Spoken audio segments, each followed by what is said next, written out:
The boy played games since childhood, as he was very sick and spent a lot of time in the hospital. It was boring to just lie down, and this became an important part of his life.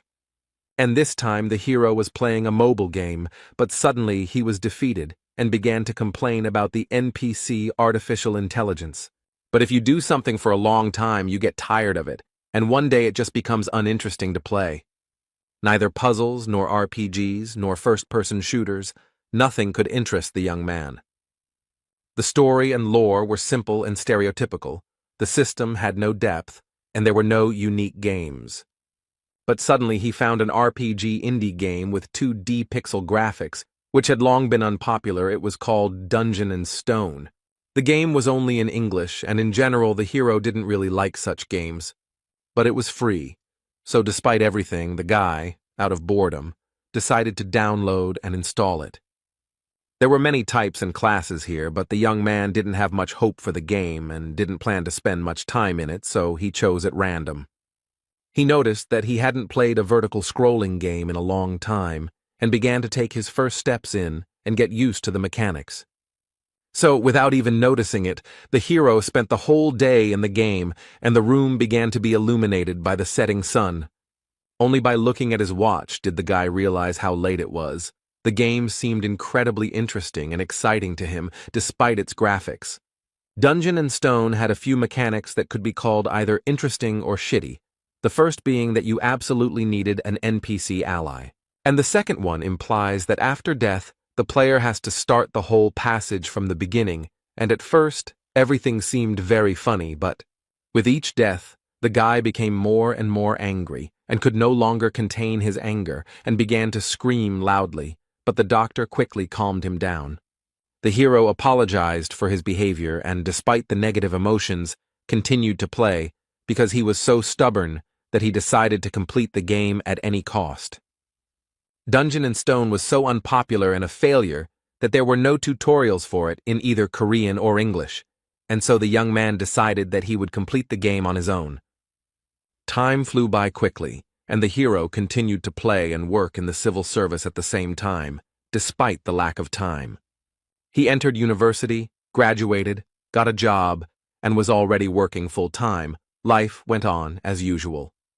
And all this time the hero continued to play Dungeon & Stone, but he could not complete it, and kept dying and starting over, dying and starting over. But then 9 long years passed, and finally the guy was close to the end he had been striving for so long. He reached the final boss room of the entire Dungeon & Stone game, and was incredibly happy about this event. He was so overwhelmed with emotion from this simple picture of a door on the screen that he couldn't hold back his voice.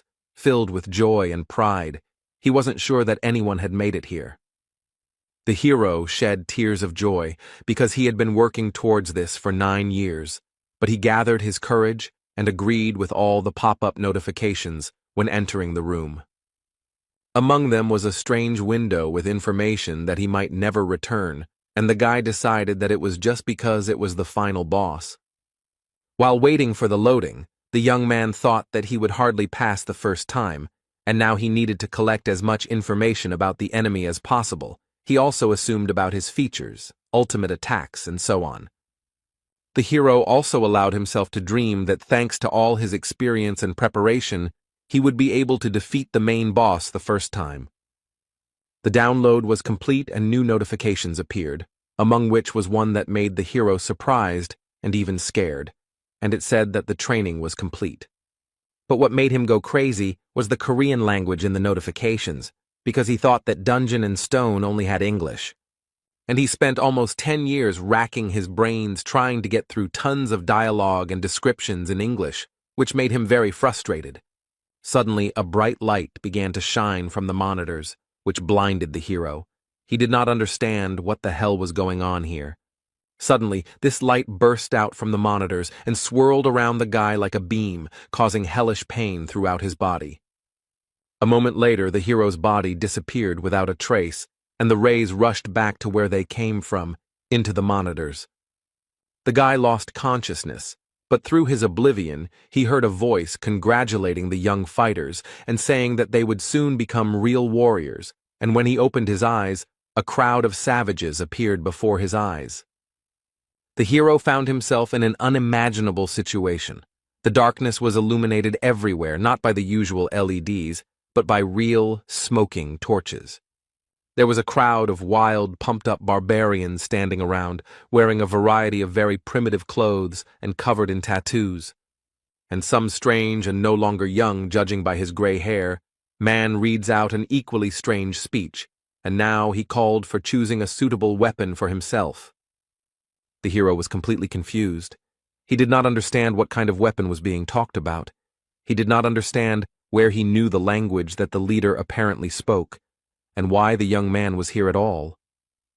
The guy quickly pulled himself together and decided to sort out the situation and gather information, and the first thing he noticed, remembering the recent terrible pain, was his body. And I couldn't help but be surprised again. Rough hands, powerful muscles, tattoos, all this was extremely strange. The guy couldn't believe all this, but he couldn't think forever, because the situation continued to develop, and the leader shouted out to those who would be called to come out. Despite the complete confusion and lack of understanding of what was happening, the young man began to observe the situation because a cry was heard calling a certain third son of Vanon, Karak, and the barbarian standing in front of the young man walked forward. Standing in front of the gray-haired man, he began to quickly look around, as if searching for something. It soon became clear that the young barbarian was choosing a weapon, for he picked up a double axe and raised it upward, to which the chieftain praised his choice. And with all the power of his mighty lungs he declared him a warrior, after which he shouted the next name in the same style, only now it was Fenelon's second daughter, Einar. And then a strange thought came into the hero's head. Because he remembers something like that, this is a familiar situation for him. The young fighters choose their weapons and are recognized as warriors, the boy thought, as the ceremony continued. And with the leader's words about blessing Raphonia, it was as if a city from his fantasies and memories appeared before his eyes. An incredible guess pierced the guy's head, his pupils narrowed, his breathing became intermittent, and cold sweat appeared. This is the world of the game dungeon in stone. He chose a barbarian as a starting character, and just played for this class. The hero simply couldn't comprehend how this was even possible. Heavy thoughts occupied his head. Completely focused on his thoughts, he didn't even notice how the rest of the sounds of the ceremony seemed to be muffled. But suddenly, the hero heard the barbarian standing nearby say the name of the game, which aroused serious interest in the young man. He was different from other barbarians, because he had horror on his face, his eyes were darting, and he was afraid of everything. The guy realized that he was not the only one who got into the game, and that this barbarian was the same player as he was. Suddenly, a threatening voice was heard very close by, asking who dared to open their mouth. Raising their heads, the two young barbarians saw the figure of the leader towering over them. He had a threatening look, and his very appearance inspired terror. The hero was feverishly thinking about how the chief had ended up here so quickly and unnoticed, but his occupation was interrupted by the chief's question, asking if it was he who had done it. The guy shouted out decisively, denying it and trying to hide his fear, excitement, and worries.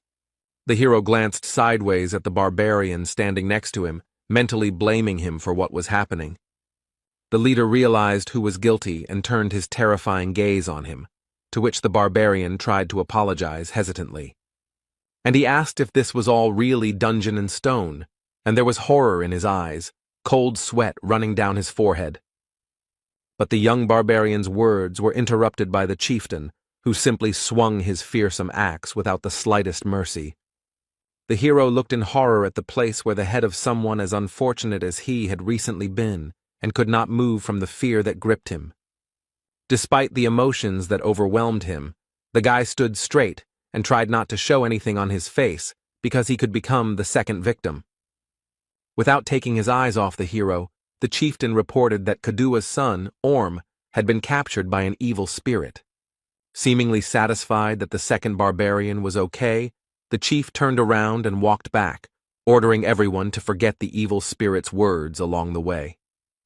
The ceremony continued, and the hero thought hard and realized several things, namely that people like him are called evil spirits. If someone finds out about them, they kill them, and that his head could be lying on the ground. The following names of the barbarians were heard, and the guy realized that he had one small problem. He didn't know his new name. There was no character screen, but the hero was able to figure out what to do. He would just wait 2 seconds after each name and then go. Of course, it could be the name of another evil spirit, but he would have to take a risk with that. After some tense anticipation, the next name was called Jandel's son, Björn. The hero quickly glanced at the crowd of barbarians, but none of them moved, which meant it was time to take a risk. 2 seconds passed, but no one came out, and if so, it was time to cast aside fear and doubt and go to the merciless leader.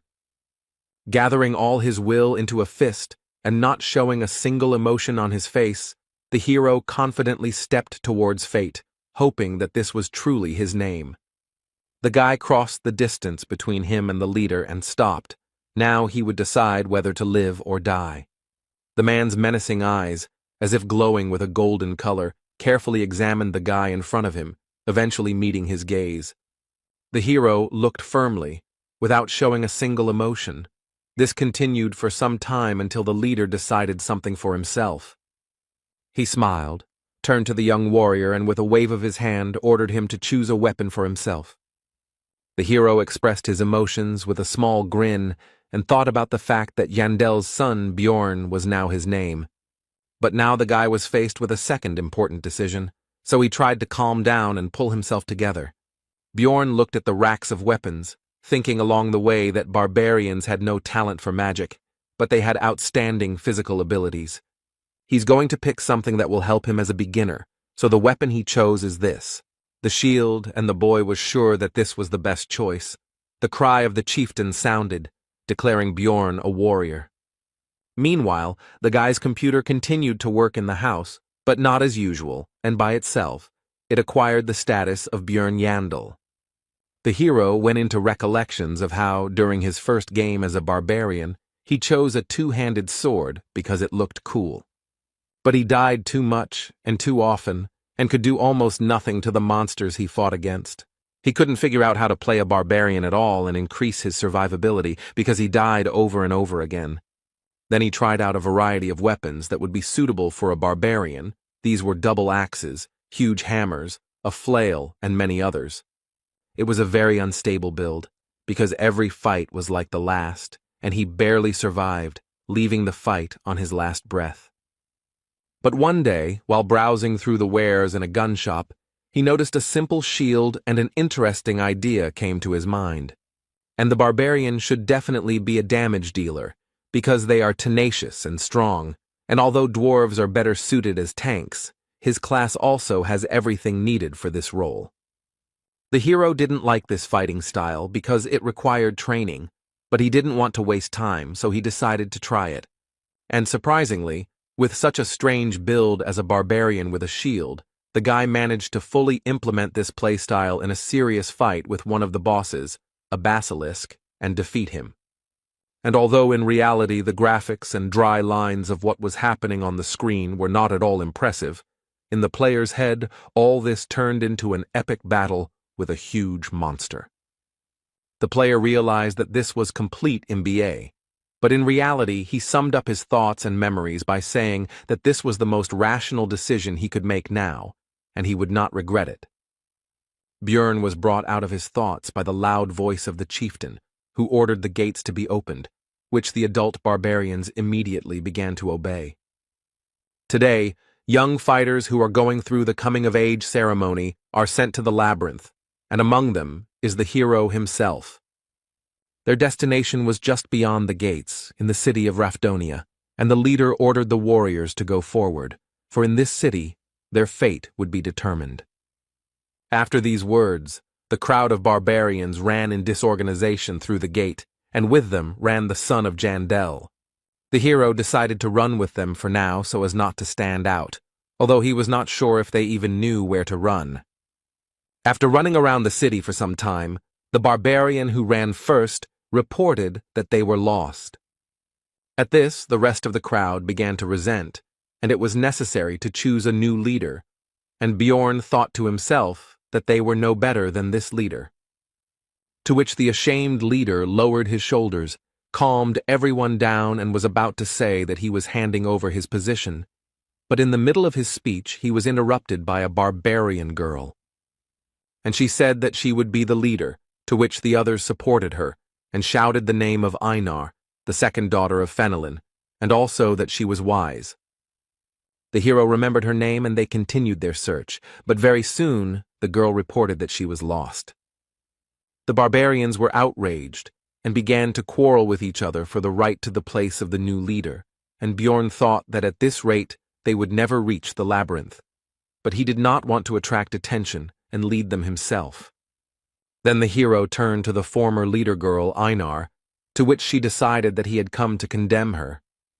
But Jandel's son explained that he wanted to tell her how to get to the labyrinth, to which the surprised girl asked how to achieve this.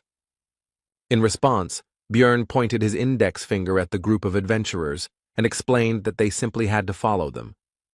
The adventurers looked at the group of barbarians with disdain and mocked them, and they were also sure that they would not find the way. The pair of barbarians paid no attention to this, and Einar exclaimed that she would try to do just that. The girl exclaimed that she had found the way to the labyrinth, to which the naive barbarians immediately believed and returned her role as leader, and also began to praise her wisdom, while the hero wondered if they were really that brainless. Soon, following Bjorn's advice, the group actually reached the entrance to the labyrinth, and a huge crowd of various intelligent beings had already gathered there.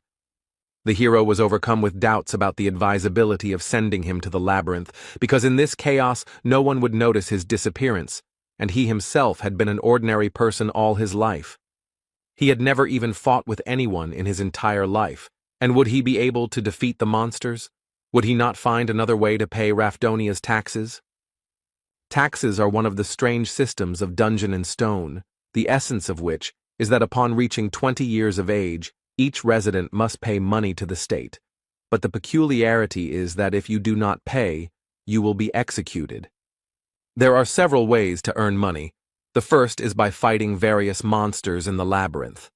The second is to go to work in the most ordinary positions, for example in bars or somewhere else, but the hero will have certain problems with this. He is a barbarian, and in this world, barbarians are not preferred for employment and are generally viewed extremely negatively. Because of this limitation, at the beginning of the game, the barbarian, unlike other classes, immediately receives a weapon. If not for this, Bjorn would not have to fight monsters. The entrance to the labyrinth is closing soon, and you need to think faster, because you can only get inside once a month, and if you don't go now, you'll have to survive here for another month, which, given the difficulties with earning money, will be difficult. Even if he survives this month, he will be in terrible condition, so he needs to leave right now, but his legs won't budge, because this is not a game, and his life is at stake. Suddenly, the same Einar turned to Bjorn. The guy greeted her, but made a mistake in calling her the third daughter. She corrected him, saying that she was the second, and said that the others had already entered, and they needed to hurry. The last adventurers, except for a couple of barbarians, were already running through the portal, and the man next to him said that it would close in 5 minutes, while the guy noticed that the passage was getting smaller. Bjorn told Einar to go ahead, and he followed her, but she stopped to thank him for his help. The girl also wanted to ask what she needed to do to become as wise as he was, because she had never seen such wise barbarians and wanted to become the same. Bjorn thought that she would have to be reborn for this, but decided to give a vague answer and said that before doing something, you need to think first. In response, Einar said that if she returned from the labyrinth, she would thank him, but the hero seized on this reservation and realized that, unlike in the game, barbarians are also people and can be afraid of death. Putting on a serious face, Bjorn asked the girl if she was afraid of death, to which he received a rhetorical question about whether this was abnormal. Einar immediately continued that she was afraid, but she was born a warrior and would die if she did not fight, and the hero realized that he was in the same situation and would have to fight to live. The girl decided to say goodbye with words about how they needed to survive and meet again, and the guy thought that this is why barbarians learn to overcome their fear, and they are incredible. He took his shield in his hands and began to gather his courage, and also mentally shouted that he was now also a barbarian. A warning sounded that there was 1 minute left before the labyrinth closed, and the hero immediately took off at an impressive speed. Bjorn is afraid, but he has no other choice. He has not only the body of a barbarian, but also the mind of a dungeon and stone player who has raised thousands of characters, and with this knowledge he will definitely survive, he thought, running into the labyrinth. Having run into the ever-shrinking passage, the hero found himself in a place completely devoid of light, and did not understand where he was at all. Standing in the darkness, Bjorn reflected that he was an expert in the world of dungeon and stone, and he came to this conclusion for a simple reason. Because the body of a mighty barbarian was combined into it, with his strength, durability, and so on, he has a good advantage, and knowledge of 9 whole years of playing for different classes and builds, which gives simply a huge amount of information. Bjorn tried to make out at least something in the pitch darkness. He hoped that his eyes would soon get used to it, and at least something would be visible. But no. In the game, on the first level, in the crystal cave, there were crystals on the walls that gave off enough light that torches were not needed. Suddenly the hero remembered that on the first level there was a location with no light called the Dark Region. But in the game, this is not the starting location. But since this is the real world, then nothing can be guaranteed. And even in such places, you can end up at the very beginning. In the meantime, you can finally try to call up the characteristics window or something similar, which is what Bjorn did, starting to pronounce various terms, from inventory to daily log. But, as expected, nothing came of it, which did not stop the hero from beginning to resent the injustice of life. There was no point in standing, the barbarian decided, and began to move, but due to the darkness, progress was extremely slow. And just as Jandella's son began to think that there might be traps here, a sharp pain pierced his leg, and he could not hold back a scream. But the next moment, Bjorn began to hold back his moans, and tried to calm his emotions and ignore the pain. Goblin, this is a monster that uses traps on the first level, and it may be nearby. After these thoughts, the hero began to carefully look and listen into the darkness. He could have gone somewhere, and the barbarian would have been lucky, but such thoughts are extremely dangerous, and if he is not sure of the situation, then he needs to assume the worst possible outcome. If his trap is here, then its owner is nearby, and if he hears my scream and sees that I am caught in the trap, he will wait until I weaken from blood loss. Since this is the situation, then you need to do what is necessary, Bjorn thought, and began to remove the trap from his leg. He also noticed that it was smeared with a paralyzing poison, and if he had been given normal boots and not sandals, then everything would have been easier. But in any case, it's useless to think about it now. You need to quickly get out of the trap and be ready for battle. Your leg is numb. Because of the paralyzing poison, it's not even scary. The hero began to aggressively shout at the goblin to come out, because he didn't want to leave the vile creature behind him. But everything was quiet. Suddenly the goblin really was gone.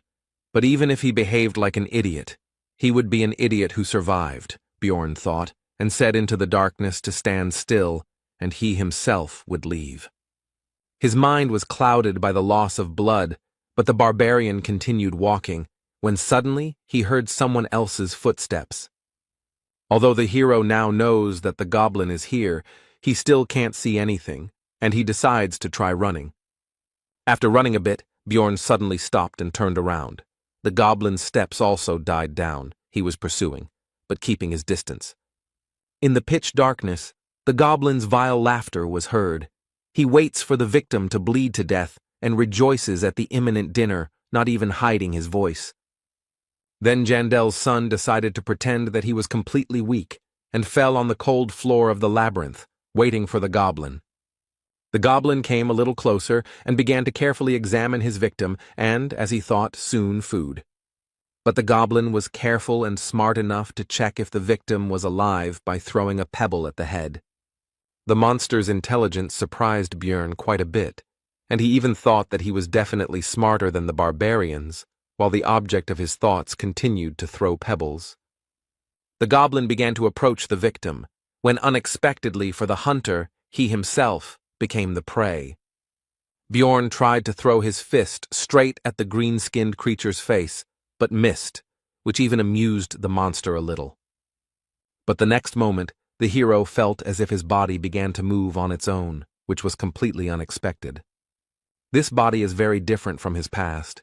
Instincts are highly developed in it, and the hero could even feel how his opponent moves. These thoughts went in parallel with how the goblin received blow after blow. With a loud, wild growl, the barbarian beat the already lying monster, who could no longer resist. How could the puny green-skinned one compete with the mighty barbarian? And now the hour of the final blow had come. Bjorn was not going to spare the monster, because what was the point? Even if it had intelligence, it was not even close to human. Besides, it would not spare the barbarian himself. A short time after death, the monster's body began to evaporate just as it happened in the game.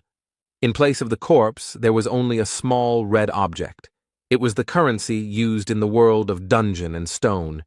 To be more specific, it was a 9th-class magic crystal. His price is just a piece of bread, and for this Bjorn Yandel went through such a dangerous situation.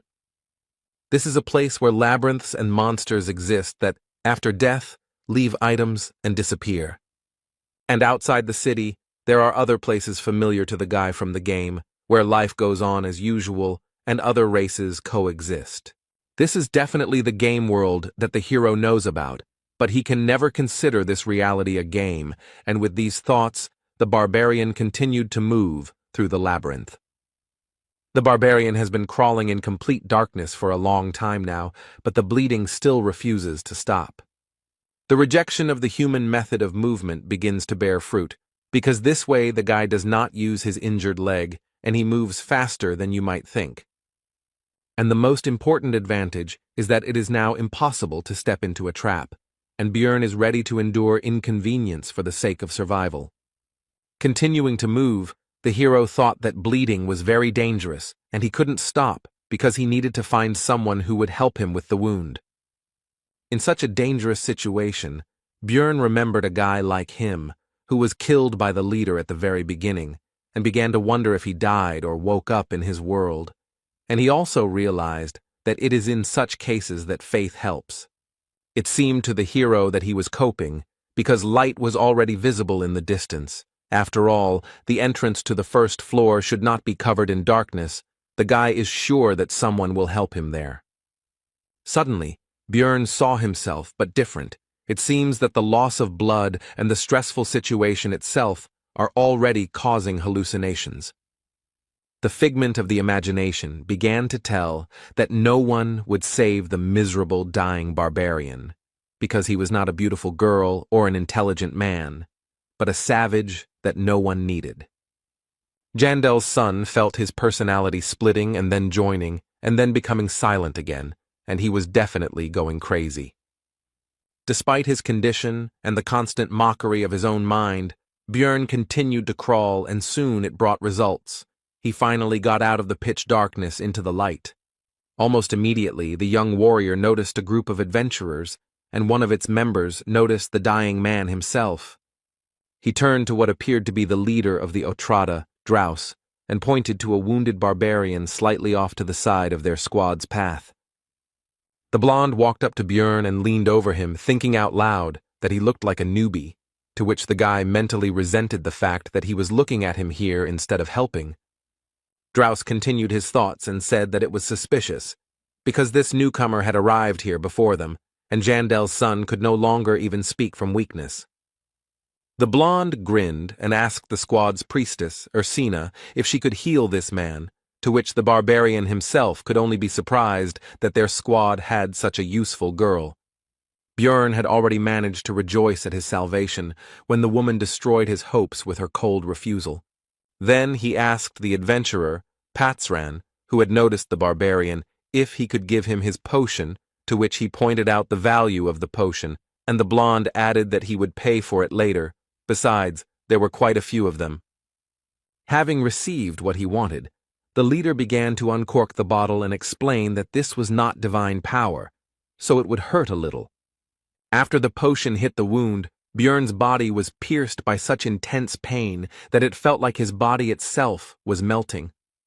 After some time, the pain went away, and the wound on his leg was gone, the weakness almost receded, and the hero began to rise from the floor. As soon as Björn recovered, Draus began to ask about how the newcomer got here before their group, and also whether there was a secret passage, to which the barbarian explained how everything happened. The blonde began to think out loud about the fact that once every few hundred years, due to spatial instability, there is a chance to end up in the dark region. Bjorn began to rise from the ground as the adventurers passed by, and Draus informed him that he should not worry about the price of the potion. As the barbarian watched the group move away, he reflected that time in the labyrinth was extremely valuable, and it was a miracle that they had spent so much time on it.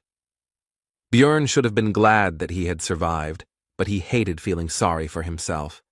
Meanwhile, the group continued on their way, and its members talked about the unexpected meeting, in particular arguing about his luck or bad luck, because on the one hand he got into an unpleasant situation, and on the other, he met them.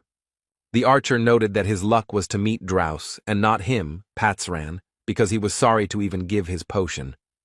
To this, the adventurer replied that there were many such worthless ones, and did not the priestess agree with him? To this, the archer said that if it were not for the rules of the temple, the barbarian could have been cured without any problems. Continuing the argument, pointing out the kindness of Draus, because he gave the dying man the opportunity to pay for help with information, and barbarians do not like to accept help from others, they also noticed that the bloody trail had been going on for a long time. The priestess noted that it was convenient to have a guide, who was the blonde man, to which the archer noted that he had memorized the map of the entire first level, which was an extreme rarity. But when the group finally reached their destination, they noticed that they were the first to arrive, and Draus came closer. And he activated the portal that leads to the second level of the labyrinth, and the adventurers began to move to the next location. But the archer made everyone pay attention to the sandals of their recent acquaintance and the trap nearby. The magician illuminated the cave, and everyone saw that the bloody trail stretched all the way from here, which surprised everyone, because they had lost him. The magician asked Draus how long it was to walk from here to the place where they met the barbarian, to which he received the answer that it was about 15 kilometers if you didn't take a shortcut. Persevered, having learned that he had crawled for so long in pitch darkness, wondered whether he could repeat it. He also remembered that the barbarian had then pulled his magic crystal towards them, which he carried with him all the time, no matter what. He simply had nothing more to thank them with, and after these thoughts he informed the group that he took back all his unflattering words about this guy. He realized that people like this barbarian never give in, no matter what, and never escape from problems through death. After his recovery, Bjorn continued to encounter green-skinned goblins in fairly large numbers. The first time, the barbarian was in pitch darkness and was also nervous, but now these monsters pose practically no threat. The traps are set randomly, and not even camouflaged in any way, making it almost impossible to get caught. Their attack directions and ambush sites are extremely predictable, and they cannot pose a serious threat. But a new problem has appeared, and it is extremely simple. It is hunger, because enough time has passed, and the energy has gone to recovery and physical activity. Suddenly I remembered that they were given provisions at the very beginning, but while crawling the bag got damaged and a fair amount of food was lost. There was only enough for 2 days left from the 7-day ration, which meant he would have to economize, Bjorn thought, eating the bread, which seemed quite tasty to him. Only the first problem, the need for food, was more or less solved, as I wanted to drink, but this will be more difficult. Dungeon and Stone only had a hunger system, which worked in the labyrinth, and it had no information about water. But this is not a game, but the real world, and since they were not given water to take with them, it means that there must be natural springs somewhere, and the hero went in search of them. After some time, Bjorn heard the sound of water and went there, where he met a lonely adventurer resting. It was the first time he had met anyone outside of that blonde guy's group, but in the labyrinth there was an unspoken rule not to interact with others unless absolutely necessary. Having quenched his thirst, Björn decided to count the crystals he had obtained from the goblins, of which there were 44, which turned out to be quite a good haul for him. And now, the third problem has arrived, also connected with the needs of the body, namely, the need for sleep. And there are two ways to rest in the labyrinth. The first is to simply go to bed and hope for luck. The second is to find people who can protect you in your sleep. In other words, temporarily unite with someone. But here too the hero was in for a failure, because some were openly afraid of the barbarian covered in blood, some did not trust him, and some simply did not like people like him. This whole situation was extremely irritating to Björn, but he couldn't do anything about it, and he just wanted to sleep. But suddenly, some lonely adventurer approached him with an offer to become night companions, which at first angered Björn, but he explained that he had nothing reprehensible in mind. The barbarian agreed with the proposal, and also remembered that a night companion is an in-game term, although in real life it sounds strange. After that they introduced themselves to each other. The new acquaintance was called Hans. The adventurer said that it was pointless to look for another comrade, and that they would spend that night just the two of them, which made Björn tense up because of the ambiguity of the phrase and the manner of speech of his new acquaintance. They played rock, paper, scissors to see who would be on duty first, and the barbarian lost, which didn't surprise him, since his luck had clearly deserted him lately. Hans handed Björn a mechanical watch and told him how to know when to wake him up. He clearly didn't have the best opinion of his friend's intelligence. Looking at the obviously expensive device, the hero thought that in the future he would certainly have a chance to use the prejudice about the stupidity of barbarians to his advantage. Looking at the sleeping Hans, the warrior wondered if all adventurers behaved so carelessly, and whether he would lend him his sleeping bag. And so when the right time came, Björn woke up his temporary comrade so that he could take up his post. Hans replied that it was now the barbarian's turn to sleep, and then he realized that he wouldn't be able to sleep because he didn't trust his friend at all. The hero decided to just pretend to be asleep, simulating a loud snore, but in reality he listened attentively to the actions of his temporary comrade. But during the entire dream, Hans did nothing, despite all of Björn's expectations and suspicions. Looking at the carefree sleeping man, the barbarian doubted whether it was all justified, or whether he was just winding himself up in vain. So, while thinking, the hero began to feel sleepy, because recently he had had very intense adventures, an injury, and the very fact of getting into this world. Björn was brought out of his sleep by a sharp cry of his name. It was Hans. After all, 2 hours had already passed, and now it was his turn to be on duty again, and he did not argue with his night companion since nothing had happened, and sent him to sleep. And although intuition told me not to trust this man, the facts said otherwise. Because he was the first to turn to him when the barbarian was in a difficult situation, he didn't scold him for his mistake, so he could sleep. But suddenly Björn woke up and saw Hans hanging over him with his huge hammer, who was surprised at his light sleep and said that he should sleep a little longer. The next moment, the adventurer's weapon rushed straight at the barbarian's head with impressive speed. But not enough, because Björn had good enough speed and reaction to dodge and jump away from the opponent. Hans clearly did not expect such agility from the barbarian, and now he was confused and did not know what to do next. Björn was furious about the attempted murder, and Hans began to try to justify himself, which only made the big guy even more angry because he thought his people were so stupid. Quickly closing in on the enemy, the barbarian delivered a blow similar to an uppercut, but with his metal shield right at the man's chin. Hans' jaw was strong enough to continue his excuses. He tried to stop Björn, saying that he had an explanation. The hero didn't even listen to him. He was thinking that, unlike the goblin, he didn't die from the first blow, which meant that he needed to hit again. The barbarian immediately put his thoughts into action, delivering a direct attack with his shield right into Hans's face, likely knocking out a couple of his teeth. He flew away from the force of the blow, but before he could recover, the terrifying figure of Björn appeared in front of him, the mere sight of which made him lose all will to fight. Hans began to beg for mercy, but the hero was not concerned with these screams. He was interested in the reasons for this vile attack in his sleep. The man began to explain that he needed magic crystals, and the hero could not believe that they tried to kill him for this. Seeing the distrust in Björn's eyes, Hans continued that he also wanted to take the shield, since the barbarian's equipment was considered to be of very high quality and was quite expensive.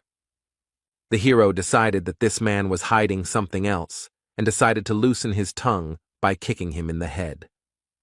Putting his foot on Hans's body, Björn threatened that this was the last chance to tell the truth, but he decided that this was not all, because in the world of Dungeon and Stone, killing an adventurer is a serious crime. Then the would-be assassin confessed that he also needed his heart, the barbarian's heart. They sell for a good price, and he heard that it was an ingredient for some new spell. Then Björn realized that for this man he was like a goblin, just a very difficult but also valuable prey. The barbarian also learned that Hans had not attacked the first time only because he also wanted to sleep, and the former knight companion asked that since he had told everything, would they forgive him. At first there was a few seconds of silence, and then Björn explained that he would probably meet more people like him later, and he was not going to forgive anyone. These were the last words that this man heard. 2 days had passed since entering the game. Despite his first kill, the hero tried to find some positives. Among them was that he received new equipment. These were shoulder pads, a backpack, a hammer, and leather boots.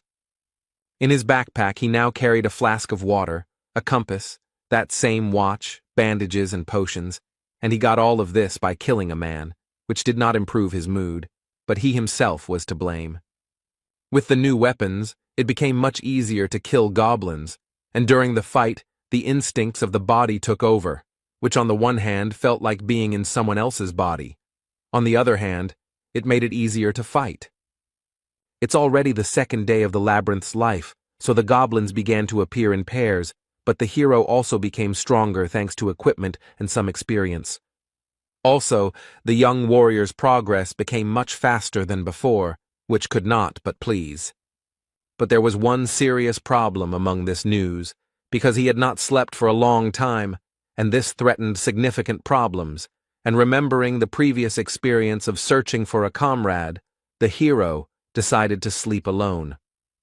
But as soon as Björn began to fall asleep, these green-skinned people appeared, which irritated him greatly, as a result of which they lost their lives. Then the barbarian tried to kill all the goblins in the area, hoping that they would not appear again, and fell asleep. He was awakened by a sharp pain in his chest, and opening his eyes he saw a monster in front of him who plunged a dagger straight into his body.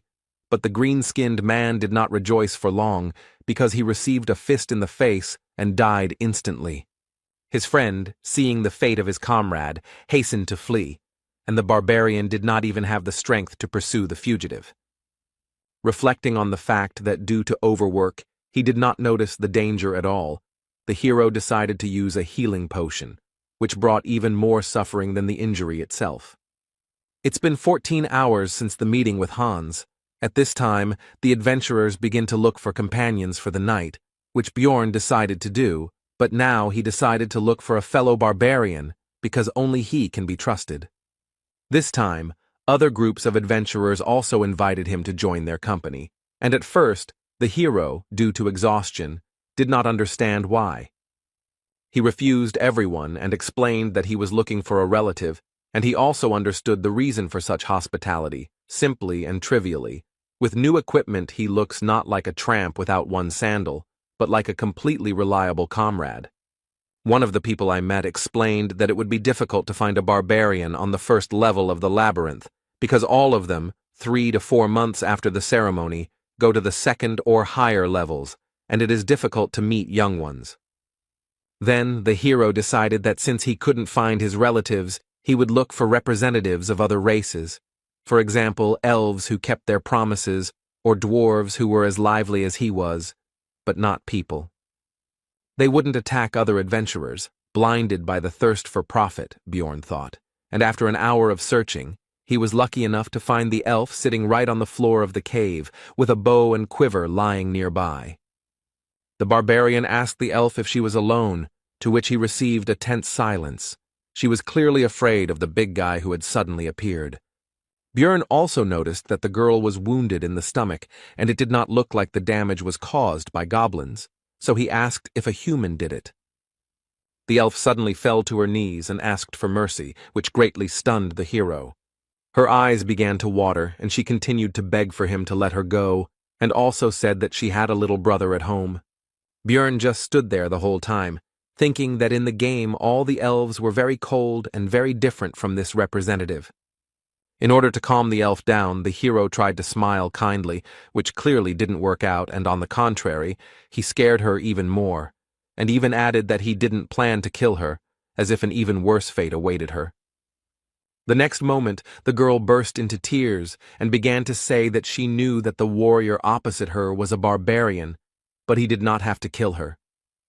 At this sight, the hero could only marvel at the bad reputation his fellow humans had, and he could only guess how they had earned it. Bjorn decided to throw the elf some bandages and some herbs that he didn't know, but the pointy-eared one recognized them. They were the healing leaves of Liko. When the girl asked why he was giving it to her, he replied that there did not necessarily have to be a reason for helping, although in fact he wanted to make as positive an impression as possible. When the elf finished bandaging the wounds, the couple decided to introduce themselves to each other. The possible friend's name was Erwin. Sitting down opposite, Björn asked the reason for her fear of him, to which she simply replied that it was because she was an elf, and he was a barbarian. And she explained in detail that their races had fought with each other about 10 years ago, which made the hero surprised and made him think about how much time had passed since the situation that was presented in the game. But then Erwin said that enough time had passed, and now there was peace between them, and she did not hate his people, and also did not want to fight with them. In response, Björn said that he also held no grudge, which made the elf happy, and then asked her if she would like to be his companion for the night. Erwin was wary of the barbarian, but remembering that people like him value their military honor, she asked him to swear by it that he would not harm her, and seeing the displeasure on the big guy's face, she assured him that she would swear by her tribe. Bjorn agreed with this, but decided to first deal with the fact that the girl constantly calls him Mr., which makes him feel old, and once again reminded him of his name. When this question was decided, the barbarian and the elf began to pronounce mutual oaths, and the full name of the pointy-eared one turned out to be Erwin Fornaci de Tercia. Björn decided that he would sleep first, and gave the girl the watch that he had gotten during his last attempt to spend the night. Lying in the sleeping bag that used to belong to Hans, the hero thought that he would never have thought that it would be so difficult to get the opportunity to sleep, and also that he needed to pretend to sleep a little.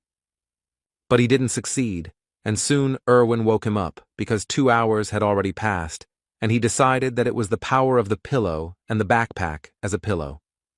And he decided to let the elf use these things for sleeping, because this way she would also certainly not be able to pretend and would fall asleep, and she, it seems, was no less tired than he was.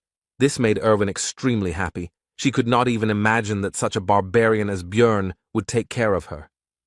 As soon as the elf laid her head on the backpack, she immediately fell asleep, and the hero began to guard the sleep of his night companion. Bored, Björn sank into his thoughts.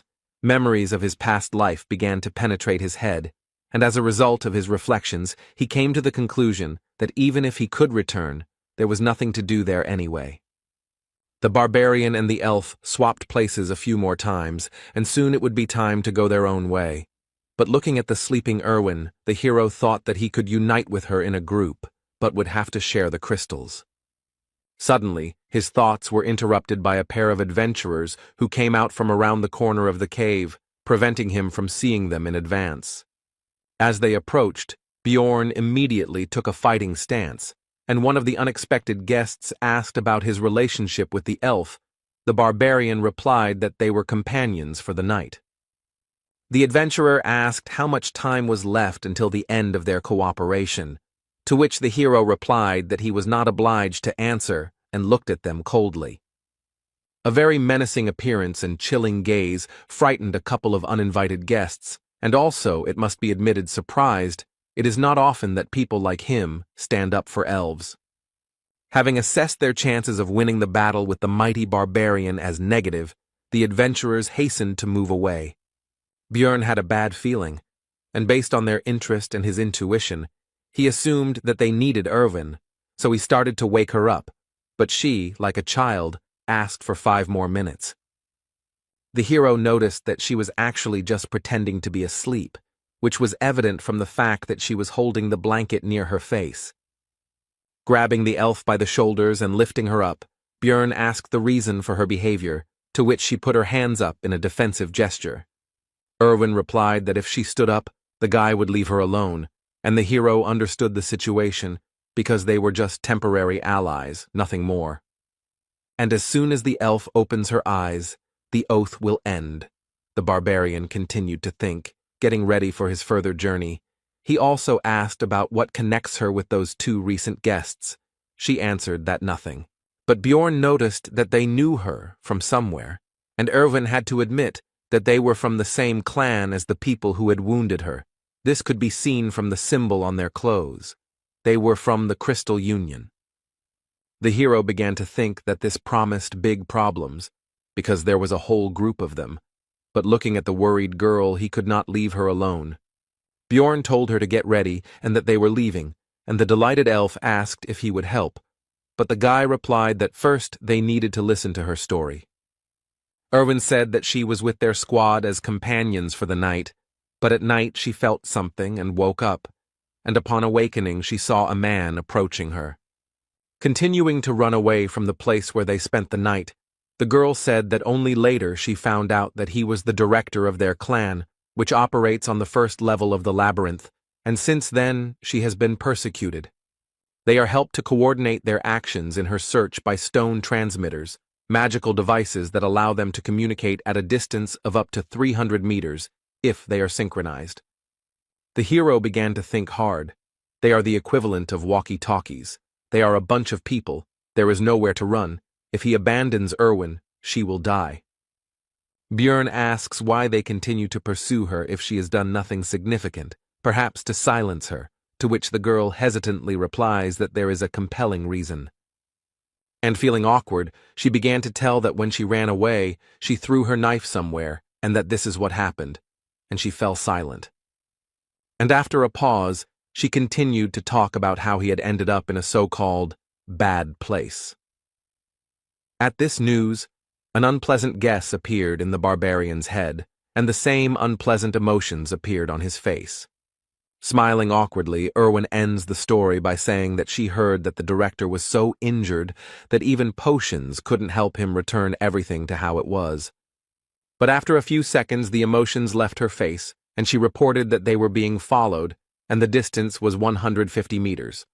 Looking out of the corner of his eye at Erwin, the hero thought about how she heard this from a very impressive distance, and also noticed the opening of her wound, and she was not complaining. Although they have sped up, the elf reports that the distance is still the same 150 meters, which means they cannot break away, and during this time the pursuer has probably informed his people about the situation. The only way out is to destroy them, but then there will be no way back. Is it worth risking for the sake of a companion, because he is not the target? While the hero decided to gather more information before making a decision, so he asked what Erwin was good at, and she replied that she was good at washing and cleaning, although her cooking was not so good. When asked if Björn meant battle, the elf replied that she was good at archery, which was understandable, but she also had mastered the magic of the spirits of the element of fire. When asked whether the girl had killed anyone, the answer was negative, but she tensely assured that she was quite capable of doing so. The hero had made up his mind, so he asked if Erwin would become his ally until he left the labyrinth, on the condition that she would only get 10% of the loot, to which he agreed. When the distance was clarified, the answer came back, 100 meters, which means that the pursuers are faster, so something needs to be changed, and Björn said that they are changing direction and ordered the girl to call the spirit. The fiery spirit illuminated their path to where the hero did not expect to return so quickly, to the dark region, and as soon as they had gone deep enough there, An order was given to cancel the summoning, after which they were left in the darkness. The pursuer had his own source of light, which left him in plain sight, but he could no longer see those he was pursuing, so Erwin gave a short order to shoot. A moment later, an arrow, torn off the bowstring at great speed, pierced the enemy's head and got stuck in it. No one can live with such injuries. The barbarian tried to cheer up the elf after the first kill. Coming closer, Björn picked up the stone transmitter, after which he began to listen to the negotiations of the opponents, from which he learned that in connection with the loss of the man they had killed, everyone was ordered to gather in the Goblin district. The barbarian had hoped for a decent haul, but received only a bag of crystals, 2 knives, and 1 potion from his belt. And also, plus the leather armor that Erwin took for herself, because it's better than what she had before. When Björn asked how to use these stone transmitters, the elf replied that there should be a button on the side. Soon a voice was heard from the magic object, telling that one of them had been killed by a barbarian and a pointy-eared one, and a reward of 1,000 gold had been announced for the latter. This news did not please Erwin at all. Rather, on the contrary, it caused feelings of fear and uncertainty.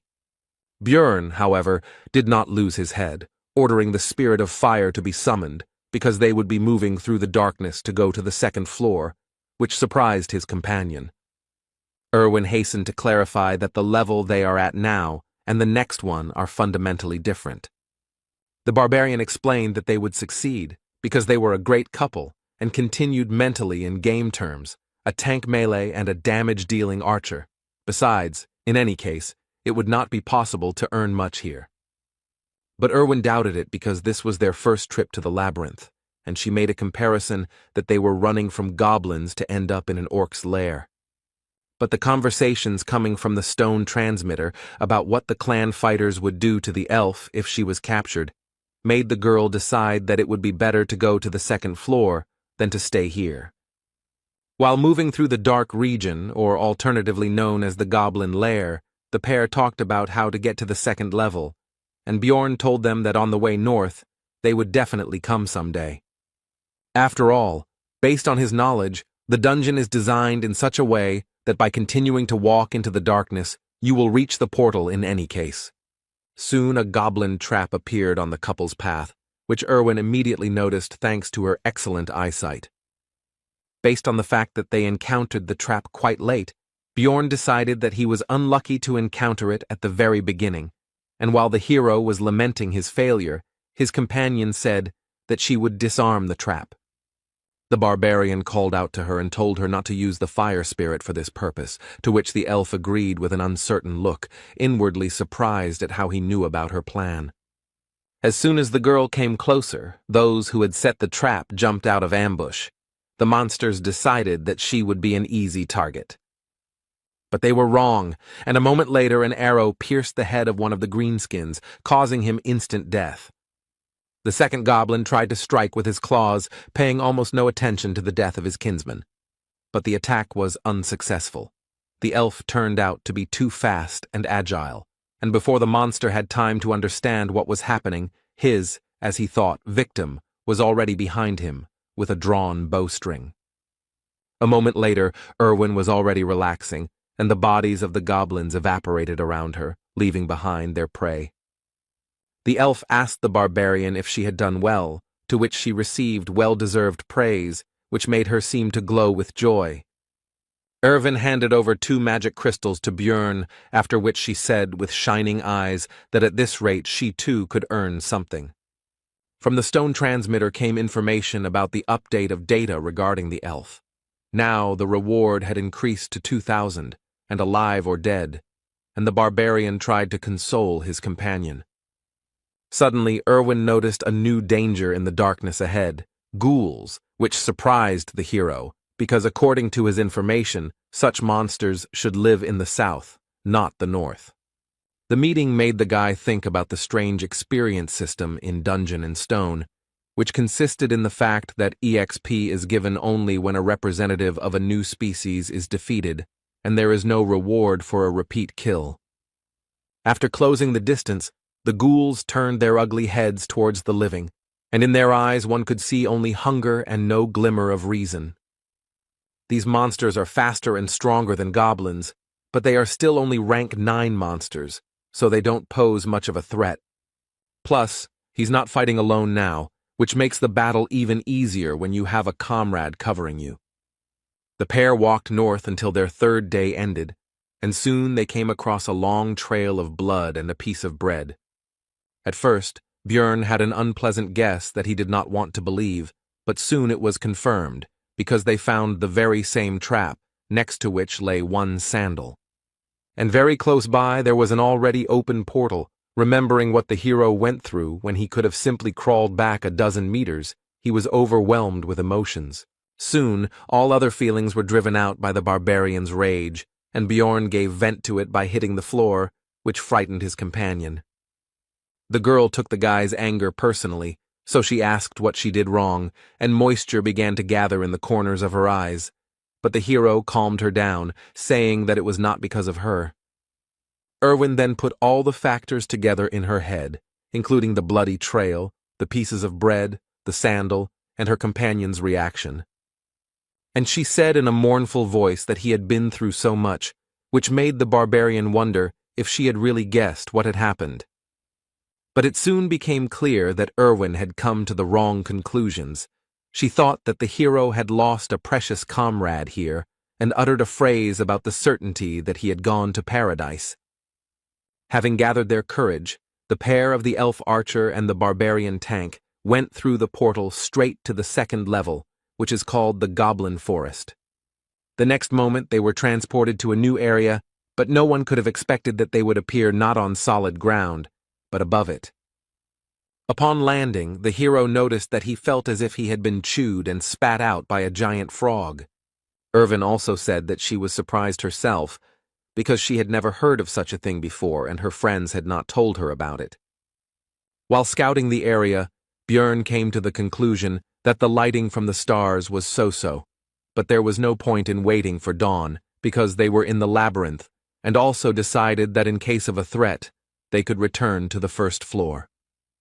Erwin asked if this was really the 2nd floor, since she had never heard of this forest, to which the hero explained that from the 1st level you can go through different portals and end up in other locations.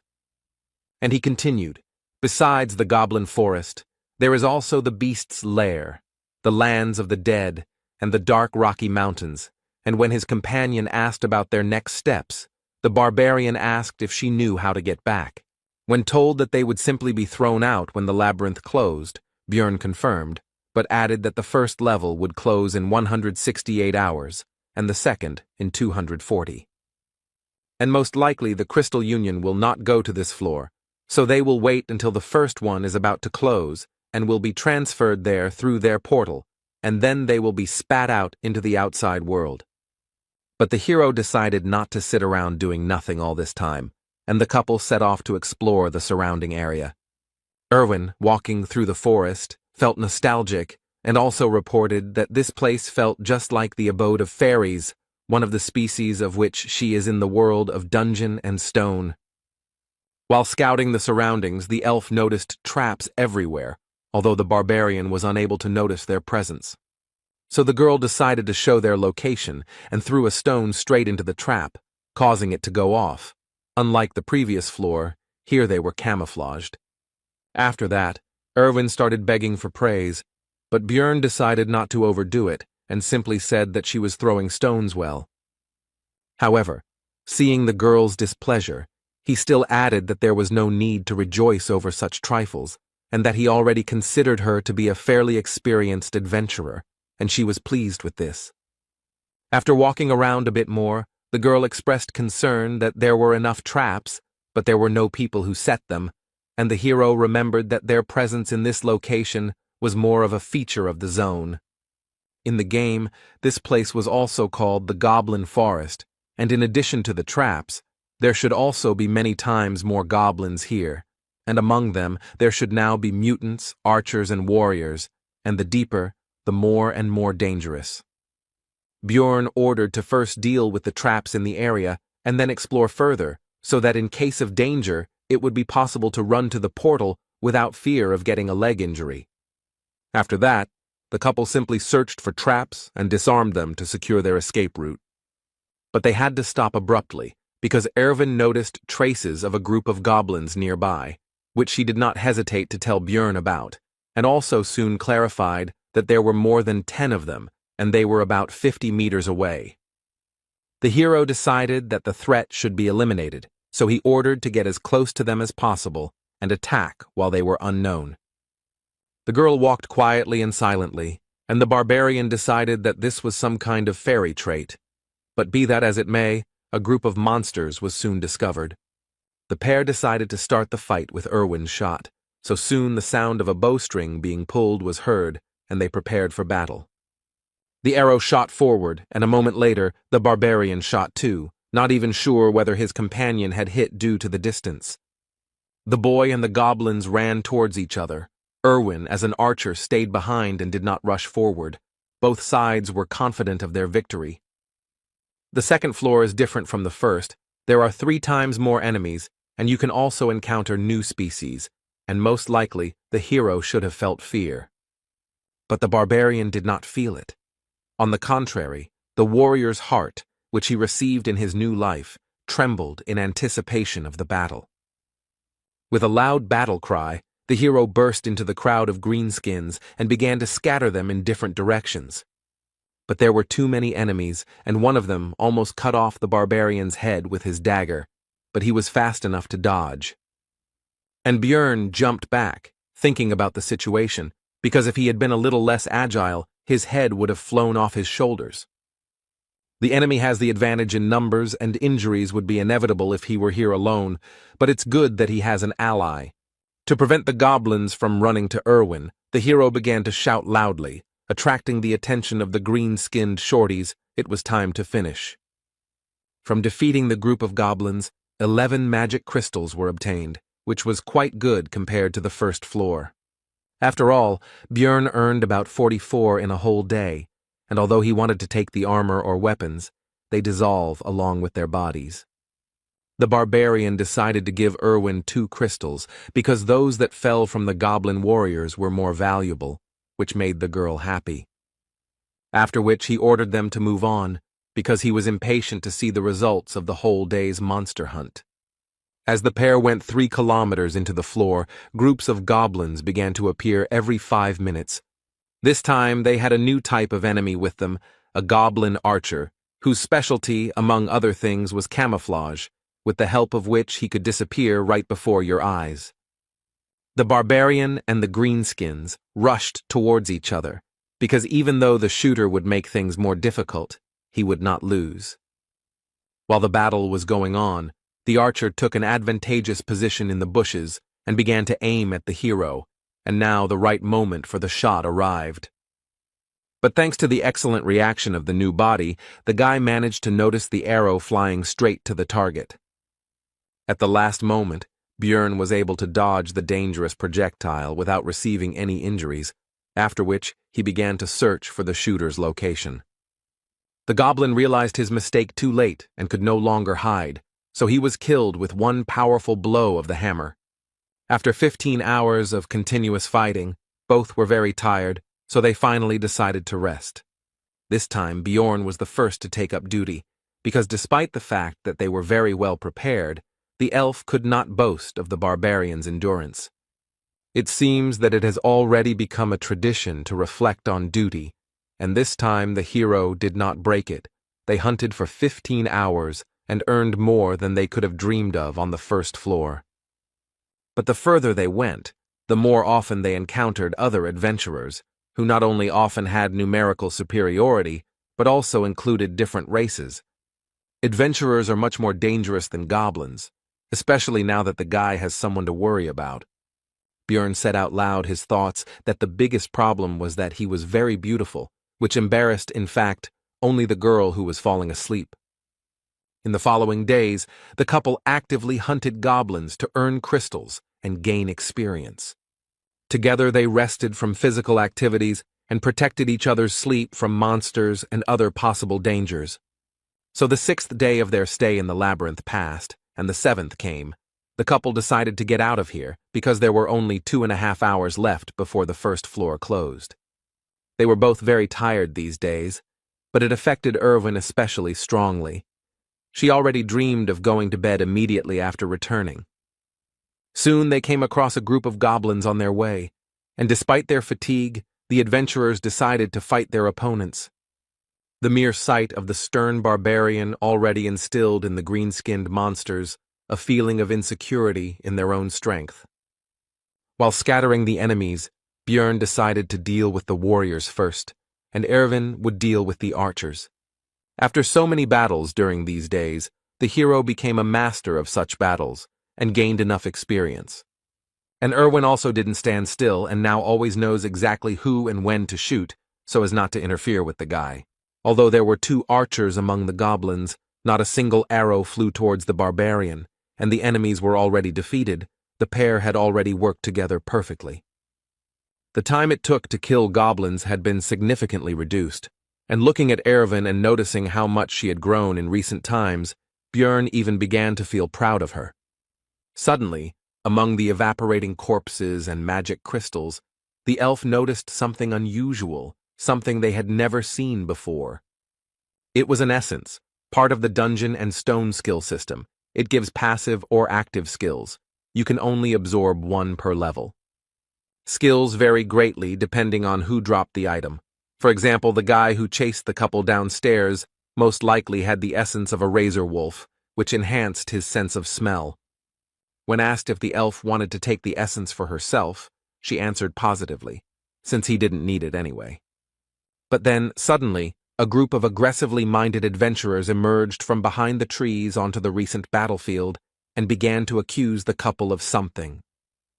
Erwin tried to justify herself, but Björn took her by the shoulders and told her to stop, because he had already guessed why they were here and what they wanted. After which, he simply threw the girl's light body into the essence that rose into the air, because that was exactly what these people had come for. A bright light flashed and blinded the adventurers, who realized what had happened and were extremely outraged that the valuable prey had slipped out of their hands. Björn Yandel decided to try to intimidate the adventurers by making a brutal face and saying that he was ready to fight right now. After some time, the couple was already running through the forest towards the portal to the first floor. The guy ordered his companion not to slow down until the portal itself.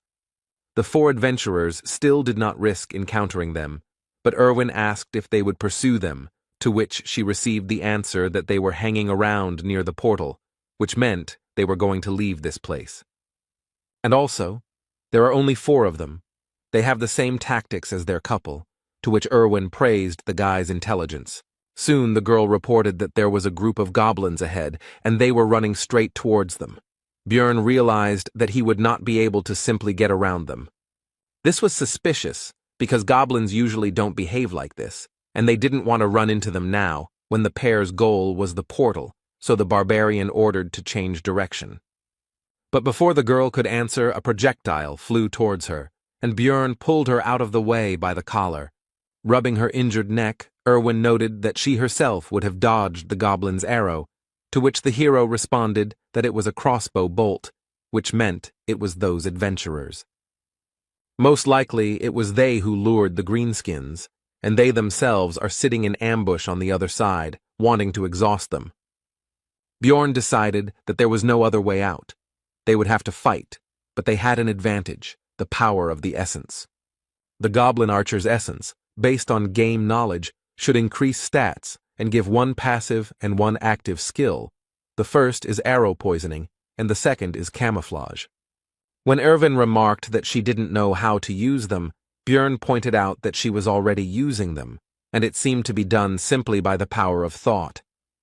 The hero handed over the backpack and sleeping bag to his companion and said that he would deal with the goblins himself, and her task was to find the enemy crossbowmen. When asked about the danger of separation, the guy replied that they didn't have time. She needed to keep her head down and shoot her target after the signal. And he rushed at full speed towards the goblins, no longer hearing the question coming from behind him about what kind of signal this would be. The hero decided that if those adventurers did not show up after the shot, they would show up when he defeated the greenskins and entered the fight. There were more than 10 of them. 2 of them were warriors. It was more difficult to fight without support. There were no archers in sight. But suddenly, one of the shooters showed himself by shooting at the shield, which means you also need to watch the arrows. Taking advantage of the hero's distraction, one of the goblins snuck up behind him and plunged a dagger into his body. Without Erwin's help, alone against a group of enemies, needing to watch out for goblin arrows and not forgetting about the crossbowmen, the situation is extremely lousy. More and more wounds appeared on the warrior's body, although none of them were serious, but there were more and more of them. A crossbowman suddenly intervened in the battle. At that moment, 2 projectiles, an arrow and a bolt flew at Bjorn. Both could not be blocked, and there was no way to dodge. The hero decided to defend himself from a more powerful crossbow shot, and he will have to take the goblin gift on his body. The arrow pierced right into the elbow, and it also turned out to be poisoned. Now one arm is not working, which means I will have to choose what to throw. The hero decided to leave the shield, because although it would be easier to kill goblins with a hammer, the real threat comes from the crossbowmen, and without a shield it will not be possible to defend against a bolt. The battle with the greenskins became even more ferocious and difficult, but despite the advantage they had gained, the monsters could not win. Very soon there were only a few goblins left, and they decided to run away. This man had instilled fear in their little hearts. As soon as the battle was over, how did the adventurers who had been watching the hero's battle all this time show themselves? The crossbowman was not with them, the barbarian noticed, and their leader began to ask about Erwin's whereabouts. But the hero was not going to answer and simply said to attack. There was nothing else left anyway, because he was not going to give up. The adventurer gave a speech about how, although the barbarians had a lot of energy, this representative of theirs already had enough wounds, and now they would defeat him and find out where the elf had gone. Finally, the leader said to imagine that they were fighting a huge monster. The group rushed towards the hero.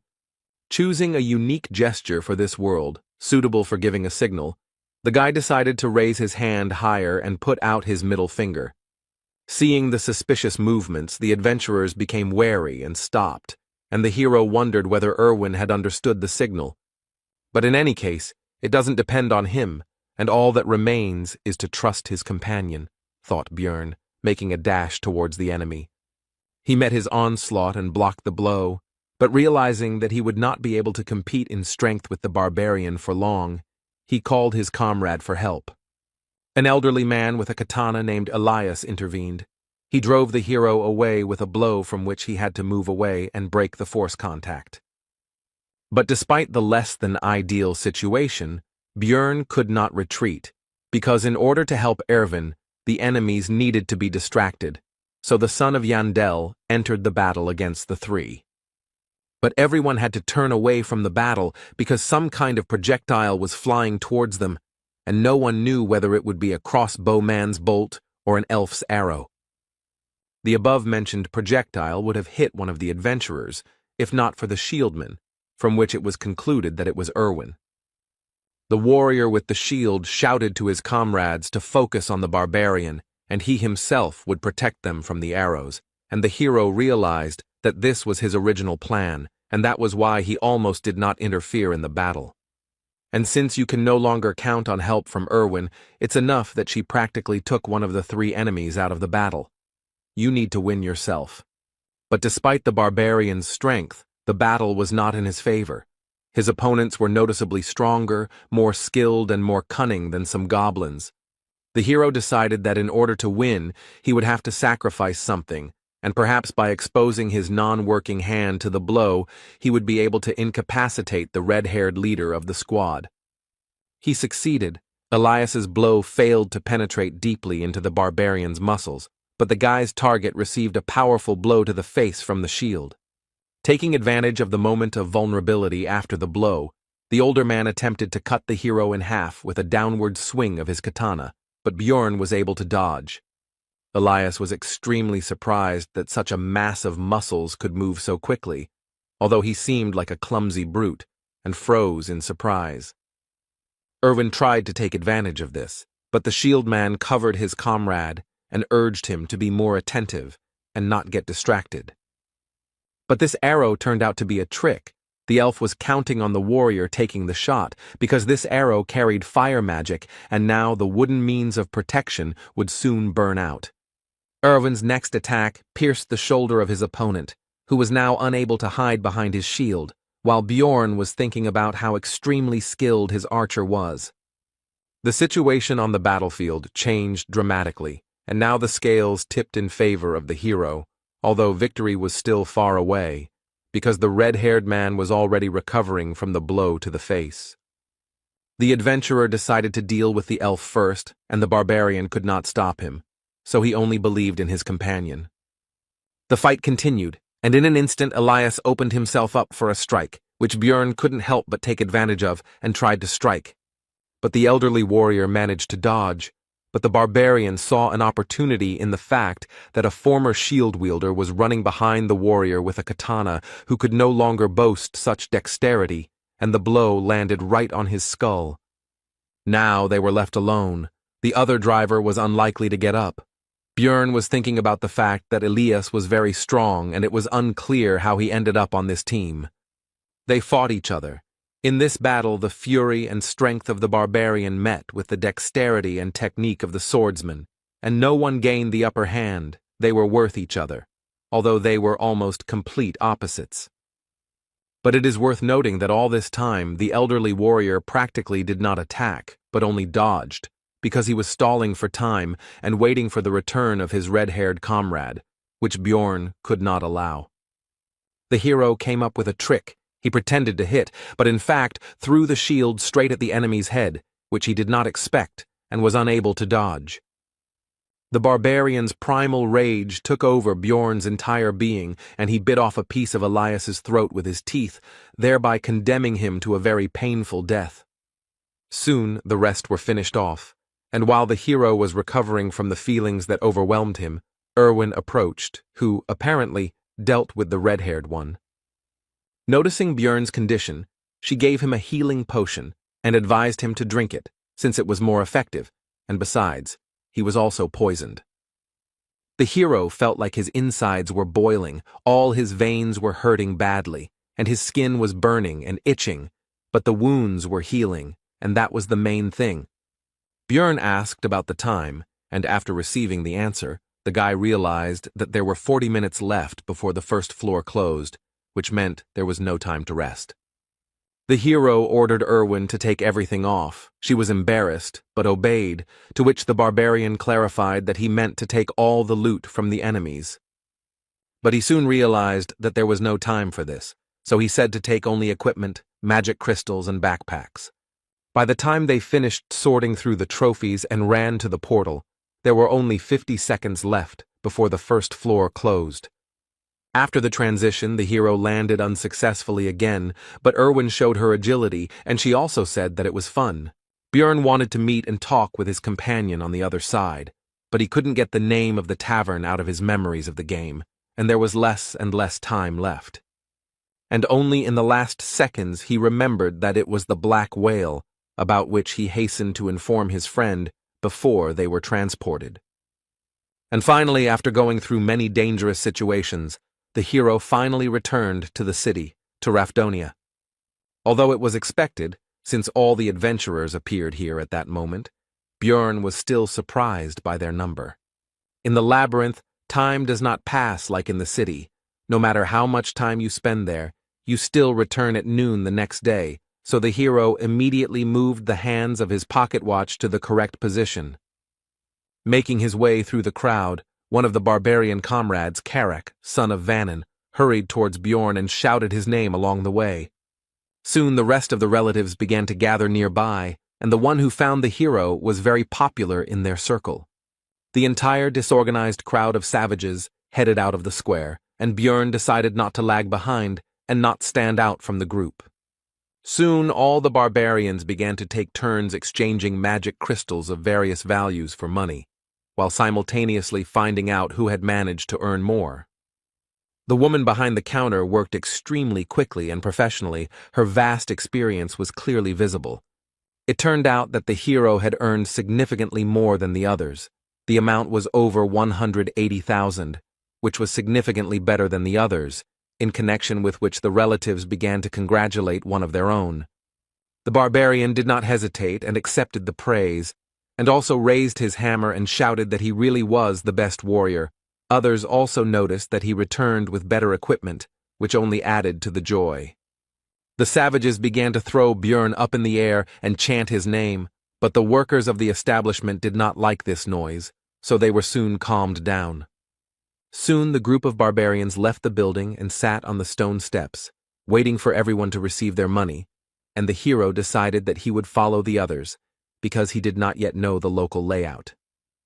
While examining the city, Jandel's son noticed a small detachment of elves, and among them he managed to discern Erwin. The girl also noticed her friend and waved awkwardly to him. Björn also greeted his friend and quietly asked to meet tonight, and despite the distance, the sharp ears heard everything. But the attentive elven eyes of one of the group of adventurers noticed the couple exchanging glances, so the attentive person asked if Erwin knew this barbarian. But only the pointy-eared can boast of excellent vision, so Karak also noticed what was happening and asked Björn about his acquaintance with this girl. Both began to deny the connection between themselves. As soon as the two groups turned their attention to each other, it became possible to notice with the naked eye the enmity between the two peoples. The tension grew. The last barbarians left the establishment just in time, and Björn hurried his relatives to leave, since in such a situation it would not be possible to have a normal conversation with Erwin anyway. Walking through the streets of Rafdonia, the hero noticed touching reunions of relatives who had returned from the labyrinth. But also everywhere there were grieving people who were unlucky enough to lose loved ones on this day. They cried, blamed themselves or others for what happened. Many did not wait for their parents, children, brothers and sisters, and loved ones that day. The hero had already seen all of this in the game Dungeon and Stone many times, but looking at all of this in reality, and not in a 2D picture, caused completely different emotions. But be that as it may, life went on, so soon the barbarians reached the tavern, where they began to celebrate their successful return with the spoils.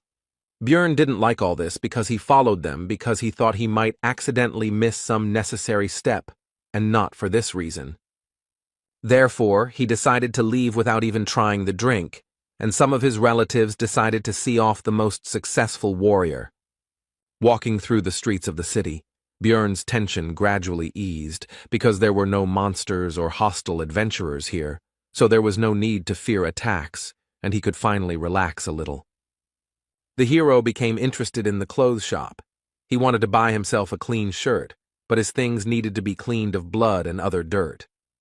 Lost in his thoughts, Björn didn't even notice how he had reached a quite decent hotel.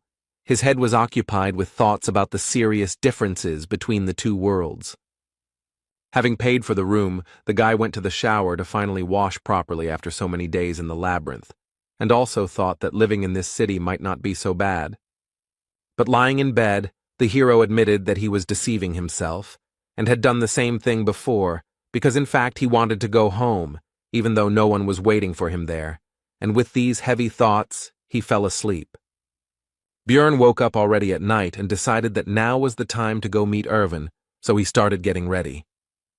Having asked a local resident about the Black Whale Tavern, the hero received the answer that this place had had a different name for 10 years already. Finally, Björn became convinced that the game world was lagging behind this in time, and having learned about the current name of the tavern, he went there. Nowadays it was called Python's Paths, and the hero noticed that he could read the local language because he understood what was written on the sign, which meant that he should visit the library soon, but now he needed to go inside. The tavern had a good atmosphere, there were many customers, and finding Erwin here would certainly not be an easy task. But the hero was lucky. The girl was the first to notice and call the guy, but there was another elf sitting next to her. He had seen her during the day. She was clearly in a negative mood, and when asked who she was, the answer was that the pointy-eared one was Erwin's older sister. When the guy asked if she had a name, He answered Tessia, which was part of his girlfriend's full name, from which it was concluded that she simply did not want to introduce herself normally. The hero asked why she was here, to which the girl flared up and said that it was because the barbarian invited such a young elf to such a tavern. And she continued that the meeting was scheduled for last night, but the guy never showed up. He's just an insensitive barbarian. The hero was surprised why it was last night, and Tessia thought that he was just making a fool of himself. Björn decided to make sure, so he asked Erwin how many hours had passed since leaving the labyrinth and received the answer 30 hours. The hero thought that only 4 had passed, but it turns out that he had slept for more than a day, which made him feel guilty. Jandel's son decided to apologize and explained the situation he found himself in. He didn't think it would turn out like this. Erwin's elder sister was shocked. She couldn't even keep her face. It seemed like she had never seen barbarians apologize. After this, Tessia asked about the reason for the meeting, but the hero did not want to talk in front of her, so he said that she could find out everything from her sister after the meeting. Further dialogue did not take place. Sparks seemed to fly between the two of them, and Erwin was torn, trying to calm her friend and relative. During the argument, Tessia suddenly slammed down a heavy bag and said that these 350,000 magic stones were payment for the essence. Björn began to explain that he would like to continue hunting in the labyrinth with Erwin, and she could earn the necessary amount with him, and they would divide the spoils in half. At first the girl was happy about this, but a moment later she became gloomy and refused, and the hero could not understand the reason because they made a good team. Tessia explained that now Erwin would be on the same team with her, and before that he was alone due to the tradition that the first entrance to the labyrinth should be solo. The hero realized that now his girlfriend had people who would take care of her and decided to take the money, but noticed that based on the agreement he had made with his girlfriend about dividing the spoils 1 to 9, there was still 280,000 missing. To this Tessia responded with a bag she had prepared in advance, and Björn realized that she was simply trying to trick him, but he kept it all to himself and asked her to leave, because he still wanted to talk about something with his friend. But she didn't want to leave her little sister here, and was about to start objecting when Erwin herself intervened. She really appreciates her sister's concern and is glad that she came here with her, but she needs to thank Björn and say goodbye to him.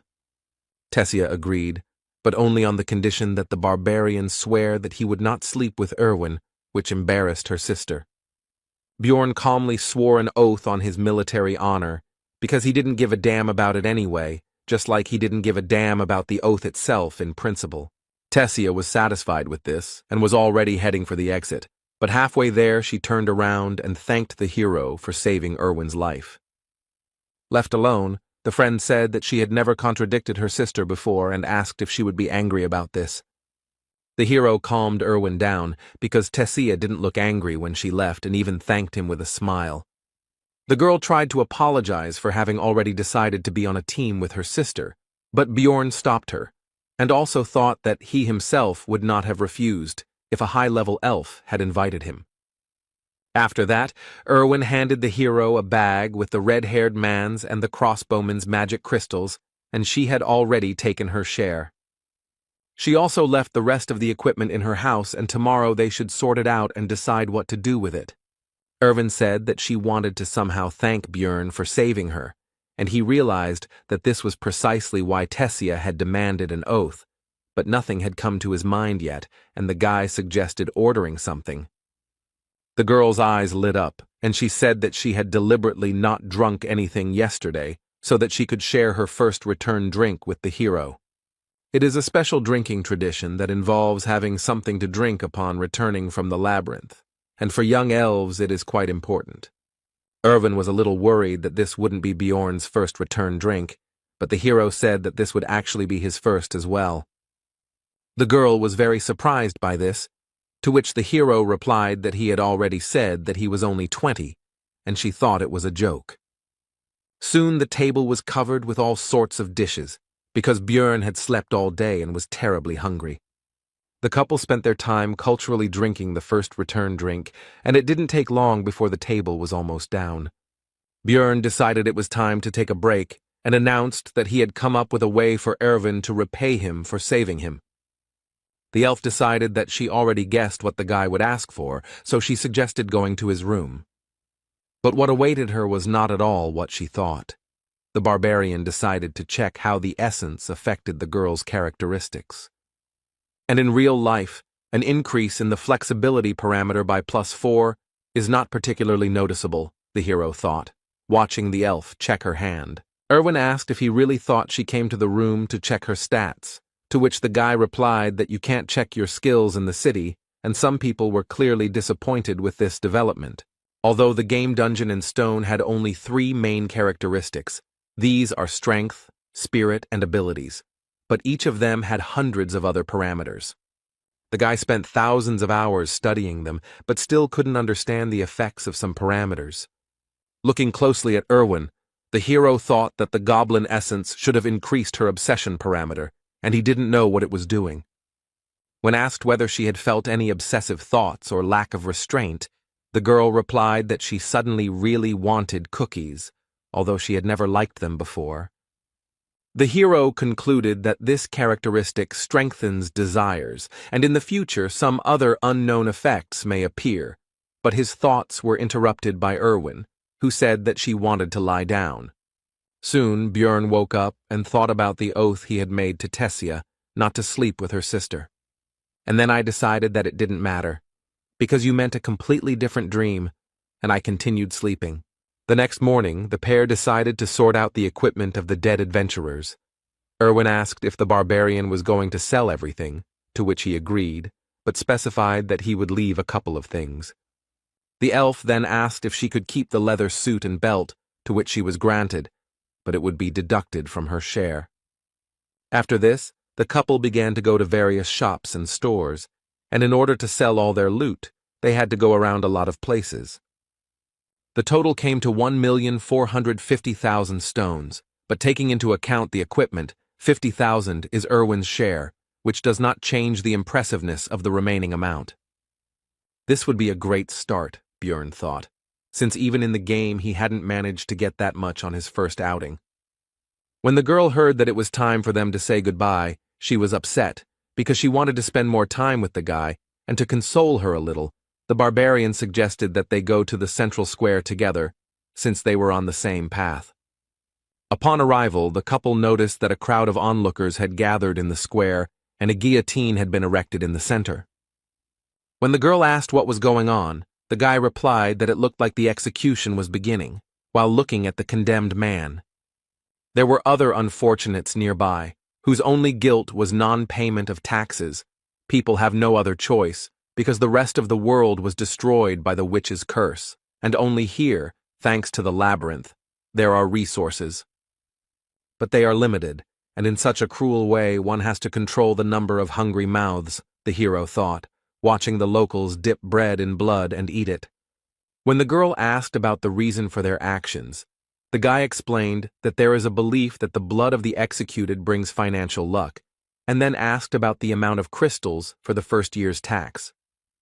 To which I received the answer that the amount is 700,000 for non-humans, but in the second year it is already 800,000, and a commission appears upon exchange, which is slightly different from the game, but close. Taxes are growing every year, which means he can't stop training, otherwise his blood will end up on someone else's bread. You need to save up as much money as possible so you don't have to worry about it, so you need to get to at least the 6th floor in order to avoid execution and survive.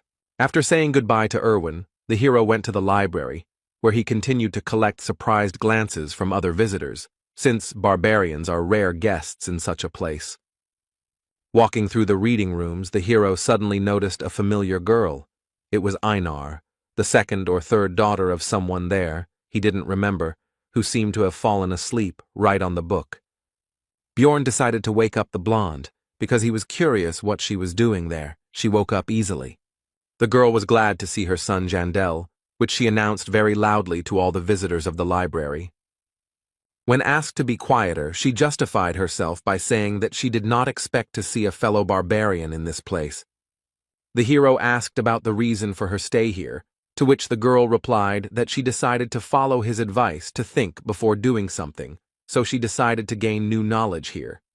She also said that while in the labyrinth, she realized that it was not only monsters that posed a danger, so Einar decided to study, but she faced a problem, which was her poor reading skills, and now she is going to the Temple of the Barbarians to fix it. As she was about to leave, the girl remembered her promise to repay for the advice, so she said that she should be looked for in the Angry Bull Tavern. The library was simply huge, and the hero couldn't even imagine how to find the books he needed here. Björn decided to approach the female librarian, but noticed that she had fallen asleep at her workplace, so he tried to wake her up with a soft cough. She immediately opened her eyes and began to find out what was required of her, to which she heard about the need to help in the search for books. But before the hero could explain the details, the librarian cast some kind of spell and cast some kind of effect on the barbarian. And yawning, she explained that he would find the book he needed if he simply wandered around. Taking them with him was forbidden. He had to read them in the library. Before Björn could find out exactly how it worked, the girl closed her eyes and fell asleep again. He quickly understood how magic works. Just looking around a little, it turned out that magic simply highlights the desired book, which was very convenient. Now it became clear to the hero why only one person looks after such a large library. Magic makes life much easier. The first book Björn picked up was called The Fallen World, and it told the story of how the lands had been cursed for thousands of years, and only Rafdonia survived, thanks to the ruling family who opened the way to a dimension called the Labyrinth. The second, Basic Notes on Alchemy 4, covered ways to turn magic crystals into food, water, steel, and other resources.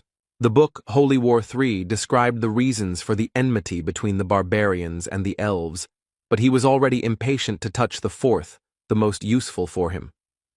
Bearing the name Evil Spirits of the Abyss, which was the name given to those who came from another dimension to take over someone else's body. The reasons are not described here, but it is clear that the ruling family and the church have done a lot to get rid of this phenomenon. For him, as an evil spirit, the information from the book was very useful. As long as he didn't give himself away in any way, he would be fine. The fifth book on the death of the king told of the death of the first ruler, who was called the Immortal, Ravigian III, and he died 150 years ago, and it is from this event that the events of the game begin. Next, records of dimensional instability, which suggested that he himself was to blame for ending up in the dark region, as interference in teleportation could cause passage through a closing portal, which is what he did. Those events could have been entirely his fault, but even thinking about it was disgusting to the hero, and so, while reading books, night approached. Lying in bed, Björn thought about the fact that 3 days had already passed since returning from the labyrinth, and there were still 27 days left until its next opening. Tomorrow he would look for companions, and with his thoughts, he fell asleep. In the morning, the hero was awakened by a knock on the door and Erwin's voice calling him to wake up. The guy had no choice but to obey and go open the door. Before Björn could say hello, a powerful gust of wind hit him in the face, causing him to lose his train of thought. Erwin began to happily tell that she managed to make a contract with a new spirit. This time it was the wind element, although she spent 10 spirit stones. Showing a creature that looked like a small tornado, she continued to say that she was very lucky because the elements of fire and air go well together.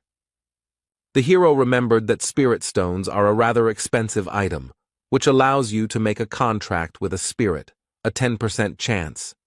After finishing his thoughts, Björn asked to call the creature back, as a strong wind was currently causing a disturbance in his room. As an apology, Erwin decided to confirm her words about her good cleaning skills, and the barbarian admitted that she really did it very quickly and efficiently. After this, the hero asked the girl about the reason for the visit, because she has more important things to do, for example, preparing for the trip to the labyrinth. Erwin explained that she wanted him to be the first to know about her successes. Based on these words, Björn decided that he was her first friend, or something like that. The barbarian said that he would live here for a long time, so if the girl had problems, she could come, and he himself thought that they could very well remain friends, despite the fact that they would be on different teams. Erwin, sitting on the bed, beamed at these words, and the hero thought that having many connections is always useful. Having said goodbye to the girl, the hero went to the Angry Bull Tavern, where the barbarians were staying. One of the relatives told them all sorts of things as they walked through the establishment, in particular that they lived 10 people in a room of 5, but paid only 300 crystals. Soon they met the one for whom Jandel's son had come here. It was Einar, Feneline's second daughter. When asked why he needed her, the hero explained that he wanted to fight her for training. In response to this request, Einar explained that there was no point in spending her debt on this. She could just go to the site, and she was not against training in her free time. Björn didn't want to put this matter off for later, so he suggested that the girl fight right now. It didn't take Einar long to defeat the guy. It was just a crushing defeat. She was very good, which meant he would not waste his time in vain, so the hero was not going to limit himself to one duel and demanded another. The fights continued one after another. Einar emerged victorious from each one, but Bjorn was not upset. Because she was very strong, the main thing was that he learned. The moon had already risen in the sky and both fighters were tired, so they decided to finish training. Looking at the girl, the hero found her very strong, smarter than the other barbarians, and she was also unlikely to betray him. Björn decided to find out if Einar had a team, to which he received the answer that she was going to go alone, because she did not have the money to assemble a group. Having learned the information he was interested in, the hero decided that the best choice would be to invite the girl to join him. And he began to explain the conditions under which he would take 80% of the spoils for himself, but would pay for the creation of the team himself. But in the middle of the speech, Einar interrupted Björn and said that, not a word more. She looked determined. The hero tried to explain the benefits, to convince. But this was unnecessary. The girl meant by her words that she agreed without any words, since she wouldn't understand anything anyway, and simply trusted him. This brought a smile to Björn's face. He was glad that he finally had a reliable teammate. The next day they went to the Temple of the Barbarians, where the hero had recently begun his journey. There they were met by the same man who had conducted their ceremony back then. Björn had no desire to return here, but there was no choice. The man recognized them and asked the hero if he was following in Einar's footsteps in wanting to learn to read and write, to which he received a negative answer. When asked why he was here then, Björn replied that he wanted to obtain a certain spiritual seal, or more precisely, the seal of the immortal. The non-human races have different features. For example, elves can make contracts with spirits to borrow their power. Dwarves can also gain the blessing of armor, which increases the effectiveness of their equipment. Beastmen have the ability to form contracts with ancient beasts, called spirit beasts, and the barbarian race has the ability to apply a spiritual seal in the form of a tattoo on the skin of the back. The man began to question the source of information from which Björn learned about this method of amplification. But the hero had thought this point through. He had checked in advance whether this information was available in the library, so he replied that he had read it in a book. The man laughed at this and patted the boy on the back, and also said that he was proud of him and Einar. The chief noted that he had no reason to refuse, but the cost of this service was 800,000 stones. To the rhetorical question of whether the newcomer could handle such a sum, the hero answered in the affirmative, which surprised both his companion and the man opposite him. The chief became serious and asked where the young warrior got so much money. It was very suspicious. But the hero thought this through too and began to talk about how he was lucky to meet a wounded elf in the labyrinth. He used her as a slave and took away the magic crystals he obtained, and also gave her essence. And upon returning from the labyrinth, the guy forced her sister to pay for the provided item. With his story, the hero greatly pleased both the leader and the barbarians who gathered around to listen to his story. As a gift for his good mood, the man gave Björn 2 coins worth 100,000 stones each. The hero shouted that he would continue to bully these useless elves in order to become a cool warrior, and the more he looked at his new relatives, the more he became imbued with their spirit. Spiritual seal is a kind of strengthening technique, the purpose of which is to fill the body with special ingredients that will give special strength. Barbarians tattoo newly born children when their souls are still pure, so that the paths of the soul are visible even after they grow up. So every one of his kind has tattoos. The shaman gave the young warrior a chance to think better, because he would not be able to choose another spiritual seal, but would remain with this one until the end. The seal of the immortal is the main requirement for a tank barbarian. Other seals are also very useful, but the hero has already made his decision. Getting the tattoo was excruciatingly painful, and Björn was already shuddering at the thought of having to go through that again in the future to level it up. Its effect was a significant increase in natural regeneration and physical characteristics. At parting, the guy thanked the shaman, which surprised the latter because for the first time he saw a warrior who thanks people like him. At this news, Björn hurried away as quickly as possible, hoping that his unusual behavior would not reveal his nature. The next morning, the hero went to the shopping district to buy the necessary equipment, thinking along the way that thanks to training with Einar, it became clear that the sword would not suit him. Björn plans to focus on learning shield techniques, so the weapon should be easy to handle. The hero's choice fell on a medium-sized mace, the cost of which is 220,000 magic stones. The barbarian also took half armor for 360,000 and a custom helmet, since he couldn't fit into the usual ones, for 170,000. After that, time flew by. Although the days were full of worries, they very quickly became routine. At 7 in the morning, he woke up and had breakfast with Erwin. After that, Björn stayed in the library until 4 in the evening, which greatly surprised other visitors, and the librarian slept constantly. After this, the guy goes to different taverns to listen to the conversations of other adventurers. He does this in order to obtain information that cannot be found in books. After this, around 5, Björn goes to the barbarians to fight with various relatives, with whom he began to fight a week later. After regular training, the hero even began to defeat Einar sometimes, and his efforts began to bear fruit. He succeeds in this because the girl, although strong and skilled, has direct and predictable movements. He told her this, but it has long become her habit, which she is unlikely to easily correct. At 9, Björn returns home, washes up and meets Erwin again to have dinner with her. They finish around 11, after which the elf leaves, but this time she reminded them that the labyrinth opens again tomorrow. The month has passed extremely quickly. The next day, Björn and Einar went to the Explorers Guild to establish a magical connection. Its price for rank 9 seekers is 15,000, and it works for 24 hours, but it is necessary so that after teleportation, you end up next to each other, and not in random places. The hero decided to order an expensive dinner, a whole feast for 800 stones before entering the labyrinth, which made his partner happy. Having finished with the last things to do, the couple headed towards the square, where the rest of the researchers were already waiting for the portal to open. Suddenly, a group of barbarians burst in here. They were newcomers who had just come from the coming-of-age ceremony.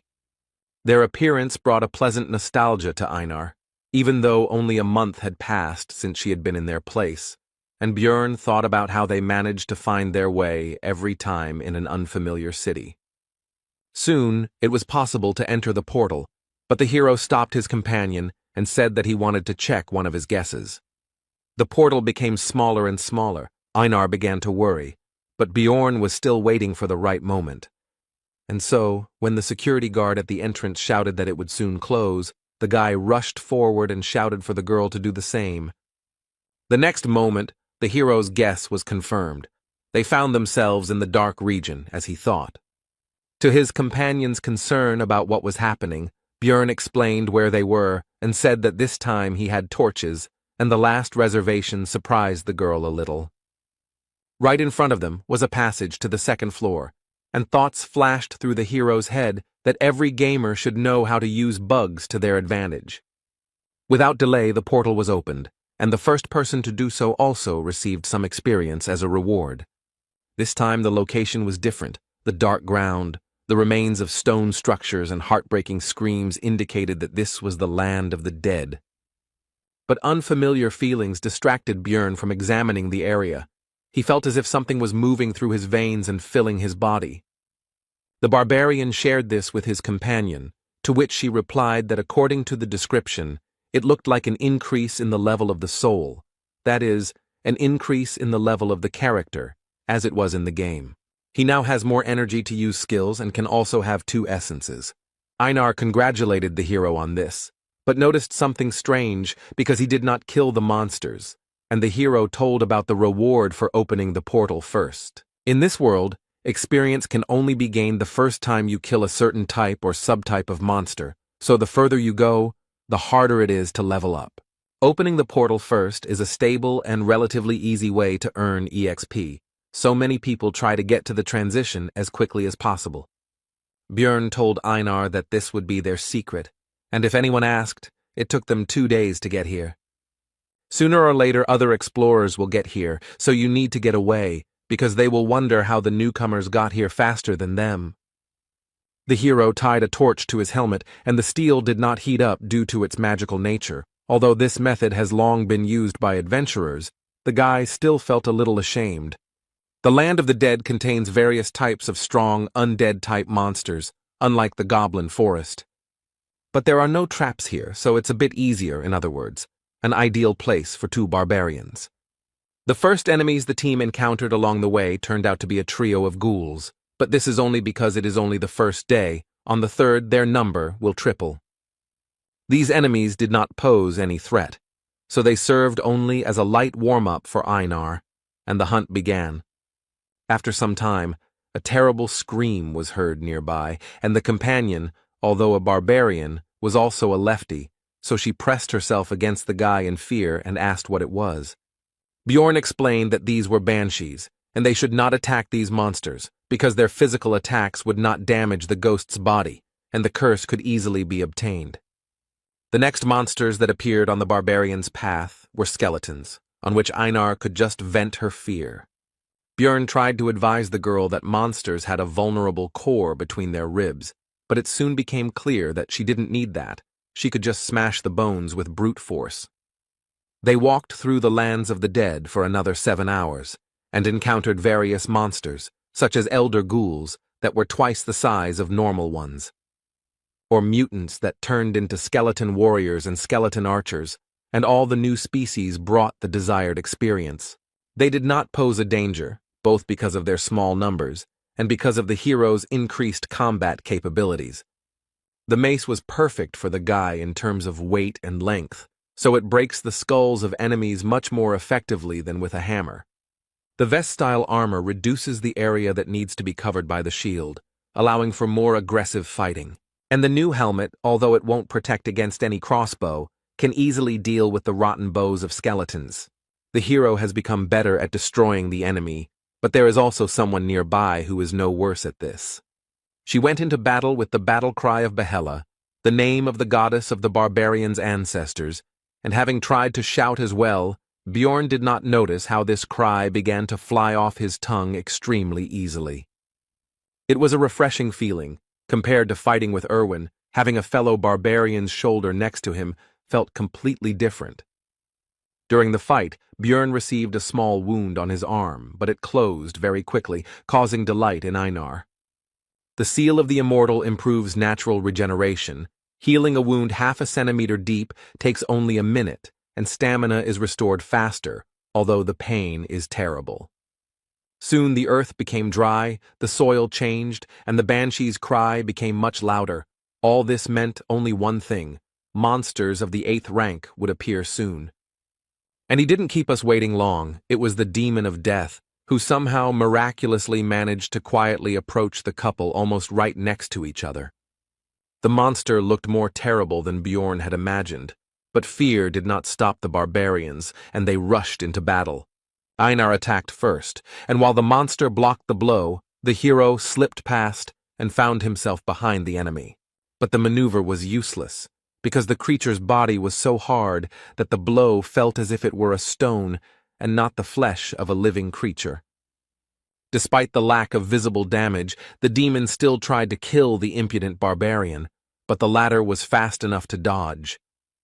But we shouldn't forget about Einar, who decided to take advantage of the monster's distraction and struck the creature with her huge sword. But the weapon was unable to enter the monster's body, and the young warrior was thrown further away by the attack.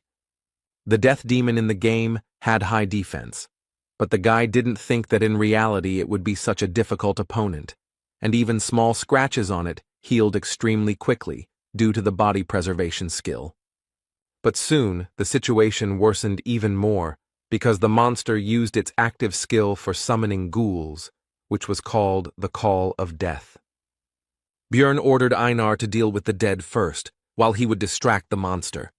Weaker attacks could be easily taken on the shield, especially with the physical stats boost from the Seal of the Immortal. More powerful attacks had to be dodged, using all possible agility from one's body. Bjorn was quite successful in distracting the death demon, although he was unable to land any blows, but that was not necessary. Soon Einar was able to deal with all the ghouls and immediately went to help her partner. She slipped behind the monster's back and prepared to deliver a devastating attack with her monstrous weapon. The next moment, the warrior struck the death demon with her sword, but the strong skin withstood it. When the monster was distracted by a new target, Björn had the opportunity to attack in the same place where Einar had hit, which he took advantage of. Finally, the battle began to turn in favor of the barbarians, and they finally managed to inflict serious damage. But, not paying attention to the pain or possible problems from a head injury, the demon drove his opponents away from himself.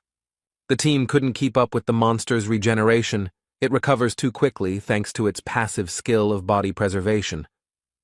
Already thinking that they wouldn't be able to cope with the demon and would have to return to hunting 9th-rank monsters, the hero saw that Einar had grabbed the enemy's leg in an attempt to upset his balance. This seemed like a great idea to Björn, and he hastened to support his companion in the attack on the monster. And in the end, the barbarians managed to drop the monster on its back. Now it's time to quickly take advantage of this. But it turned out that there was no hurry, because nature, or whoever created the demon of death, did not think of a way for him to get back on his feet after falling. Now the barbarians can take advantage of their advantage, and the monster began to feel like a victim. The pair of researchers began to joyfully beat and cut the helpless enemy, who not long ago seemed to them, if not invincible, then at least an extremely difficult opponent. After defeating the demon, a very large magic crystal remained in its place, which made Einar happy. But Bjorn hastened to explain to her that the cost of extraction was actually only 100 stones. But it turned out that for the girl, this sum was quite good, because for this price she would be able to buy the delicious bread that she ate at the feast before leaving for the labyrinth.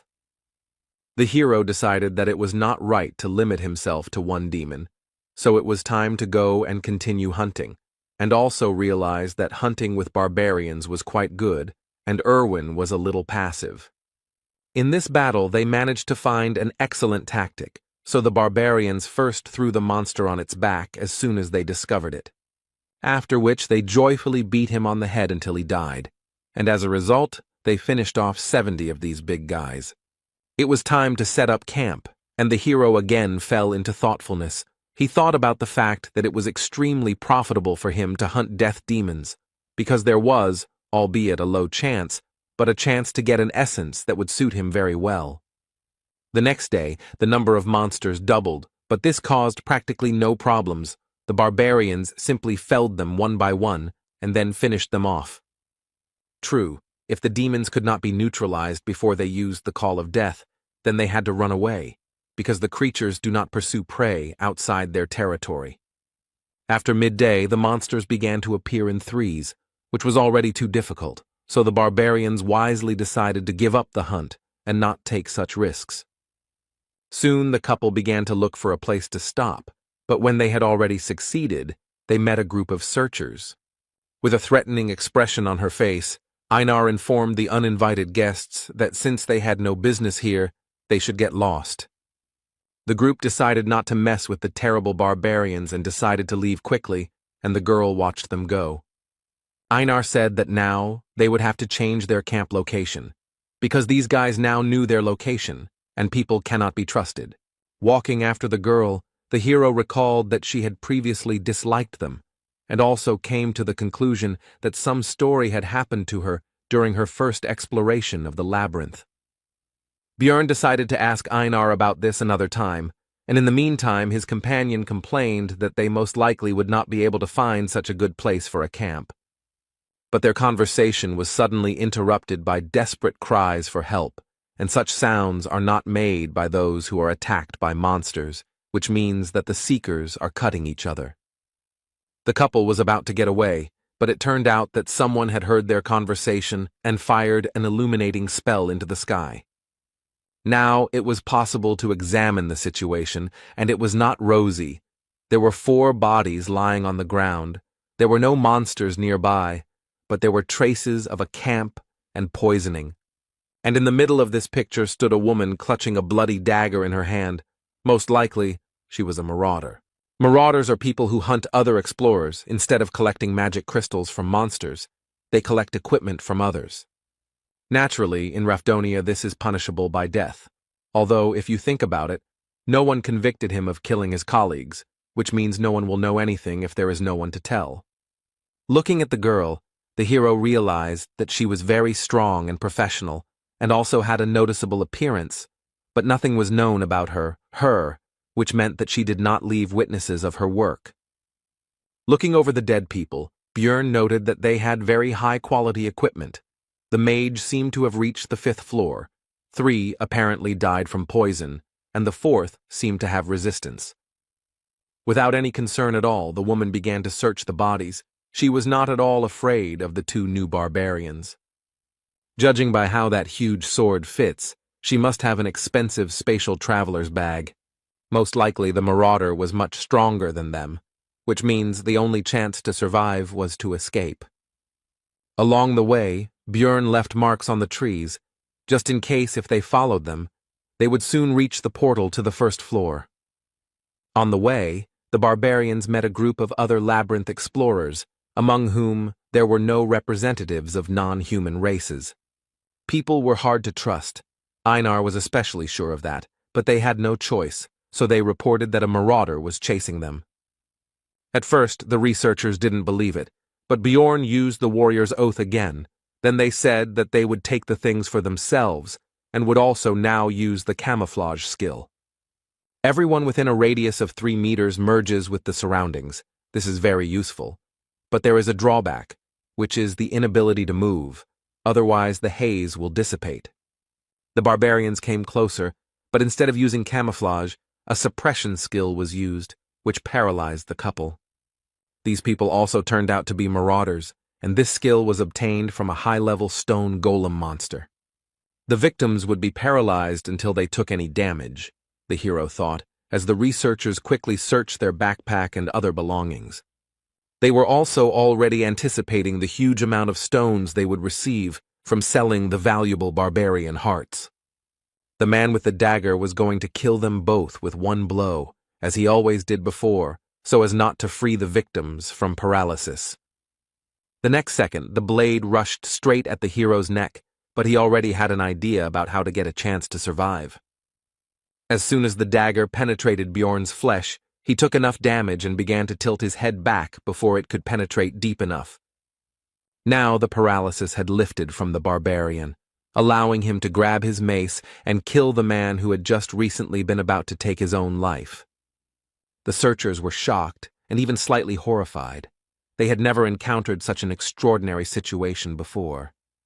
Taking advantage of the confusion of his opponents, Björn pulled the dagger from his neck and threw it straight at Einar in order to bring her out of her paralysis as well. But this also accelerated the blood loss even more, and the barbarian began to weaken quickly, so he had to leave everything to his partner. The warrior took full advantage of the opportunity and immediately released her anger on the people, instantly cutting one of them in half. Soon the rest of the enemies lost their lives, except for one, who, seeing the quick reprisal against his comrades, decided to escape. Einar was about to chase after him, but she heard Björn's request for help, so she hurried to use the healing potion. The hero was able to survive thanks to the seal of the immortal, but now there will be a scar on his neck that is unlikely to heal. His partner was only happy because he would be the only barbarian with such a mark, which could be considered an excellent reason for pride. Soon the barbarians caught the escaped enemy. Einar held him tightly, and they were already about to interrogate him. But suddenly, from behind their backs, a small dart flew at the man, which killed the man almost instantly. All this time the female marauder followed and watched them. They were never able to break away, which is an extremely bad sign. If they couldn't escape, then the only way out was to fight, so the barbarians rushed towards their new enemy. Even though they are newcomers, and this woman looks very experienced, they have the advantage in numbers and should have a chance to win. The next moment, the marauder dodged the young warrior's blow without any noticeable difficulty. And then she took on the dagger and attack of Bjorn, who, although he expected something like this, hoped for the best. Since she can compete with him in strength, it means she has probably absorbed more than one essence, and this once again confirms how high a level it is. Since the barbarian cannot overcome her in a normal confrontation with force, he will use his superior mass and start pushing. But the marauder did not expect that the enemy would pierce his armor with a simple, albeit poisonous dagger, which indicates that the woman knows how to use aura, which means there was no chance from the very beginning. Einar tried to correct the situation. She tried to stab him in the back with her huge sword. But the enemy flew past at lightning speed, inflicting serious wounds on the warrior, much worse than those received by Bjorn. Throwing a dagger into the air, the marauder addressed the hero with the words that the basilisk's paralyzing poison had already spread throughout the body, which meant it was time to surrender. The hero feverishly thought about the fact that the enemy was superior to them in strength, speed, and in everything, so would they really die here?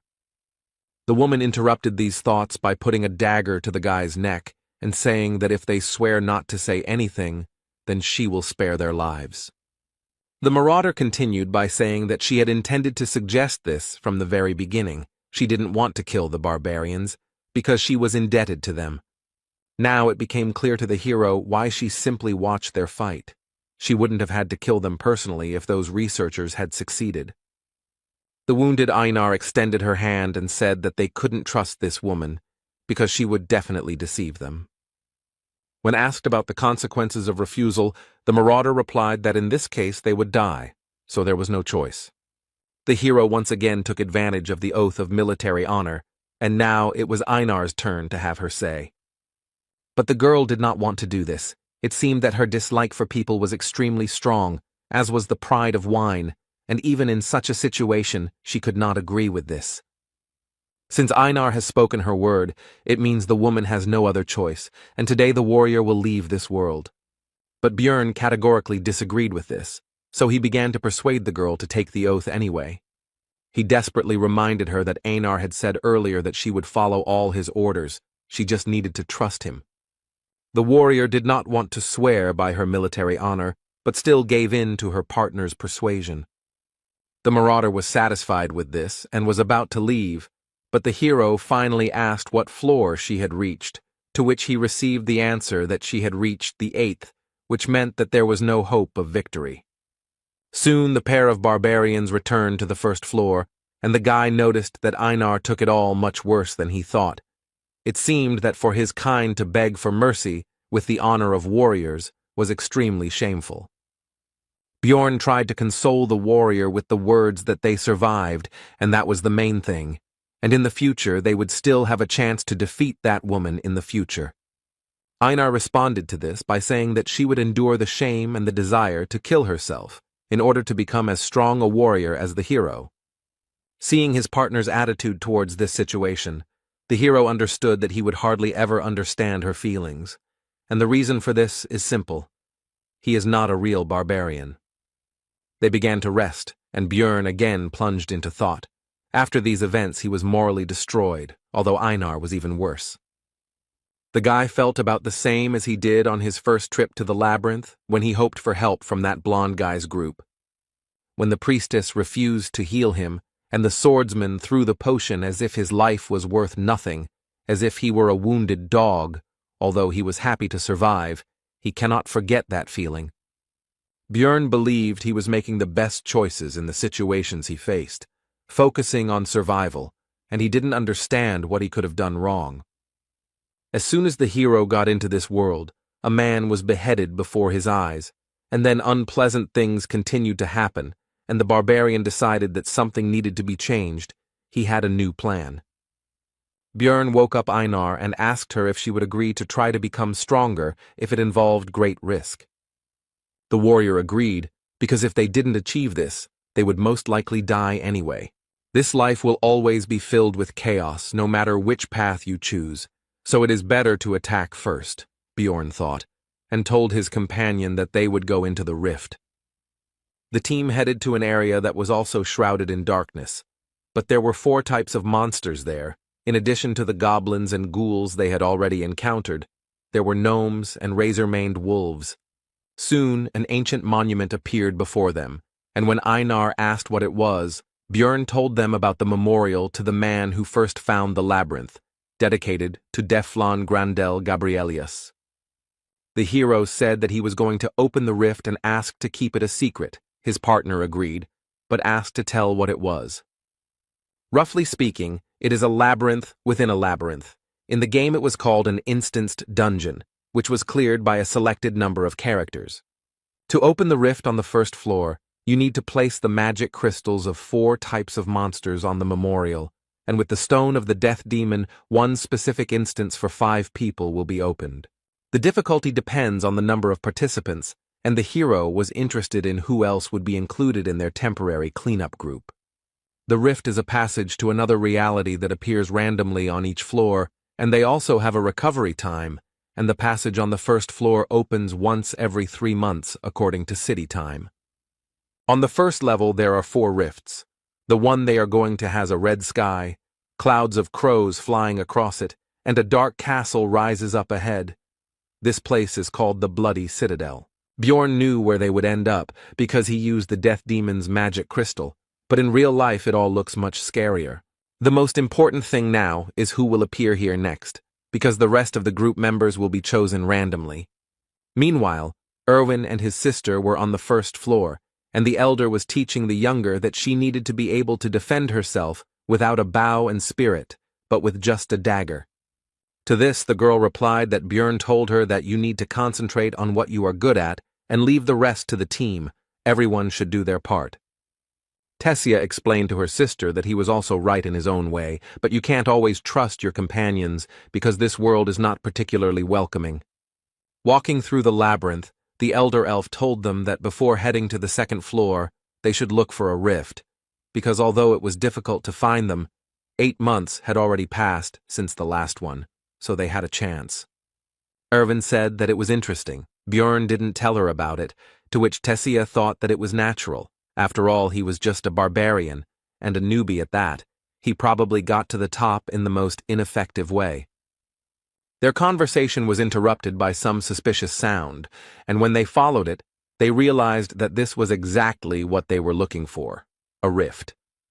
This was their chance to become stronger and make some good money, so the elves immediately rushed into the rift before anyone else got there. The girls had almost reached it when the entrance to the rift closed right in front of their noses. It looked like some researchers in other places had managed to get into other entrances earlier. Meanwhile, in the Bloody Citadel, the barbarians waited for the first comrade to appear. It turned out to be a dwarf. And after him, a sorceress and a guy with a backpack stepped into the passage. The hero was surprised and glad about the presence of a magician. Einar noticed this and asked about it, and learned that magicians are valuable for the city, and only the strong can go to the labyrinth. In other words, she was strong enough to be here. The blonde heard this, so she praised the barbarian's intelligence. After which, she introduced herself. Her name was Aloa Raven, and she was a 6th-rank mage. The hero noted that she looked a little arrogant, but in the game all the mages were crazy, so the girl looked almost like a saint. The sorceress meanwhile introduced her companion. He turned out to be a professional porter whom she hired. His name is Tarjin. The explorers continued their acquaintance. The next one was a dwarf. His name is Hikuro Murad. He has been exploring the labyrinth for 3 years. After the introduction of the barbarians, the hero asked about the fact that they were not like those who would work on the first floor, since they ended up here. They decided not to reveal the details. They both just heard that a rift was about to open, so they were here. Everyone agreed to the proposal that Raven would be the temporary leader, and when Bjorn also wanted to accept this proposal, Einar interrupted him, because she considered him to be an intelligent, wise, and capable warrior. All this praise went on, causing the hero to feel ashamed and awkward. After hearing all this, Hikuro Murad laughed and said that it was difficult to find a wife who would respect you so much, and he was even jealous, which embarrassed the warrior. Their conversation was interrupted by the sorceress, urging everyone to move forward. It seemed she was not interested in this dialogue, so she changed the subject.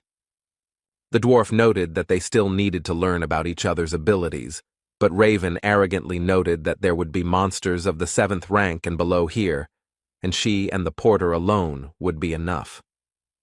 The sorceress continued by saying that she would also take the spoils from the keeper, which caused a conflict with Hikuro Murad, who was dissatisfied with the distribution of the spoils. The argument grew more heated, and the hero reflected on the fact that for successful magicians, research comes first, while for simple adventurers it is money, and here their interests clashed. Alua Raven tried to compromise. She said that she would give them all the magic crystals from this rift. Bjorn noticed that the argument was causing tension in the sorceress. She was very depressed. It seemed that she did not expect such a development of events. Raven agreed that she would give up some of the items, but the essence would be hers. The dwarf agreed to this, and also said that they would roll dice to decide who would get the rift stone. But Bjorn didn't agree that they were thrown out of the discussion altogether. But the two didn't agree that he had the right to the stone, but they did agree to give 2 essences from ordinary monsters. This was the maximum that could be bargained for. There would be no suitable essences for their level here anyway, and Murad and Alua had already resolved their differences and calmed down. Looking at the Blood Citadel, Bjorn became determined to conquer its peak and become stronger, so that he would no longer get into unpleasant situations, and so that high-level researchers would not treat him with arrogance. This rift is divided into 4 parts: a drawbridge, a battle zone behind the walls, an underground prison, and a place of worship for demons in the Lord's room. These thoughts flashed through the hero's mind as the squad approached the entrance to the fortress. On guard were gargoyles, rank 8 monsters that stand still most of the time and look like statues. But once you notice the enemy, they attack them and use their active skill petrification, which covers the one it was applied to with a layer of stone. Usually, explorers have to sacrifice one of their own, exposing him to the gargoyle's ability. But if there is a mage in the team who knows the magic of removing curses, then everything changes. And without their skill, these monsters turn into very simple opponents that can be dealt with without any problems. Hikuro Murad showed what his skills and 3 years of experience are worth, crushing his opponent without any problems. The magic crystals that remained in place of the enemy corpses began to fly up on their own and go to Tarjan's backpack. It was a spell for collecting stones. It would make their lives much easier.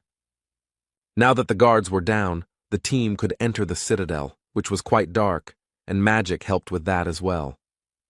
Now the researchers could see that they were not alone here. There was a group of ugly monsters nearby. These were the dead, monsters without a rank that do not give experience or crystals, and their bodies do not disappear unless an essence drops. The part of the squad that was melee fighters took aim at the opponents, because it would be wasteful to waste mana on such weak monsters. These opponents could not cause any difficulties for any of the squad members except, perhaps, the porter Tarjan, but he did not participate in the battle. As a reward for exterminating the enemies, the researchers received a forge, which they took with them, because they would soon need it. After walking a short distance along the corridor, the team encountered an obstacle. It was a steel door. The sorceress volunteered to solve this problem. It's unlikely that anyone else would have been able to overcome this obstacle with brute force, but a huge fireball is a completely different matter. Looking at the result of the magic, Björn could only marvel at how overpowered magicians could be.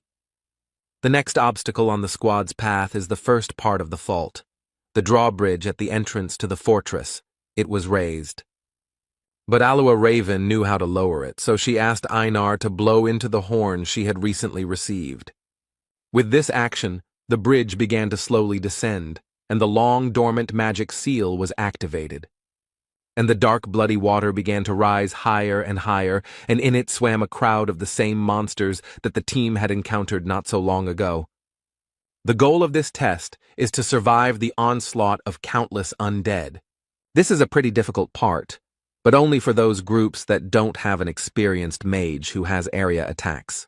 The next moment, Raven destroyed the crowd of enemies with her magic, making it much easier for the group to pass this test.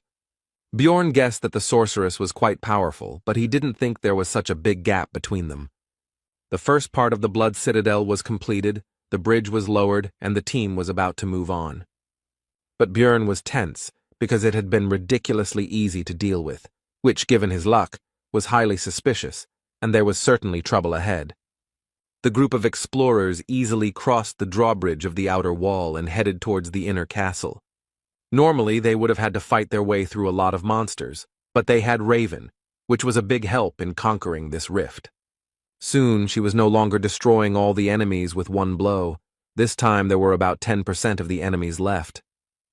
Among them, the most dangerous were the death demons, who survived thanks to their durability and regeneration. Einar and Björn had already worked out their tactics for fighting these monsters on the second floor very well.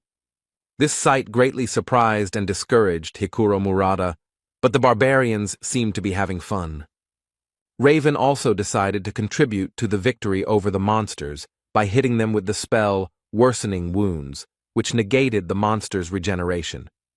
Without one of their greatest strengths, the death demons have been reduced from fearsome foes to mere lumps of meat. Having seen the possibilities of magic, Einar understood why wizards are treated specially, which she told Bjorn. The dwarf supported her in this matter.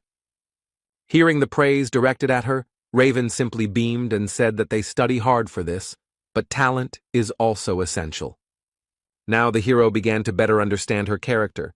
She pretends to be modest, but loves to brag and conduct research. The sorceress asked for help in collecting some materials, which no one refused her, and soon Targan's backpack became almost full. Björn noticed that she had examined the entire area, but had not paid attention to the statue. Did she really not know about it?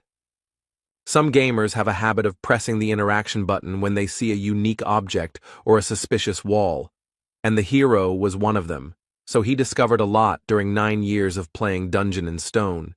But it might hurt the sorceress's ego if a common barbarian knew something that she hadn't discovered, even though she had spent her entire life researching, so she would avoid things that might arouse suspicion. Soon, the group of adventurers entered the inner castle, which lay in ruins, and there were no monsters or possible prey nearby. So they did not stay here long, and quickly found the steps leading down and went under the thickness of the earth. The group fearlessly entered the first floor of the underground prison, the third part of the Blood Citadel, and began to explore it. Hikuro began to ask Raven about the monsters encountered in this location, to which he received the answer that they were a skull rat, a banshee, a death demon, a ghoul lord, and a corpse golem. To this, the dwarf noted that he had fought with all of these species except the last one, since it was found only here in the Bloody Citadel, after which the sorceress began to talk about its features. Soon the terrifying cry of a banshee echoed through the dungeon, and Einar again showed that she was not only a barbarian, but also a girl. She was afraid of these ghosts, and pressed herself against Bjorn. Raven couldn't help but scare the warrior, and began to ominously talk about how meeting these monsters would be terrible and indescribable. But Bjorn reassured his friend that magicians actually have ways to fight banshees, so there is nothing to be afraid of. The sorceress was surprised out loud at the barbarian's knowledge, after which she decided to stop joking and lured a group of ghostly monsters with her spell. And as soon as all the banshees gathered next to her, Raven used fire magic and incinerated all the opponents. Even their intangibility did not help them. and standing right in the middle of a branch of the fiery hell, she invited her companions to follow her, as if she did this every day. This display of strength, coupled with her behavior, caused surprise and even fear among the rest of the team, except for Targan, who seemed to have long known what his employer was capable of.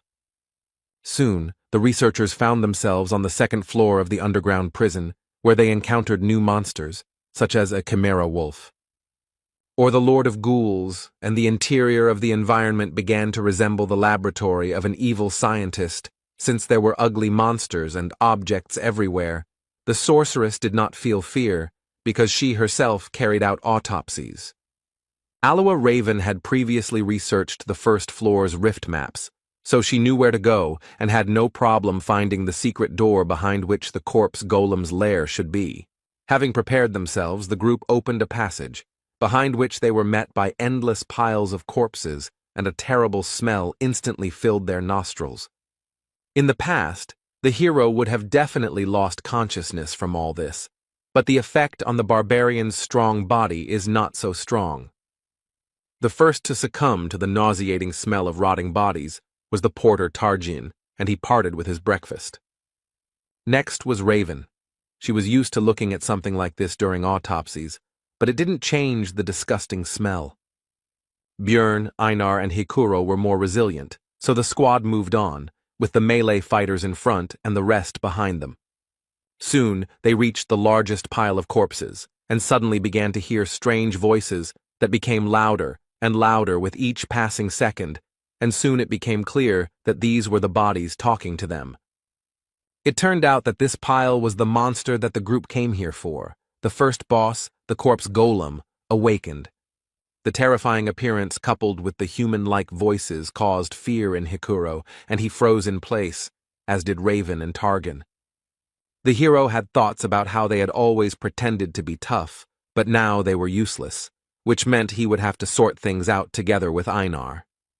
Dungeon and Stone is a niche game, but it has details that could appeal to anyone. One of them is the terribly realistic illustrations that look like photographs. They often flashed on the internet. The hero was once again faced with the fact that no matter how plausible the pictures were, reality was on a completely different level. Alua Raven still couldn't recover from her dissection experience, so she wasn't just useless, but also a burden that needed to be protected. Hikuro Murad, a dwarf who had seen many terrible monsters during his 3 years of exploring the labyrinth, was no better. Tarjan, the porter, who looked quite stoic, especially for his role, was also of no help, which was to be expected. They all treated Björn and Einar like trash because they were newbies, and in the end, they, the barbarians, were the only ones left sane. And the corpse golem was not going to wait for the researchers to come to their senses, so it attacked them, releasing acid mixed with corpse poison from its body, from which the warrior protected herself with a broad sword. But Hikuro didn't defend himself in any way, and the splashes hit him right in the eyes, taking him out of the fight in an instant. Raven couldn't recover and was still vomiting. She couldn't even stand on her feet while Targan tried to help her with something. Seeing the dire situation, Bjorn ordered Einar to take the dwarf with him and go protect the magician, and he would try to distract the monster until the others came to their senses. The hero knew the boss's attack sequences from the game. He preferred to throw a corpse bomb at distant targets. But up close, he used his vile semblance of hands to catch opponents in order to absorb them, making them a part of himself. The vile corpses that made up his body stretched out their arms in an attempt to grab the living one, shouting out various phrases along the way, which instilled fear in the hearts of the researchers. Björn couldn't get too close. Otherwise, the golem would hit the mage with long-range attacks, so he had to stay at a medium distance all the time, balancing on the edge. After some time, the hero's efforts were rewarded, because Raven was able to gather her will into a fist and strike the monster with magic. Watching the huge wall of flames, from behind which came the screams of the undead bodies being burned, Björn was impressed by the power of the spell, as it alone ended the first phase of the boss fight. The outer body of the corpse golem was destroyed, and the second phase, the skeleton golem, had arrived. this was not the end yet. Einar and Bjorn rushed forward, because now the monster had no long-range poison attacks, and the two barbarians had every chance of destroying it. With their brute force, they would crush its bones.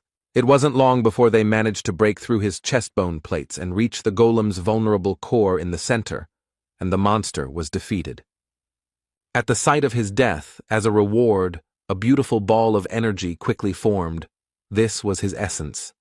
Elite monsters that do not appear in the regular labyrinth are highly valued by explorers, as they can be used to obtain valuable experience, which is very difficult to earn.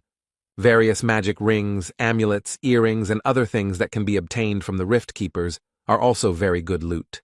But still, the main value of these instances is that the chance of essences dropping increases several times.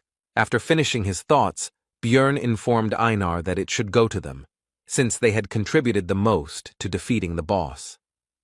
He himself wanted to get 2 essences, from the Death Demon, which gives powerful regeneration, and from the Wolf Chimera, which gives strength. Corpse Golem Essence is also good for a tank.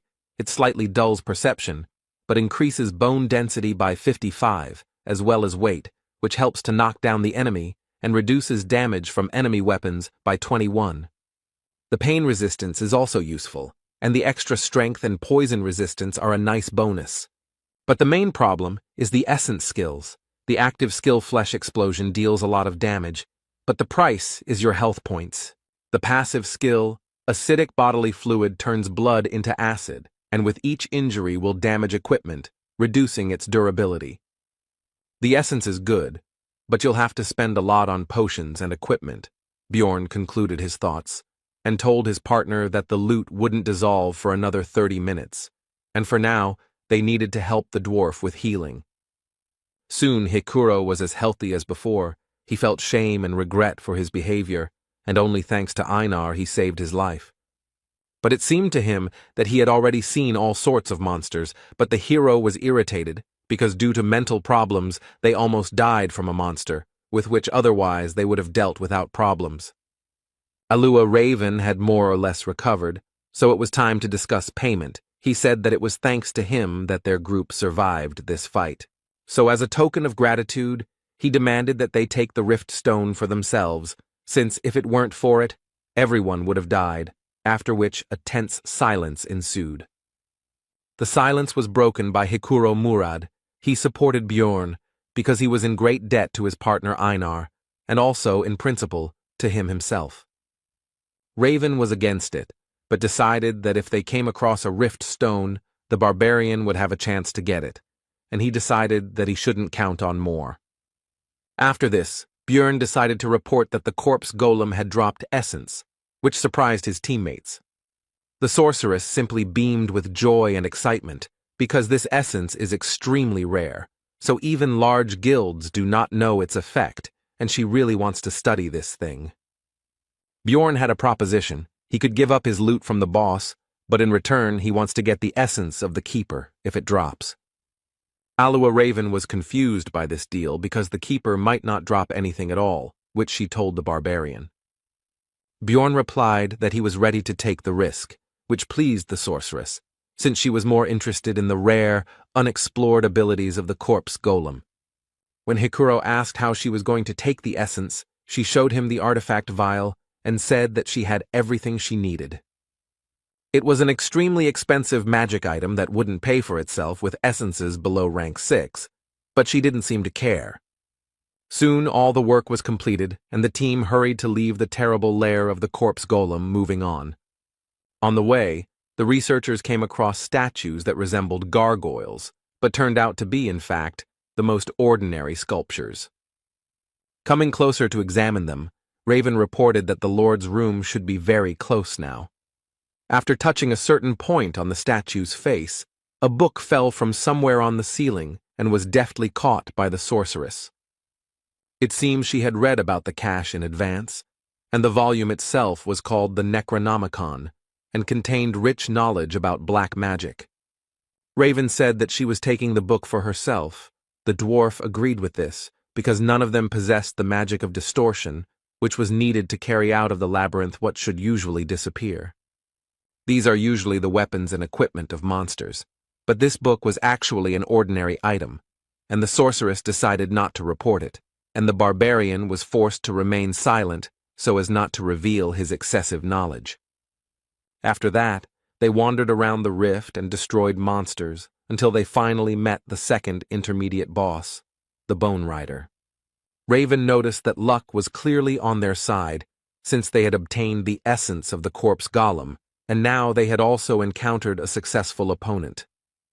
She was right, because the monster of the 7th rank, the Bone Rider, is divided into several types. The first one is called Sadness and uses fog, which causes psychosis, annoying the enemy.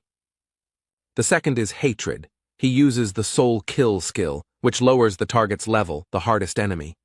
The team encountered a Desire type that could regenerate using the Life Force Absorption ability. Normally this would cause some problems, but the party's mage knew the spell Worsening Wounds, which could negate the effect of his skill. Without his main advantage, the boss was unable to cause any problems and was soon defeated by the researchers. And they were lucky again. The second elite enemy dropped essence, which happens very rarely. By agreement, this was the spoils of the barbarians, and Björn decided to give it to Einar, since it did not suit him very well. Since the life absorption skill is only fully revealed with swords, and he is not going to change weapons, it is better to try to get another essence with the help of the enhanced warrior. And during the adventures, the hero realized that Einar could be trusted, and the girl herself, meanwhile, beamed with joy and hurried to devour the prey. The only thing the hero forgot to do was to tell about the side effect of the Bone Rider's essence. At first, Einar did not understand what had happened, and why all her companions began to seem larger to her, but Björn explained that it was she who had become smaller. Raven explained in more detail that this is a standard effect for the essence of the Bone Rider. The density of the bones increases, but they shorten, and the hero already knew all this from the game. Einar was very upset about this, because her relatives already looked down on her because she was a woman, and now no one would see her as a warrior at all. The sorceress tried to console her by saying that she had become more beautiful, her facial features were softer, and now her appearance would impress even aristocrats. But this only upset Raven even more, because she no longer looked like a warrior at all. Bjorn told her that everyone already knew about her excellent fighting abilities, and he himself thought that if it weren't for the tattoos, she would look like a very ordinary girl, while the dwarf joked that if he took this essence, then everyone would stop noticing him. Soon a death demon appeared in the corridor, and Bjorn told Einar to stop being sad and try out her new powers. The girl didn't seem to be particularly excited about what had happened and didn't expect much, but she still had a duty, even though she didn't look like a warrior. After which, without burning with enthusiasm, she approached the monster and swung her sword, as a result of which she divided the monster into 2 unequal halves. Björn immediately pointed out her new power, and the girl looked in disbelief at the demon's dissolving body and quickly came to her senses. The hero encouraged the girl by saying that she was now not a simple warrior, but a great warrior, and Einar finally regained her good mood. Soon the team came to the door behind which the Rift Guardian should be. Their adventure was coming to an end. The hero thought that they had been lucky throughout their journey, since Einar had absorbed a good essence, and they had also received a large share for the corpse golem. But there was one thing. Has there ever been a time in his life when everything went easy and simple? What could be the worst-case scenario in this situation? After all, it was always like this for the hero. It just seemed that everything was fine, but then he would receive a new blow from fate, as happened, for example, with his personal life. And his arrival in this world, maybe someone would call it luck, but not him.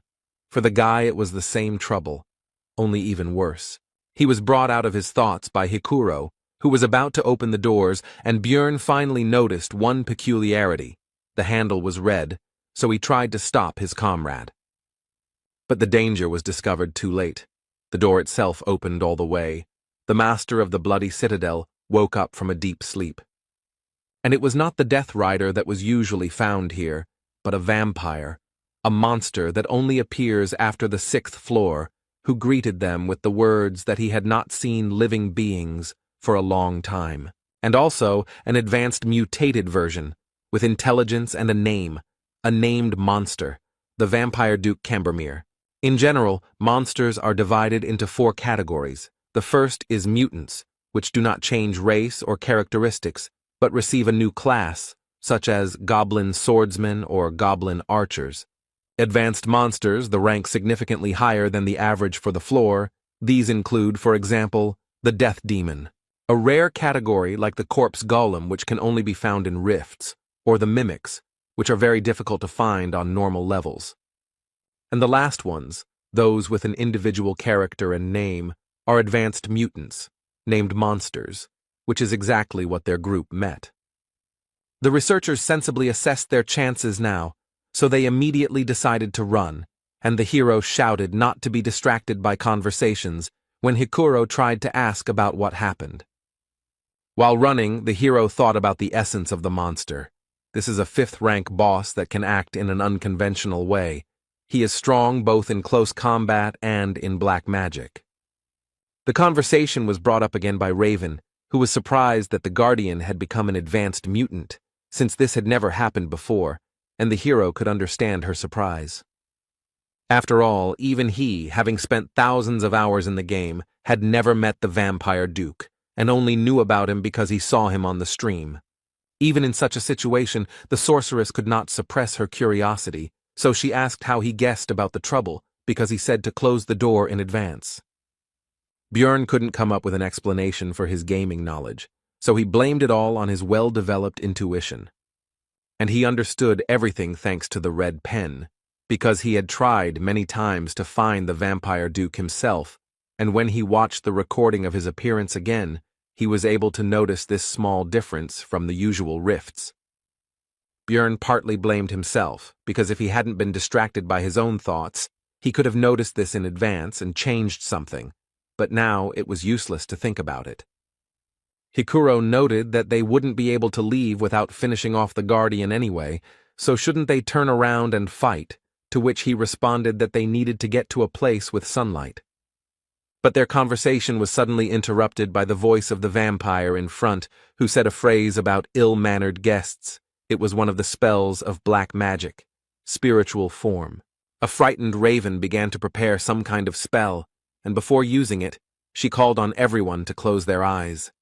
After using magic, the vampire disappeared, which surprised Einar greatly, but it was clear to everyone that everything could not end so simply. Spiritual form is one of the spells available to vampires. It allows them to move quickly, but their real body remains in place. Only with the help of release he can switch the real and spiritual bodies, and they would have been in huge trouble if Raven hadn't reacted in time, but they gained about 3 minutes. But it seems that the meeting with Cambermere did not pass without a trace for the group. He somehow managed to cause internal bleeding to the sorceress, which surprised the hero because vampires do not have such an ability. This means that the boss has the essence of another monster, which the hero does not know about, because in the video, the player did not have time to not only win, but even do anything, so he could not show his techniques. Bjorn interrupted his thoughts and urged everyone to continue running towards the exit, to which the dwarf noted that only Raven knew where to go, as she was studying the map of the Blood Citadel. The hero shouted that he also knew, which surprised Hikuro, and the latter asked how he knew this, since this was the barbarian's first trip to this rift. Björn replied that he had simply memorized the route, thinking to himself that he did not want to seem like a suspicious barbarian, but right now survival came first. On the way to the exit, the hero thought that technically he had told the truth, but he had only received this knowledge after visiting this dungeon hundreds of times in the game. Soon the exit was already visible ahead, but the Vampire Duke was also already close and, if such words are appropriate to apply to the undead, was practically breathing down their necks. But the researchers still managed to run out into the street, and the boss's spiritual body still caught up with them a little, but quickly dissipated. The weakness of this spell is sunlight. Like vampires, their group was very lucky that the sun had not yet set, and it was also very good that the fake luminary inside the rift has the same properties as the real one. Now that they were temporarily safe, Hikuro noticed that Björn had indeed remembered the entire route the first time, and asked if he had really completed the ceremony just a month ago, causing the barbarian to tense up. The situation was defused by Einar, who began to praise the hero, saying that he was a great warrior who was capable of more, which amused the dwarf, and he said that in the future he would truly become one. Putting aside idle talk, the group began to think about further actions, because the sun would soon set and the monster would emerge from the dungeon in search of prey. Although Raven was wounded and needed rest, Bjorn said that they needed to find at least some cover, so they needed to retreat to the outer wall. Soon a place for a camp was found, and the hero decided to temporarily leave his companions to take something that could help in their situation. He went to the statue that was located near the fountain, where he knew there was a hiding place that Raven had not discovered. Inside was the so-called tear of the goddess, a disposable item that heals well and is also useful in fighting monsters that have the attribute of evil. Upon returning back, Björn found that the sorceress had already woken up, so he decided to find out what happened to her. She replied that the vampire's attack was similar to the skill pain sharing, a low-level skill. The hero asked how much time she needed to heal, and received an answer about 20 minutes, after which she would be able to use a 7th rank spell 5 times, which was not enough to fight the boss. Then Björn asked about the presence of solar-type magic, and although in this world it was rude to ask a mage about his arsenal of spells, he took advantage of the reputation of barbarians. Raven accepted the uncouth savage's behavior and replied that she knew the Sunspot Sphere spell. This is a 6th tier magic that is similar to a normal fire sphere, but instead of fire, it has a solar attribute. When asked if she could use the attribute strengthening spell at the same time, the hero received the answer that only if she had enough mana, which needed to be pumped up for 10 minutes. Bjorn interrupted her explanation, telling her to prepare for 30 minutes to increase the power, and he would try to delay the monster for that period, while she should not interfere and save mana. At first, Raven meekly agreed, but then she came to her senses and began to be indignant at the fact that the hero was acting like the boss, even though she was supposedly the leader. Hikuro supported Bjorn's plan because in this adventure he got to know him well enough to trust him, because he has a keen eye for human nature. Soon the sun set behind the horizon and the vampire went out to hunt and slowly approached the group, along the way saying that he could not contain his thirst for blood at the sight of them. The enemy is already here. Raven needs 30 minutes to prepare the spell. The team needs to hold out during this time at any cost. The fight began with the vampire deciding to fly into the sky on his wings, and from there, choose his victim.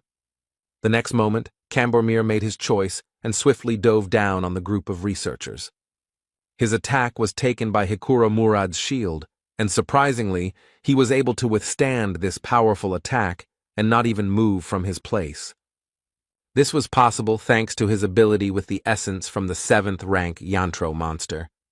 It's called counterweight, and it prevents the dwarf from being thrown or knocked down as long as his feet are on the ground, and comes with the bonus shock absorption skill, which is very useful for tank-type fighters. A pair of barbarians rushed to their comrade's aid with lightning speed, because despite the excellent ability, it would not be possible to use it forever. Einar came from the left and tried to hit the monster with her huge sword, but the enemy was too fast and cautious to fall for this attack. The truth is, what he didn't expect was that Bjorn would already be waiting for him behind him, and the vampire flew his body straight into his shield. The hero struck with his mace and Cambormir no longer had time to dodge, so he took the attack with his crossed arms. The force of the blow dragged the monster along the ground for several meters, but it did not appear that it had sustained any significant damage. But the hero experienced the use of the pain-sharing skill, and the vampire was not even embarrassed by this attack.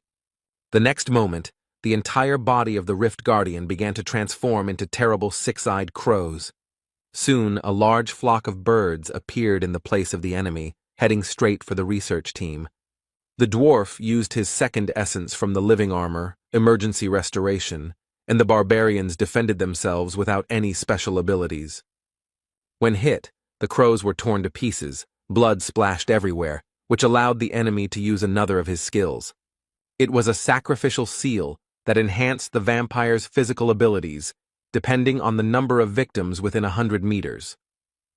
Cambermere also had skills such as Eternal Life, which increases regeneration proportionally to lost health points, and Bloodmaster, which allows you to obtain a skill from the victim's blood.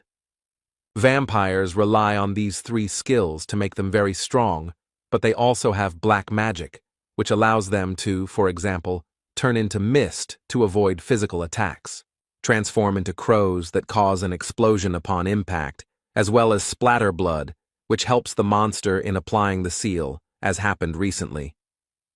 They can also use blood to summon various disgusting creatures to help them. In short, a vampire is a high-ranking monster with frightening characteristics and abilities.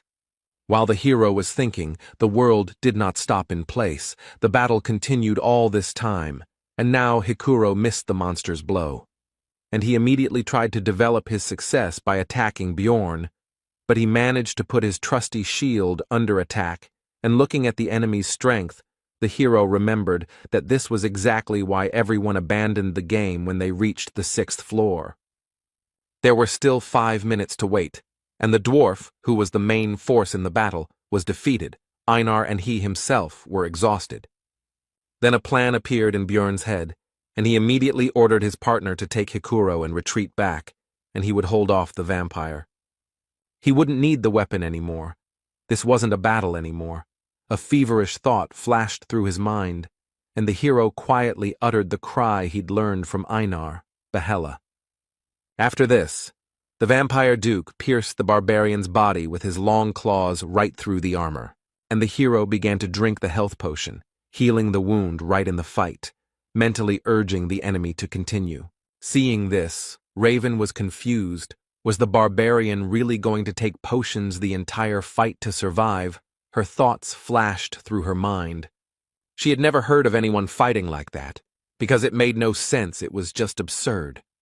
After all, the pain from taking potions is already very strong, but it becomes even worse if the wounds are serious. But the hero did not fall from pain shock, and therefore more and more empty flasks fell to the ground at his feet. The potion's effects were already causing smoke to billow above his body, but he didn't stop and continued to fight despite the terrible pain. In such a situation, his heart could stop at any moment, but Bjorn even manages to block some attacks, and even moving in such a state is already a miracle. Of course, he can't block every attack, but he didn't miss any of those that were aimed at vital points. It was now, looking at what was happening, that Raven understood the expression she had once read in a book about how the real value of a barbarian was not in his physical strength, but in his strong mind. Tarjin said that the situation was becoming too dangerous, so it made sense to get out of here, but the sorceress responded sharply negatively because there was nowhere to run. They were locked here until they killed the monster. Raven wondered what she was doing. Even a young barbarian could think rationally and make rational decisions. But what was she, a wise sorceress, doing? She made a decision, so she sent Tarjin to help Einar with healing the dwarf, so that the warrior could quickly return to the battle. As Raven rummaged through her backpack, she thought about how mages weren't just about firing spells from afar. They were also supposed to analyze the situation based on their knowledge and choose the best path for the team. She found what she was looking for, that very test tube, and made the best decision in this situation, in her opinion, because she wants to live. Raven conjured a number of magic circles that increased accuracy, helped with range projection, and performed automatic targeting. And when everything was completed, she threw a vessel with essence at Bjorn with magical telekinesis. This should help in defeating the Keeper. The test tube shattered on the barbarian's armor, and he instantly absorbed the loot from the corpse golem, which instantly increased many of his stats. When fighting the vampire, the hero's head became empty and his vision became clouded. He had to choose what to sacrifice and what to save. He forcibly threw away his weak heart and fought with all his might. He had to ignore such insignificant things as his arms and legs and protect only his vital points. But suddenly something changed. The picture of the battle changed. The vampire duke's claws couldn't cut through the bones. Could it be that he was fed essence? The hero thought. It was painful for Björn to think about how he would have to change his training and development plan because of this, but if we look at the current situation, it is a very fortunate development. After all, the doll that was beaten one-sidedly can now move, and even such a small thing increased the guy's chances of survival by an order of magnitude. The thought flashed through the barbarian's mind that he couldn't just keep taking damage, and suddenly someone seemed to hear it, and a restoration potion hit him in the back, increasing his regeneration. It was Raven, who had already come to her senses and seemed determined to use up her potion reserves in this life-or-death battle. If he can regenerate at the same level, then there is still a chance the immortal barbarian mode is activated. Björn no longer cared how his muscles were being cut, because the main thing was that his acidic blood from the essence of the corpse golem would cause damage to the vampire. And the damage will be immediately healed with the help of Raven's potions, so he doesn't care about his own wounds, he just needs to keep fighting. Finally, Einar was freed and immediately rushed to help her relative, which distracted the monster's attention. Björn dropped his weapon when the enemy began to hold him back, so now he had to attack the enemy with just his bare hands. The fight went on, and for the two barbarians the battle lasted for hours, although in reality it had not even lasted 5 minutes. And then Raven's voice was heard, saying that the spell was ready, and the hero realized that the time had come. The barbarian lunged at the vampire and grabbed him, briefly stunning him, and then tensed his entire body. And with a cry, Yahello threw the body of the monster high into the sky. Although Cambormir had enormous strength, he was still quite light. After this, Björn shouted at the liked Murad to use another of his skills to hit the vampire. The dwarf began to charge the lightning. Discharges gathered around him, hitting his shield, and the power grew. To strike the airborne Rift Guardian with full force in the next instant, inflicting a stun effect on him. After this, Björn decided to use his trump card. These were the very tears of the goddess that he pulled out of the statue. In the confusion of the battle, he was able to save this item no matter what. Running up to the vampire, the barbarian shoved the flask into his mouth without even opening it. But that was not necessary. After all, immediately after this, the hero delivered a powerful uppercut to the monster's jaw, which damaged the flask, and the liquid was released. At the place where the item was destroyed, grace was formed, which temporarily sealed all of Duke Cambormir's resistances and increased the damage dealt to him. The monster's intense shock changed its stunned status to paralysis, leaving it temporarily defenseless. Raven finished preparing the 6th-tier Sunspot Sphere spell, so she shouted at Björn to get away from the Guardian. But it was too late. The hero should have run away earlier, and now he would fall under the influence of magic along with his enemy. Soon everything was engulfed in flames, but Björn, despite his terrible wounds, did not lose consciousness, and also noticed that it was too quiet around. He did not realize that the vampire had used pain sharing. It was necessary to make sure that the keeper was defeated, so, overcoming the weakness in his body, the hero began to rise. What he saw did not leave him indifferent, because the vampire was still alive, despite the terrible wounds and the fact that most of his bones could be easily seen, which began to quickly grow flesh thanks to the eternal life skill, and the hero remembered another skill of his, Source of Darkness, which allowed him to live until the heart was destroyed. The rest of the team passed out from the pain, and only the barbarian could do something until the keeper woke up. Overcoming the pain throughout his body, the hero slowly walked towards the boss to finally finish this fight. The weapon was lost long ago, and now there is no time to look for it. But after absorbing the essence of the corpse golem, the guy has a new ability that can help. This is Flesh Explosion, which allows you to exchange your health for damage to the enemy. The skill brought incredible pain, but this is the only chance for survival. His instincts screamed at him that he was already at his limit, but the hero would still die if he did not continue to fight. So he continued and continued, It was impossible to stop for a second, because then the monster's regeneration would turn all efforts into dust, and Björn, meanwhile, held on solely by the strength of his spirit. Soon, overuse of flesh explosion meant there were no more arms left, but he had to keep dealing damage. The hero then decided to use the rest of his body, so he leaned on the monster with all his weight and used his skill again. The creature died. It was not in vain that he fought to the end. The level also increased, but in this game there is no healing from this event. The only thing that can save him now is the loss of essence, which is possible, since the chance is 33%. And the hero was lucky. The essence was immediately absorbed, thanks to which death did not overtake him today. And in the meantime, a line about an abnormal growth rate appeared on the guy's monitor in his world. The manager is watching him. The first thing Björn saw when he woke up was Einar's face, and he also realized that his head was lying on her lap.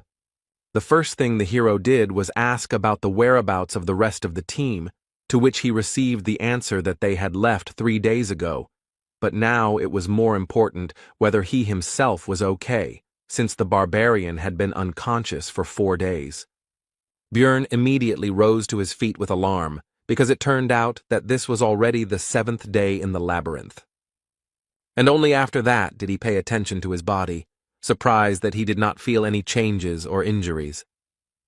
He also noticed that something was missing, so he asked Einar where his pants were, to which he received the answer that they were too damaged and had to be torn off. And his partner also encouraged the barbarian by saying that he had nothing to be embarrassed about, because she already knew that Björn was a great warrior, and he himself mentally asked her to stop. The hero cast aside his embarrassment and asked about what had happened during these days. Einar replied that Hikuro Murad had taken the numbered item, and Raven Alua had taken the rift stone. Björn thought about the fact that since he survived, it meant he absorbed the essence of the enemy, and this meant that they had all 3 items of the keeper, and the warrior was indignant that they had actually agreed on something else. But Raven was very insistent on her right to possess the rift stone because she had huge expenses, and the dwarf withdrew from the discussion, leaving them to sort it out themselves. And then the sorceress said that Björn had already taken the best thing, so he would not complain that this thing did not go to him. The hero realized that it seemed that she was the only one who realized that the guy had absorbed the vampire essence, and also mentally agreed with her sorceress, because Raven had spent her potions, test tube, and golem essence. Einar continued the story by saying that the sorceress then walked along the rift and collected various items and then simply walked through the portal without even waiting for the barbarian to wake up. After that, Björn thanked the girl, saying that he was glad to rely on her, and she replied that they were partners, so it was natural. The hero decided that even if Raven had gutted the place, some items should still have remained, but before starting the search, he decided to dress up, so he asked the warrior if she had any extra clothes. Soon all the business was completed and the barbarians returned to the city. There were a lot of problems this time, and the guy hoped that at least the profit would balance it out. This time, a little more than 230,000 stones were earned, but the hero did not complain, because he was able to absorb 2 essences. But suddenly, the girl behind the counter said that this was somehow too much for a 9th-rank researcher, and that it was in his backpack. The barbarian asked why he should answer, and suddenly a detachment of guards appeared behind him. Björn did not understand what was happening, and in the meantime he was informed that they would speak in the interrogation room. Meanwhile, Erwin, who went there with her sister, also returned from the labyrinth.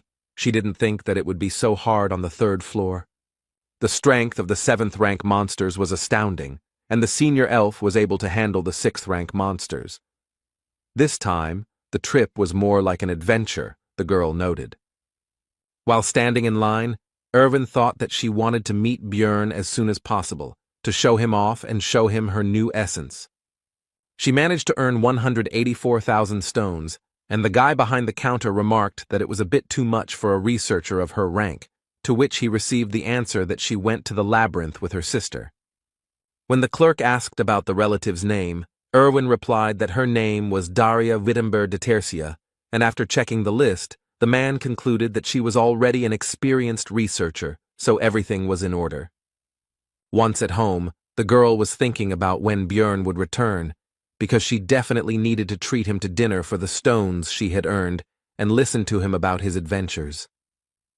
But upon arrival at the hotel where the barbarian was staying, news awaited her that he had not yet returned, so the girl decided to wait, because what could have happened to him? He was strong. The girl visited there every day, and a week later she witnessed the owner of the establishment taking Björn's things somewhere, so she went to sort things out. The man said that he had already waited longer than he should have for the client. The labyrinth had closed a long time ago, and he had not returned, so everything was obvious. Erwin had been trying her best to push these thoughts away from herself all this time, but the innkeeper himself voiced what should have been obvious anyway. He had died during the investigation. Daria found her sister sitting in the rain near the same building she had just left, and said that the situation had already been explained to her, but that sitting there was not right. Erwin said gloomily that she had to become much stronger, so much so that she could protect everyone she cared about. Meanwhile, Björn has been sitting in a cold and cramped cell for a whole week, accused of being a looter. During the first interrogation, he was asked where he got the crossbow in his backpack, since barbarians don't use such things, to which he received the answer that this is a weapon of real marauders. But the investigator said that first, they still needed to find out who actually attacked first, to which the hero asked if they were really going to keep him here for such a stupid reason. After all, there is an unwritten rule not to ask questions of researchers until there is strong evidence, no matter what they bring, but it turns out that the rules have recently changed. Now low-ranking ones are checked. This is done to reduce the number of looters, the man opposite finished, and the hero realized that they decided to pick on everyone who has no connections, but a lot of loot. But his thoughts were interrupted by the continuation of the interrogation. Björn explained where he got the crossbow from. It was loot from the group of marauders that he and Einar met on the second floor. But he did not mention that girl, because she might understand that he was possessed by an evil spirit if he broke the barbaric oath. When mentioning his survival after being shot in the neck, the interrogator asked where his scar was, but it turned out that the vampire essence had even healed that, so there was no evidence. The hero tried to talk about the rift to explain that the neck simply regenerated, but he was laughed at, because everyone knows that vampires are never found there. Björn became angry and demanded that in this case, a magician be called to check the veracity of his words using memory magic. The investigator said that only researchers of the 7th rank and above could ask for this, so the barbarian offered to pay such a wizard from his own pockets. The man replied that they would take the money after his death anyway, so spending it on something so useless was pointless, but he still deigned to call a low-ranking mage from the guild. 2 days later, the wizard arrived, but was unable to pass through the hero's powerful mental barrier, so he said that a more powerful colleague from the tower needed to be summoned. The investigator said that he couldn't call such important people for such a trivial matter, and when Björn mentioned Hikuro and Raven, he didn't even listen. The man offered to surrender and then continued to pressure him to confess. The next morning, the 7th interrogation took place, to which the interrogator brought an object that was immediately identified by the hero, and the man reported that they had received significant evidence. It was the same communication stone that the barbarian had taken during his first campaign, when he was with Erwin, and they were being pursued by a certain clan. The investigator said they checked the unique number to determine its ownership and received evidence from the Crystal Union. With this irrefutable evidence, the barbarian's guilt is now proven, so the execution will begin in 3 hours. The point of no return has been passed. Words can no longer solve this matter, but if Björn simply breaks down the bars, he will still be wanted as an escaped bandit. Then there is only one way left to prove his innocence. He will definitely find a way to survive. Everything was decided. The next moment, the hero activated his flesh explosion skill, which destroyed the grid holding him back. The young guard didn't expect this from a 9th-rank researcher, and he himself was only a newbie, so he was at a loss. Bjorn simply knocked the man out with a kick to the head. Now it's time to get out of here. Right on the guard's belt was a bunch of keys to the cells of this prison. These could be used. After all, there are plenty of prisoners here who can create the chaos that is so necessary now, which will be a great help to the hero. Surely a significant portion of them committed some crimes, but the innocent researcher doesn't care about that now. Soon all the prisoners came out of their cells, and then began to shout the word barbarian, and someone soon added freedom, and a chorus of voices began to chant the phrase barbarian freedom. Directly above them, the usual life of the Explorers Guild continued, visitors and employees not yet even suspecting what had happened on the floor below. Their peace was suddenly disturbed by a crowd of prisoners who broke down the doors and began to wreak havoc. One of the guild workers called on the researchers to help subdue the criminals, for which there will also be a reward. The hero understood that the former prisoners would not hold out for long, since they did not even have any weapons, and only some were able to get hold of some improvised means, so he rushed to the second floor. Bjorn had a plan. He didn't just want to escape, so he instantly passed this floor, but at the entrance to the third, a small detachment of guards blocked the way forward. The barbarian extended his hand to the side and used flesh explosion, and then acidic blood mixed with pieces of flesh and bone rushed like rain onto the first floor. All of this fell directly on the crowd of prisoners along with the researchers, which allowed the hero to activate the sacrificial seal, which enhances physical abilities depending on the number of victims. They give their bonus at a distance of 100 meters, but this will be quite enough. The mighty barbarian received even more power than he had before. Bjorn rushed forward with a Yahello cry, and the magical doping allowed him to literally drive his opponents into the ground. It also increased defense, although not so much that the guards' swords would not cause any damage at all, but enough that the blade would stick in the muscles. But all this was pointless. The guards could not believe their eyes, because the wound healed almost immediately, thanks to the hero's new essences. Bjorn feels the power that overwhelms him. The effect of this doping is simply mind-blowing. These guys can't do anything against him. The guards were at a loss. How could a 9th-rank barbarian be so strong, since only low-ranking researchers were locked up in the branch? There is a prison for high-ranking people, but today they were just unlucky enough to meet a hero. They were clearly not ready for something like this. Soon the way was clear, and Bjorn could now calmly enter the branch manager's office on the 3rd floor. As soon as the hero opened the door, he noticed an ambush, but there was no way to avoid it. However, it was not necessary. The man's sword reached the barbarian's flesh, but he did not rejoice for long, and the reason for this was not even the enemy's rapid regeneration. Much faster than he could see the enemy's recovery speed, he was hit by the effect of the corpse golem's acidic blood, which instantly took the swordsman out of the fight. Suddenly the barbarian noticed that there were not only the two of them in the room, but also some girl in a rich dress. The man, overcoming the pain, shouted not to touch her, because she was the daughter of the head of the district, which made Bjorn think that he had hit the jackpot. The barbarian interrupted the swordsman's threats with a blow to the head. Now, due to new information, the plan has changed. Initially, he did not intend to do this, but the presence of the girl changes everything. While the hero was thinking, the daughter of the head of the district tried to interrupt his thoughts, outraged by his terrible act and calmness. She accused him of knowing about her presence from the very beginning and setting everything up.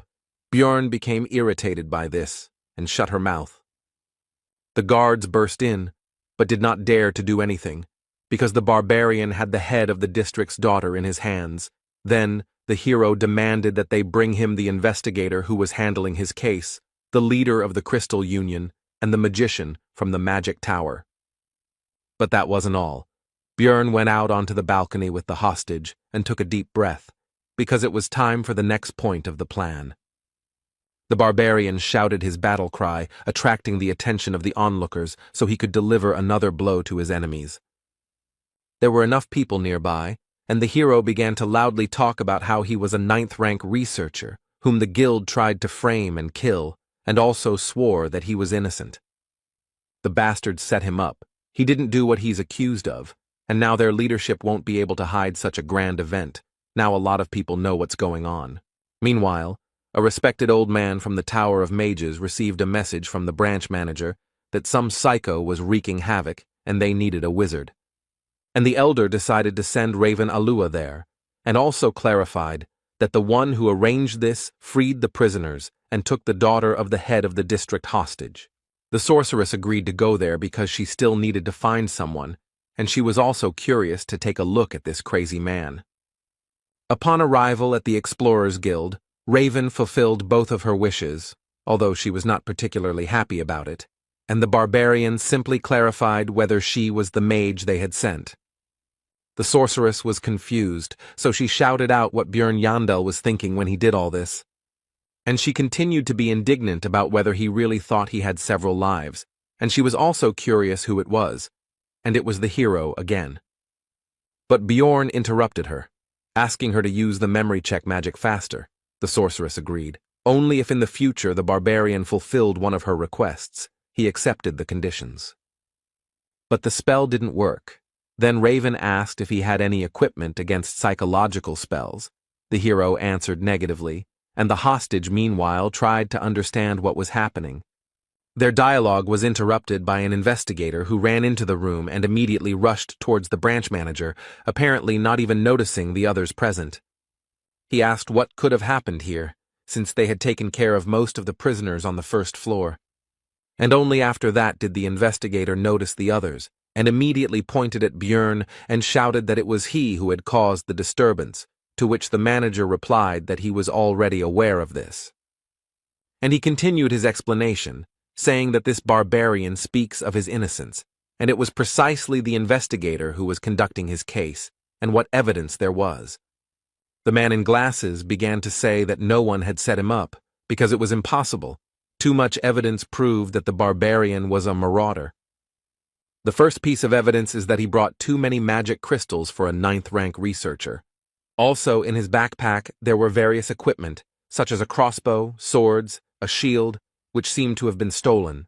The investigator also found the owner of the message stone that was found on the barbarian, and received information from the Crystal Union that Bjorn Yandel was killing innocent people and stealing their things. The hero noticed that this testimony was not only from a member of the same clan, but had not yet been verified by magic. This news surprised the branch manager, and he asked if these words were true. The investigator screamed that this was because the barbarian continued to lie about being wounded in the neck and surviving, and also said that there was no scar because he had absorbed the vampire essence. The interrogator continued by saying that this was complete nonsense, and that Bjorn had lied because he knew that memory magic would not work on him, and how, under such circumstances, could he bring the precious magician from the magic tower there? The man was confident that his arguments were irrefutable and was already anticipating the end of the annoying savage. But Raven indifferently reported that the information about absorbing the vampire essence in the first-floor rift was true. This news surprised the head of the branch and the investigator, and the latter, stuttering, asked what she meant. The sorceress explained that she had been there and seen everything with her own eyes, and ironically asked what to do now, since he would not be able to verify the truth of her words with magic. The interrogator did not take this information seriously and told Raven that even if she knew the barbarian, she did not have to protect him with lies. But the blonde sorceress interrupted the man and threateningly asked if he really doubted her words. And, without changing her tone or facial expression, she continued to talk about whether investigating the cases of low-ranking researchers with his pitiful powers had forced the investigator to look down on magicians as well. The interrogator, after Raven finished speaking, immediately fell to the floor and began to make excuses and ask for forgiveness. This was because the wizards of the magic tower were close in status to the aristocrats. There were many different schools of magic, but they united into a group to protect their rights. A simple guild worker dug his own grave. Björn finished his thought, and the branch manager suggested that they stop this argument already. After all, even for her, a sorceress, this might have seemed absurd if she had not been aware of the situation. Raven made an indifferent face and said that there really had never been vampires on the first floor before, to which the man began to thank her for her understanding. As a loud no came out of her mouth, this was not something that the manager of the branch of the Explorers Guild should say, placing special emphasis on the last word. And she continued her explanations by saying that even now, many years after the discovery of the labyrinth, there are still mysteries that have no answers. One can never predict what might happen there. So how can a man be confident in the impossibility of anything, and at the same time head a branch of the Explorers Guild, again emphasizing the last word? The hero, looking at the girl's passionate speech, could confidently say that she really was a magician to the core, and also ruthless even to a very influential person. Suddenly, a man entered the room accompanied by guards who immediately introduced himself as Niall Urbans. At first, Björn couldn't understand who it was, but soon everything became clear, because his hostage shouted the word father, which meant it was the head of the district. The Explorers Guild is run by clans, uses command spells, and trades information for the benefit of other explorers. Its management system is simple. Each of the hundreds of branches has its own leader. Above them, one step higher in the hierarchy, were 13 regional managers, one of whom was the man who had just entered here, and at the top was the guild master. The guards behind Niall Urbans pushed a man forward, and the high-ranking guest himself said that this was the one Bjorn had requested. The barbarian's face took on a gloomy expression, and he asked this man if he was the Crystal Union member, Hartz Jr., who had made false accusations against him. Without even listening to his excuses, Raven immediately used memory-reading magic and reported that the man had lied. Now he definitely won't be able to get out of this situation, since the sorceress from the Tower of Mages confirmed his slander. After this, the county chief said that Björn Yandel was found innocent, so there was no longer any point in keeping the hostage, and the barbarian released the girl. After this, Niall said that an investigation would be conducted against the slanderer, as a result of which his fate would be decided, to which the hero noted that it would be a good idea to take a closer look at the Crystal Union itself.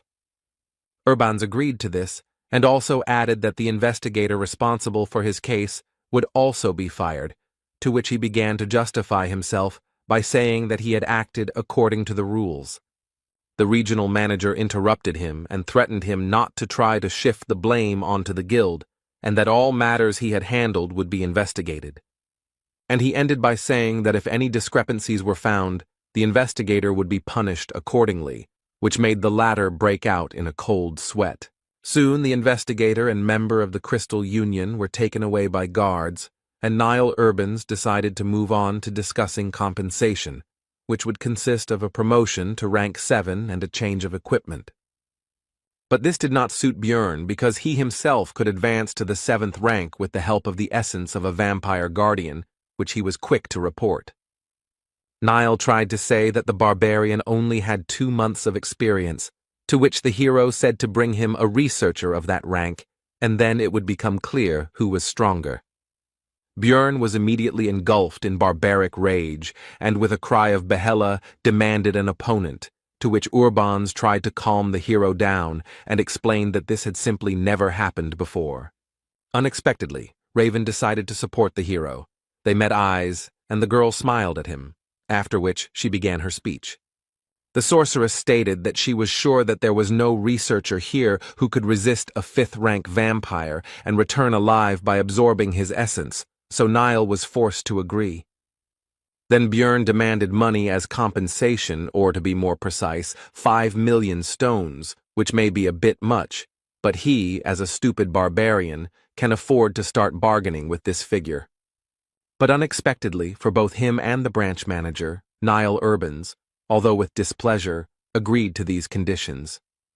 Björn thought that it might be related to the presence of Raven here, who just now demanded another 1,000,000 stones as a reward for her services. Could this really be the influence of the Tower of Mages? Soon all the issues were resolved, and the barbarian and the sorceress went to the latter's laboratory, which was in disarray. The girl offered the guy some water to drink, although it was from a test tube, but that's simply because there are no mugs here, and if he doesn't want it, then she can offer basil concentrate. The hero did not risk drinking this liquid because, most likely, this flask had previously contained strange liquids and monster organs. Putting the vessel aside, Björn asked why he had been invited here to the magic tower. Raven reminded that the barbarian had promised to fulfill one of her requests. The hero had only agreed because he was in a hurry, and there was nothing wrong with making friends with a mage. Bjorn agreed with this. The main thing was that it was within his power. The sorceress was happy with his words, and said what she wanted. It turned out that Raven wanted to study the essence that the barbarian had absorbed, and also explained that there was some benefit to it for him as well. Listening to the sorceress's story about how this would help him discover some unknown features, the hero noticed how the expression in her eyes changed. One could see a desire for knowledge in them. The corpse golem she wanted to study was indeed rare, but it was nothing compared to the vampire essence, since it had never appeared before, or there was no one to tell about it. And then the hero guessed something, so he asked if her words when signing the agreement were true, and were precisely because of this. We are talking about the moment when Raven studied the agreement between the Explorers Guild and Bjorn, which contained a clause about the secrecy of everything that happened. The sorceress then demanded that a clause be added about not revealing that the barbarian had absorbed the essence of a fifth-rank vampire, and he was grateful for her attentiveness. The hero was right, and the girl said that in any case, now let him come once a week and help for about 3 hours for 6 months. Bjorn said that he agreed to 3 months and to share the results of Raven's research with him, to which she said that he survived thanks to her, and therefore he should be grateful. Looking at her, the hero thought that in principle this is true, but this is a separate topic, because in order for the cooperation not to end in a short time, the guy must show the girl what kind of person he really is. Bjorn stood up and told Raven that she was the one who should pay the money, which confused the sorceress. Thinking that anyone who doesn't stand up for their position is just an idiot, the barbarian loomed over the girl and said that she actually fed him the essence of a corpse golem. Raven tried to push the hero away from her and asked how that could be a problem since she gave him his powers for free. Bjorn said that she fed the essence for her own survival, to which the girl replied that she saved him as well. The hero responded indifferently that he didn't care. Raven had to pay 10 million, because that was exactly the amount needed to remove the essence in the temple. The sorceress asked in bewilderment why he was getting rid of such a precious thing, and exclaimed that he was a crazy barbarian. Bjorn explained that it was not the essence he wanted, meaning it had caused him serious damage, to which the girl responded that she had heard about the value of this thing to researchers. The hero said that this is the mage's biased opinion, since they cannot absorb essences. If he does not believe, let him ask other adventurers. Raven said that he was just sure that she didn't know any other explorers besides him, but that wasn't true. He should just wait a little. After this, the sorceress took out a magical communication item from somewhere and called a certain Patsran to resolve their dispute. The girl asked him how he would feel if someone fed him an essence he didn't want, to which he said the answer was obvious. To begin with, Patsran would be very angry, because despite the possible value and uniqueness, the essence, which was not in the plans, would only interfere. It's hard for mages to understand, but researchers can't just absorb everything and hope to move up the floors that way. And when asked about possible compensation, Patsran replied that he would demand 15 million, because the more essences a person has, the more expensive the removal, and if they cannot pay him, he may kill. This news worried Raven, and while she was collecting her thoughts, Bjorn decided to think about this Patsran. This researcher is obviously of a very high rank and experienced nature, since he understands the importance of skill combinations and has connections in the magic tower. If you were to ask the same question to some 9th-rank rookie who was barely surviving, then the answer would be completely different. Interrupting the hero's thoughts, an old magician entered the laboratory and said that he was the teacher of this lady, whom the barbarian had forced to tense up. Bjorn understood that since this was Raven's mentor, it meant that this was the person who controlled the 5 floors of the tower, the master of the great Artemian school. He was even higher in status than the regional leader. The old man said that he had overheard their conversation and drew the sorceress's attention to the fact that her sound insulation magic was working with many holes. And he explained that he did this to satisfy his curiosity, because his youngest student had dragged a man to her for the first time, and even a living barbarian, the hero, paid attention to these last words. And the old man ominously informed that usually Bjorn's relatives are delivered dead, or simply their hearts are brought. After which he changed his behavior, laughed, and said that it was all just a joke, but the hero was a barbarian who understood the mood of others well. Bjorn decided to respond with a barbaric joke, so he pointed his finger at the wizard and said that he really wanted to crack that skull. And after a few seconds he said that it was all a joke, so the old man should relax and laugh.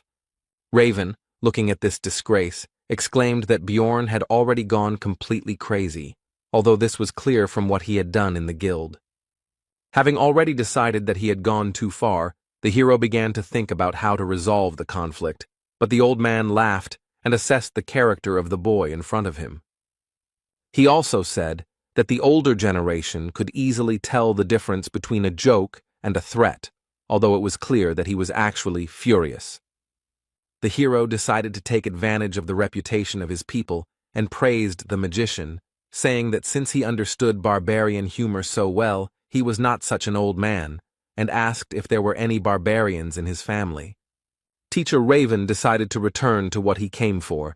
He had heard about compensation and would like to offer Bjorn something else. He took out a box and presented its contents. It was an artifact. Number 9425, the Ring of the Frost Spirit. Numbered items are rare things. You can only get them from the keepers, and each of them contains a unique skill. Would he really just give away such a valuable thing? Bjorn asked what use he would be. The mage replied that he absorbs one of the skills of the absorbed essence, and this would be useful to him, because having acidic blood is very problematic. The hero agreed, because it seemed that even the head of the school did not know about another function of the ring. He was escorted to the exit by Raven, who reminded him not to forget about helping in research. The sorceress tried to ask her master for forgiveness, but he said that the item was useless anyway. Its market value was 1.5 million stones. Bjorn, meanwhile, was also pleased with the deal, because thanks to his game knowledge he knew about another ability of the artifact. Both parties were pleased with the deal, thinking that they had deceived each other. When Bjorn arrived at the hotel, its owner was surprised that he was still alive, and also said that he had already thrown out his things. The hero got angry because he had paid for another week. He said that he would reimburse everything, but the hero was not free of anger. He did not want to forgive. But the next second he calmed down, because he realized that this behavior was not typical for him, and he tried to remember how long he had been behaving like this. From the moment he came to this world, even when his life was in danger, the boy kept his emotions in check and remained calm. When I first killed, I only thought that it had to be done. The process was simple. Even during the escape from prison, there were no doubts. Remembering the argument with the old man from the tower, Bjorn knew that 29-year-old office worker Lee Han-soo would never do something like that. It seemed to the hero that these were all just changes under the influence of the surrounding reality. But the discomfort continued to grow, and now he is sure that after each battle the body's instincts break out. His mind becomes simple, rough, and aggressive, as a barbarian should be. It seems as if his consciousness is merging with this body. But for survival it would be even better. Bjorn summed up his thoughts, after which he demanded 30,000 stones from the innkeeper as compensation. The man was outraged by such a price, so he could not keep his emotions under control, and shouted that his trinkets were not worth half of it. The barbarian immediately drew attention to this, and pointed out that, according to this man, the things had been thrown away, and the owner of the hotel had no choice but to pay the required amount. Soon Bjorn changed his place of residence. Now the room was more expensive, twice as expensive as the previous one. It had its own bath, good windows, etc., and it was also closer to the square with the portal. The next day, the hero went to Einar, who greeted him with joy, because she was worried about her partner when he disappeared for such a long time. Meanwhile, the rest of the tribe shared the news that the whole city was talking about the so-called barbarian of freedom. Björn realized that this was all about him, so he asked cautiously for details, in particular about the name of this hero. To which he received the answer that no one knew about it, which meant that the guild was somehow able to maintain his anonymity. But the rest of the barbarians were not interested in this. They were simply happy and proud that such a man appeared in their tribe. He fought alone against 100, refuted false accusations. The relatives admired these actions, and the hero did not think that this would become such big news, and also hoped that it would not lead to serious consequences. Afterwards, Björn and Einar went to Carmelby, a middle-class area with many craft shops and merchants. Here, the team sold the loot and equipment of the hero himself, which turned into scrap metal, resulting in 800,000 stones, of which 300 went to the warrior. Einar suddenly became surprised by something and drew Björn's attention to how people had put clouds on a stick and were eating them. Of course, it was just cotton candy. The hero decided that it would be a good idea to treat the girl to both sweets and just lunch, while the warrior could not believe what humanity had come up with. But soon Einar's mood worsened. She thanked her partner for treating her as before, because the other barbarians now avoided her and did not see her as a warrior. And lately, some guys have started to hit on her, trying to get her attention, which had never happened to her before. Einar finished pouring out her experiences by asking Björn for forgiveness and saying that she would not be able to go to the labyrinth with him. As a result, the girl left the group, and although her problems were very important to her, they were not the main reason. The main reason is that the elder of the sacred land, a famous sword master, noticed Einar's talent. Therefore, the warrior decided to study the art of the sword under his command in order to become much stronger than she was now. When asked if the sword master could go to the labyrinth with them, the girl replied that there would be special training, so they couldn't leave the sacred lands for 6 months. The hero understood what kind of training this was, so he decided that Einar really shouldn't miss such a chance, and she herself said that she couldn't ask him to wait for her. And she doesn't necessarily ask to take her back when the time comes, but she will try and come back so strong that she will no longer pull Björn back. He couldn't hold her back, because during the second exploration, she was defeated by the marauder, and she also had to use the oath. In the rift, Einar could only watch as others took the initiative while she remained at best in the background. It all hit her hard, so she agreed to the training. Björn will have to look for new companions, although there is an option to go on his own because he has grown a lot in 2 months. Namely, he absorbed 2 essences, thanks to which his characteristics have greatly increased. But from the 3rd floor, it is impossible to travel alone, because as the floors increase, the absence of other roles in the team becomes critical, so finding comrades is a necessity. The hero needs companions of a similar level to climb higher and hunt higher-level monsters, and his first target for recruitment was Raven. After completing the research, Björn spoke about it, but nothing came of it. She didn't even listen and refused. She demanded to invite her only if the group was larger, everyone at least 6th rank, and there must also be a priest. Raven told him to put this nonsense aside and handed the research subject the result of this very research, which he began to study and came to the conclusion that he already knew this from the game. The growth of characteristics, among which the most prominent were regeneration, magic resistance, and soul power, as well as all of his active and passive skills, he studied and tested, except for Bloodmaster. This allows one skill of the one whose blood is absorbed to be temporarily used. Source of Darkness, Sacrificial Seal used when escaping from prison, Eternal Life, increases regeneration depending on damage. Before Björn left, Raven decided to inquire about what that thing was that the hero had shoved into the vampire's mouth during the battle in the rift. The guy decided not to say anything and said that the situation was quite chaotic then. She probably messed something up. The sorceress began to say that she saw everything with her own eyes, but the barbarian interrupted her, saying that he was hungry after which he quickly ran away. Raven was unhappy with this. She realized that Bjorn was hiding something, so the girl intended to find out everything on her own. To this end, the blonde headed to the huge library of the Magic Tower with confidence, to find answers in the books, which she did. She read that it was similar to a goddess tear, a consumable relic of unknown origin that, when destroyed, bestowed a powerful holy blessing on the surrounding area. 150 years ago, during a dimensional collapse, Cardinal Andron used 3 such objects to save the Holy Pope, and it was never mentioned publicly again. Suspicions grew stronger, because how could a barbarian who had recently undergone the ceremony know about the location of the relic, as well as its effect? Upon arriving in his room, the hero began to think about another artifact, the Golden Mask, which drops after defeating the boss of the Bloody Citadel when many conditions are met.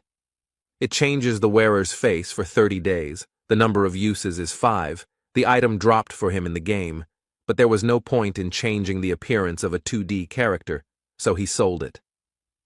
But this is reality, which means that in the event of a clash with the forces of law or with someone extremely influential, this may come in handy in the future. Meanwhile, Daria Wittenberg de Tercia, Erwin's sister, sat in the tavern, calmly eating and resting. But she was drawn to the conversation of the other visitors, as they talked about the Crystal Union and its disbandment in just one night. This clan created a huge information network with the help of communication stones and offered various services to newcomers on the first floor. It grew very well. At first, everything went well. Some people found salvation there, but soon the Crystal Union became mired in disgusting deeds, mocking and doing terrible things to newcomers. Take, for example, what almost happened to Erwin. The elf did not want to admit, but if it were not for the barbarian, something terrible could have happened. Daria finished her meal and was about to leave, but decided to listen to the curious information when she heard that they fell apart because of some barbarian of freedom, because it seemed ironic to her. The researchers talked about the recent incident in the Explorers Guild, and one of them said that the rule about increased search for marauders among newcomers will be revised due to the growing problem. They continued their conversation, and when it came to the fact that it was a 9th-rank barbarian, Daria decided that it couldn't be a simple coincidence. If this barbarian of freedom is that same Bjorn, then the situation with his disappearance becomes completely explainable, the elf thought, heading home. But should she in that case tell her sister about her suspicions, who still can't get over the shock? The next day, Bjorn Yandel went to the Explorers Guild to find out about the gathering teams, active above the 3rd floor. Having received the ID card and the hero's badge, the employee could not contain his surprise and exclaimed about some 5 stars.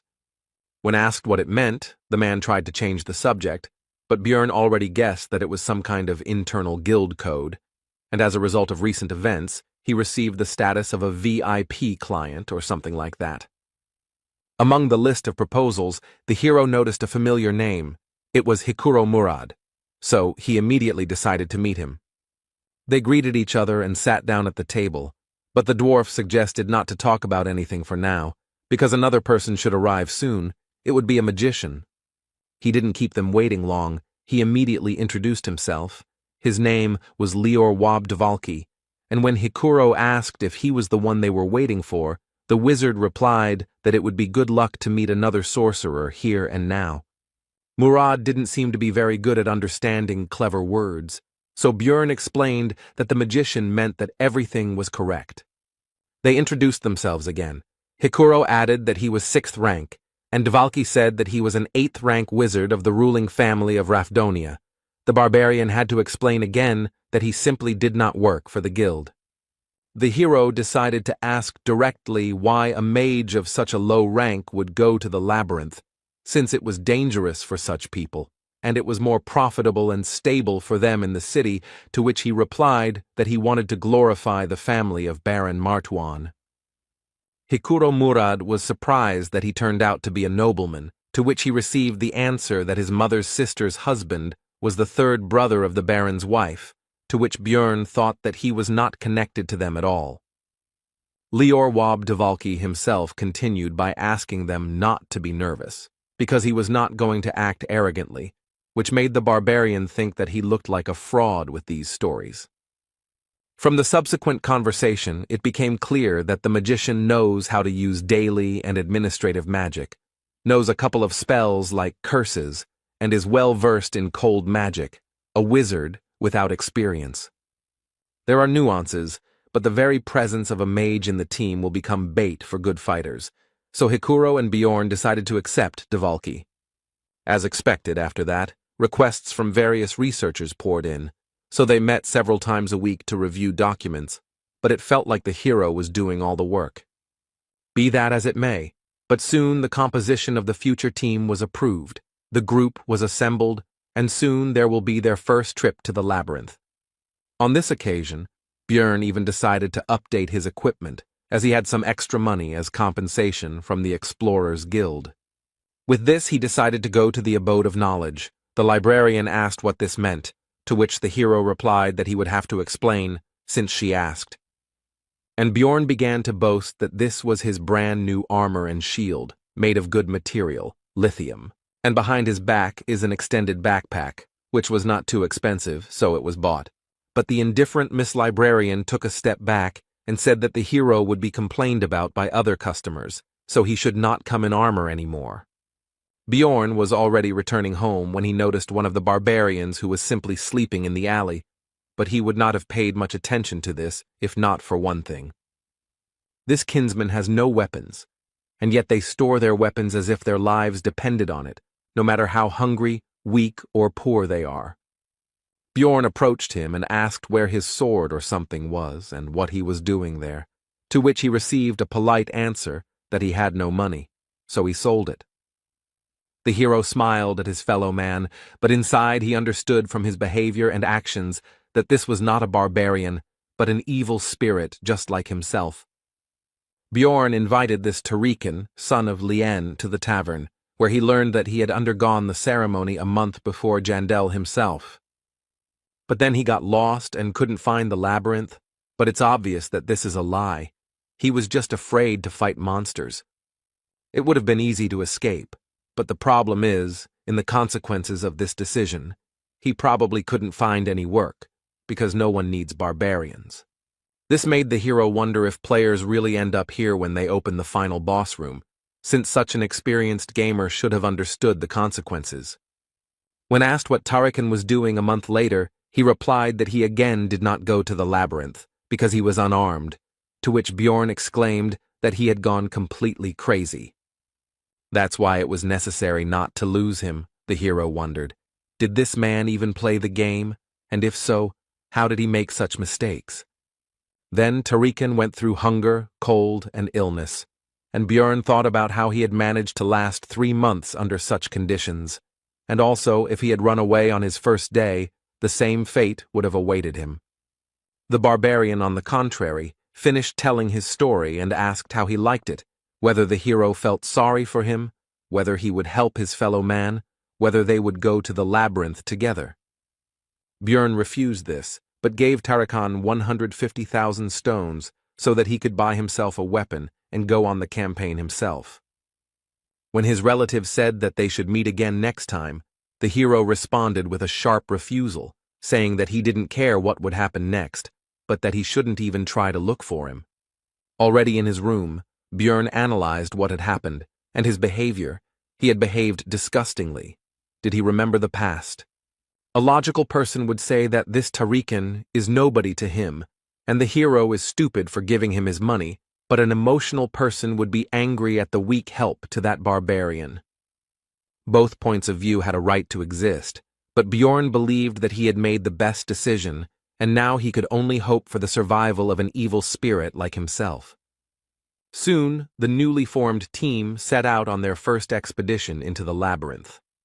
The squad's wizard, Lior Wab Dvalki, an 8th-rank mage, 25 years old, was inspired and ran around everywhere. Brown Rothmiller, human, rank 7 researcher, 34 years old, 8 years of research experience, seems to be the most normal member of their group. Hikuro Murad, a dwarf, a 6th-rank explorer, a tank and the leader of the group, and right next to him stands the 2nd tank, Bjorn himself, a 7th rank. The last one is Misha Karlstein, a 7th rank beast woman, 25 years old, 5 years of experience exploring the labyrinth, and someone also said that she is the 13th princess of some tribe.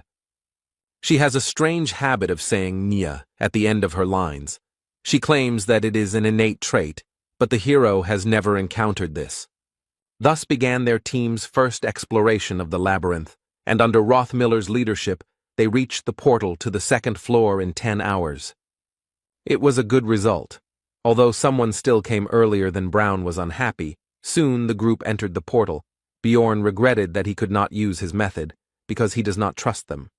This time the team got to the location of the beast's lair, in which, as can be understood from the name, beast-type monsters were found, and there was always a terrible smell here. But almost all members of the group could handle him, except for the newcomer Woba Dvalka. He felt bad. He vomited. This caused an attack of disgust in Misha. Since Rothmiller had an essence that was related to the sense of smell, Bjorn asked him how he was feeling, and he replied that he had gotten used to it during his entire time exploring the labyrinth. The beast's lair is a canyon, so you'll have to find a way through a natural labyrinth. There are no traps here, but a guide is needed even more than in the goblin forest. The local monsters could not become a problem due to the strength of their team, so they became only a source of experience for the hero, because he had not encountered local species before. Thanks to Dvalka's signal magic, 4 people could sleep at once, which meant 6 whole hours of sleep for Bjorn. When the magician asked why he should be on duty at all if he had his magic, he received the answer that the spell only works on monsters. But Dvalki didn't get the hint, so Hikuro said outright that the explorers could be much more dangerous than the monsters, which was clearly not what the naive wizard expected to hear. The 3rd floor is a huge space called the Pilgrim's Path. On the 2nd floor, everyone ends up in different locations depending on the portal they choose, but on the next floor, they end up in the same place again. On the way, the squad started talking about each other's experiences. It turned out that it took Misha a year to get to the 3rd floor, while Bjorn had only been here for 3 months. The girl and the dwarf also had a playful spat about how she was more experienced than Hikuro, but was still at rank 7 while he was at rank 6. Their quarrel was interrupted by Brown Rothmiller. The hero thought that it was because of his habit of working alone that he reacted so sharply to noise behind him. Soon, the team moved to the 3rd floor of the Pilgrim's Path.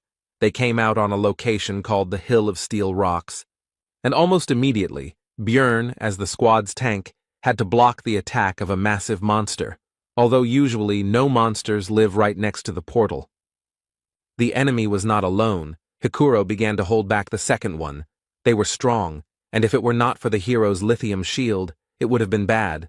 The dwarf had worse equipment, but he compensated for this with skills. He restored the damage with emergency recovery, and he also had the essence of the same monster, so he used its counterweight skill, which gave resistance to knockback. Thanks to all this, even a small dwarf could resist a huge monster called an iantro, which was not so easily restrained even by the barbarian Bjorn.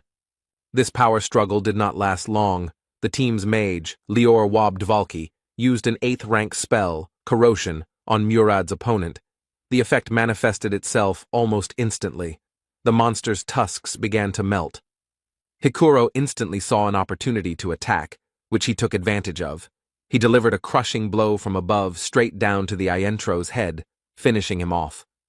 And Misha decided to help Bjorn's opponent. Using her agility, she jumped into the air straight from the barbarian, after which she attacked the monster from above. The fight was over. It was suspicious to meet monsters right next to the portal, so the hero asked Brown to check the area for people nearby. Then Rothmiller used his heat search skill. No one was found, but he informed Bjorn that their scent was still strong. They were a maximum of 2 minutes away from here. Then the barbarian assumed that these people were watching the fight, and then left. When Hikuro asked if this was a staged attack, Rothmiller replied that they were not specifically interested in their group, as luring monsters to the portal was a common tactic among marauders. Misha Karlstein suggested catching them and beating the crap out of them. Besides, they could give a good reward for them, as well as for the equipment of the scoundrels. The group continued their discussion, also considering the murder option, and listening to all this, Dvalki began to understand that this was not a fairy tale or an interesting adventure, but a harsh reality. The team continued on their way, talking about what had happened along the way. In particular, the conversation turned to the fact that there were not many opportunities to encounter marauders, which surprised Björn. The hero immediately asked about this, and it turned out that, for example, Misha met with them 8 times in 5 years, while the barbarian met them 5 times in 3 months. To this, the rest of the group could only say that Björn seemed to have no luck at all, and the dwarf said that 150 years ago, the situation was very bad, but lately the number of marauders has been less. Soon the squad decided to set up camp. It was not a very convenient place, but it was on the border of the location, where there were fewer monsters, which was more important. At the halt, Hikuro decided to inquire about Dvalka's condition, because he looked so-so, and at some point he stopped talking much, although before he never closed his mouth. Then the wizard replied that his fantasies of adventure had been destroyed. Perhaps he would be called naive, but the fact that researchers kill their colleagues in pursuit of money cannot be called a fairy tale. Dvalki continued by saying that in that case, he would sooner or later have to kill a person, so he had been preparing himself for this all the way. Then Björn asked about his success in this matter. The magician replied that he was ready, but was not sure that he would really be able to do it. When the time came, the hero noticed that the magician was full of confusion and fear, had determination without self-confidence. Björn decided that this was much better than people who acted confidently and then started to cry and wail when faced with death. Brown said it was important not to overestimate his strengths, and it was good that Wob seemed to understand everything, but now he asked the team to give him some time. He wants to show something. The group climbed to a higher ground and were treated to a beautiful sight, and Rothmiller reported that no one knew the nature of this magical phenomenon. But the reasons were not so important when you saw something like this. Soon the light disappeared, and the labyrinth was filled with the usual darkness. Everyone went to bed, but Bjorn remained at his post. But Dvalki also did not fall asleep soon. It seemed he was thinking about everything that had happened during this time. The next day, the hero analyzed his development. The amount of experience earned was about 50. 150 were needed to reach level 4. It would take a lot of time, but there was no rush, because there was another slot for essence. The barbarians' thoughts were interrupted by Brown Rothmiller, who said that they had reached their destination, and that the orc settlement began here. This is the area with the most monsters on the 3rd floor. All of them are rank 8 and above, making it the second most difficult area on the level, but if the party isn't going to the 4th floor, this is a good place to hunt. The squad leader, Hikuro Murad, said that this was the best place for the team members to get to know each other, and only then would they decide what to do next. Soon after these words, the first detachment of greenskins appeared nearby, and the explorers prepared for their first, more or less serious battle. The fight began with Wob casting the 8th tier spell Ice Spear. He and Brown Rothmiller would deal damage from a distance. Meanwhile, the squad's tank, the hero himself and Hikuro Murad, will hold back the monsters and protect the rest of the team. Misha Karlstein will kill those approaching one after another, taking advantage of their stiffness and his agility. In the back rows of the greenskins was their shaman, who no one could get close to, so he was able to begin working his magic. It was the rage skill. He cast it on a simple orc warrior, and now his resistance to physical attacks is tripled for 10 seconds. Taking advantage of its temporary advantage, the monster broke through the tanks and decided to attack the back row of fighters. No one had time to stop him, and they couldn't hit him because of the buff. But the long-range fighters weren't that defenseless, or rather, Rothmiller wasn't that defenseless, so he took out a small shield, which he used to block Dvalka's attack. The orc was unable to develop his attack and properly use the opportunity. 10 seconds had already passed, and Misha could have killed the greenskin. Soon, almost all the enemies were defeated, and the last of them, the orc shaman, lost his head from a crushing blow from the barbarian's mace. The battle was over, so the team began to rejoice and share their impressions with each other. The hero was thinking that the battle had taken 8 minutes. They were lacking damage, so it was slow, but expected, because the squad had 2 tanks and a scout who did not have much power, not fast, but stable. After that, the explorers continued to walk through the monster settlement and fight. The closer to the center, the more monsters they encountered along the way. Once they even met a great 7th-rank orc warrior, whom they managed to defeat without any particular problems. But the calm and simple hunt could not last long. Right in front of the squad, a powerful explosion of some high-ranking fire spell thundered.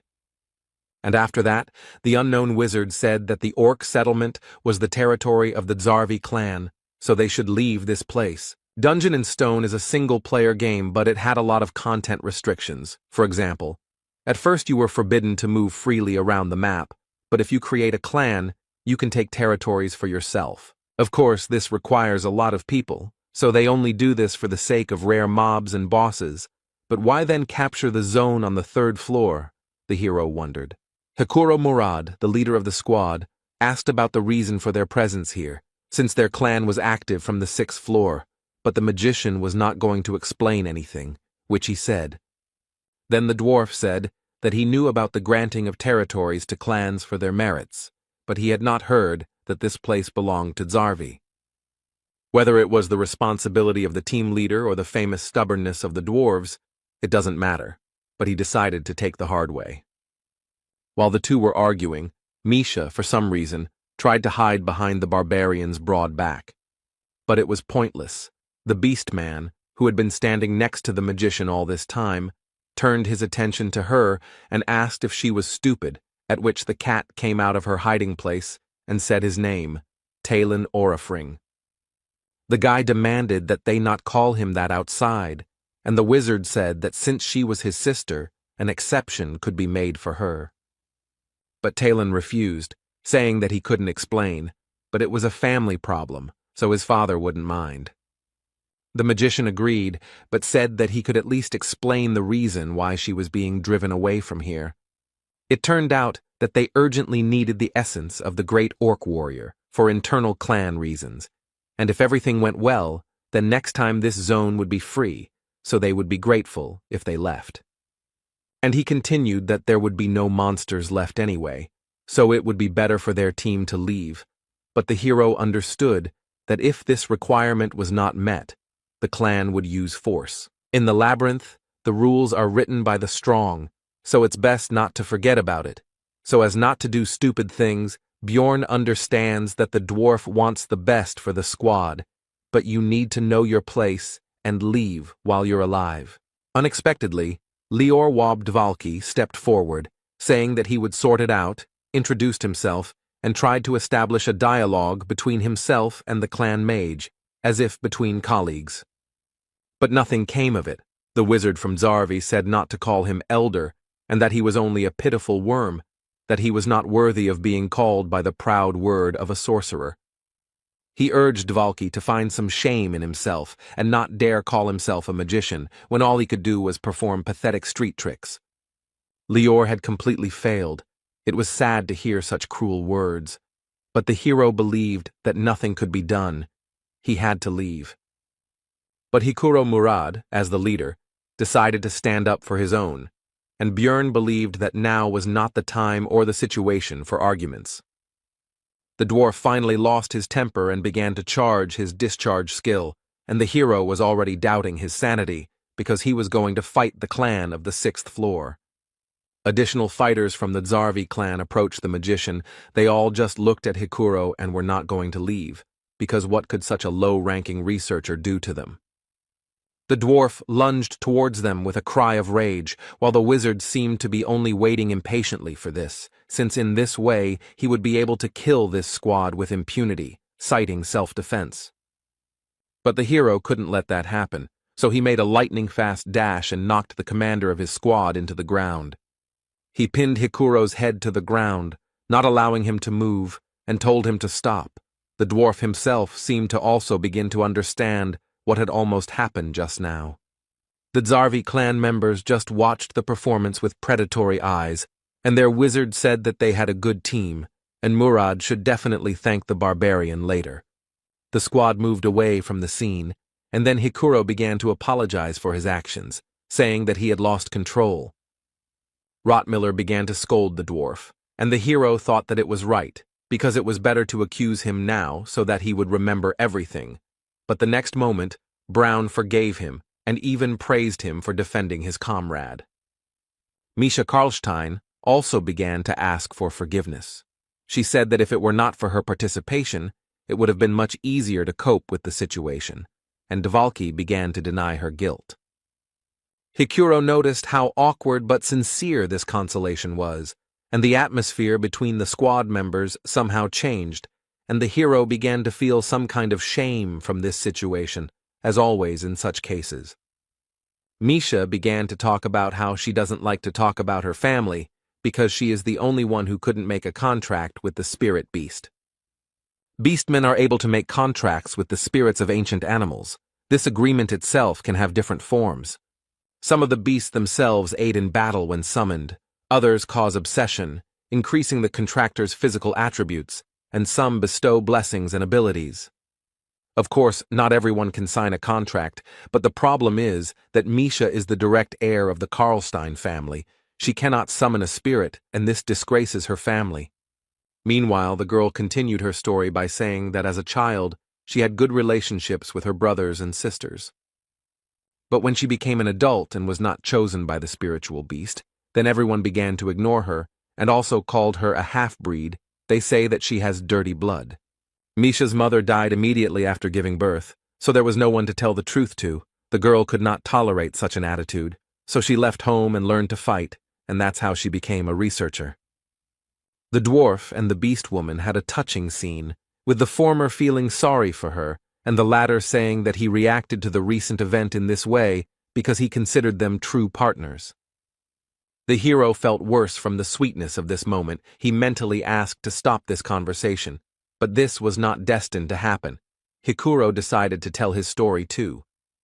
Murad dreamed of becoming a blacksmith, but he lacked talent and was unable to complete his preparatory training for 10 years.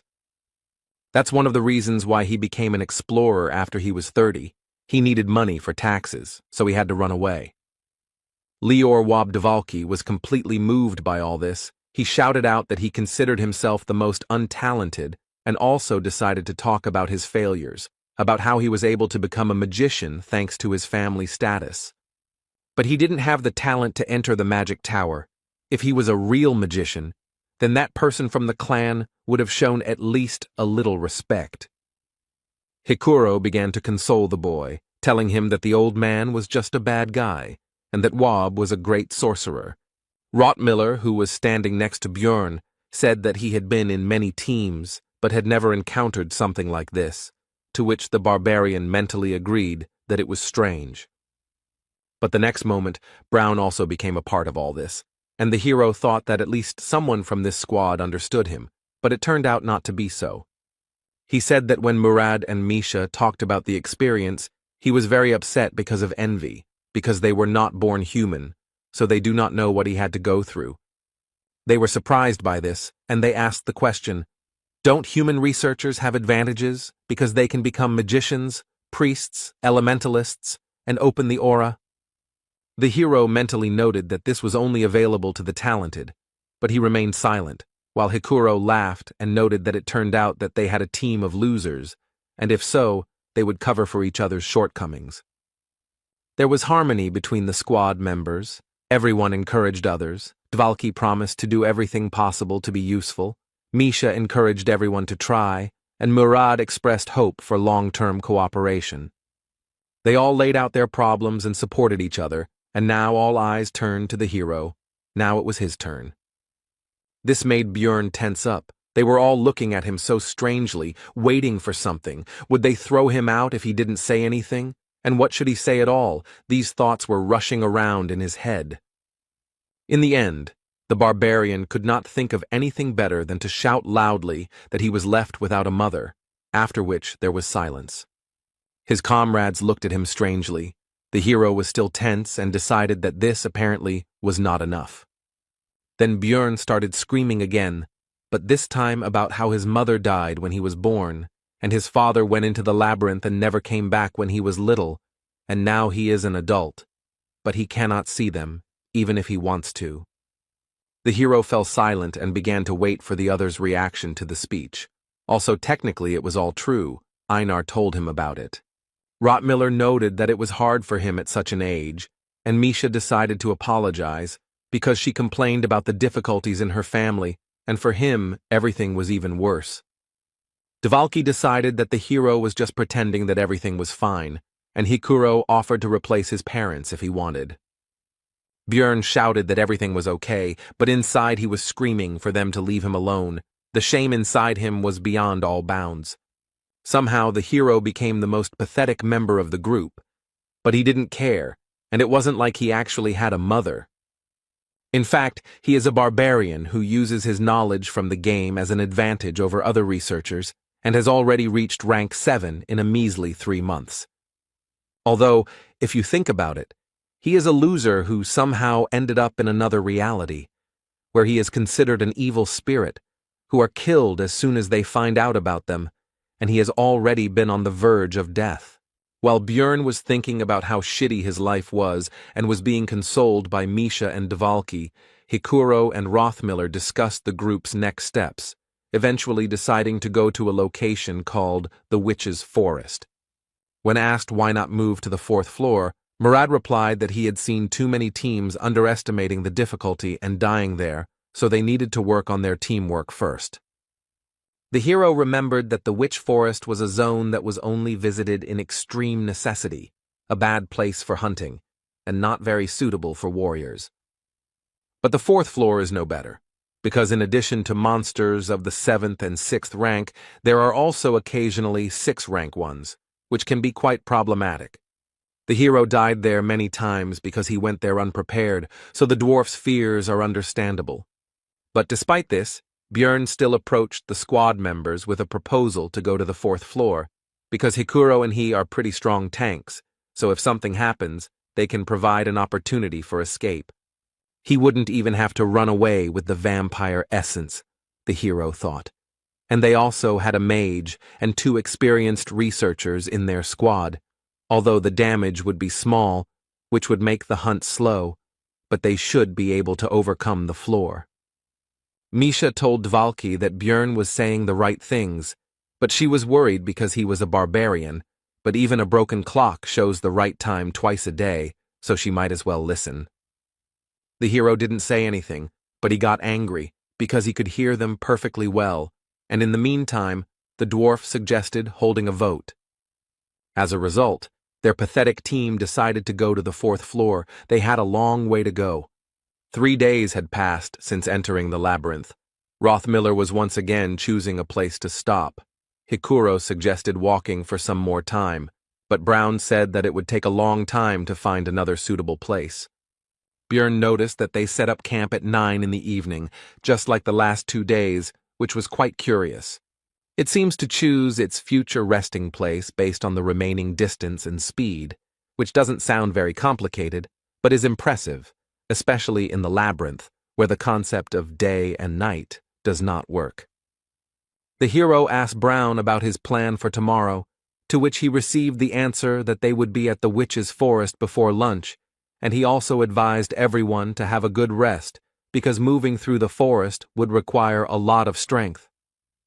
Björn thought that Rothmiller didn't even think about the answer. He was just a walking GPS navigator, but he didn't expect anything else from the veteran researcher. In the middle of the night, Brown woke up the barbarian. Although it was not his turn, the hero, seeing the tension of his comrade, asked whether they were people or monsters, to which he received the answer that both. The sounds were like those being pursued. Rothmiller recalled the attack at the exit from the portal. Björn replied that the guide said that it looked like a trap for those who escaped. Brown confirmed this and said that he smelled the same scent as then, and their conversation also woke up Hikuro, who became tense from this news. It seems that for some reason they were specifically targeting them, and now they decided to deceive them by pretending to be people in trouble. In this situation, Björn decided to take advantage of the opportunity and asked the others not to interfere.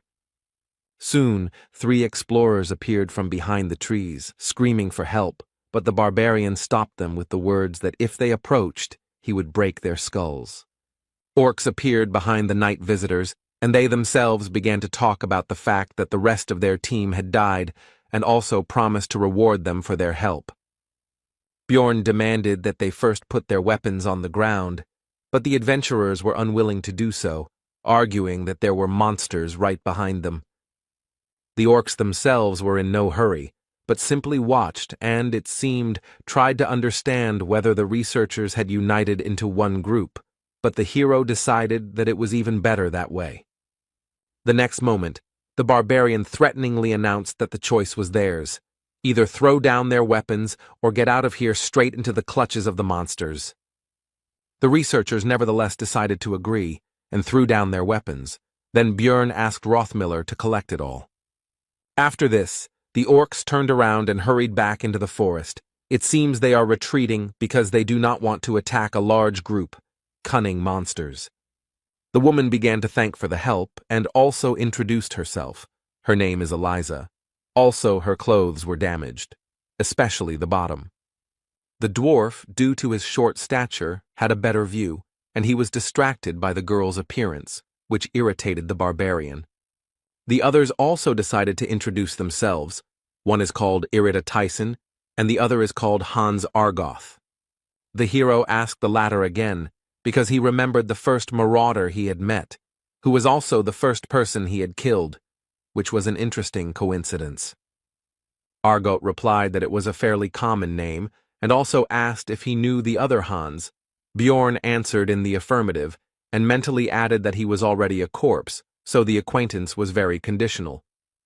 Eliza, meanwhile, even shed a tear, and also said that their meeting was probably the protection of the goddess Ritlus, which surprised Rothmiller, and he asked if she was a priestess.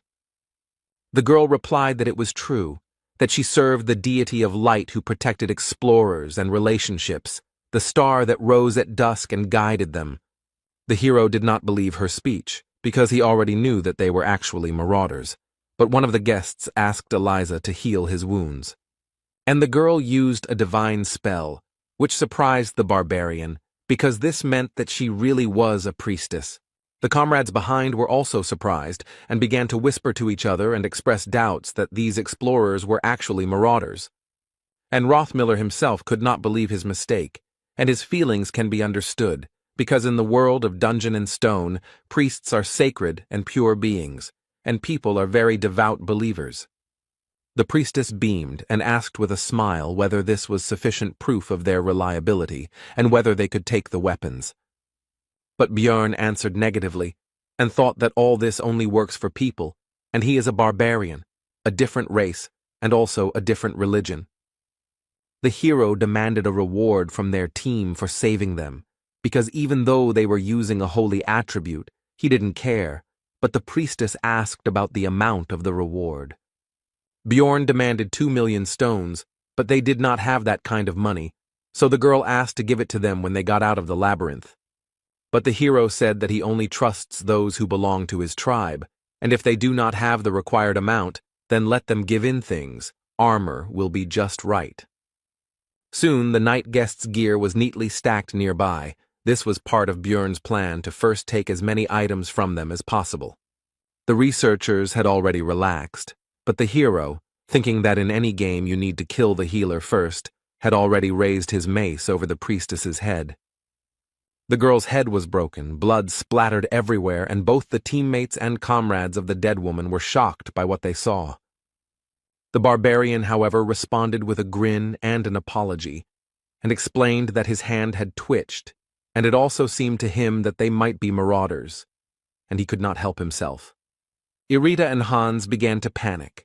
They said that they would die now, and all because of this crazy savage, but they were looking somewhere down.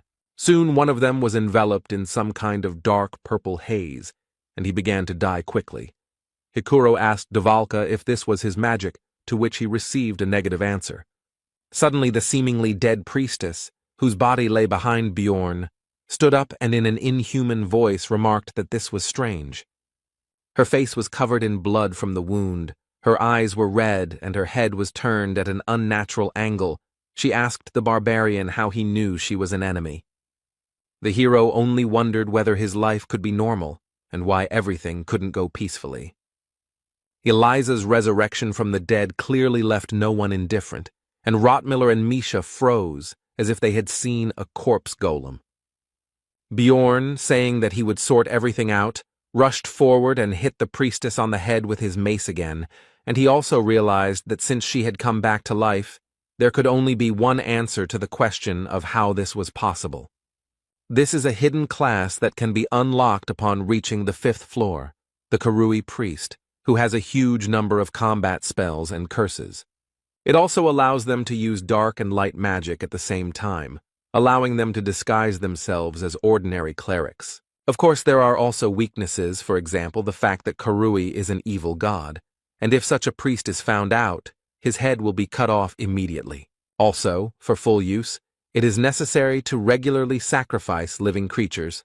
Apparently, for this reason, she became a marauder, because it is easier to find prey in the labyrinth. The hero was taken out of his thoughts by the fact that the second researcher was also quickly killed by the same dark purple haze. The mist gathered around Eliza, forming a skull mask across half her face, and she stated that she had lost 2 useful servants because of their group. The hero, it seems, decided to unbalance her, so he said that she had a bad upbringing, since she blames them for what happened, because it was she who killed Hans and Tyson, and now he will avenge them for their comrades.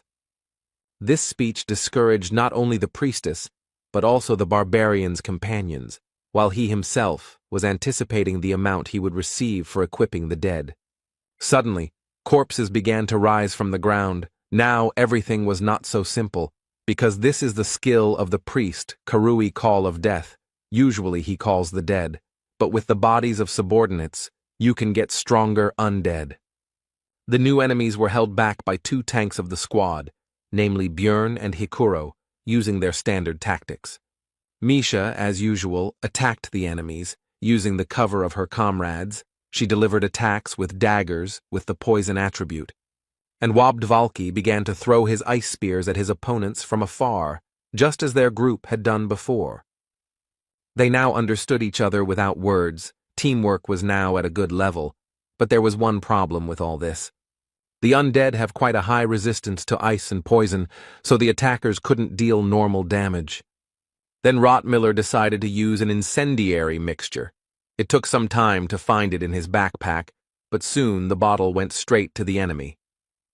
The living corpse was engulfed in flames, which was their weakness, and he even screamed piercingly despite his dead state. But with the statement that it was all useless, Eliza took advantage of the team's distraction and used the dead man's flame spell. It immediately began to absorb the fire in the surrounding area, which negated almost all of their group's successes.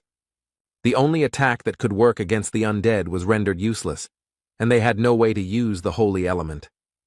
Then the hero came up with another plan of action and shouted to his comrades to deal with the priestess, and he and Hikuro would hold off the reanimated corpses. Bjorn took their weapons and armor in advance, so they should be able to buy themselves the time they need. Brown, Dvalki, and Misha rushed towards Eliza, leaving the rest to the tanks. The beast woman ran ahead as the fastest.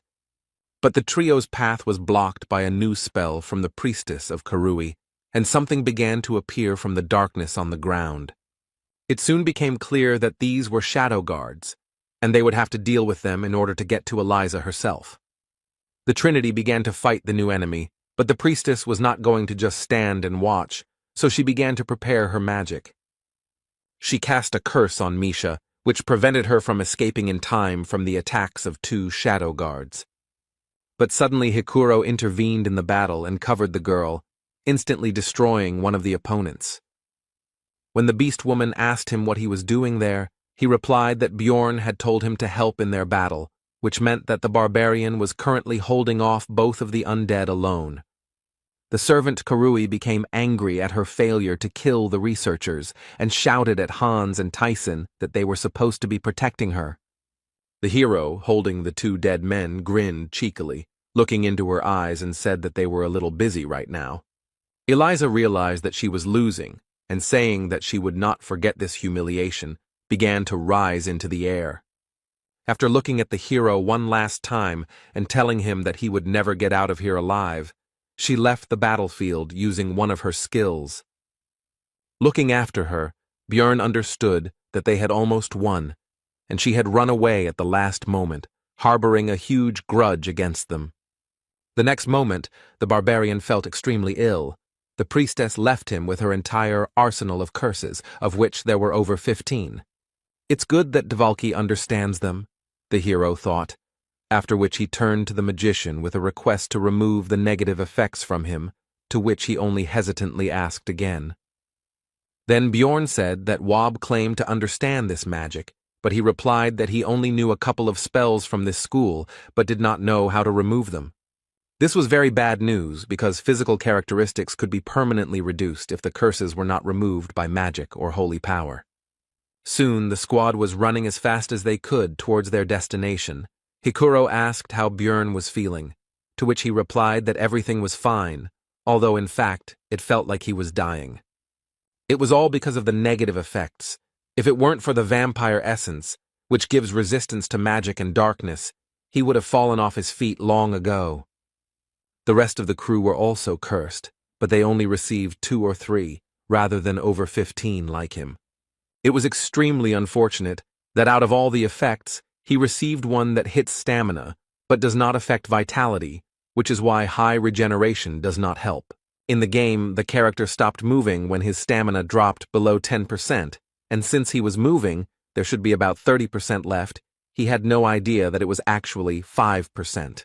Soon, the area around changed dramatically. It became very gloomy. The team finally reached their destination. It was the Witch Forest. 5 hours ago, immediately after the priestess's escape, the squad discussed the battle that had taken place, and the hero noted its enormous danger, as well as the fact that none of them could have dealt with it one-on-one. Björn said that if they hadn't taken the weapons and equipment and attacked first, some of their group would have died in an instant.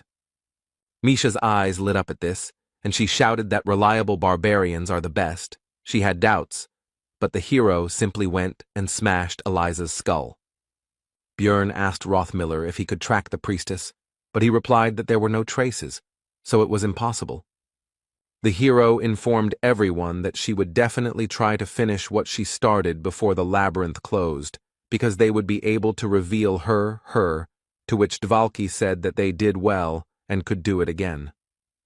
Bjorn became angry at the wizard's frivolity and asked what would happen if monsters intervened in the battle, after which he said that they needed to go to the witch's forest. This is the area surrounding the portal to the 4th floor. There are monsters of the 7th and 8th ranks here, many of which have a spiritual body that is immune to physical attacks, so it is not the best place for warriors. But right now, this is the best option, because in this special zone, all status effects, except for the effects of the zone itself, lose their power, which allowed the squad to get rid of curses. Rothmiller noted that it was strange that the barbarian understood the local geographic features, and that this was his first time climbing to the 3rd floor, to which the hero replied that he had studied in the library. Misha and Dvalki took it as a joke, because a barbarian who reads books is simply an impossible phenomenon. Be that as it may, Karui's curses disappeared, but now the effect of the zone appeared, which consisted of auditory hallucinations. The voices constantly screamed at him to die and tried to hurt him by telling him that he had no mother, but he didn't care about their words. Björn thought it wasn't that strong to be called a mental attack, but not everyone thought so. Misha asked how he could listen to all this nastiness and be okay, to which he received the answer that it was quite bearable. Hikuro and Brown were perfectly fine. The Beast Woman was more or less coping. They had all visited this place before, and Bjorn himself was also normal. But Lior Wob Dvalki, who entered the labyrinth for the first time, felt unwell and began to vomit. This happened because, in addition to auditory hallucinations, ordinary hallucinations began to take effect, as well as disorientation. Now the hero looked at the world as if through a crooked mirror. Bjorn asked the wizard if he would be able to use his magic in such a state, to which he received an affirmative answer.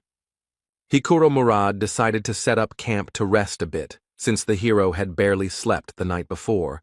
And then there was this race.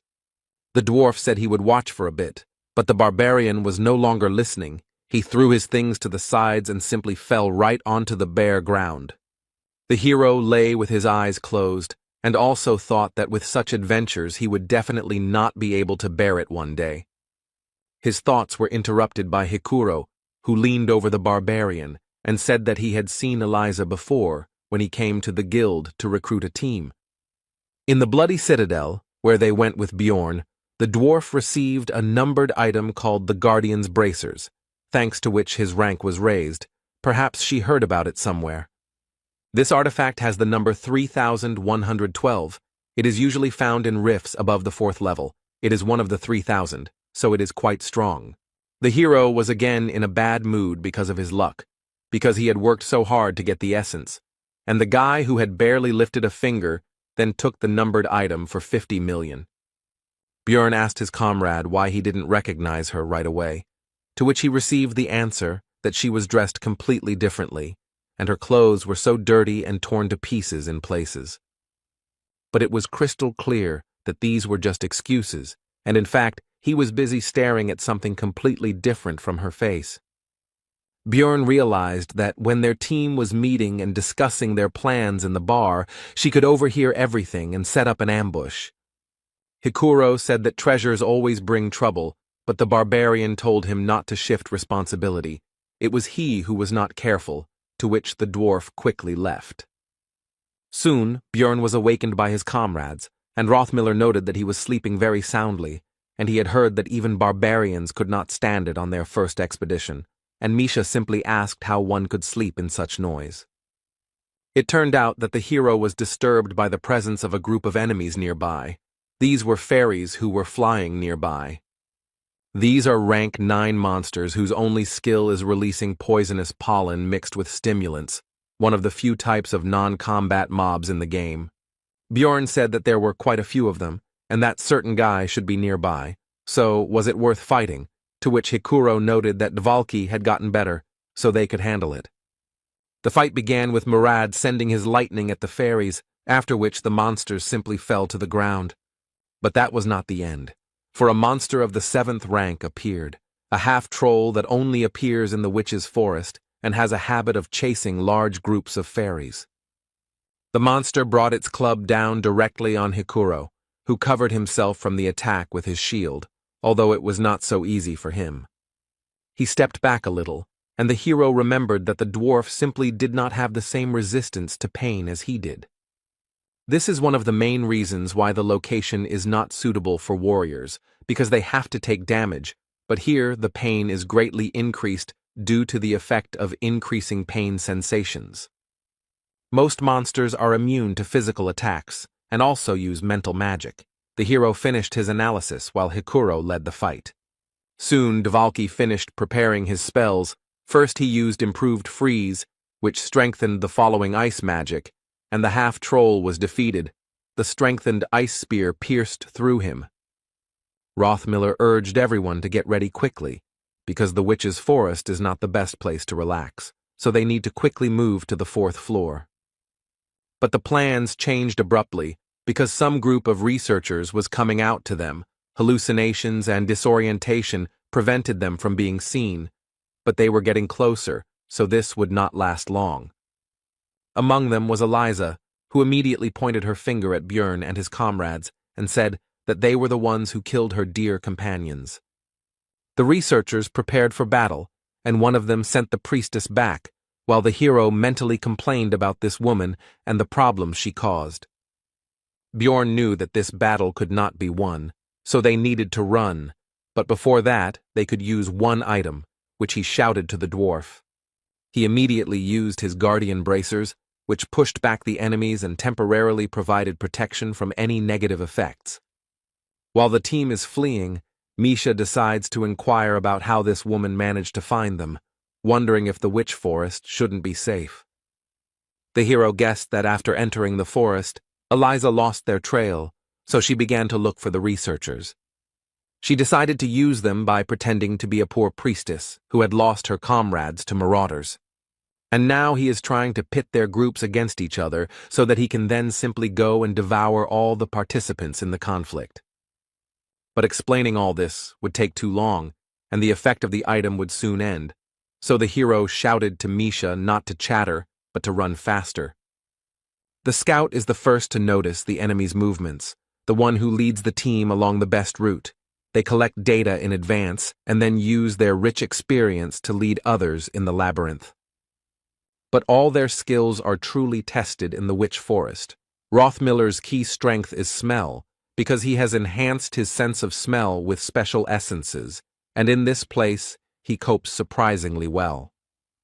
At a certain level of sensitivity, one can even smell mana, which now helps Brown in planning his route. But the enemy also had a good scout, who closed the distance at every opportunity, so they needed to speed up. Now it all comes down to who gets to the portal first. But the problem is that they are all tired, especially noticeable for Misha, who may be fast, but is not particularly resilient. Soon the girl tripped over a stone. Björn immediately rushed to her aid, but she said that it was just a cramp, so let him run on. The hero saw that she was lying. It was actually a sprained ankle, so he decided to take the beast woman on his shoulder and carry her like that. And when Björn turned around, it turned out that his comrades had already managed to run further, apparently not noticing their absence, while Misha began to lament that he should not have stopped and run further. The barbarian called the girl to calm down and said that it was better to stay where they were, because Rothmiller should soon notice that they were missing and would return. The hero himself, although he calmed Misha down, was not completely okay himself, because the situation was becoming very dangerous due to the fact that the Witch Forest could not be passed without a scout.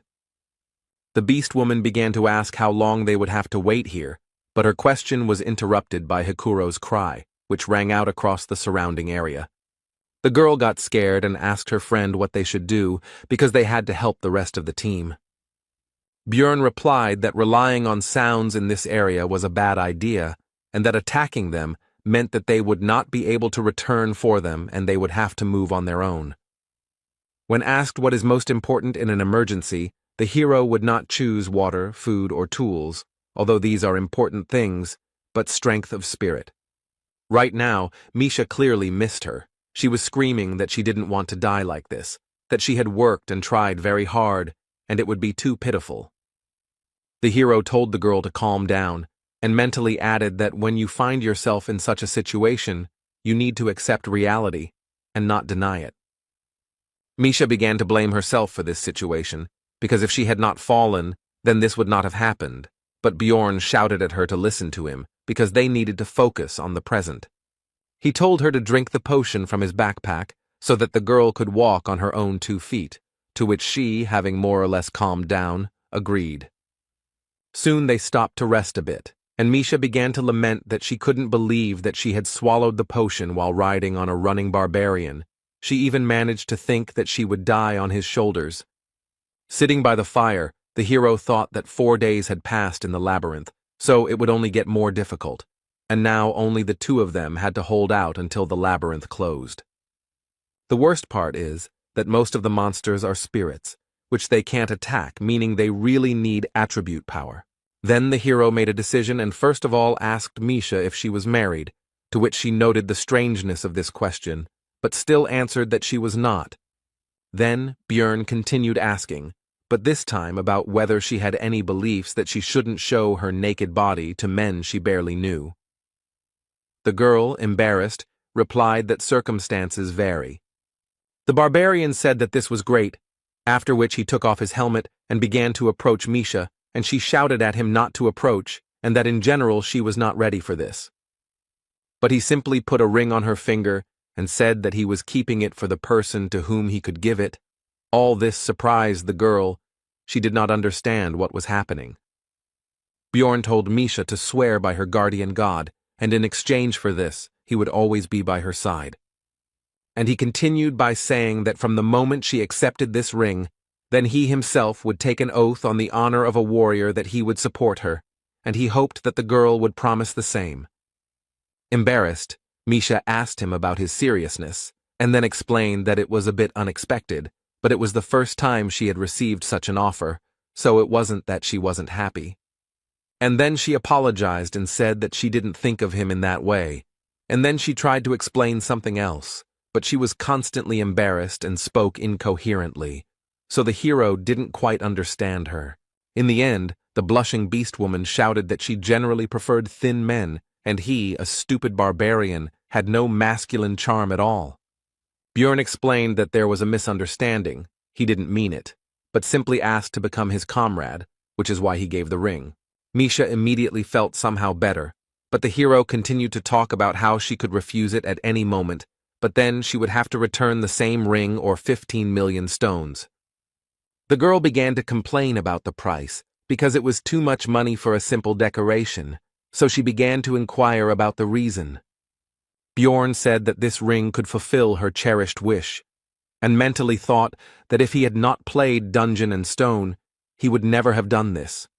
But now he is going to awaken Misha. Number 9425, the Frost Spirit Ring, a numbered item that the hero received from the master of the Artemian school. At first glance, it can be considered almost useless, but after destruction, it had a special effect. He did almost no damage, but after all the years of playing, the guy couldn't help but learn this secret, and he figured it all out.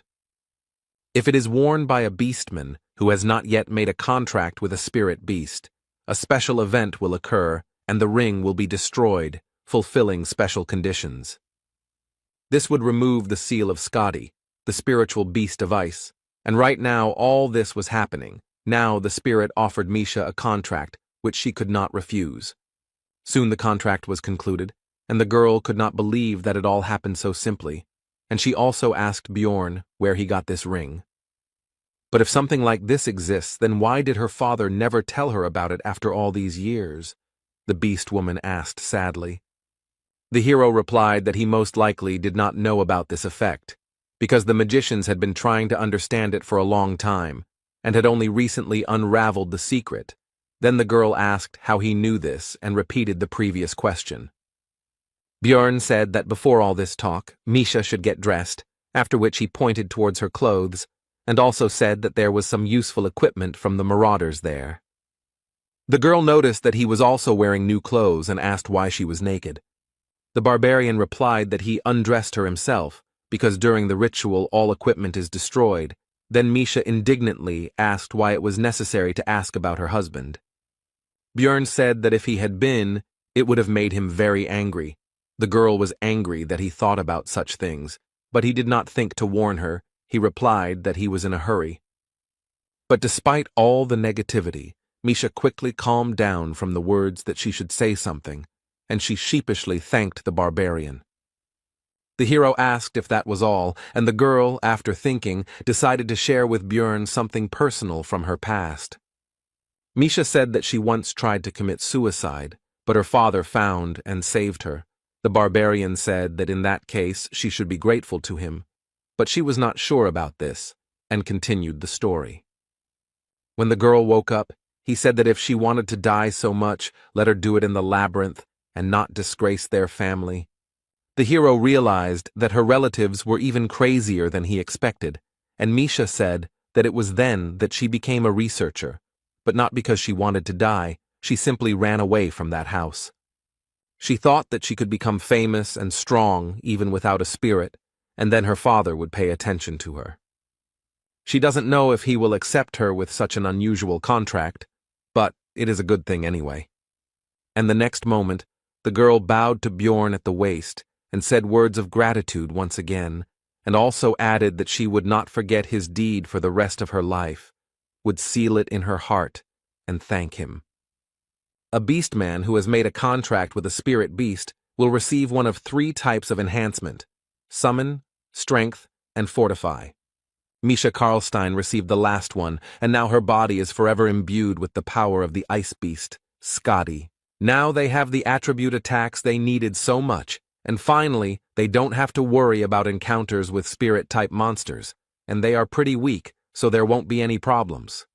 Now Misha can fight alone, but like the barbarian spirit seal, the beastman must strengthen the spirit beast. The girl is only in the first stage, so she cannot yet add an attribute attack to her weapon, but she used to be a martial arts master so she can fight with her bare hands. But the witch forest is too difficult for one person. The monsters were weak, but there were many of them, so the partners had to run away. The hardest stage of survival is just beginning. 11 hours passed. All this time Misha and Bjorn avoided large groups of enemies, attacking only small ones. Thus, many were defeated. Despite the difficult situation, the researchers did not stop collecting magic stones, and the hero was simply happy that they did not encounter any 7th-rank monsters or Eliza. But now another problem appeared. The Ring of Frost spirit was destroyed, and now the corpse golem's passive skill became active again. The acidic blood began to corrode the equipment. Even the lithium breastplate and shield lost their shine. Although they were made of 2nd-level materials, it would cost a lot of money to repair. Also, during all this time, the partners failed to find a single attribute essence, so Bjorn could not inflict any damage on the ghostly monsters. Misha was forced to cope with this alone. Now she had less and less strength left. According to the hero's estimates, their chance of returning to the city alive was about 30%. The Witch Forest's debuffs get worse over time. Now that 12 hours have passed, they've gotten stronger. You can tell by the feel of it. Bjorn decided to tie a rope to himself and Misha so that if something happened, they wouldn't lose each other. He also asked the girl about her knowledge of the increasing negative effects of the zone. She already knew everything. In addition, they are now also affected by the Witch's Eye status, which is why it is considered that one should not linger in this place. After all, if you stay in one place for a long time, a rank 7 monster, Canevaro, will appear, and the time it takes for it to appear is reduced with each level of the effect. It had been more than 60 hours since the team split, or more than 50 since entering the forest. The Witch's Eye had reached level 5, and the other debuffs had also increased. During this time, the road was not found, and Misha and Bjorn cannot stop to rest, because at this level of effect, Canevaro appears in 10 minutes. It would take about 15 to kill one, so if they didn't keep moving, it would first turn into an endless battle, and then defeat would follow. The only thing that could be done in such a situation was to stretch a rope between them, because that way they could find each other if someone fell behind or fell. This morning, Misha's condition finally worsened. It wasn't because of illness or wounds, it was exhaustion.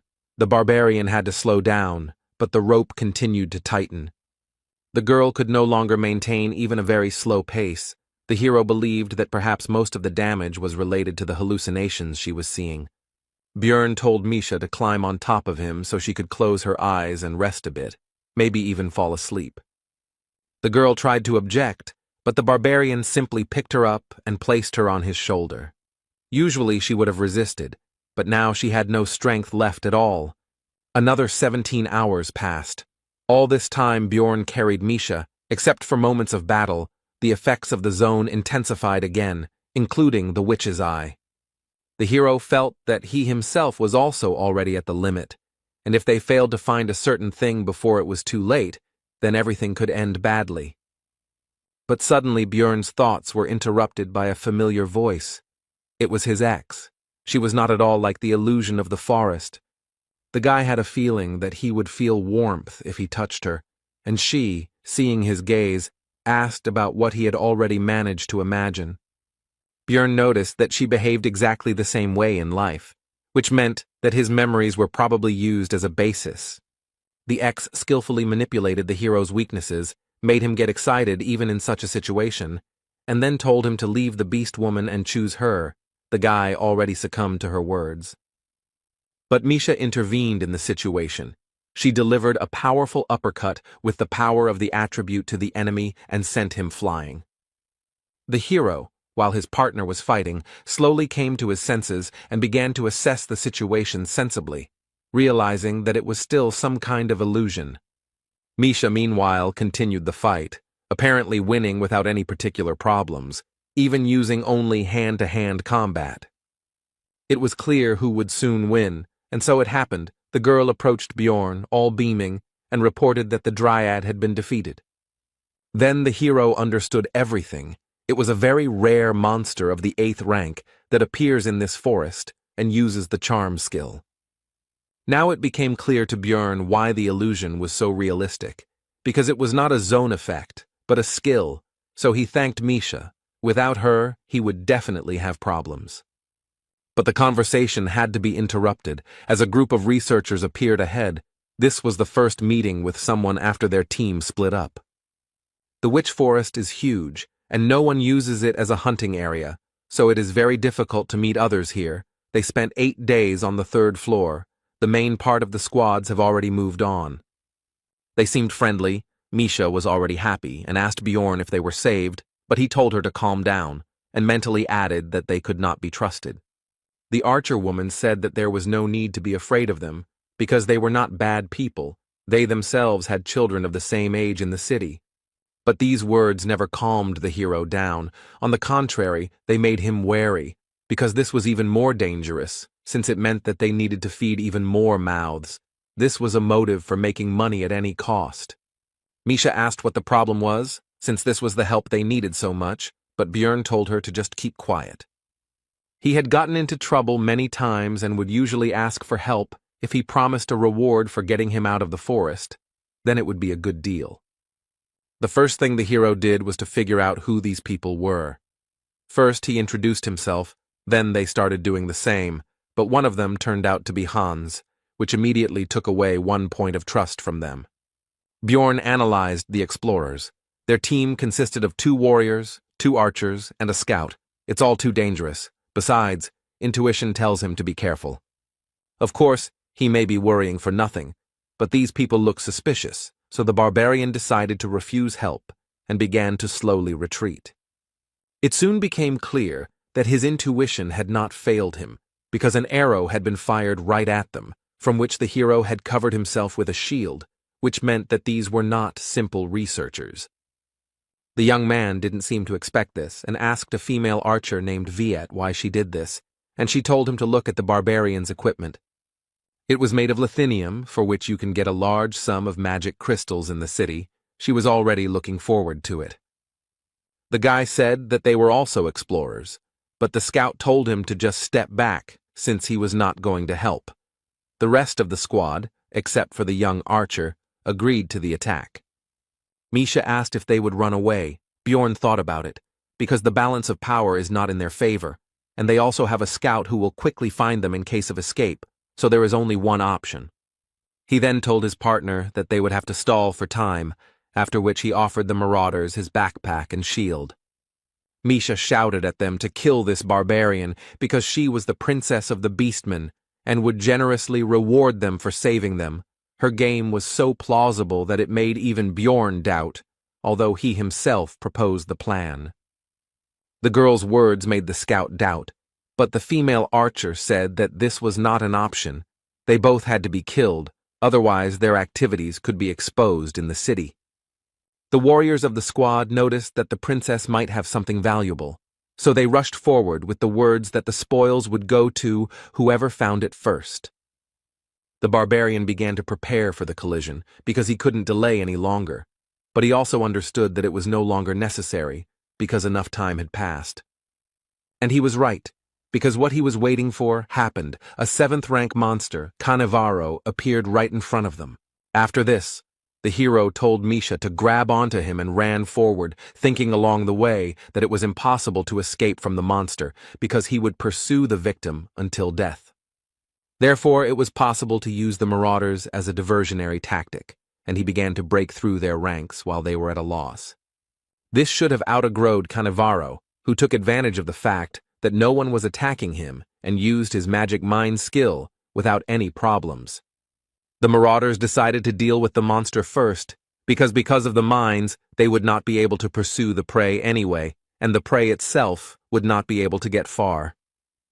The hero understood that there was no way he could dodge the mines, so he had to rely on his strength and regeneration, simply running straight through the traps. Cannavaro, meanwhile, noticed the escape of his prey, so he called for support from a group of hounds, a breed of dog used for hunting. It seems that the marauders greatly overestimated their strength, because they began to lose their lives very quickly, one after another, from the monster's arrows, mines, and dogs.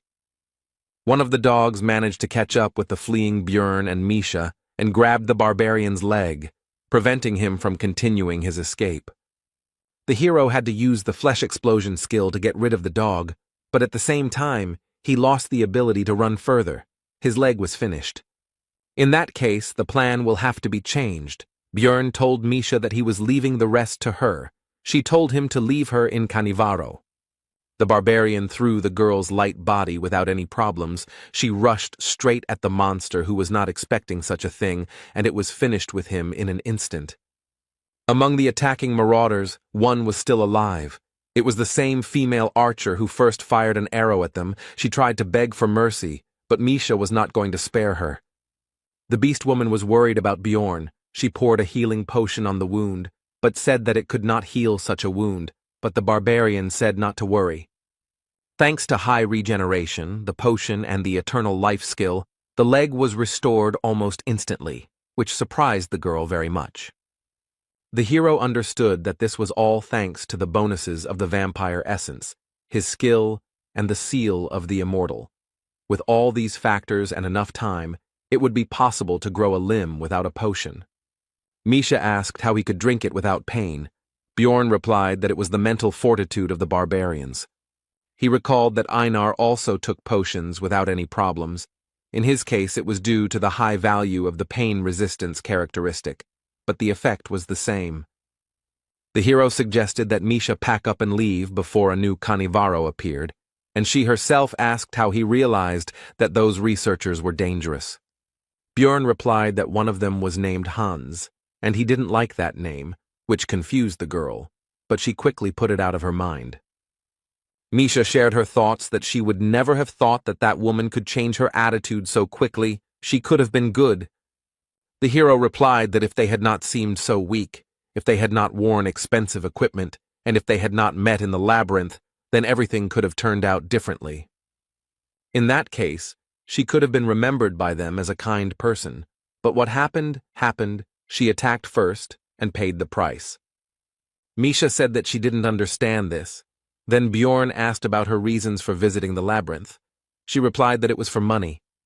Then, the hero said that they had the same reason, because it was the best way to protect yourself, especially in a world where failure to pay taxes would result in execution, and she also needed to protect not only her own life. Both were in a gloomy mood after this dialogue. Misha reported that there was a lot to rethink after this trip. 109 hours have passed since they got lost. Now the beast woman has found the place that the partners hoped to find, the only place in the location where they can rest. The witch's hut is a shelter that appears in random places in the forest at regular intervals and remains there for 8 hours. The effect of the zone is temporarily removed while you are there. It is also safe here, because monsters do not appear. This place is difficult to find, but there is no other way to rest. The partners spent a long time looking for the first shelter, but Misha's keen eyes quickly helped them find the next one. There were 53 hours left to hold out before the labyrinth closed.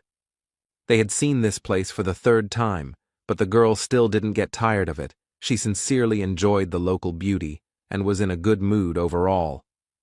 But Björn told her to be quiet, because there was someone here, since only 5 people could enter here, and the portal closed as soon as they entered, which meant 3 unknown people were somewhere nearby.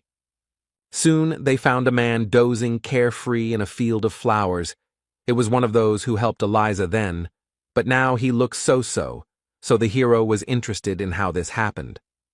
Misha reported that there was also someone in the hut. She also noticed that these were the same researchers. Bjorn decided to knock out this guy first. He raised his mace up and brought it down sharply right on the man's face, and the girl noticed that he was just going to knock him out. Soon all 3 researchers were knocked out and tied up. Misha was surprised that the first of them was still alive, and also noted that it would not be for long if he was not helped right now. Then Bjorn poured a healing potion on all the captives, and they quickly came to their senses, both due to the healing and due to the pain they were experiencing. The chief immediately recognized the barbarian and began to explain that he was not guilty. He began by saying that when their group caught up with the hero's team, there were only 3 of them, after which a quick fight took place. They didn't want to chase them through the entire forest again, so the first thing they did was shoot a guy who looked like a scout, but he immediately clarified that the wound wasn't serious, just a scratch on his shoulder. Then they were thrown back again by some kind of light. Björn understood that it was Hikuro who used his numbered item again. When they came to, their scout had an ice spear sticking out of his head, which meant that at the right moment, Dvalki was still able to kill the man. Looking at the captives, the hero thought that the rest of the team seemed to have managed to escape, and that the scream that he and Misha heard after the separation was due to Rothmiller being wounded. The man meanwhile continued his story by saying that due to the loss of the scout, they could not continue the pursuit, and simply wandered around the area. The problem started on the 2nd day after his death. Eliza showed herself. They understood everything. Only after she absorbed the life force of one of the researchers, the girl turned out to be a priestess of Karui. The man started to justify himself by saying that they had been deceived, so it was not their fault, and they had not intended to kill anyone for no reason. But Bjorn told him to shut up. Then tears began to flow from the man's eyes, and he began to apologize and say that they had been very stupid to fall for the deception, and he also promised to compensate for all the damages and beg for mercy. Misha told the hero that she would accept any decision he made, and he himself was thinking about what to do with all this, because even though he had already killed people, back then they were freaks who attacked first. They were not worthy of living. This case was different. They caused problems, but no one died. It was completely different. Björn wondered if it would be right to kill them. It was as if 2 images appeared in the hero's head, one for good, the other for evil, but not in the usual image of an angel and a demon, but in his current, savage and former, from the past world, form. The barbarian said that whether it was right or wrong didn't matter. The main thing was that they could create problems in the future, so it would be easier to kill them. The good man said that you can't kill people because of one mistake, so why does he doubt? Because sparing them would be the right thing to do. But the hero decided that the last statement only applied to his past, the civilized world from which he came, and not to this cruel and merciless one. Björn asked Misha's opinion on the current situation. She replied that she couldn't trust them, whether it was a mistake or not, but they tried to kill, and now she understands that this cannot be forgiven. Then the hero's mind cleared, as if a fog had been dispelled, and he remembered the expression that in Rome they obey Roman laws, otherwise he himself would end up in the grave. Whether it was a mistake or not, he had a feeling that they would repeat it at the first opportunity, so pity was thrown aside, and the explorers lost their lives. The hero, when he first opened his eyes in a new world and in a new body, realized that Björn Yandel was not only his new name. This is also his new essence, the essence of a barbarian, which he must correspond to in order to survive. Misha noticed his worries by his trembling hand. The hero replied that everything was fine. She shouldn't worry. It would be better if she collected the things of the killed researchers. This was soon done, but Misha was disturbed by the sight of Bjorn dragging the body to the fireplace and starting to push it straight into the fire. She asked him about what was happening. He replied that it was necessary. The fire consumed the corpse unnaturally quickly, meaning that everything was as it was in the game. The witch's hut had accepted a new victim and would now be open for another 8 additional hours. Misha was still not sure that Björn was okay, but he didn't answer, and the only thought that popped into her head was that they had 2 more so-called logs, which meant 24 extra hours.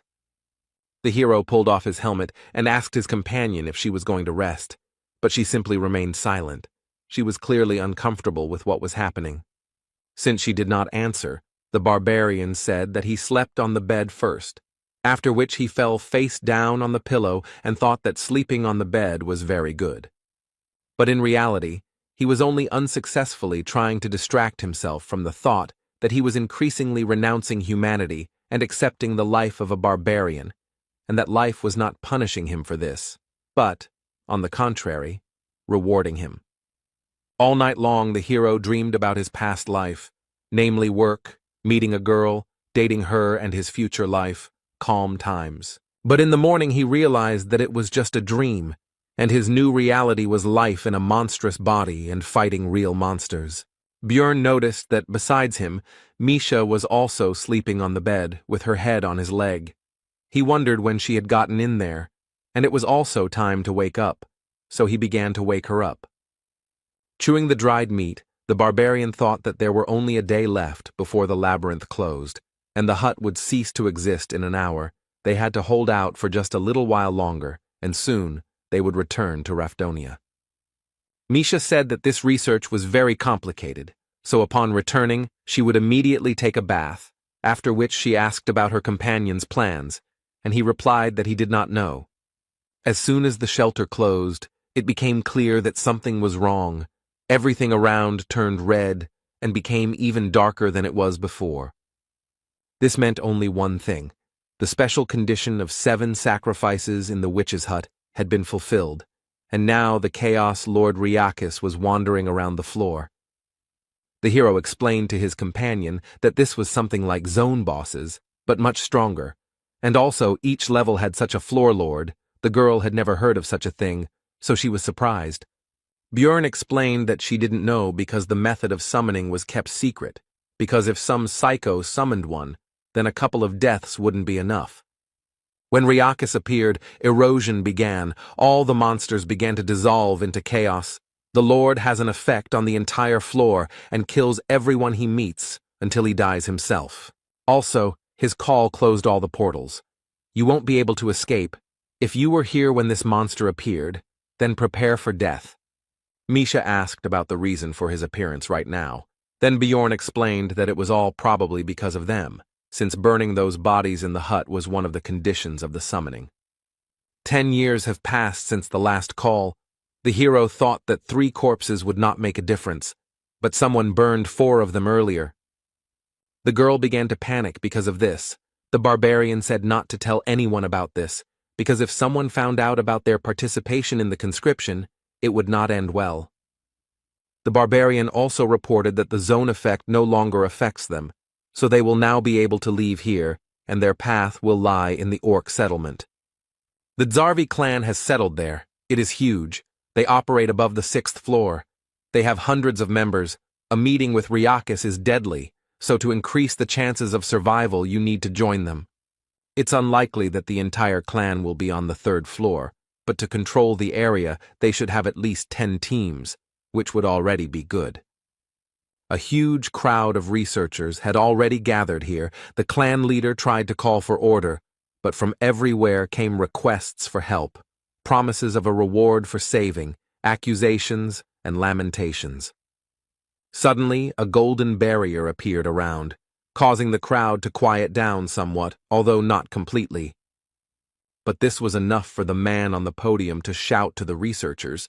He explained that it was already safe here, since their priestess had activated the announcement of the destruction of evil, and his clansmen were standing guard. And he continued his speech by saying that they only needed to hold out for a day until the floor was closed, during which time Zarvi would fulfill the agreement with the royal family and do everything possible to ensure that most of the people returned. He ended with a threat that if he created any problems or if anyone disagreed with him, he would be immediately thrown out. The hero decided that the last part was unnecessary, but overall the speech was good because the panic was calmed down a bit, and thanks to the barrier he would be able to rest a bit. Announcement of evil destruction is one of the main skills of priests, which creates a safe zone for explorers and keeps monsters out. Misha and Bjorn were resting by a tree. The latter decided that they were not going to drive them away, but they needed to be on the alert, because some problem might arise. The hero asked the beast woman how confident she was in her ears. She replied that she was not sure, but some people say that they like them. Bjorn was misunderstood, so he explained that he meant her hearing, to which she awkwardly replied that she could hear just fine, so he told her to listen to the researchers' conversations. They discussed how the last time Riakis showed up was 10 years ago, and now they were wondering what kind of madman did this, and also that they were lucky with this clan from the 6th floor. One of them admitted that he had never seen the evil destruction announcement barrier in person before, while the other remarked that it was great in a large clan. The hero understood that if the Zarvi came for the thing he was thinking about, then their chances of getting out of here alive were quite high. After some time, Misha leaned against Bjorn's shoulder and fell asleep, but soon the barbarian decided to wake her up. She asked about the reason for such a sudden awakening. The hero answered that more than 500 researchers had gathered here, a huge crowd.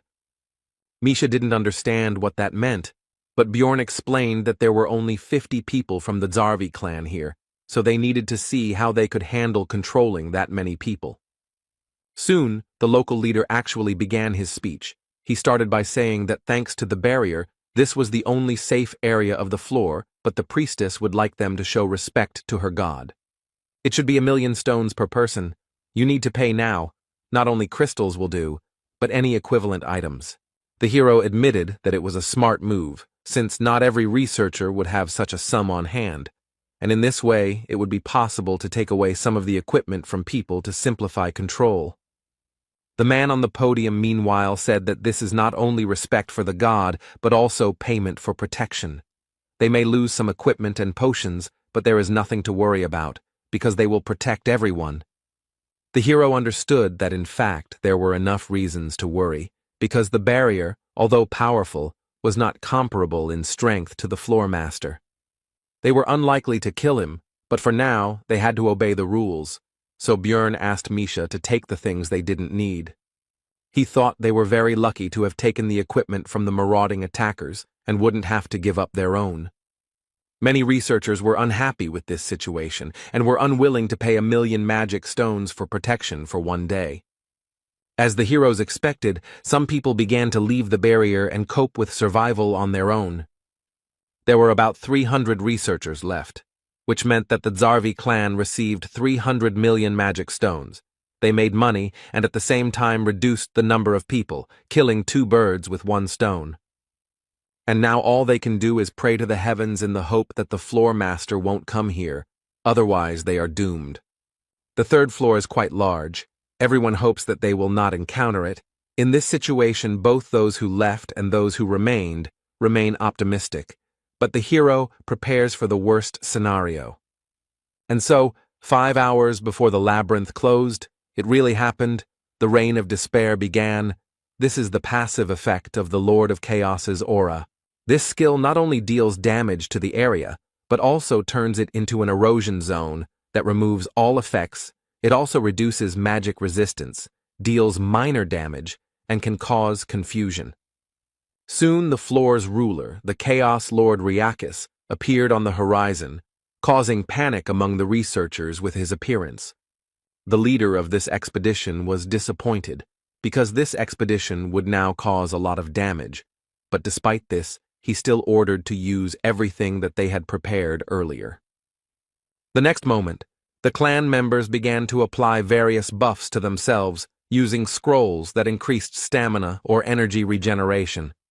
Also used was the numbered item banner of the Lord of the Sun, which imbued the weapon with the attribute of holiness, the light of the god Ursium. The hero was stunned by the number of different consumables that were used at that moment, because not even a minute had passed before things worth tens of millions of magic stones had been used and disappeared. Bjorn realized that they were going to destroy the Floor Lord, and for the first time he was glad that he wasn't the only one preparing for the worst. There are many experienced researchers gathered here who have walked on the edge of a knife more than once to become who they are now, and it is not only a matter of luck, which means that they really should have a chance.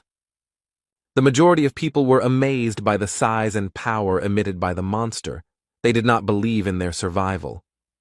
Watching the battle of the Zarvi clan, the hero began to understand how game raids differ from those that happen in the real world.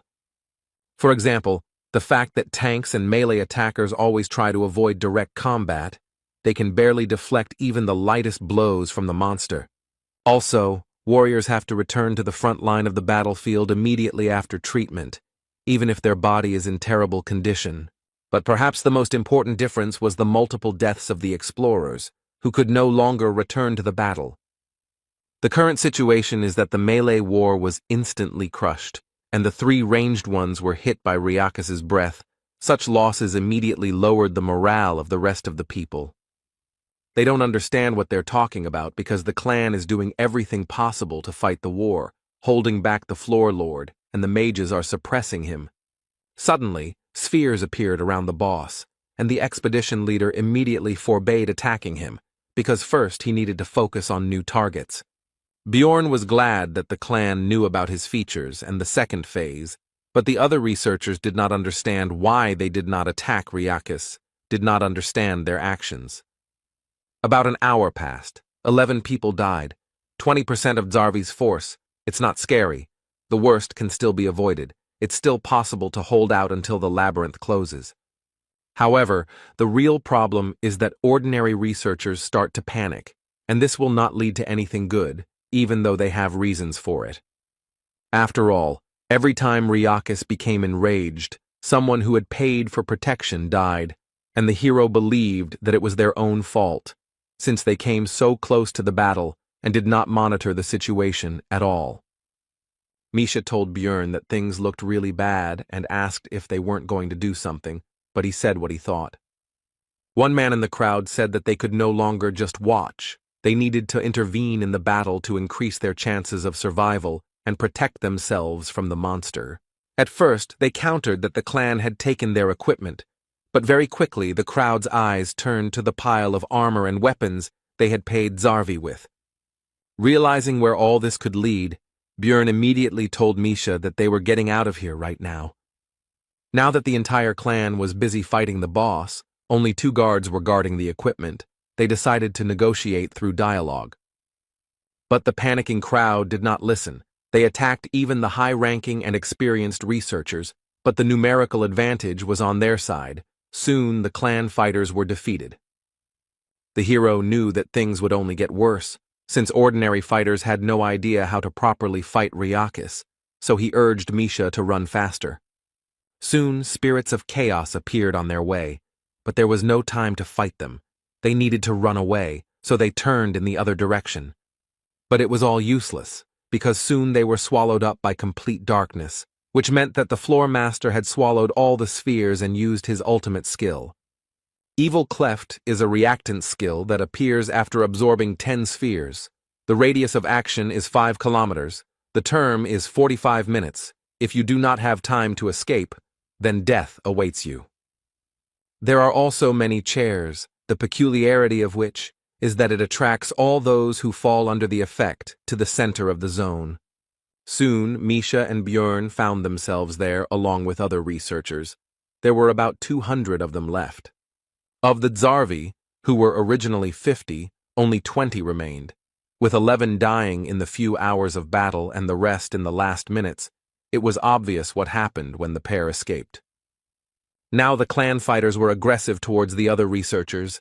They bared their blades in their direction and refused to let them get closer to them, because it was because of them that many people died. They also said that they should be grateful that they were not finished off immediately, and that there would be no protection now. The ordinary researchers were at a loss, and then one of them said that they needed to get out of here as quickly as possible, otherwise everyone would die. He had read about this in ancient texts. He also said that they needed to get out of the 5-kilometer zone. There would be monsters in their way, but if they acted together, then they would have a chance of salvation. Bjorn understood that the main problem was that if you move away from the center, the clones of Ryakis and the spirits of chaos will attack like crazy. More than half of the researchers left, but the hero and the girl were not going to bet on such low odds. They would bet on what looked more reliable, on the clan. So they headed there, but Talon blocked the way. Bjorn started the conversation in a friendly manner and asked if they had received the essence of the orc hero. He first answered that they had, but then came to his senses and asked how he knew this. Meanwhile, the vice-captain of the Zarvi clan, Iraz Magrain, was later informed that 23 people had survived, including 3 priests, 6 mages, 12 ranged attackers, and 2 warriors. He was especially saddened by the fact that only 2 fighters survived, many of whom died when the commotion occurred, and many were unable to get support from the others. They tried to buy time, but Ryakis still absorbed the spheres, and now the lack of melee warriors will be fatal. Only 2 of them will be able to clear the way for everyone else, especially this spear swordsman. The vice captain was constantly asked to give orders, asked about something, reported new problems. Everything was very bad. Iraz Migraine could not come up with a plan of action, but suddenly a cry from the entrance to their temporary camp distracted him from his heavy thoughts. The vice captain asked who it was, to which the fighter replied that it was a barbarian from Karlstein's sister's team, and that he had somehow learned the information that they needed the essence of an orc hero, and he said that he could clear a path with her help. Then Migraine used his skill survival instinct, which can highlight targets that can increase this very chance of survival, and Bjorn glowed brightly. Iraza application saved from many situations, and now it said that this barbarian was a chance for salvation, so he came closer and first of all asked the name of the guest. After that, he introduced himself and asked how he knew about the essence of the orc hero. Bjorn replied that it was an assumption, but why else would such a respected clan occupy a zone on the 3rd floor and take so many expensive consumables with them? These items are clearly not for ordinary orcs, which means their target was higher, a rank 5 monster, an orc hero, a hidden boss that can be summoned at the altar in the orc settlement, and 777 magic crystals of these same orcs. And such a large number of supplies was due to the possibility of calling the orc lord instead of him, and since these things are still there, it means that he did not come. Then Iraz asked the reason why he should bet on the hero. He then replied that he was a barbarian with the seal of the immortal who had absorbed the essence of a vampire guardian from the rift and a corpse golem that gave pain resistance. The vice captain interrupted him, asking him not to go into details, since he already understood that he could drink potions and fight at the same time. Migraine said that was pretty good for a 3rd-floor explorer, even excellent compared to his remaining warriors, so he was betting on the hero. Talon tried to remind the leader that the nobles had ordered the essence, but he replied that they could always say that they simply had failed to extract it from the monster. By donating crystals, 3 orc heroes can be summoned, each of them a different named monster, in other words, high-level opponents with inconvenient essences. That's why the group that hunts them must be strong and special, even though this monster is only a rank 5. Each orc brother drops an essence of a certain color. Danish drops a red one with the Cry of Passion skill, and Velt drops a blue one with the Banner of Struggle. But the hero hoped that the clan had met Targus, with one special skill that could become the basis for his build. And Bjorn was lucky. It was what he needed, the green essence. Such luck makes him think that something very bad is about to happen. The barbarian absorbed the essence of the orc hero, which instantly increased many of her stats, such as strength, agility, morale, bone strength, and physical defense. The hero felt his body filling with power, and although his pose seemed funny from the outside, no one laughed at the situation. The vice captain only reminded him to take off his equipment before using the new skill. On Migraine's orders, potions and scrolls were quickly brought. Bjorn understood that the former clan would indicate the appropriate support. After this, the hero used all the consumables he had brought, which temporarily significantly increased many of his characteristics. It was not necessary yet that all the clan's mages, as well as their priest, also began to impose their blessings and magical enhancements, among which was something that increased his aggro level, that is, attracted monsters specifically to him. After that, it was time to use his Bloodmaster skill, which allowed him to temporarily use someone else's skill by absorbing the owner's blood. The best target was Talon Orifring of the Karlstein family. Judging by the redness of the eyes, it was the unholy one, which reduced the maximum amount of essences by 1, but increased the effectiveness of active skills by 1.5 times. After that, the hero finally used the skill he received from the orc hero's essence. It was gigantification, which increased his body size, his aggro level, and his physical characteristics. All his clothes were torn. The people around him had different reactions, but the blushing Misha covered her eyes with her fingers and then peeped through them. Erasmus decided that the hero needed to cover himself with something, so he ordered several cloaks to be brought, and soon the preparations for the exit were complete. There were 30 minutes left before death, so the giant barbarian, with a cry of Yahello, rushed forward at maximum speed. Behind him ran 23 members of the clan, Misha and 40 researchers who decided to stay here. They were allowed to join in exchange for all the equipment. Migraine also suggested using the sacrificial seal on them, which increased their characteristics depending on the number of victims within 100 meters. Now, with all these buffs and skill, the power and instinct of destruction overflowed the hero's body, and it was good that they did not need to be restrained. The road was blocked by small clones of Ryakis, although they were only that size for him now, but their height was almost 2 meters, but now Bjorn could handle them without any problems. These creatures carry damage to the person who destroys them, and even a barbarian with overinflated pain resistance still felt the numbness, which is why it is very important to have a tank in the evil rift. Of course, in his case, thanks to the vampire essence, and specifically the skill source of darkness, it is enough to simply protect the heart. But for others, be he a famous swordsman, mage, or priest, all this will be useless. All the monsters attacked only him because gigantification increases aggro proportional to body size, and barbarians are already very large, so it is very difficult to imagine his level.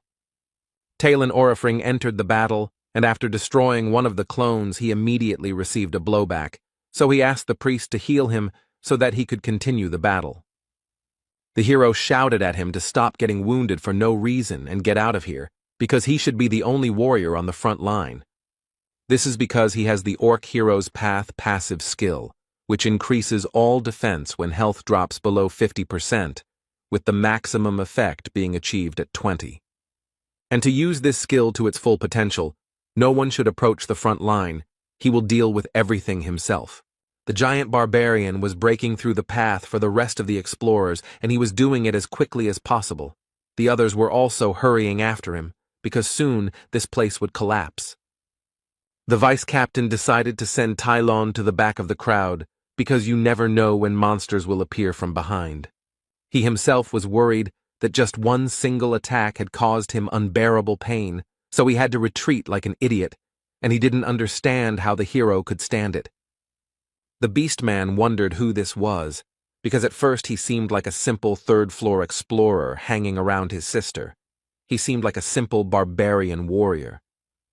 No matter how much resistance he has, even though he is a tank, how can he not hesitate at all? In the crowd of researchers, conversations began to break out about how it was true what they said about the barbarians, that in bravery there was no equal among them, and also that with such a person in the clan, they would be like behind a stone wall.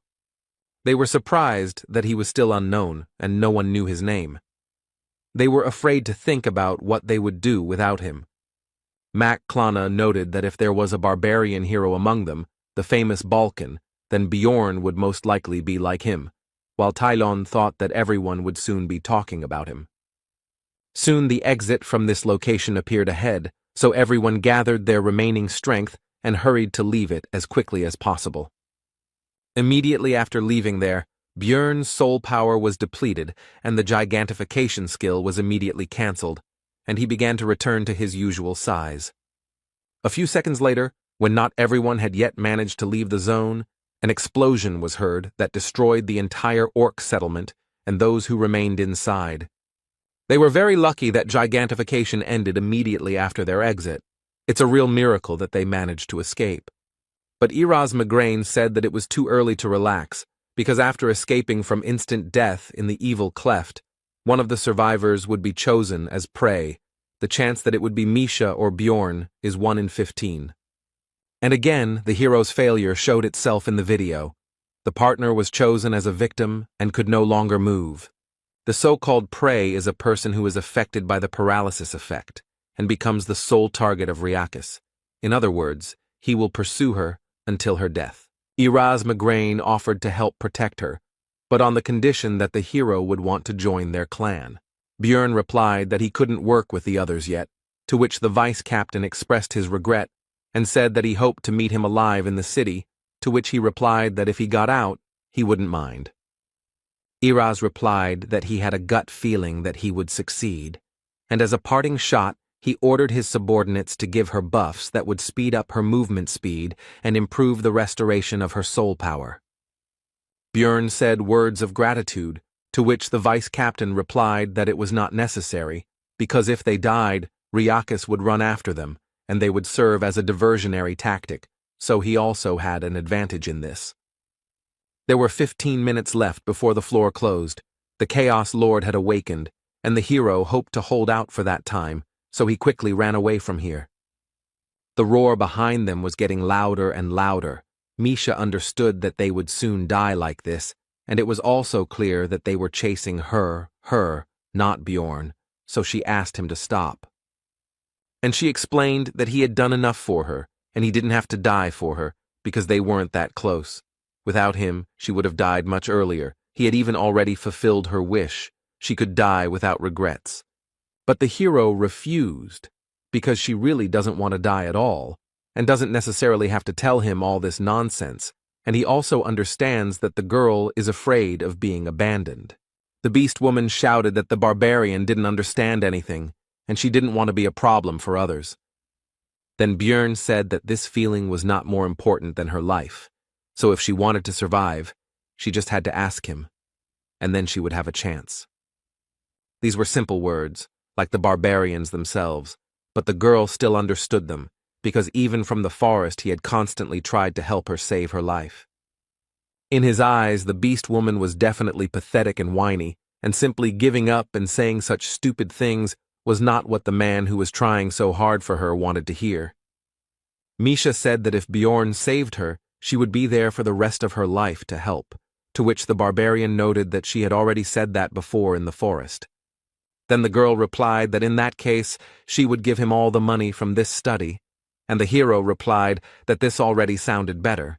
This exchange of words raised both their spirits. But their high spirits didn't last long, because the buffs from the Zarvi clan ended. A rain of despair began to fall, which meant the presence of Ryakis nearby, and more spirits of chaos were getting in the way. The hero was going to use it later, but he had no choice, so he used his skill called gigantification, which raised his stats, but now what was more important to him was that his steps became bigger.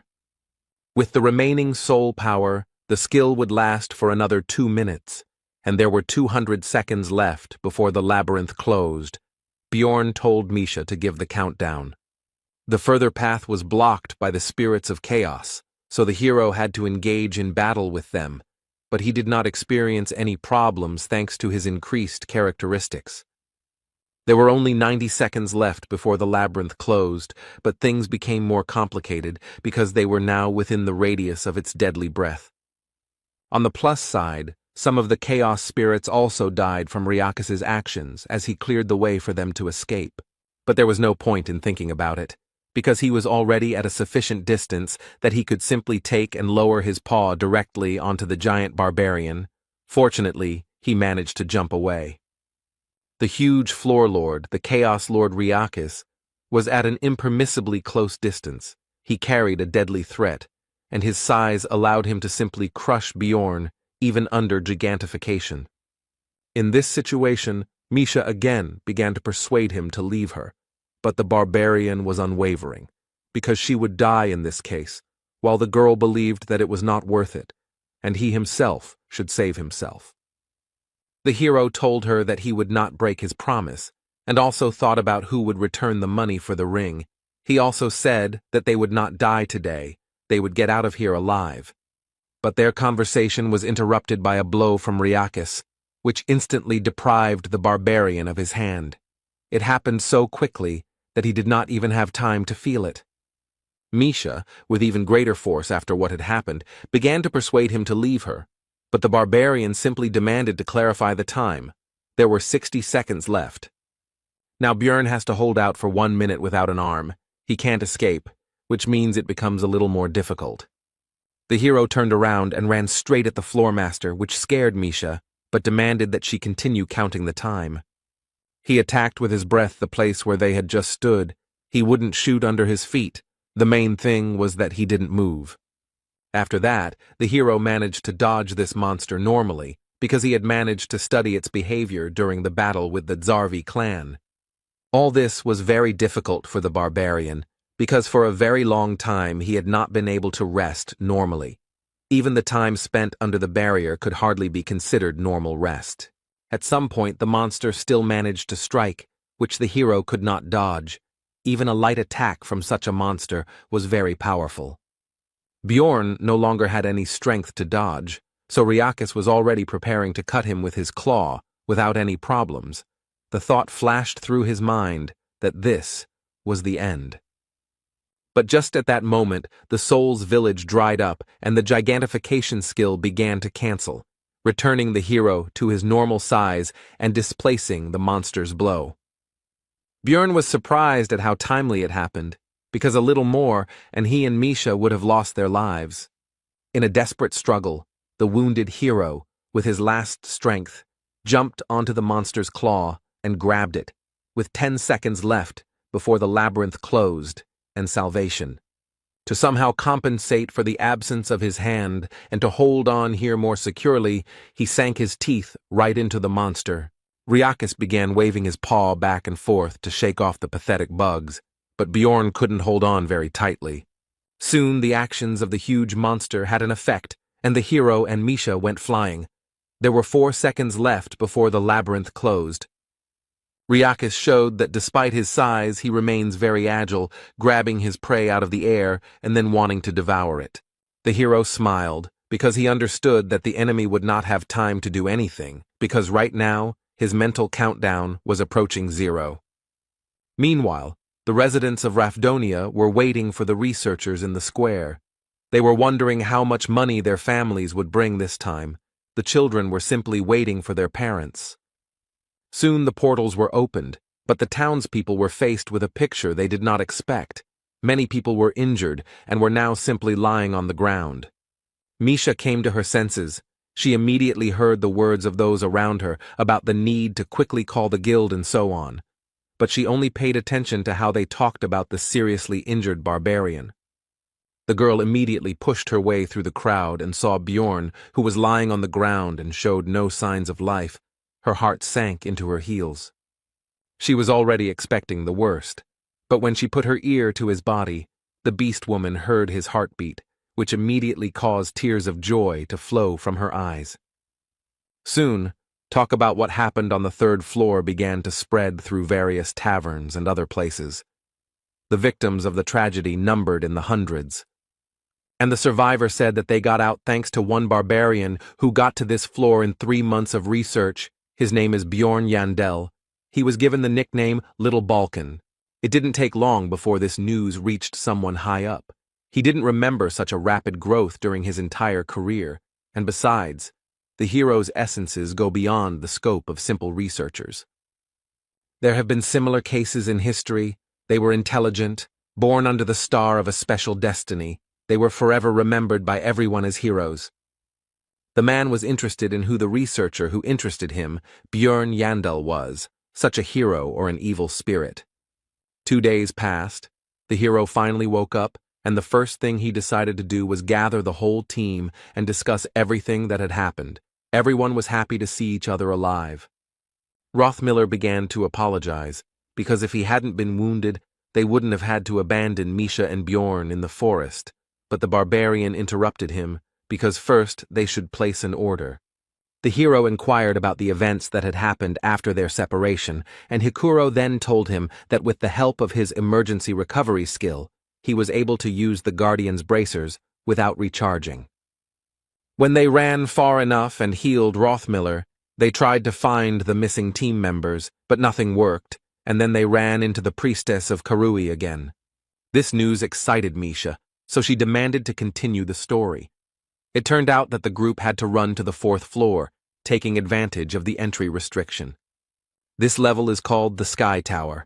The color of the portal that leads there changes periodically, and those who enter before it changes begin to climb 100 floors together, and there are also safe zones there. Hikuro reported that just sitting there for 10 days was unbearable.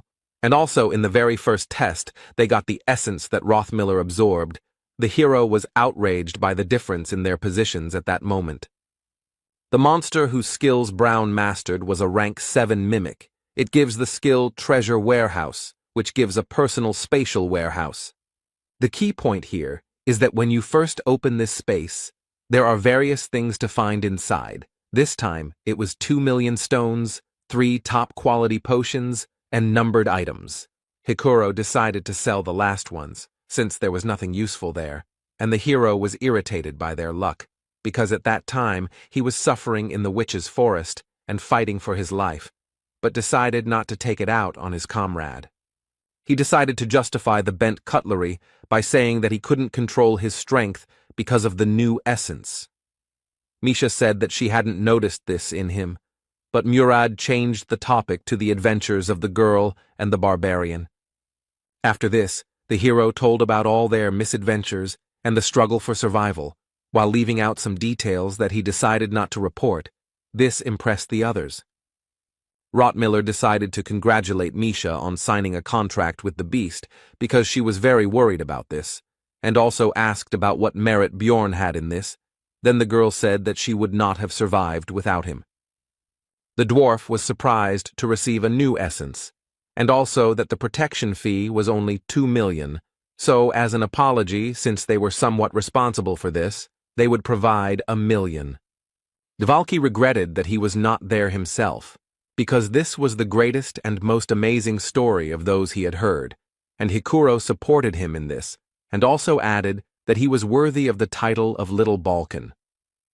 The hero was surprised by this, to which Murad explained that this was his second name, which was a comparison with Balkan, a barbarian hero of the previous era.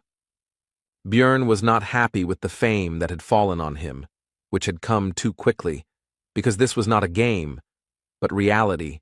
Now his name would become famous, and he would receive too much unnecessary attention. Misha interrupted the ongoing conversations and suggested moving on to the most important thing. It was necessary to discuss the distribution of the spoils from the labyrinth as well as the reward for the message about the priestess of Karui. In the end, Björn and the girl received 7.65 million stones, but the barbarian took everything for himself because his partner promised to give him her share. After that, several days passed. The hero had a lot of things to do. He picked up the equipment that was sent for repair, replenished consumables, and even dropped by the auction house, and all this time Misha went with him. The barbarian did not understand why she was constantly hanging around him. She must have her own things to do. He thought that it might be about the money he took. Maybe she regretted it. The hero also decided to invest money in Misha's growth, because now she is his main comrade. His thoughts were interrupted by the fact that the girl was going to go to her family, while she looked like she did not want to talk. Björn decided that this was her family business, and he couldn't interfere. He encouraged his partner, and she told him goodbye to eat right, eat vegetables, and so on. She began to take care of the guy after what happened. On the way home, the hero thought that he himself, with his characteristics, can move further along the floors. But before that, he needs to strengthen Misha, update her equipment, get essence, improve the contract. On the way, Björn accidentally came across an execution process. At first, he was going to move on, but he heard onlookers discussing that this time an evil spirit was on the chopping block.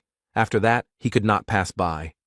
The man sentenced to death turned out to be an acquaintance of the hero named Tarikon, the son of Lien. It turned out that he had not bought the weapon with the money he had received earlier. The poor fellow was terrified. His eyes caught sight of Bjorn's figure in the crowd, and he tried to shout his name, but it was impossible because of the gag. Then the barbarian turned away, unable to look. A moment later, the execution took place. The hero understood that he could well have been in his place. He decided to think about it at home, but some guy called out to him and started asking where he came from, and suggested Europe, Asia, and America. He continued speaking, and the barbarian thought that this could very well happen, but he did not expect it to happen so soon. True, for this case he had one prepared answer, and it goes by the name of Strategy Einar. He made a stern face and said that there was no need for complex words, after which he demanded to speak directly. The blonde praised his acting and said that he was not to be feared, because they were all here because of this damn game. Bjorn drew attention to the incorrect pronunciation of the last word. The guy continued to speak. He admired the hero's successes, after which he said that they have their own alliance, but the barbarian interrupted him and asked if he was an evil spirit. He answered in the affirmative, after which Bjorn shouted loudly into the sky and said that the leader of the tribe taught to immediately kill people like him upon discovery. After this, the hero simply rushed at the blonde with his fists, because that is exactly how a real barbarian should react. Soon Bjorn was sitting in the garrison.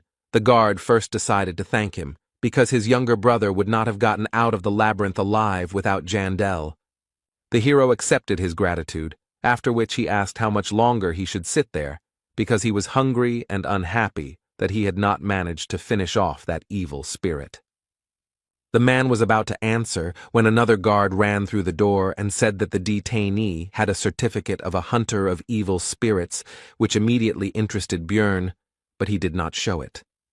After this, a man who also belonged to this organization explained to the barbarian that they always test those who have managed to become famous in a short period of time and show extraordinary abilities. Bjorn put on a show of being a simple-minded savage who was angry at these suspicions, after which he was released. Now he went home in a lousy mood.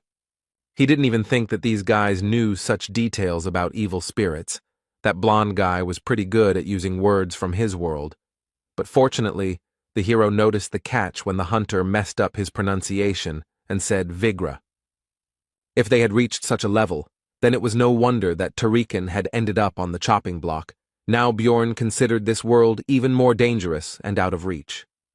Upon arriving in his room, the barbarian found an unknown envelope on the floor, given recent events. This could be somehow related. Inside was a pill and a letter, which said that it was sent, presumably, to the player, warned that this cannot be said about the hunters. They also have their own community. It guarantees complete anonymity, and to get there you need to take a pill. It is signed by ghost hunters, and at the end there was an insult to the king of Rafdonia. Meanwhile, in the secret Ministry of Public Order, which reports directly to the ruling family, a subordinate bowed before his superior and began to briefly recount what had happened.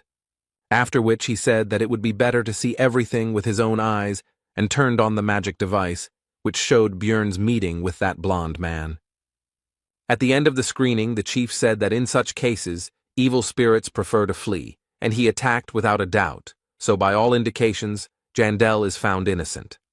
Standing by the open window, the man was surprised that Bjorn had become famous in just 3 months.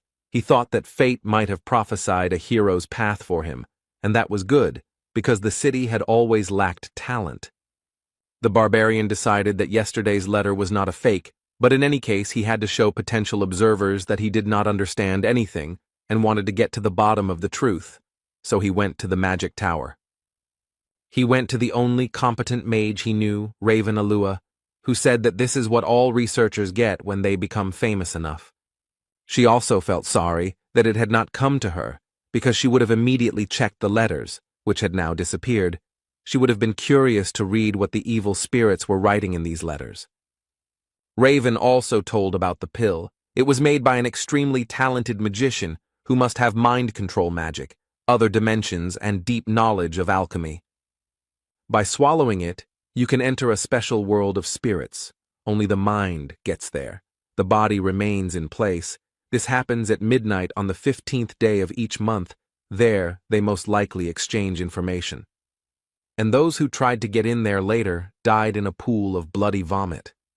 Bjorn asked about the possible toxicity of the pill, but Raven said that the magicians had studied it a long time ago, and there was nothing like that in it. Then the hero asked the reason for the death of these people. Then the sorceress answered that evil spirits, it seems, can distinguish between their own and others, and then separate the souls of the intruders from their bodies. Raven also added that in that place, everyone has the appearance of their soul, so they cannot recognize their appearance, and it is also impossible to establish that the pill was swallowed by someone, otherwise everyone would have already been caught.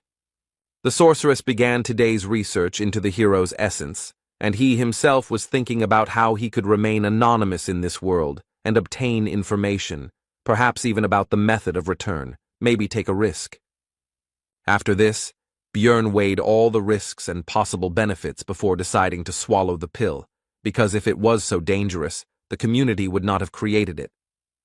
However, he wasn't going to accept it right now, because anonymity was anonymity. But the sender of the invitation probably had a way to find out who had joined. For example, it may be that he is the only one who received such a letter in a certain period of time. Then he will be immediately found out as soon as he joins, so it is better to wait 3 to 6 months. 15 days after the labyrinth was closed, in one of the laboratories on the upper floors of the magic tower, a mage asked a certain Queen of Souls if a newcomer had joined, and she answered negatively. He had to send the delayed letters further.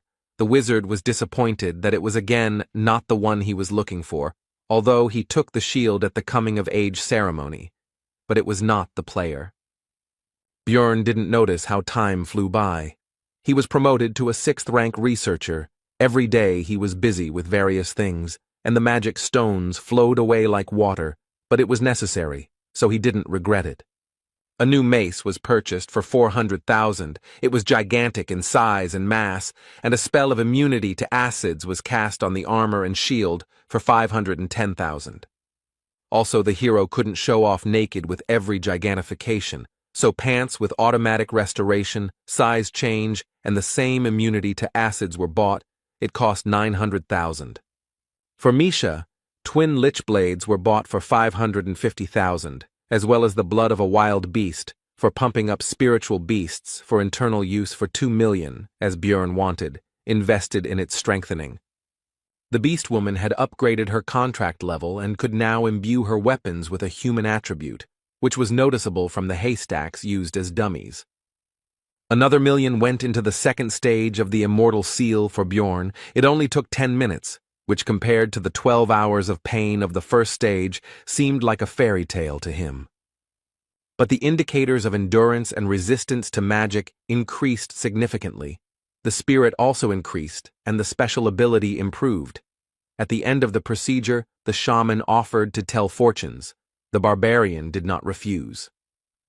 The man then said that he was destined to experience countless good and bad events that usually happen once in a lifetime, and that he was destined to share the fate of those who are called heroes.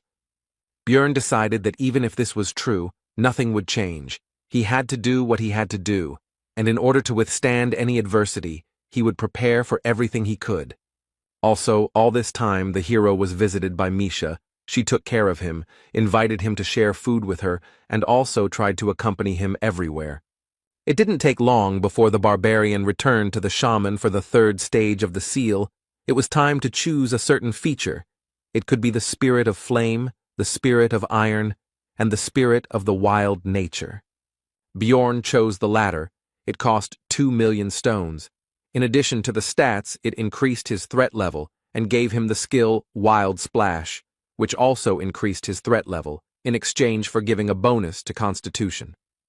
To attract the attention of a crowd of monsters, and at the same time increase the body's endurance, this is what, plus gigantification, this is best suited for a tank. The hero did not think that he would achieve such success in 3 months. The shaman said that last time he did not tell everything about Björn's fate. He also needs to always and everywhere beware of those who are filled with resentment. There will be many of them. If you dispel their grievances, then you will receive luck, and vice versa. The hero overcame the 3rd stage of the seal and was about to leave when Einar appeared from the bushes, calling him to her shelter, because she should not be seen. The warrior said that she heard from the elder about his new nickname, Little Balkan, and now she is burning with curiosity, so she asks to tell him how he got it. Björn told his story, and Einar was pleased that the hero had joined the team, because she was worried, but now she wouldn't be, because he was not alone and Hikuro seemed reliable to her. Jandel was concerned about the girl's condition, as she had become very thin, So he asked if the elder was starving her, but she explained that she was undergoing muscle compression. Suddenly, a loud voice rang out around the area, asking if Einar had run away again, so it was time for the warrior to leave before her mentor became even more angry. Finally, the girl said that she was glad that Bjorn had become more handsome, because before his face was filled with anger, which she did not consider bad, but now he looks relaxed. These words surprised the hero. Later, the barbarian visited the library, where the girl, who had never initiated conversation before, said that he had become a celebrity. But the hero simply said goodbye. Earlier, he would have tried to get closer to her to get benefit from the magician, but now it makes no sense, because he has become stronger, and there is already a magician in the team. This is rationalization. After all, his priority now is survival. He is not in a position to delve into other people's souls. His moral principle rejects idle curiosity. This is why the hero always treats the people around him with caution and weighs every action they take. That is why he always focuses on their possible value to himself and thinks about using them for his own benefit. That's why Bjorn killed people when they posed a threat, was ready for betrayal at any moment, and thought about how to get the most out of any situation. But at some point this thinking cracked. He kept his cool and acted for himself alone, until that situation on the third floor happened, and the barbarian risked himself for her. He changed, and Einar noticed it. The hero began to catch himself more often wanting to do something useless. His body changed. Something else changed. He doesn't know how to solve this, so he will be like a barbarian and will not restrain his desires. Bjorn demanded that the librarian say what she wanted to say. She asked how he knew about her intentions. He replied that he could see it in her eyes. The next day, the barbarian went to the Promise of Flowing Water Cafe. He somehow squeezed through the front door. The other visitors did not expect to see a savage in such a place, so they decided that the owner was in debt.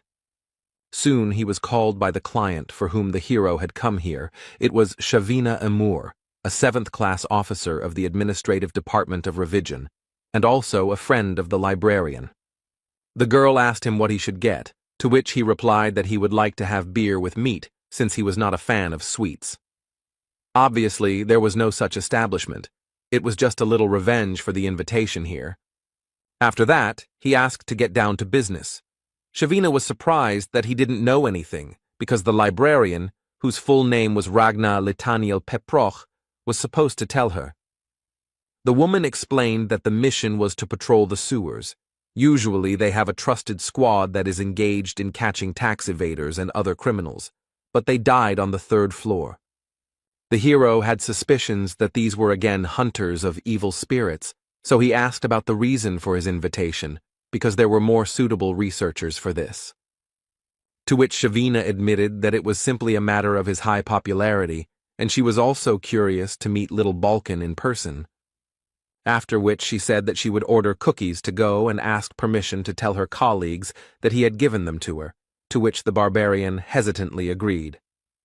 Emor said that the reward was only 200,000 magic stones, but if they worked together, Bjorn would show himself to be a qualified person in the eyes of other guilds and departments, and people would consider him reliable.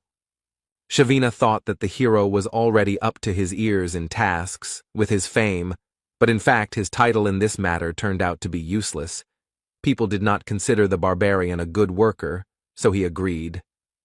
He soon left, and the woman thought about how she hadn't met anyone interesting for a long time. The conversation with Bjorn calmed her thoughts, and Ragna talks about other people. It's high time for her to find new friends. 2 days later, the entire team of losers gathered again at the entrance to the sewers. Dvalki complained about the stench. Although he expected it, he did not think that it would be so strong.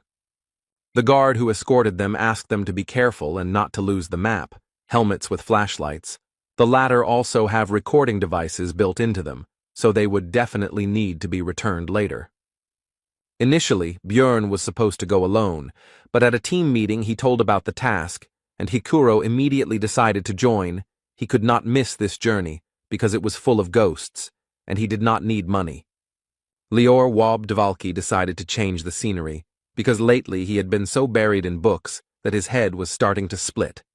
Brown Rothmiller couldn't leave the team in the sewers without a guide, and this would be a great chance to practice his new essence, which, in addition to the skill, increased his luck and sixth sense. Misha heard that there were criminals hiding there, so it could be dangerous, and they also needed to get used to the new twin blades, so they all gathered together. The hero decided not to refuse free help.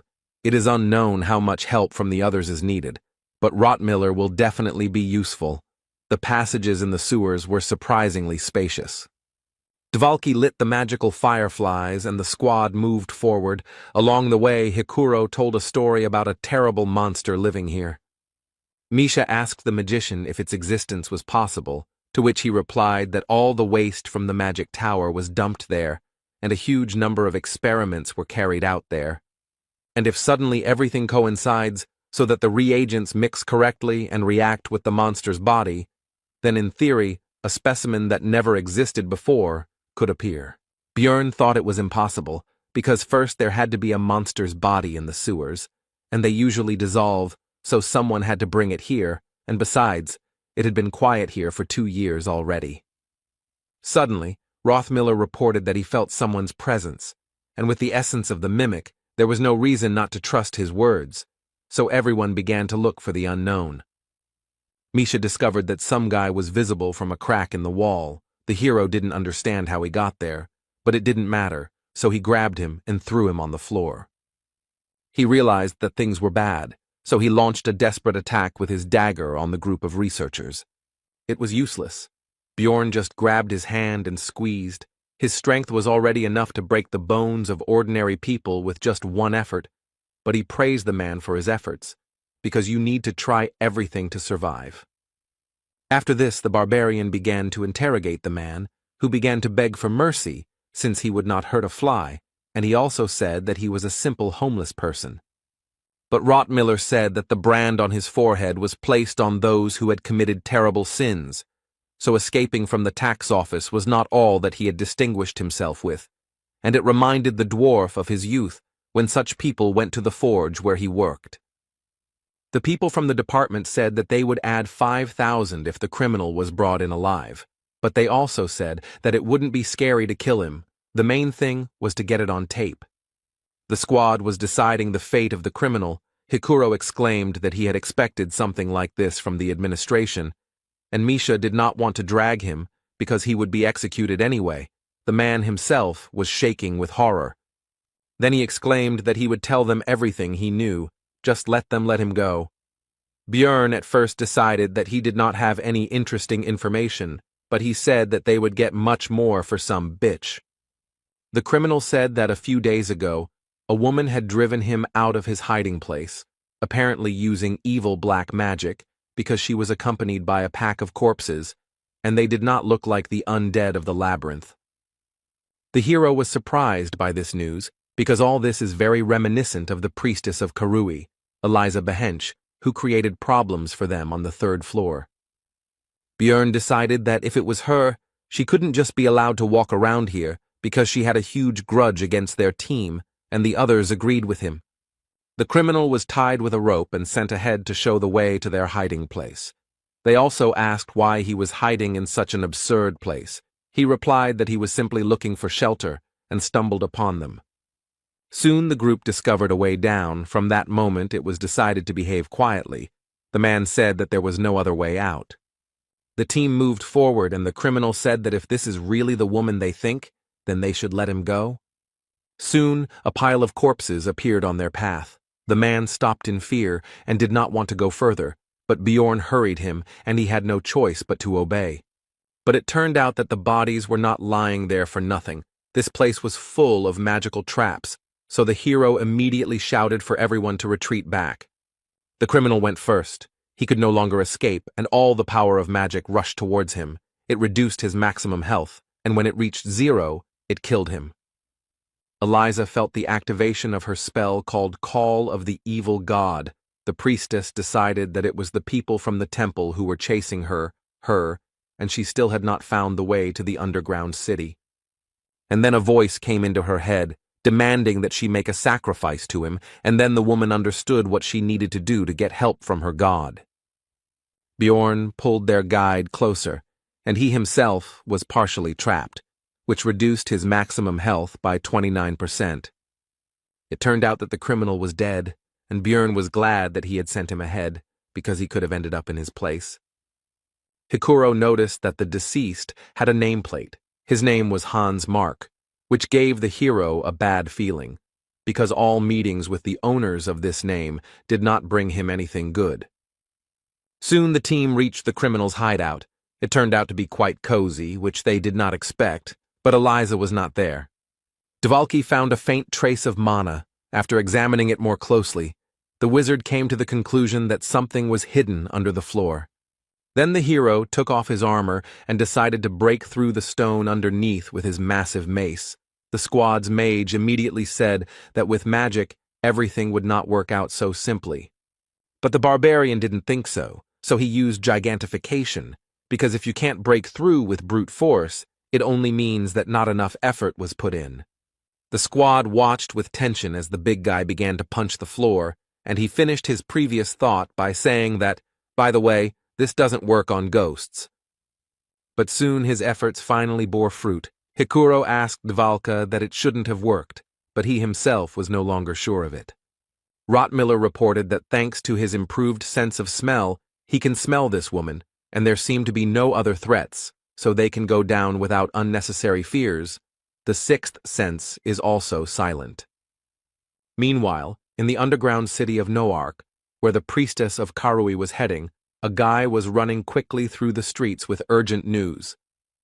Bursting into the vice-captain's office, he reported that the entrance had been destroyed, although, judging by the reports from the surface, the royal family had nothing to do with it.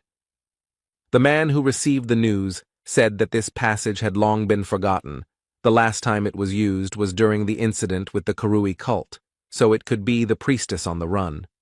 The vice-captain asked Amelia, the same female marauder that the hero and Einar met on the second floor, to go and sort out this incident. Meanwhile, the team moved along the passages and was surprised that such an incomprehensible labyrinth was discovered under the sewer. Misha was curious, so she first asked Hikuro, but he didn't know. Then she turned to Dvalki, but he didn't know anything about it either. Rottmiller stopped the group and reported that the smell of the priestess was getting stronger here. It was no longer just a trace. She was somewhere nearby. Eliza herself was wandering through the corridors of this place at this time when the voice of her god suddenly laughed. He did this only when something bad happens, and this could mean that people from the temple were already close.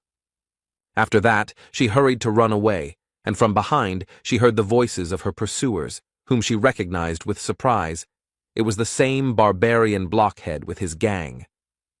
When Eliza realized what it was, she immediately decided to stop running away, because this time she would not let them go. They themselves were walking towards their death. After this, the priestess began to summon various creatures to help her with the spells Gate to the Kingdom of Demons and Shadow Guardians. Previously, Misha had some difficulties when fighting these opponents, but now she has become stronger thanks to the contract with the spirit beast and new equipment. Björn also became stronger. He rushed into the thick of enemies with the active skill Savage Splash, which increased his threat level, which lured enemies to himself, and also increased his physical characteristics.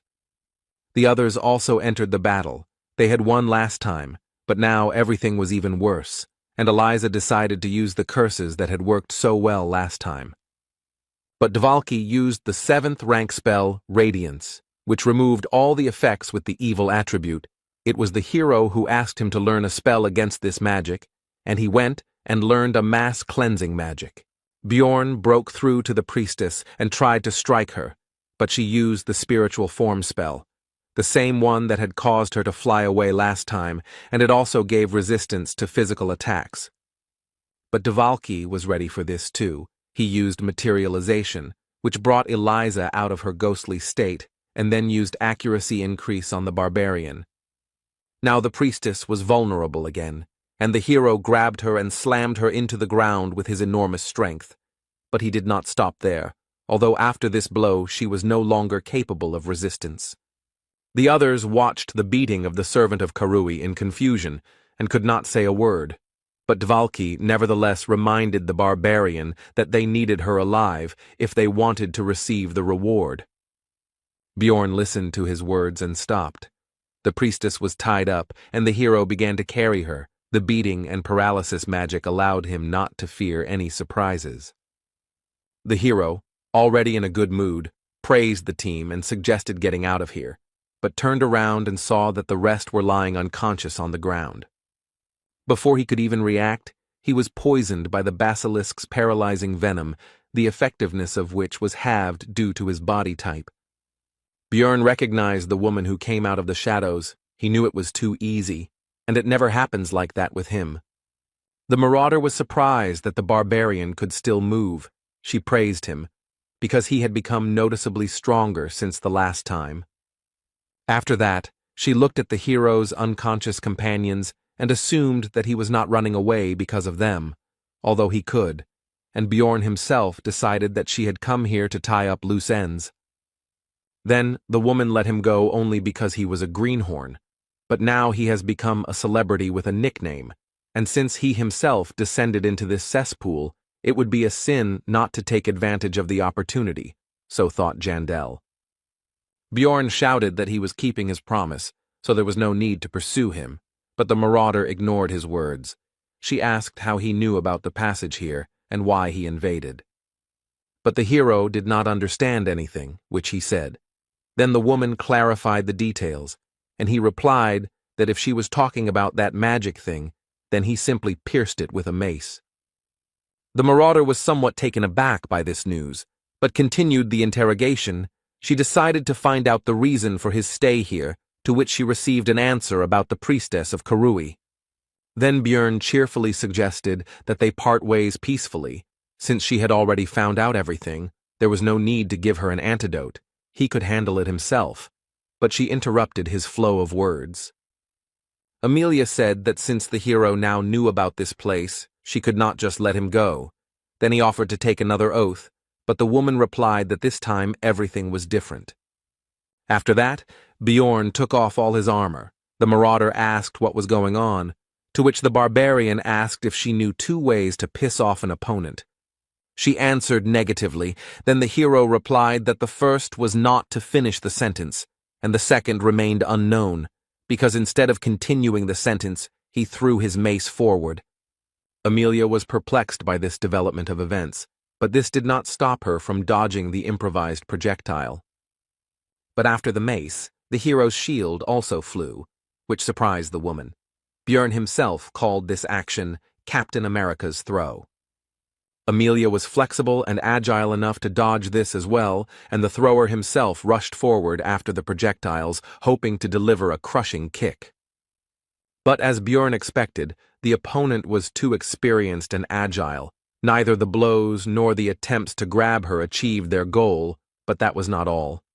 The hero decided to act unexpectedly. He used gigantification, thanks to which he was able to reach the woman who did not expect this. After that, he was still able to strike the enemy directly on the head, but it did not seem to bring the expected damage. She snatched the dagger and enveloped it in an aura, which was very dangerous. Such an attack would easily cut off his arm, so Bjorn had no choice but to use flesh explosion, which also splashed the enemy with acidic blood. The woman's view was now not as good, but she still continued to advance, but this time she was no longer able to dodge the kick.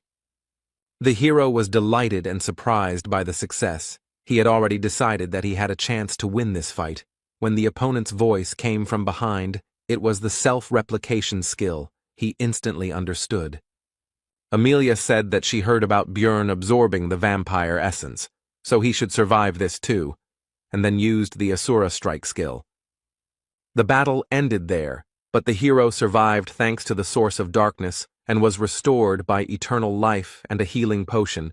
The woman said that she was surprised by the savagery of his regeneration, and after all, his head was torn off. Bjorn jumped up from his seat and asked why she didn't kill him, to which the woman folded her arms across her chest and said that he was the one who attacked first, and most people prefer to solve problems by talking. The hero replied that he was fighting for his life, because she couldn't let him go with the knowledge of this place. but Amelia clarified. She said that she couldn't let him go just like that, emphasizing the last two words. Then Björn asked what would happen next, discreetly trying to reach for the mace, but his recent opponent noticed this and said that she was not going to kill him, so he needed to calm down. The barbarian started to justify himself because he didn't intend to attack and all that, but he was interrupted. Amelia continued for him. He just decided to prepare in case she changed her mind. Bjorn noticed that the woman herself had not recovered from the wound, did not take the potion, which indicated a special essence that interferes with the treatment. She meanwhile handed the hero a drug that erases memory. The barbarian asked why she didn't give it to him last time, to which he received the answer that it was a rare remedy, after which he asked her motives because if she killed them, she would get a lot of money for the equipment. Then Amelia asked who the hero thought she was, but he decided to remain silent because he considered her crazy. Then the woman hushed up the topic and shoved the drug into his mouth, also saying that she had not heard of any side effects. The woman also decided to find out about the second way to piss off her opponent, which he had not told her about before the fight began. The barbarian began to respond, but a drug called Lethe's Blessing began to work, and he fell asleep. After a certain period of time, Björn woke up, but was surprised that his memory was still there. Even though the last hour should have been erased, he didn't know. For some reason, the drug didn't work on him. The next morning, the hero visited the administrative office to receive a reward for the task. Shavina said that there was no need to compensate for the damage for the broken devices, because this case was truly special. The hero agreed with this and plunged into memories of yesterday. When he woke up in the sewers, the equipment was with him, but the flashlight and recording device were broken. The rest of the squad didn't remember anything. Their last memory was going down to Hans's shelter, so the drug worked correctly on them. While his comrades discussed the loss of their memories and the fact that Eliza was dead even though they had no memory of the battle, Björn himself wondered why his memory was untouched. Rothmiller had a hypothesis about what happened. He came to the conclusion that they caught up with the priestess and won the fight, but she tried to do something with their consciousness, so she had to be finished off. But the damage was done. Dvalki agreed with this, because it sounded plausible, and the servant of the evil god should have similar spells in her arsenal, while Hikuro was simply glad that they somehow managed to cope. And at the exit from the sewer, they were met by Shavina and Ragna, who went to look for them. Since they were too late, Bjorn doubted their competence, to which Amor said that Litaniel was very strong. The librarian herself said that her friend had brought her here, and the hero, looking at her equipment, thought that he didn't know how capable a sorceress she was, but she clearly had more than enough money. Shavina said that Ragna was very worried, to which the embarrassed girl began to deny it. Misha asked who these girls were, and when she found out that one of them was a librarian who worked in the place where Björn often went, she immediately expressed her indignation. Then a paladin with a huge two-handed sword on his back approached them. He made sure that the body next to them was indeed Eliza Behench, so his church would not forget about this service. At this point, Björn finished recalling the events of the previous day. While he was talking to Shavina, he heard the young female employees of the administrative department whispering about him, Little Balkan. One of them told her friends that something becomes really big when he uses the skill. The hero heard this and the rest, and was unhappy that they looked at him like an animal in a zoo. Shavina quickly scolded the girls and calmed them down with a threat to file a complaint for sexual harassment, to which they, covering their red faces with their hands, apologized and ran away. Björn decided that he would forgive her for inviting the barbarian to a nice little cafe, and he was about to leave when Amor said that Ragna had something for him, so he should stop by the library later. The team gathered to celebrate the successful completion of the mission, as well as the reward for the priestess of Karui, which amounted to 2 million for each. Everyone was in high spirits. Except for Bjorn, because the rest didn't remember anything and thought it was easy money when the hero tore his arm apart in a fight with that woman. Then she cut off his head, and his comrades thought they had won the lottery. Misha interrupted the barbarian's thoughts. She wanted to whisper something into his ear. She started to say that her dad wanted to meet him, but suddenly a loud voice rang out, and she was not heard. A guy came up to the table. It was Hans Hodge. He once advised the hero to go to the guild after Einar left the team. Maybe it was because all the Hanses Björn had met so far were assholes. But this man didn't give him any good feelings, so the barbarian chased him away. Not even a minute had passed when the Moslans burst into the tavern door. They belong to the organization of knights of noble origin of the same name. They are very powerful. The hero had already decided that it was all because of the meeting with Hans, and that they were bringing him bad luck. But it turned out that this time the problems had not overtaken him, but Dvalki, who was taken into custody for insulting the dignity of the nobility. 3 hours later, outside Moslin's office, the team waited at the gate for the investigation to be completed, everyone in a mood that was the exact opposite of what they had recently experienced in the tavern. Hikuro had already asked the others whether Dvalki would survive, but when the wizard finally came out to them, everyone rushed to him to find out the details of the incident. Half an hour later, in the tavern, the magician said that he would have to leave the team, after which he decided to explain the details, starting with the fact that his older brother is Baron Martuan, but Wab himself is not quite a nobleman. He is the son of the previous baron and a servant, and since the wizard turned out to be a disgrace to the family, immediately after birth he was adopted by the third brother of Baroness Tirva, although only on paper. In reality, he was raised by his mother. Hikuro didn't understand what this had to do with their team, to which Dvalki replied that his father had died a year ago, and his second brother had taken the vacant place. And after the death of the former baron, his eldest son died, like everyone else in the indirect line of succession, and now his brother sent Moslans to him as a warning so that he would not stick his neck out and live in the shadows. He believes that he was angered by the fact that he had become part of the team as a good researcher, especially considering the presence of a celebrity in the squad. Bjorn clarified that Dvalki was leaving them out of fear of his brother. The wizard answered in the affirmative, but also added that in exchange for dropping the charges of insulting the nobility, he was forbidden to enter the labyrinth. The team members agreed to continue the discussion tomorrow. Rottmiller went one way, and Hikuro and Wab decided to talk some more. The hero decided to go to the library, because he had business with Ragna. Misha wanted to go with him, since she had nothing to do anyway. But Björn drove her away and also said that since she had a lot of free time, then let her train, he was in a bad mood because of the change of plans. Soon the hero arrived at the library, after which he said that he and Ragna had not introduced themselves, after which he began to, in fact, introduce himself, to which the girl replied that she obviously knew his name anyway. She said that she was closing the place soon, but Bjorn said that he didn't come here for books, and offered her to join the team as a magician.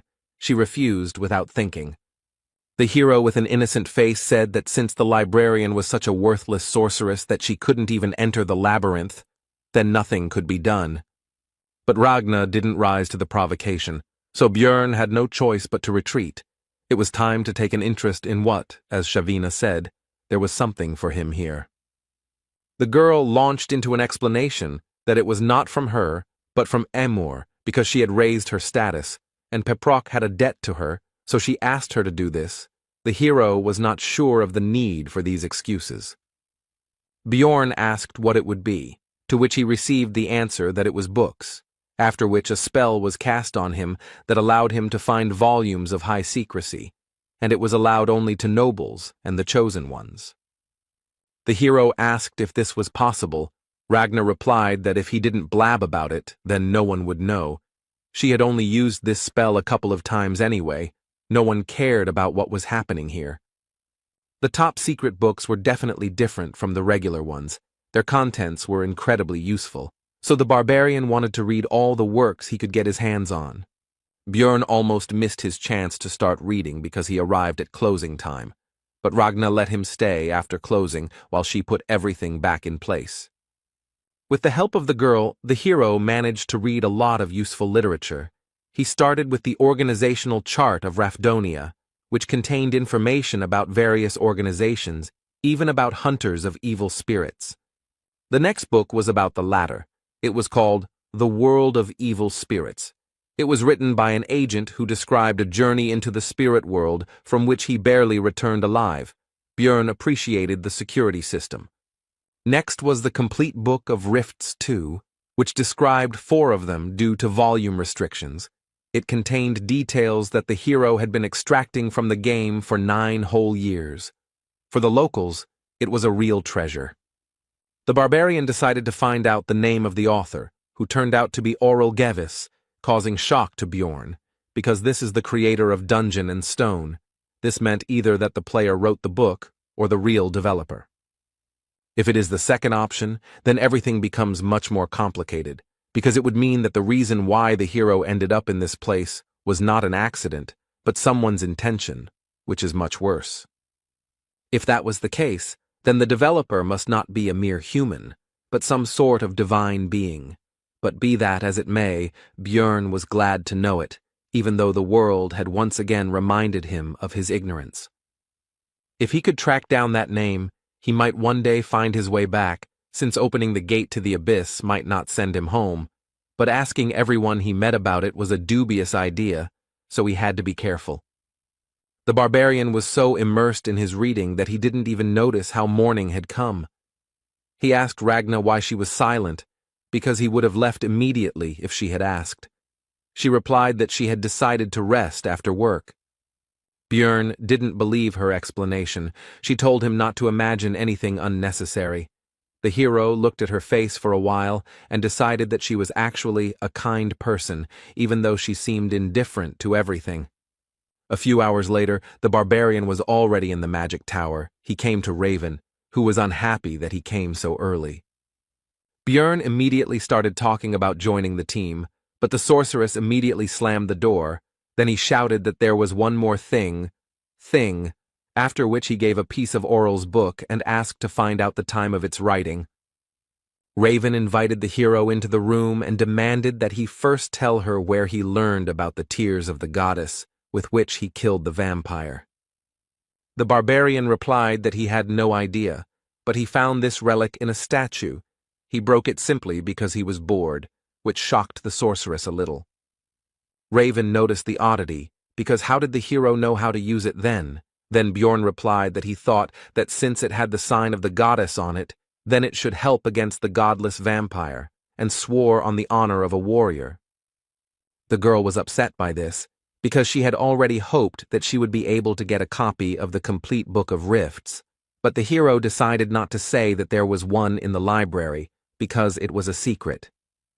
Then Bjorn asked about his request, to which Raven replied that she would take care of it, but he would help her research supervisors with the research, since they were bothering her, and he would receive the results of the paper analysis next week. A little later, at a meeting of the Outcast team, Misha immediately attacked the hero with questions about where he spent the whole night. He replied that he was stuck in the library, which only made the beast girl tense up more.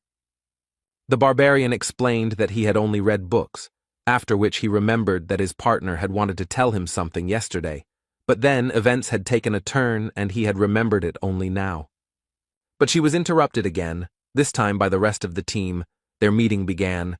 Bjorn immediately said that it would be easier for them to find a new magician. He had already asked 2, however, both turned out to be.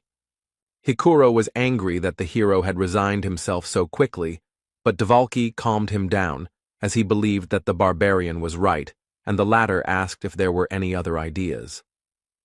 Murad replied that they needed to meet and talk with Baron Martuan. Misha was surprised by this. Because he lives in the capital area, they won't even be allowed there. Hikuro replied that he often came to this tea shop where they were now, and usually showed up at this time. Bjorn was not in a good mood from such a surprise, because it meant that the meeting would be right now. Then the dwarf and the wizard, with an unhappy look, began to ask him not to abandon them, because if not today, then they would have to wait a whole month, and together it would not be so scary to approach him. Besides, Hikuro would give 300,000 each. Soon Baron Martuan entered the tea house in the company of a butler, 2 guards, and 2 servants. Dvalki was sent ahead, since they were relatives after all. The wizard immediately introduced himself and asked him to listen. The nobleman noticed that the surname was somehow familiar.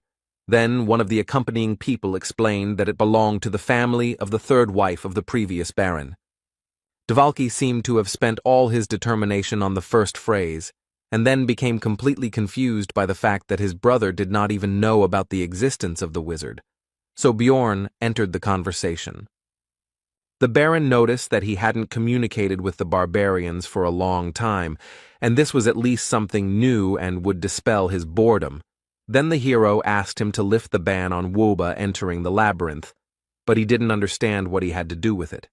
Bjorn decided that he had no idea what had happened, and the butler meanwhile told him that Dvalki was a bastard, and he did not include this whole story in the report because he did not consider it a particularly important matter. Martuan agreed that it would be a waste of time and decided not to grant the request, but the servant informed him that this barbarian was the famous Little Balkan, which immediately raised the spirits of the master. Then he said that he would lift the ban, but in return, Bjorn would do him a favor. In 2 months, the count would organize a large banquet, and at this event, the hero would become the baron's companion. Martuan also asked if the barbarian had any talent that could be demonstrated to the public, such as bending metal with his bare hands, which at first angered Jandel. Who do his people think he is? But the baron offered him 1,000,000 magic stones for this matter. Bjorn smiled and said that he would do anything for his comrades, mentally thinking that he would not refuse this money. The next morning, all charges were dropped against Dvalka. Now he could go to the labyrinth again, but the wizard was still not quite in the mood. It seemed to him that this story ended too easily. Bjorn reflected on the fact that using power turned out to be very pleasant.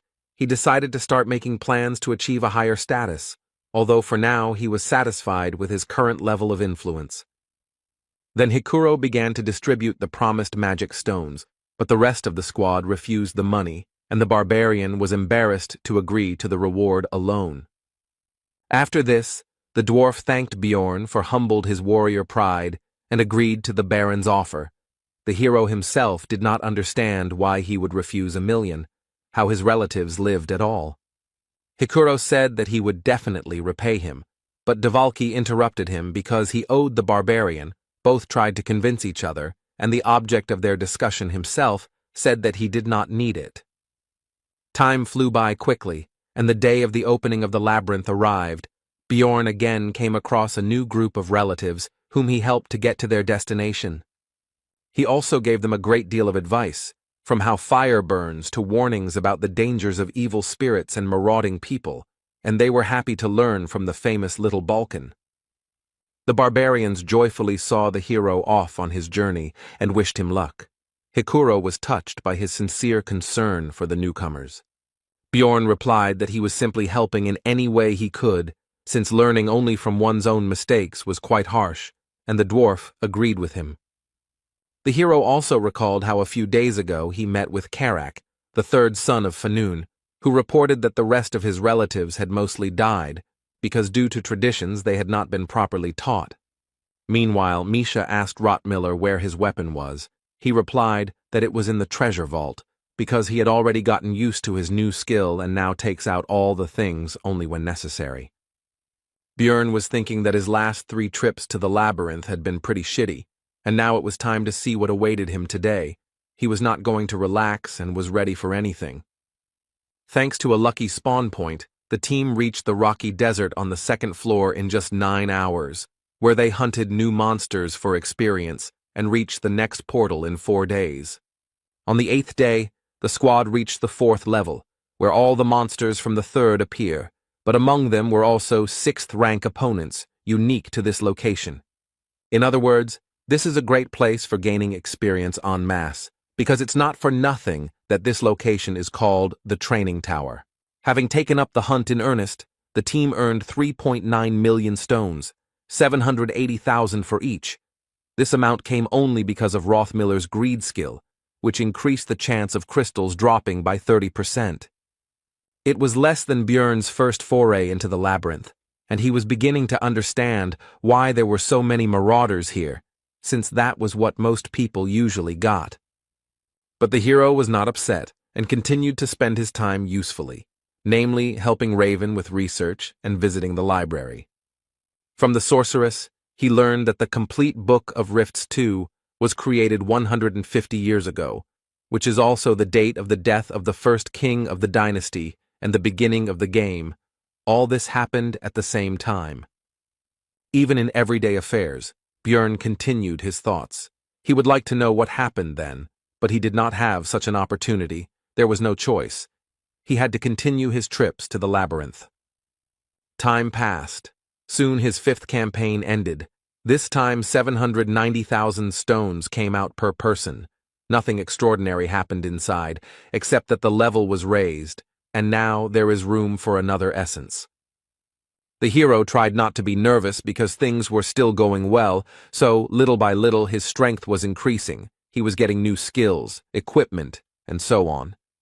But suddenly he interrupted himself, indignant about the course of his thoughts, because one should not forget that if everything is good, then the situation only gets worse, because always when he relaxed, some shit happened. He couldn't stop. He had to keep pumping. That was the only way he would have a chance to survive. If someone saw him now, they would think he was crazy, but Björn believed that he should always prepare for the worst. The next morning, Misha noticed that something had happened to the barbarian, because his gaze had become somehow cruel. Then he decided that this was only his personal problem, that he could not sit still. The hero thought that he needed to improve, but his thoughts were interrupted by the girl's offer to touch her ears, which surprised Björn greatly. Misha explained that her brother always felt better from this, although they were very young then, she says by the way about the older one, who still treats her well. Looking into her eyes, the hero saw only a sincere desire to help, which is why the environment in which you grow up plays a key role, and she doesn't even understand what's bad about this situation. Björn said that Misha shouldn't say such things to strangers because they might misunderstand her, which somewhat discouraged the girl. If the barbarian hadn't found out in the witch's forest that she liked skinny guys, he himself could have thought up something wrong, like that she wanted to seduce him. Misha replied that Björn was not a stranger to her, to which he told her not to argue with this. She agreed and offered to taste meat in exchange for the previous method of calming her down, which the hero considered an excellent offer. Later, he went to the library, where he started a standard conversation about nothing with Ragna, after which he said that if she had any business, then she should ask. The girl was surprised at how he guessed her intentions every time. The barbarian's explanation remained unchanged. He saw it in her eyes. Then the librarian began to explain that since he was a researcher, the information that a dimensional collapse might soon occur in the labyrinth might be useful. This phenomenon is a real disaster. Even floor bosses cannot compare with a disaster of this level. When the hero played Dungeon and Stone, he encountered this event somewhere once in 100 playthroughs. Ragna thought that Björn did not believe her, but he asked where the information was obtained from. She replied that she received it from a mage named Shernal Fergang from the Tarutane school. They have been researching this phenomenon for many years. After this, the barbarian thanked the girl and said that he would try to figure it out, and began to leave, thinking along the way that he had a new matter that needed to be resolved. But he was unable to find out anything. He had already begun to doubt the veracity of this information, and 10 days later Misha heard rumors about this, which she told her partner about. The researchers in the tavern also soon began talking about the collapse of dimensions, and Björn listened attentively to it all. It seemed strange to him that rumors were spreading at such a great speed, although there was not even a trace of their source. He wondered if something was spreading this information. He would like to know what they were talking about in more secluded places, but the barbarian could not even hope for that. It infuriated him. So he was left with the last option. Björn wanted to wait 3 months, or even 6, and only then take this pill to access the world of evil spirits, but he decided that 2 would be enough, and then took it. Today was just the 15th, and soon it would be midnight, just the time when this special space opens. The hero was looking forward to it. And exactly at the appointed time, the barbarian's soul entered into resonance and began to be drawn to a certain place. He realized that he was already in some indefinite space and in a past body. Meanwhile, in the real world, a law enforcement officer was reporting to his superior that Lee Han-soo, 29 years old, had been reported missing by the company he worked for after being missing for a month. The man asked about his family, to which he received the answer that the missing man had a mother, but when informed of what had happened, she said that she did not care about it. Then the boss asked why they, the violent crime unit, had been assigned this case, and the subordinate said that the guy had entered his house through the cameras but had not left it.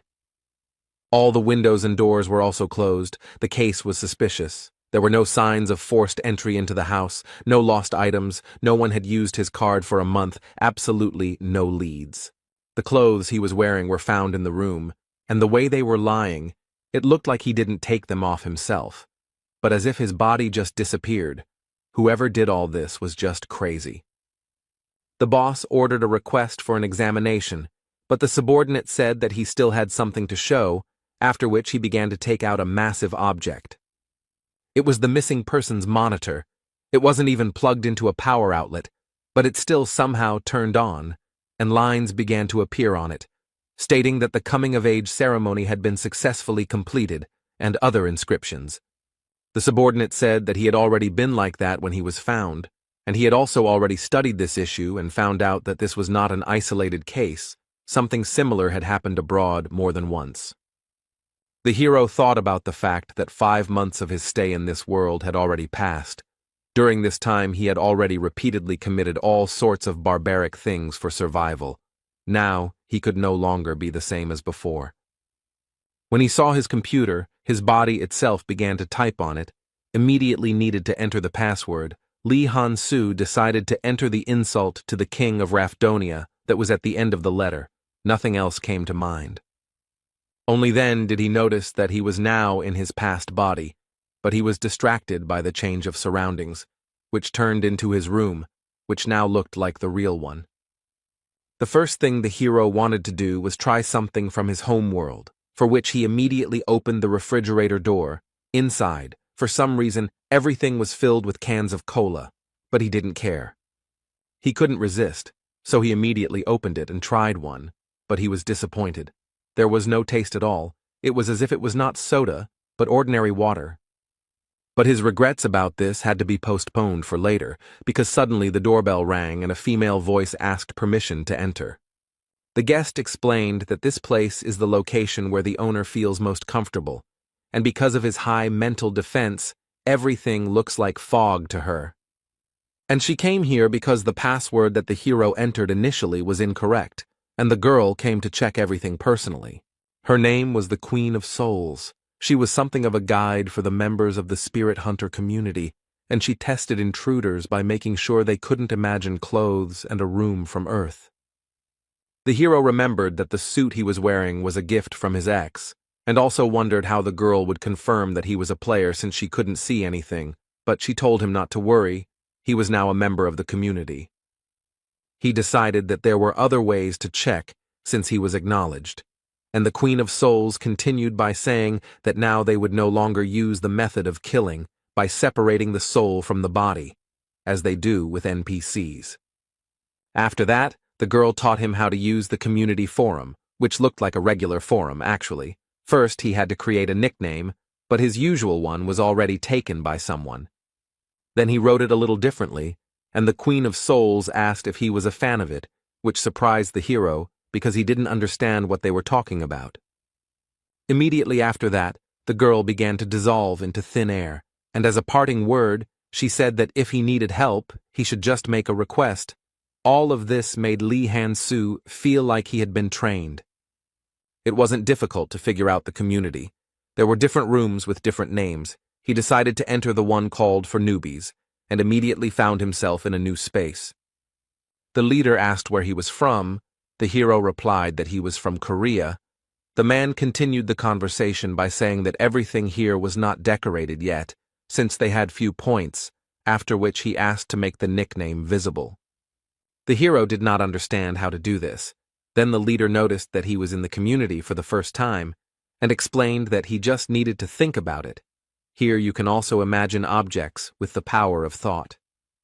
After that, Lee Han-soo managed to make his nickname visible. It turned out to be Elf Nunna. This immediately surprised the other players, who began to discuss it, which discouraged the guy. What they are talking about is his previous nickname was Elf Nuna, and he wrote a stats summary 3 years after the game, but it only had 100 views. So did he somehow become popular without knowing it? Although all this is not important now, first you need to understand the situation. It would be reckless to attract attention without understanding the situation. So he pointed out that his nickname has 2 letters N. He is just a fan. This immediately upset the rest of the people. The room leader also tried to calm everyone down. They were already hoping that they met the real Elf Nunna, so their reaction was immediate. Almost all of them just left. Only a few people remained. The hero also thought about leaving here. He considered their actions somewhat cruel, but what could he do? One of the remaining players approached Lee Han-soo and asked how long he had been there. He decided to lie that it had been a year, because he would probably find the situation strange if he knew the truth. But the hero miscalculated. Because he answered that it was quite late, most people receive an invitation when it becomes obvious that they are evil spirits, and because of their fame, this happens rarely. Then the guy, whose nickname was Pink Guy, praised Elf Nunna for his acting talent, and also said that he should find out about what was happening in the real world, because something like 70 days should have passed there.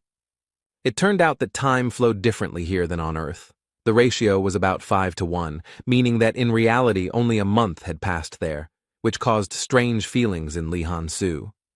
From a conversation with Pink Guy, the hero learned a lot of new things. When asked about returning back, he answered that there are many theories, but there is no specific answer, and also that the community was created about 20 years ago. These players have been here for a long time. It's surprising that they beat the game 5 years ago. Lee Han-soo agreed with this, but he himself felt defeated. His veteran pride was shaken. After all these people had reached the Abyss Gate before him. Even though they looked stupid from the outside, it meant that they were amazing players. But then his thoughts were interrupted by a question about what difficulty the hero had completed the game on, which surprised him, to which he explained that this was not the original version, but a remake. He still didn't understand. Then Pink Eye said that he meant the pirated version, in which all the drop chances and other parameters could be edited. He completed it in 50-fold mode. Then Lee Han-soo realized how these people could complete Dungeon and Stone. They received maximum experience, their maximum level was increased, and much more. He himself said that he was also in the 50s. Meanwhile, in the real world, a woman reported to the old man that they had erased all traces and nothing would appear on the news either, so he asked what had happened to that man. The subordinate replied that he was ordinary in everything. The old man continued that this was so, but besides the game, he was slightly evil. But besides that, he managed to defeat the legacy of Auril Gevis. The woman said that 5 years ago the world was perfect, but was sent to the trash because no one could cross it. The old man continued by saying that this man still managed to do it, so it was not a mistake. The man was curious about how far Lee Han-soo, a man who had gone through what everyone thought was impossible, could go.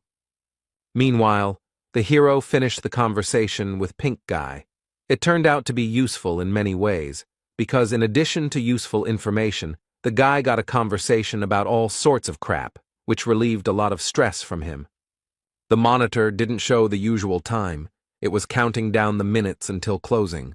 At first it was 12 o'clock, now it was 7 o'clock.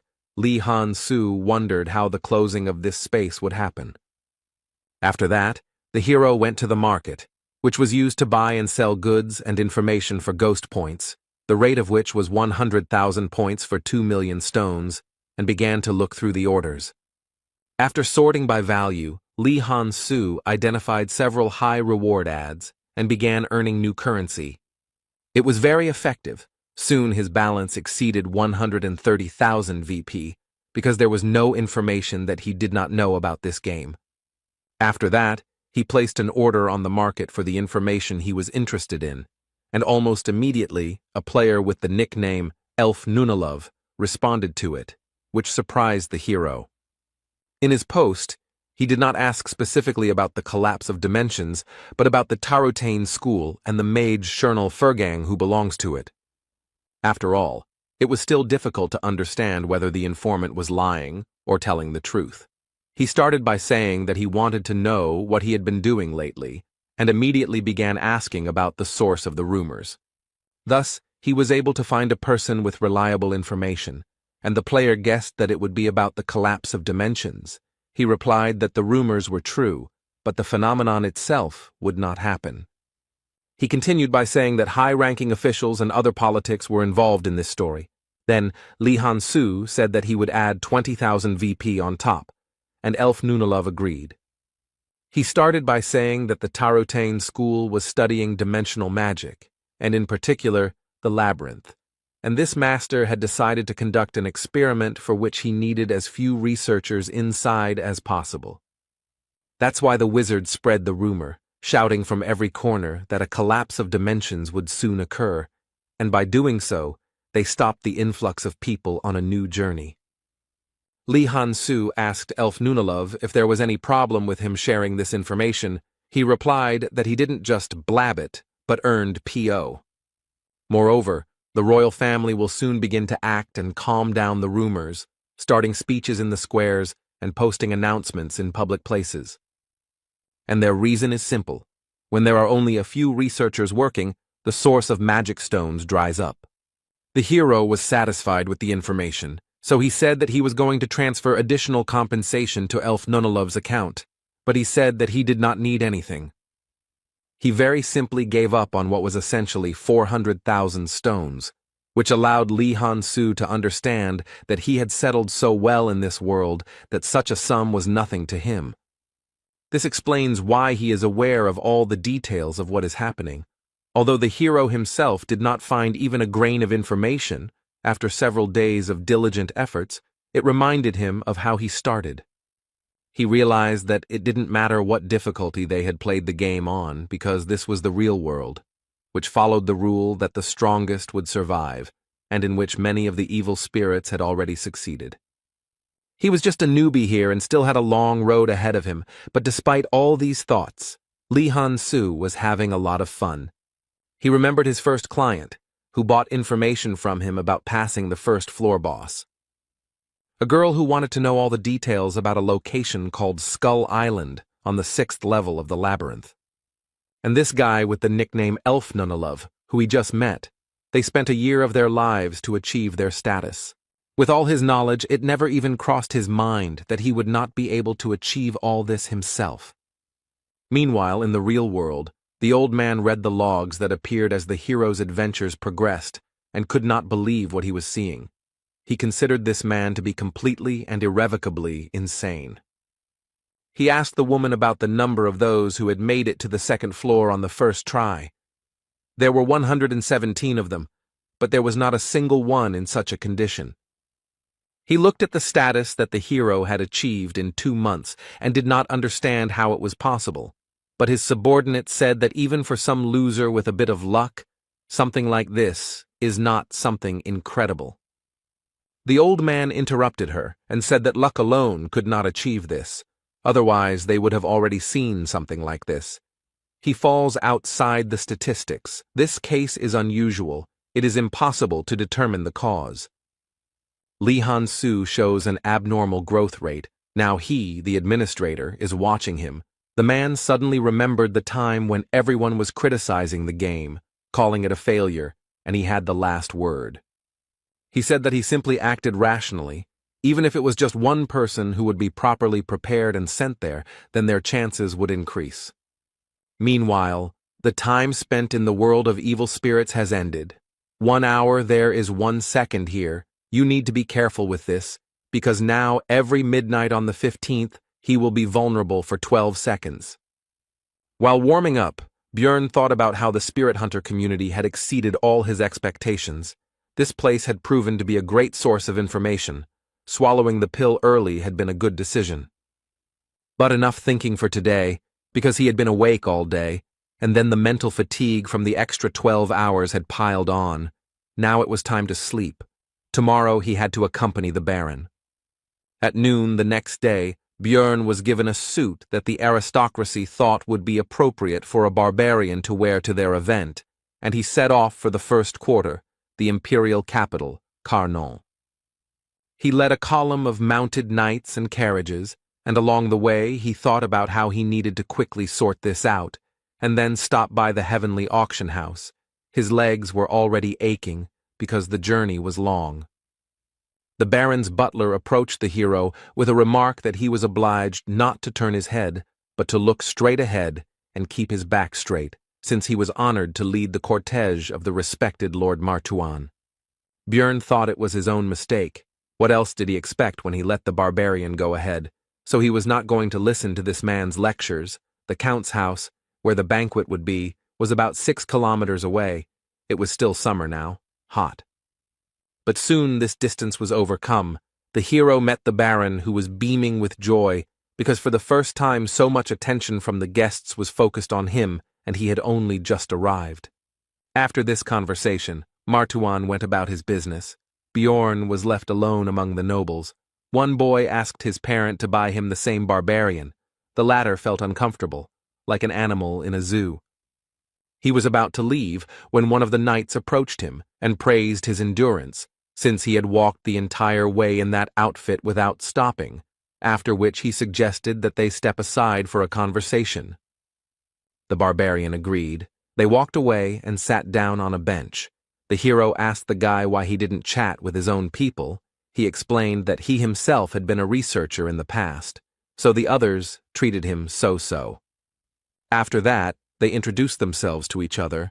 The knight's name is Karls Erimor. He seemed like a good guy to Bjorn from the very beginning. This was because he did not show the arrogance typical of the other nobles.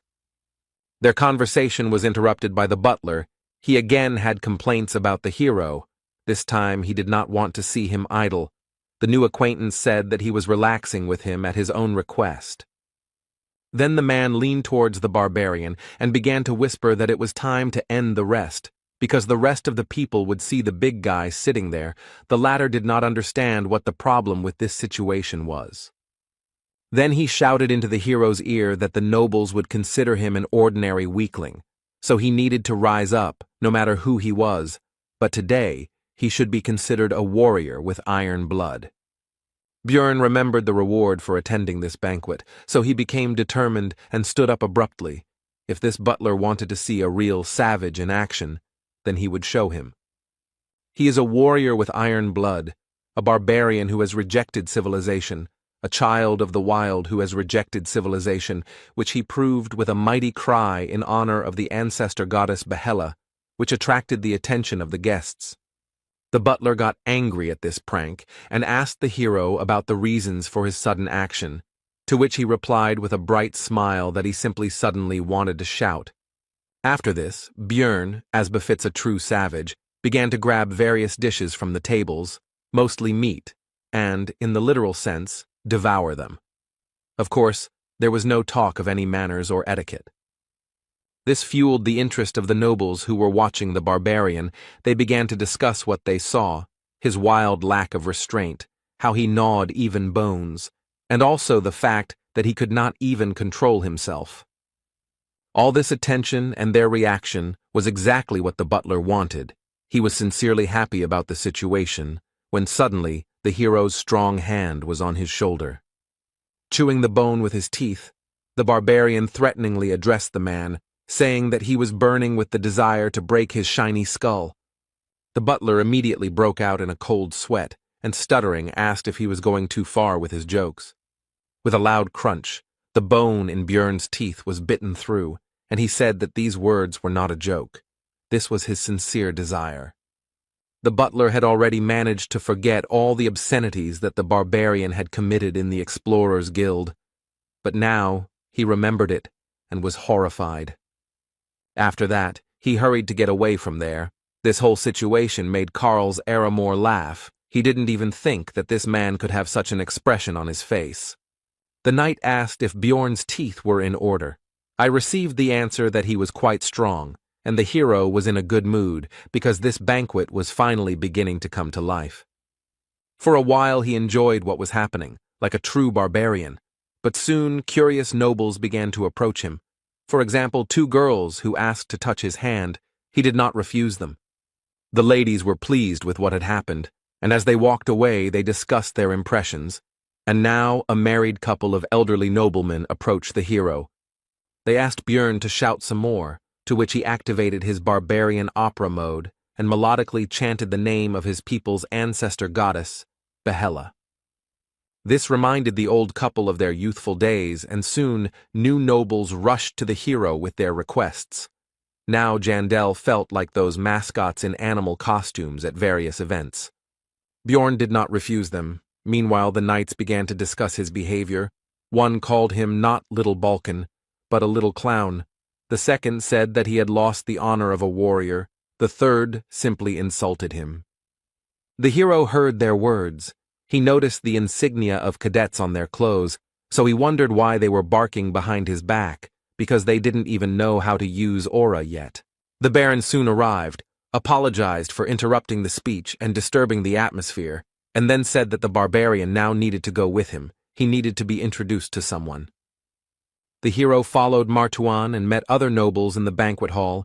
He introduced his companion to the Viscount as Little Balkan, to which he asked what brought this explorer here. Bjorn replied that the Baron had helped him in one matter, and now he was protecting him to repay the debt. The nobleman admired the presence of a barbarian as a personal bodyguard. Martuan began to say that he had not demanded anything from the barbarian for his service. He himself had decided to thank him in this way, and the hero played along with him. The Viscount admired his noble way of thinking. So 13 more similar conversations took place. In other words, of all this, people only less than 15 were worthy of being called aristocrats. The fame of the Little Balkan grew. As a result, Björn got to know all the nobles present. In the game for this, he would have to raise his fame level considerably, after which he began to communicate with people and put on performances. Soon, the paladin who met the hero's team at the exit from the sewers came to the Baron to express his respects. He did not expect to see Jandel here, while Martuan was surprised by their acquaintance. It turned out that this man was not a simple minister of the church, but a whole captain of the 3rd Division of Paladins of the Order of Letless, the god of research, and also the goddess of the stars. His name is Pal Krovitz. While Björn was surprised that someone like him was earning extra money by collecting corpses, he said that the hero could always come to their organization if he needed help, because they would remember his deed. The Baron and the rest of the nobles were unaware of the reasons for this, so Krovitz told them about the capture of the priestess of Karui, and also added that they valued their relationship with Sir Jandel. The hero's fame grew even more. The nobles were delighted, but soon it was time to get ready, because Count Ferdehilt, the organizer of the banquet, arrived. He wanted to meet Bjorn. This caused a bad feeling. When they met, the elderly man shook Jandel's hand and said that he had long dreamed of meeting him, but the barbarian thought this was strange, since he had only become relatively famous quite recently. Even in the game, such an event was not triggered until quite a long time had passed, and the Count was sticking to him, meaning he wanted to appease him, which made the hero uneasy. Ferdehilt suddenly said that looking at Bjorn, he had a great idea. He offered the barbarian to participate in a dueling competition of knight cadets, which discouraged Jandel. The hero had a bad feeling about this sudden quest, but he still agreed to it, because he was promised 2 million magic stones just for participating. And for the victory, there was a prize. It was a numbered item, 7,777, the necklace of Garfus, which turns the crystals placed in it into a random substance, can only be found in the cracks on the 5th floor, very rare. In many ways, this artifact is similar to the Frost Spirit Ring. It also has a low number, and the unique property is considered not very valuable, which is why it is considered useless, and it also has a secret. The hero remembered his recent worries about the future. Now he decided to send it all to hell. He was still tense, but he decided to accept his fears and move forward. He was not going to avoid problems. The Baron said that Bjorn didn't have to win, just hold out long enough to keep his reputation intact, but the barbarian said he could smash his opponent's skulls in 10 seconds. Martuan said that if he wins, he will give an additional 1,000,000 stones as a reward. Jandel did not expect such financial injections. His body was suddenly filled with motivation. He will do everything possible to win. However, he couldn't calmly wait for the duels to begin, because as soon as the Baron walked away, a pack of rats approached him, those 3 cadets who had insulted him earlier while he was busy communicating with the nobles. The one who called him a little clown was outraged by the hero's speech about victory in 10 seconds. He believed that the barbarian had forgotten his place after the clowning he had arranged.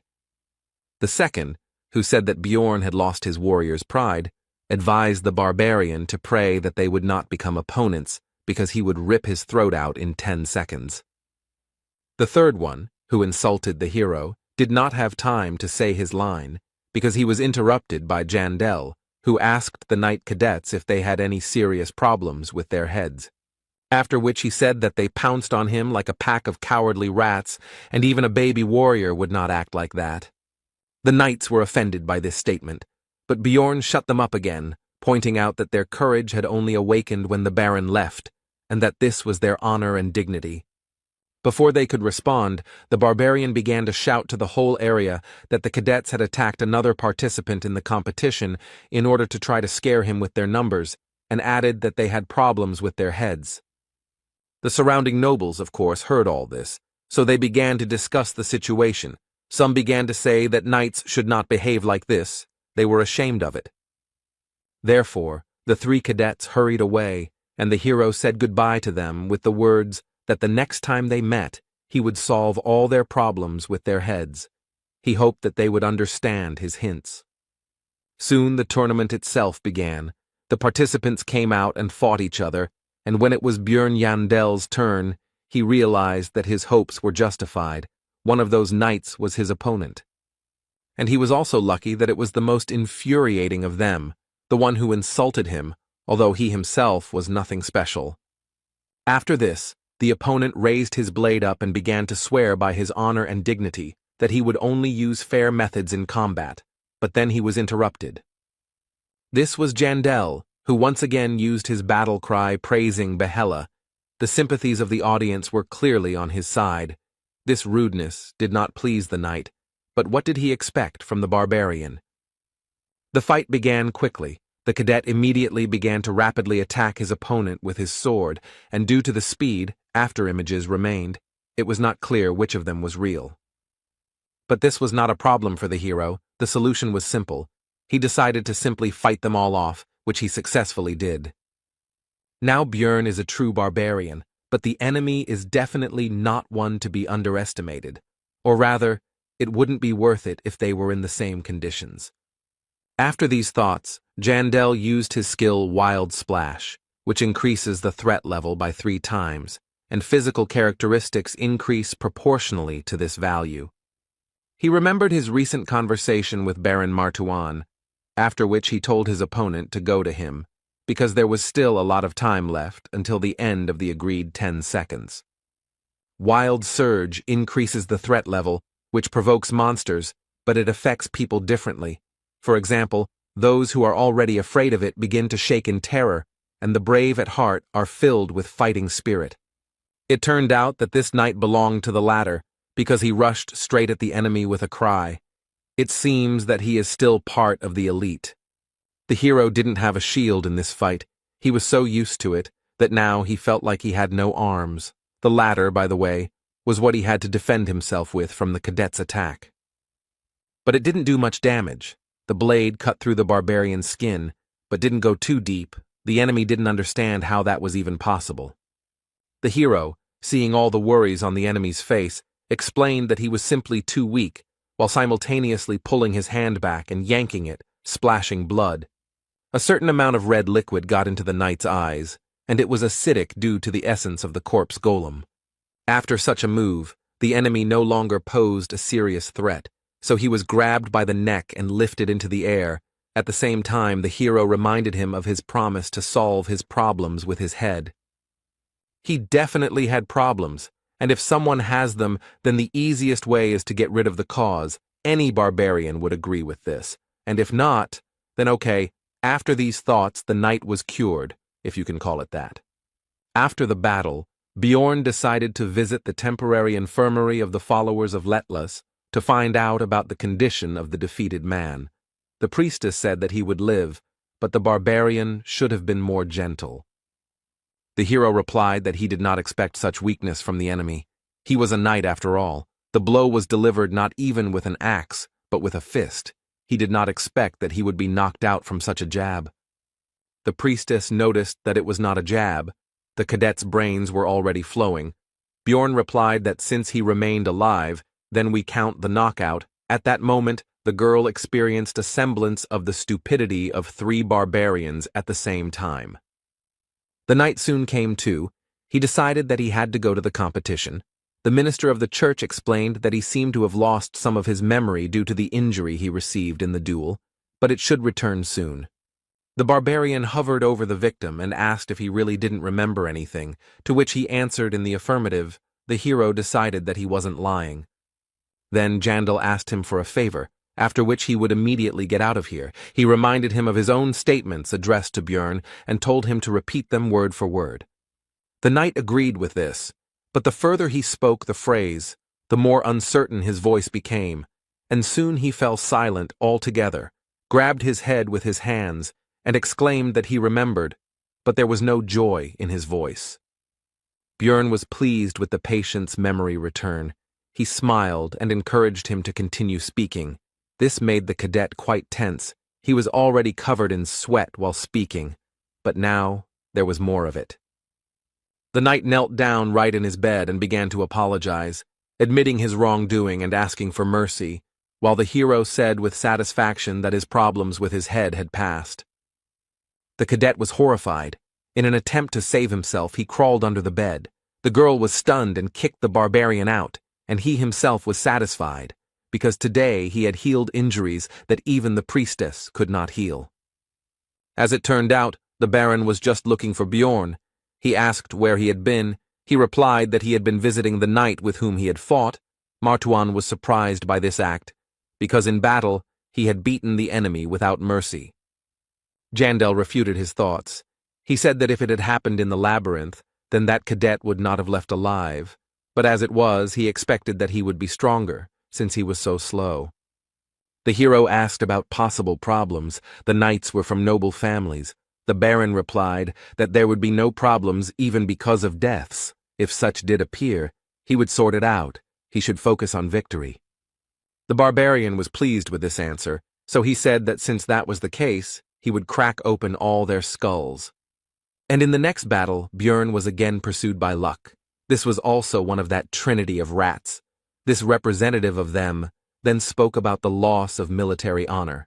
As soon as the start of the duel was announced, the knight began to accuse his opponent of lack of shame, because he entered the ring after the previous dishonorable beating and warned that this battle would not be so easy. He still didn't attack, but continued his speech. He began to say that the barbarian's previous opponent was the weakest of their 3, but the hero was not going to conduct a dialogue here. He moved forward.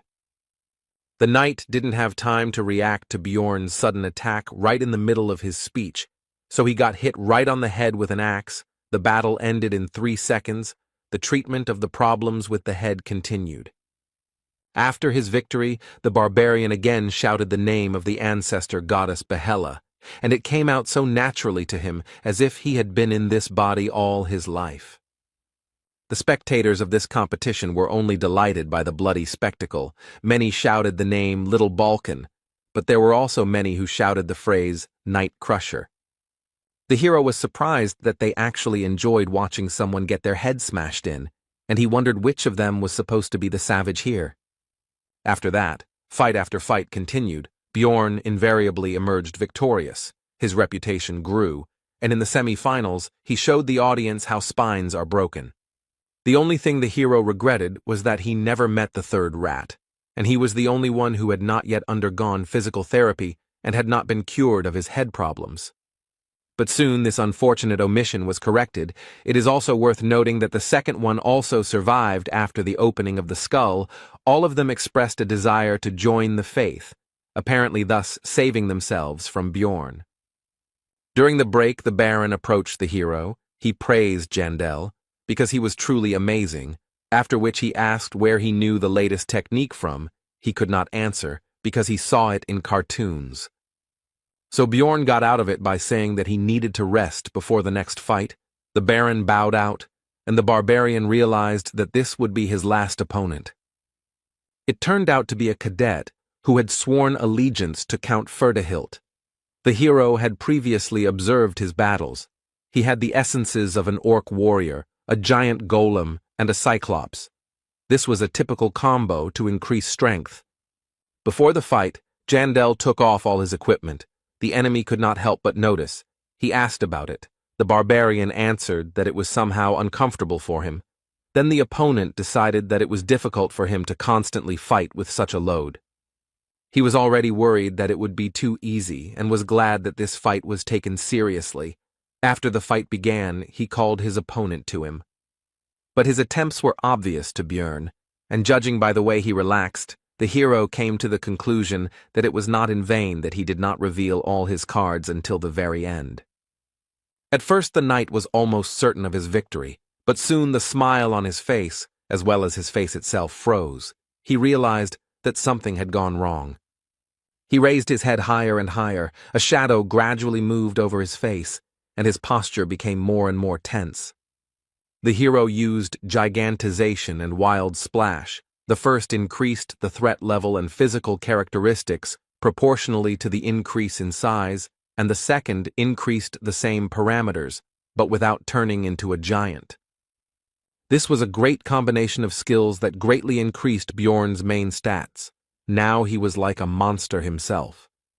Perhaps the threat level had increased so much that it had affected even the experienced knight, or perhaps he was not particularly brave, but whatever the case, he began to tremble in fear before the colossal barbarian. The enemy did not stand there in a stupor for long. He could not gather his courage, but threw his sword to the ground and, screaming for salvation, rushed to run through the crowd of spectators. Bjorn was never upset by this development of events. It was easier for him, so he just stood and watched the events unfold. The referee soon shouted that one of the participants had left the battlefield. These words made the knight come to his senses. He returned to the arena and said that it was not on purpose and asked for another chance, but he was denied. The Count, at this moment, made a truly terrible impression. He asked his cadet about how long he would disgrace his name. This even made the hero doubt the correctness of using gigantization. Meanwhile, Erwin still thought that Bjorn had died in the labyrinth back then, and all this time her only goal was to gain more power to protect what she had left. She practically never left the room. Her condition left much to be desired. The elf was truly obsessed with all this. She believed that with power she would be able to save the lives of her loved ones and gain everything she wanted. Her thoughts out loud were interrupted by the door opening. Erwin's older sister, Daria, was standing in the passage. She looked worried because she heard some muttering, which she asked her relative about.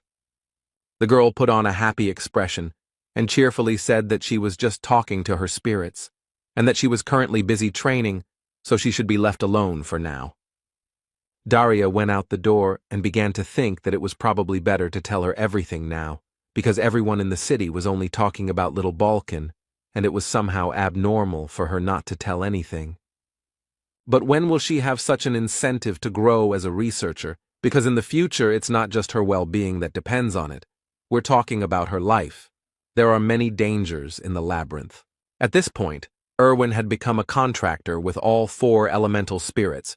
She had even managed to give 3 of them free will. This growth rate was even confusing. She had achieved a lot. But that's not all. She now has extraordinary abilities in combat, both in archery and in wielding daggers, and she can now engage in combat with rank 7 monsters alone. As a result, Daria decided not to tell her sister anything for now, because she could grow even stronger, although she has become much worse lately. At that moment, the elf was struck by the guess that Erwin's condition could be partly due to the essences of various monsters she had recently absorbed. In search of answers, the girl turned to books. Recently, her sister had acquired the abilities of Canevaro, and, as a result, Information was found that, in addition to other indicators, this greatly increases obsession. It soon became clear that her other two essences also enhanced this characteristic, and it is now clear that her obsession with strength arose not least because of this. Daria didn't like it, but she couldn't just take it all out of her, so she decided to do it only when essences were found to replace the current ones. Only then they would be removed. And in the middle of the night, the girl had a thought that it could very well happen that Ervin would find out that Björn Yandel was alive before the essences were removed, and in what direction her obsession would turn in that case. At the same time, the hero returned to his 7th district of Rafdonia by carriage. It was now already 2 o'clock in the morning. He would finally be home.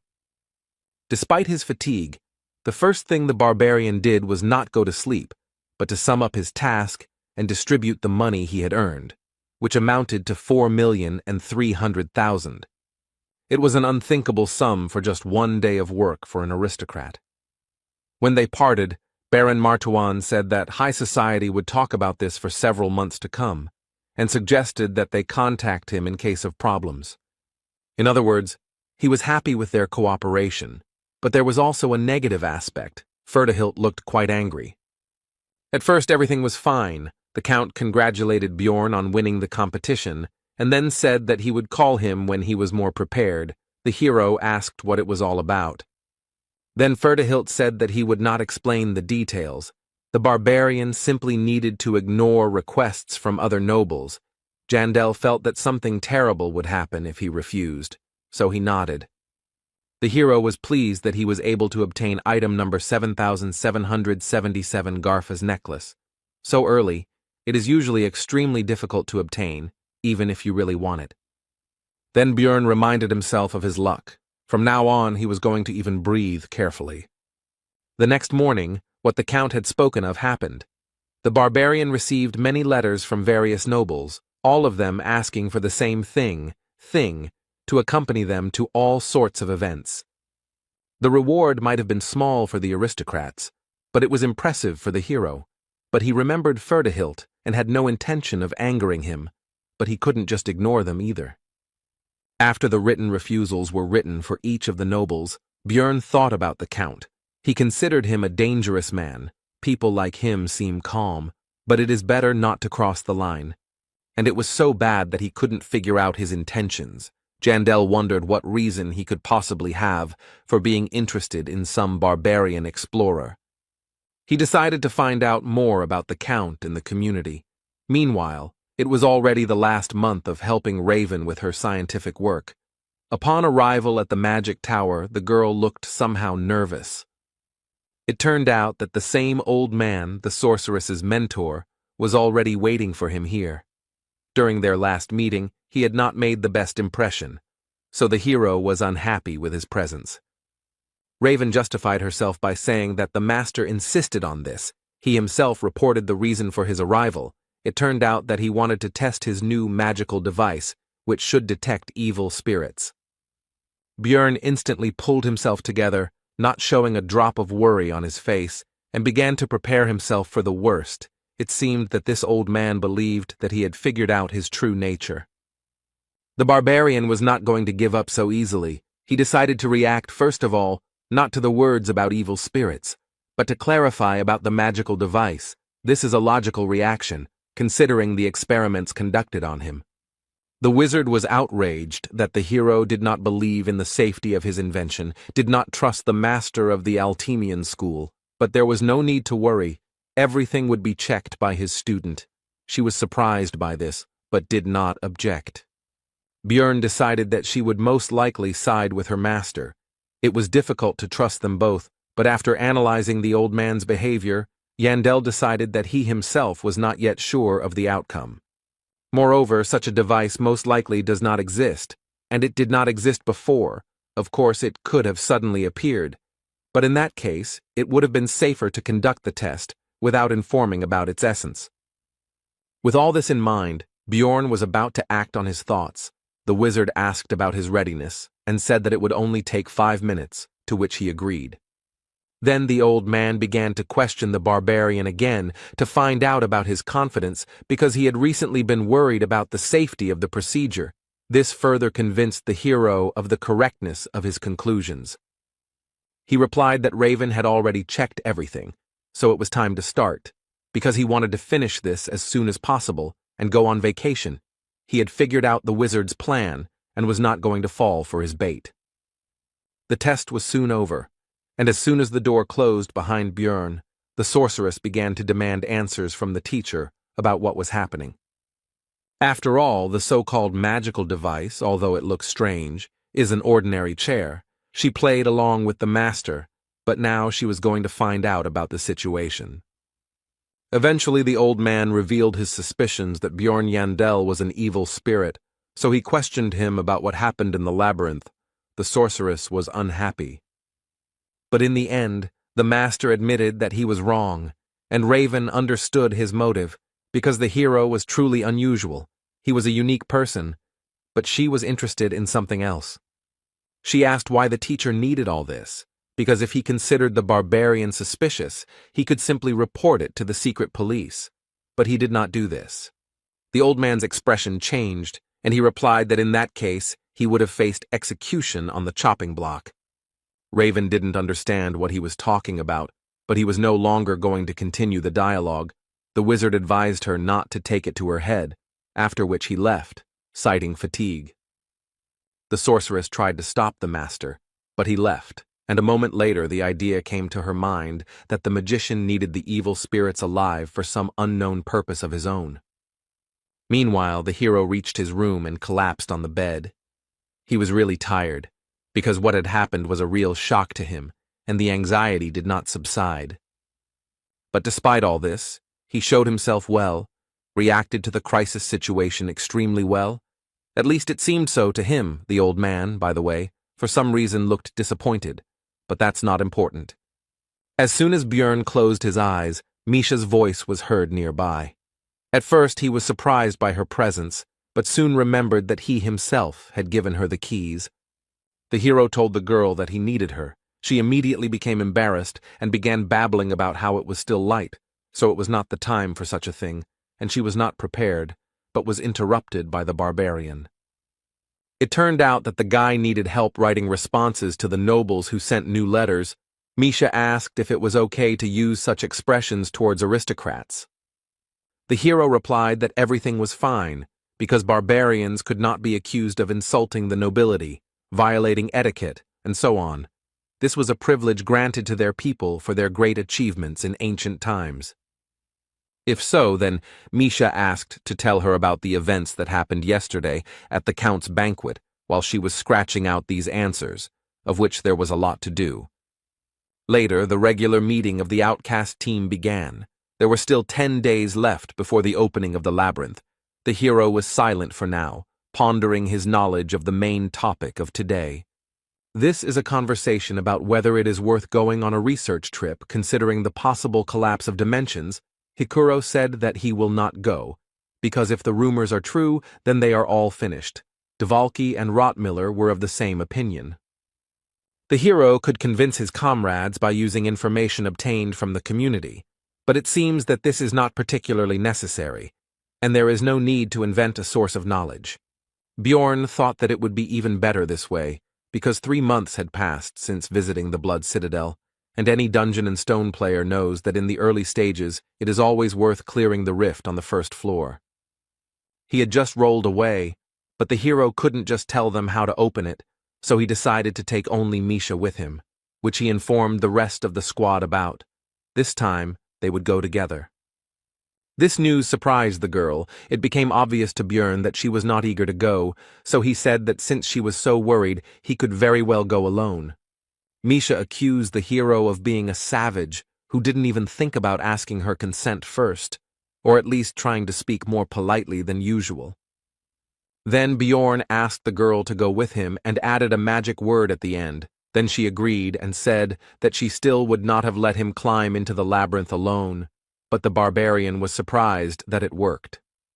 The next day at the market, Hikuro and Rothmiller learned from the newspapers that the royal family was claiming that the rumors regarding the dimensional collapse were false and that the Tarutane school was spreading lies. Then Murad went with the good news that they could go to the labyrinth together, but the barbarian replied that he and Misha had already taken the mission and could not, after which he slammed the door. The girl was surprised by this and asked when the hero managed to take on the bodyguard assignment. He replied that it was actually just an excuse, which aroused the cat's curiosity. Björn explained that this time they would go into the rift. Misha asked about his source of information about this. He replied that it was the books he read in the library, and he didn't tell Hikuro about this because, unlike the Beast Girl, who still keeps the secret about the Ring of the Frost Spirit, the dwarf doesn't know how to keep secrets and will blab everything after the first glass. Jandel asked Misha's opinion about the rest of the team.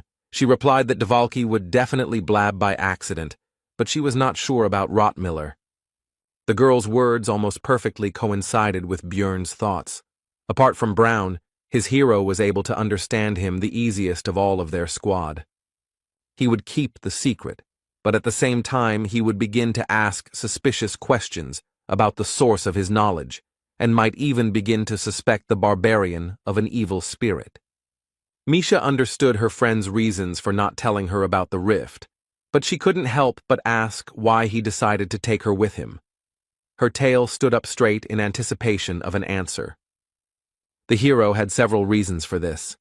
The Beast Girl is surprisingly meticulous in everything and knows how to remain silent. Moreover, she is completely incapable of lying, so he will be able to find out whether she blabbed or not. However, the barbarian decided to fit all this into one phrase. He simply trusts her. These words instantly made Misha blush. She said that she suddenly felt hot. Jandel offered her to drink some water. There were still 8 days left before the opening of the labyrinth, and it would take a lot of time to prepare. You had to strengthen both yourself and your partner. First of all, the barbarian's mace and the beast woman's twin blades were enchanted. Lightning energy permeated them. It was not forever, but for a certain period of time. But the hero was not going to save. Also purchased were a lightning scroll, thunder grass, and advanced healing potion. Misha doubted the need to make such purchases. 2 million were spent from their joint account that they opened.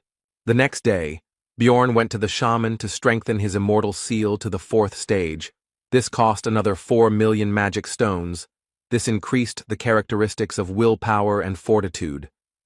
Thanks to the increase of the last parameter, the hero could stay in the form of a giant longer, to be precise, 1.5 times longer. Just when he was checking this, Misha came to visit him. There were still 7 days before the trip to the labyrinth. At breakfast, Bjorn said that he was going to the library. The girl asked to take her with him. Then the barbarian was surprised that she was interested in reading at all. The beastman was outraged by this. In the end, they still went together. But this time Ragna used a simple book search spell, not the one she had been using on Jandel lately. He asked the librarian about it. She replied that she was using those charms specifically for him, so she couldn't do it in front of others.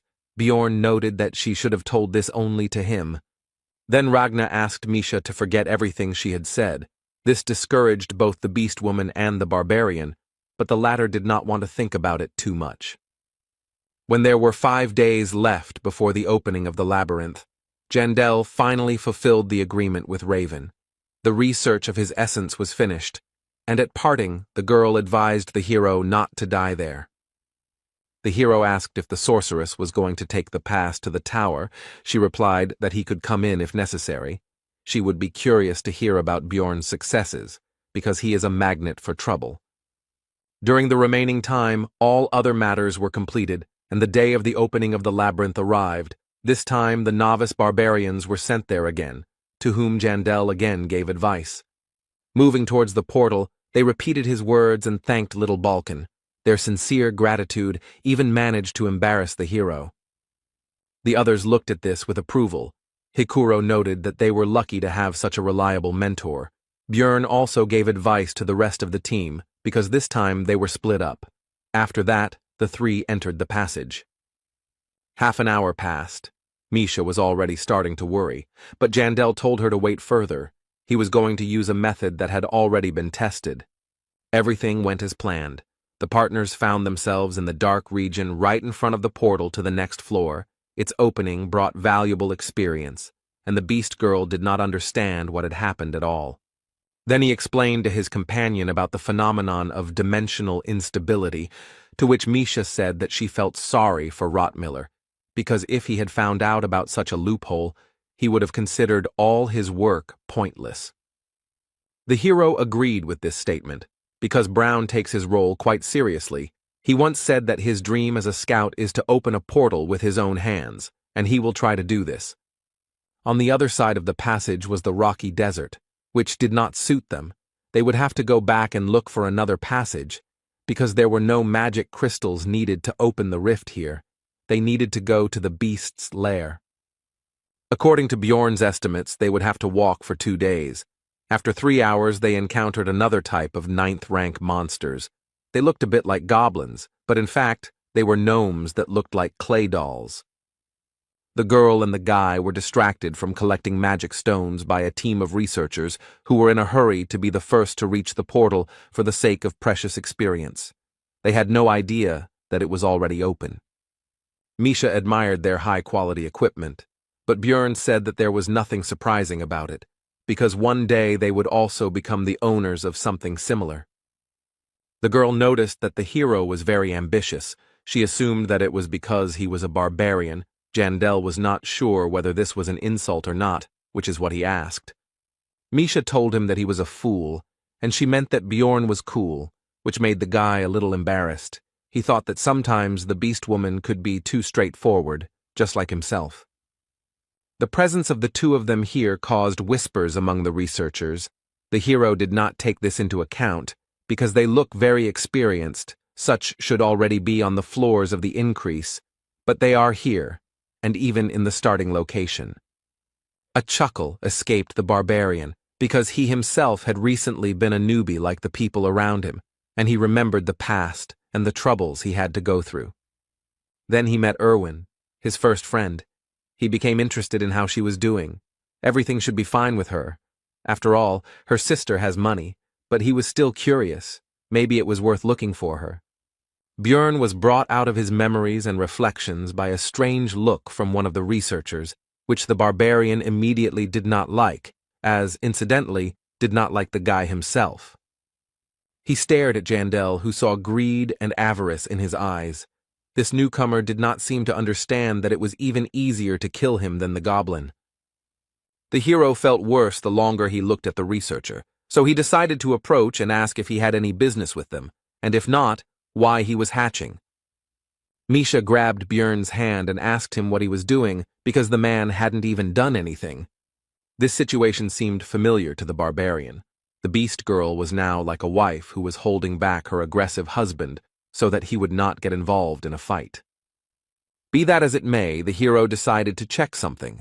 He asked the name of the boy, who turned out to be Hans Ivan, and Bjorn expected to hear Hans, so he demanded to tell the truth and not lie. Soon Jandel began to calm down, but the researcher admitted that he really had been called that before, but he changed his name because it was too popular. Now it became clear to the hero why he felt so bad. As soon as he looked at the boy, it was another Hans, who always brings him misfortune. After this, the barbarian told him not to change his name back under any circumstances, but to continue living as Konst. He agreed with everything and nodded his head actively. The hero was distracted from the conversation by Misha and the rumble that was heard throughout the labyrinth. Bjorn immediately grabbed his companion by the hand and ran towards the sound, because this could only mean one thing: the rift would soon open. Jandel decided that changing his name didn't help. If it was Hans once, it was Hans for life. They really were harbingers of trouble. Naturally, the rifts open once every 3 days, and while the first one was going on, it meant that someone had used the same method as him before to open this place.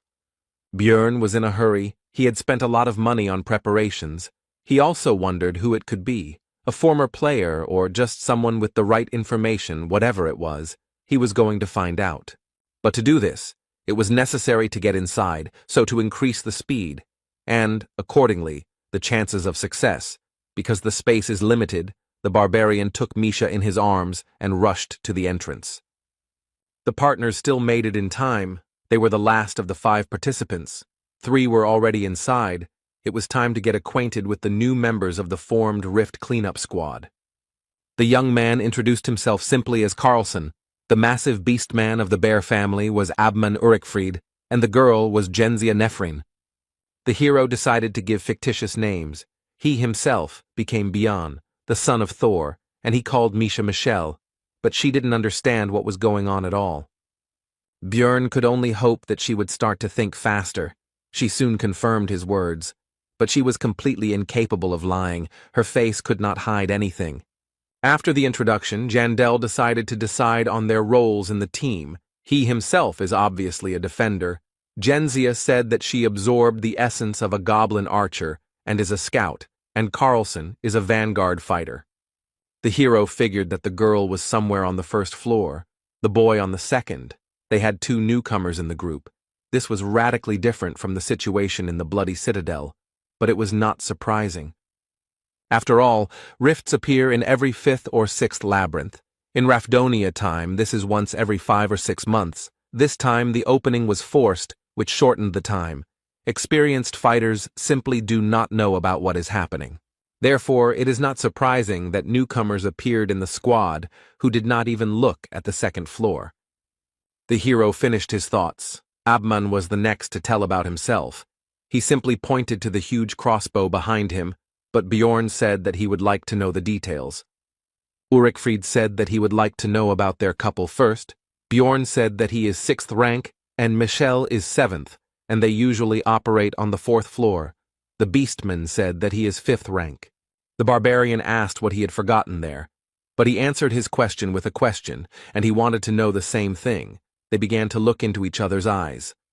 Bjorn said that he and Michelle usually go in a team, but this time there was a problem, so they went in together and got stuck on the 1st floor due to the lack of a scout, and then they noticed a rift appear.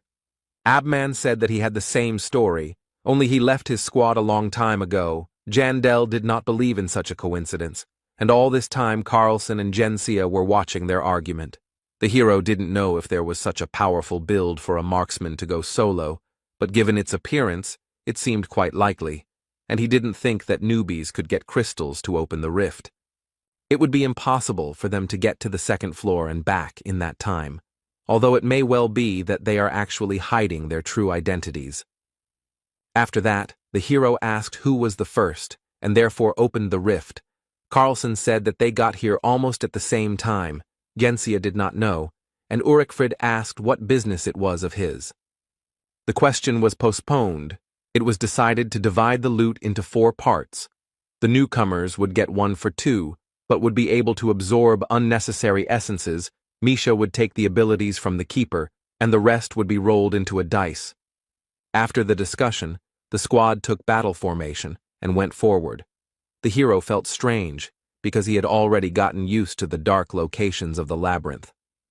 He also noted that they were lucky, because the rift he was going to get into was open, which meant that the preparations, including consumables, were not bought in vain. Half an hour later, the team encountered their first enemy, a rank 7 monster, Yeti, an elite gatekeeper that lives only in glacial caves. Genzia Nefrin was afraid of the enemy, because she was not sure of victory over such a beast. Abman said that the paths in the rifts that need to be followed are usually guarded by monsters. Urikfried decided to make the first attack. For this, he took his huge crossbow from his back and loaded it, after which he shot at the monster. It hit, but Yeti blocked it with his hand. Now he couldn't pull the arrow out of his body. It was like the effect of the hook arrow skill. Then it was up to the melee fighters, Bjorn and Misha. The newcomers didn't bother. The barbarian, with his favorite cry, ran straight at the enemy. He was going to collide with him head-on. His power collided with no less power. Yeti blocked the run-up with his shield at the ready with his crossed arms, after which Jandel shouted out the fake name of his companion, Michelle. Now was her turn. The girl used her truly cat-like agility. She jumped into the air, where she twisted to end up upside down and directly above the enemy, who raised his head up to observe the new threat. This was the monster's mistake, because now its eyes were vulnerable to attack, so it was natural that soon the beast woman's twin blades were sticking out of its eye sockets. The Yeti was defeated with lightning speed. The hero turned to look at the reaction of the others, because he and his sheep showed very good abilities. If there is a traitor among them, then he should be afraid. After that, they entered the ice cave and chopped down countless clouds of frost wolves. Carlson and Jensia also entered the battle. Everything went as it should, only this type of monster appears in this location. Björn and Misha destroyed most of the opponents. The rest only finished off the remnants, which was natural, given the level of strength of the newcomers, as well as Abman's characteristics. He, of course, also killed a number of wolves, but his crossbow was more suitable for dealing damage to a single target, and he, apparently, does not have area attacks. No one volunteered to lead the group. The hero knew that at the first post he had to turn left, and at the next ones in turn left, right, left, then straight 7 times, and left again. With this information, it would be possible to pass the rift in an hour, but since no one reported it, then either the one who opened this place, and therefore could be a traitor, is not a player, or he sits quietly, below water. While going down the steps, a hiding place in the column was also missed. However, in this way it was easy to expose oneself. Björn decided to take these things himself later. Soon the squad descended to the very bottom. Carlson noticed that the lower they descended, the lighter it became. The girls began to admire the beauty of the place they had arrived at. Jensia noticed a pillar-like thing that started to glow when touched.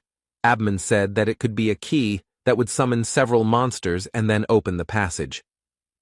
The hero noted that this was a very gamer way of thinking. Besides, he was basically right, although there would not be so few enemies, but a whole crowd together with the boss. The long-sealed tyrant has begun to awaken, but first, of course, we must deal with his minions, who have sensed their master and also awakened from their long sleep. Abman and Jensia did not expect such a number of opponents, but Bjorn calmly suggested retreating to the stairs, since it would be easier to build a defense there. There were about 20 frost wolves in the first wave, and a few rank 8 monsters appeared in the second wave, but they weren't a problem. After that, an ice golem appeared among the opponents, distributing a slowing debuff that also stacks. The barbarian decided to smash it into pieces as quickly as possible, which he did. The next enemy turned out to be the Lord of the Snowfield, Katumba, a named monster that is an intermediate boss, a mutant yeti that can use various skills. One of which was suppression. The hero had already experienced it during the battle with the marauders on the second floor.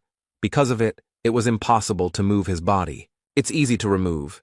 You just need to take damage as soon as you freeze, or bite your lip, like Misha, so that the blood doesn't stop, which will also fulfill this condition. The hero used a different method. He simply pumped up the magic defense parameter, due to which the effect did not affect him at all, and he rushed at the boss with his battle cry using Wild Splash. Misha also joined his attack. Katumba decided to use his skill called Cold Burst. Bjorn took it on his shield. Although the body began to tingle, it did not cause any noticeable discomfort. The monster and the barbarian met in battle. The hero held back the enemy and struck him, practically without suffering in return. Ulrichfried told him to get out of the shot's path if he wasn't going to die, as he began to use his skills, which were enhancement, which strengthened active skills proportional to the soul's power, and hazardous materials. The combination was so powerful that it not only instantly killed the boss, but also dealt damage to the monsters that were nearby. The explosion was impressive. Misha was surprised that such a thing could be achieved with a regular crossbow bolt, while Jandel realized that the Beastman had had an area of effect skill all this time. He was just holding it back just in case. Björn wasn't entirely sure if this could be called AoE damage, but with the help of the bear, they were able to quickly deal with this wave. They were also lucky. They got 2 essences. Now the division of the loot should begin. Abman immediately said that he was not interested in this, and left the discussion to the others. The newcomers were about to say something, but Björn interrupted them. He informed them that the Yeti essence would go to them and Misha, and they could divide the second one between themselves. They agreed. The cat immediately began to congratulate the barbarian on acquiring even greater power, but it turned out that he wanted to give this thing to the girl. Misha hesitantly said that, in principle, she was not against such a development of events, but she was interested in how much she would owe for it. The hero was discouraged by these words. He was not going to fleece his partner. The girl continued to say something, but Björn was no longer listening to her. He was immersed in thoughts about the fact that the essence of the Yeti, a monster of the 7th rank, has quite decent stats. It increases bone strength and cold resistance. These are top defensive characteristics, and in addition to them comes sensitivity to the same cold. As well as a little strength and dexterity, all of this would be useful. But the sensitivity indicator is key for elemental damage dealers. It increases the damage from a given element. Misha, meanwhile, was still plaintively asking for an answer to her question. Björn continued to anticipate how much the power of his Koshara would increase. Because the color of the essence was also lucky, it gave the passive chill, which increased the damage of the attribute. But the main one was the active condensation of cold. Jandel could have dreamed about a better essence and thought about the prospects for a long time, but he came to his senses from Misha's touch, who thought that he would fleece her to the skin, since he had not answered for so long and with such a face. Björn finally replied that she shouldn't worry about that, since such things only needed to be taken care of with temporary companions, and it would be enough for him that the girl would continue to stay with him.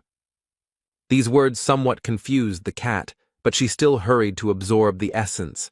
This caused strange sensations in her, because the last time she did this was a long time ago.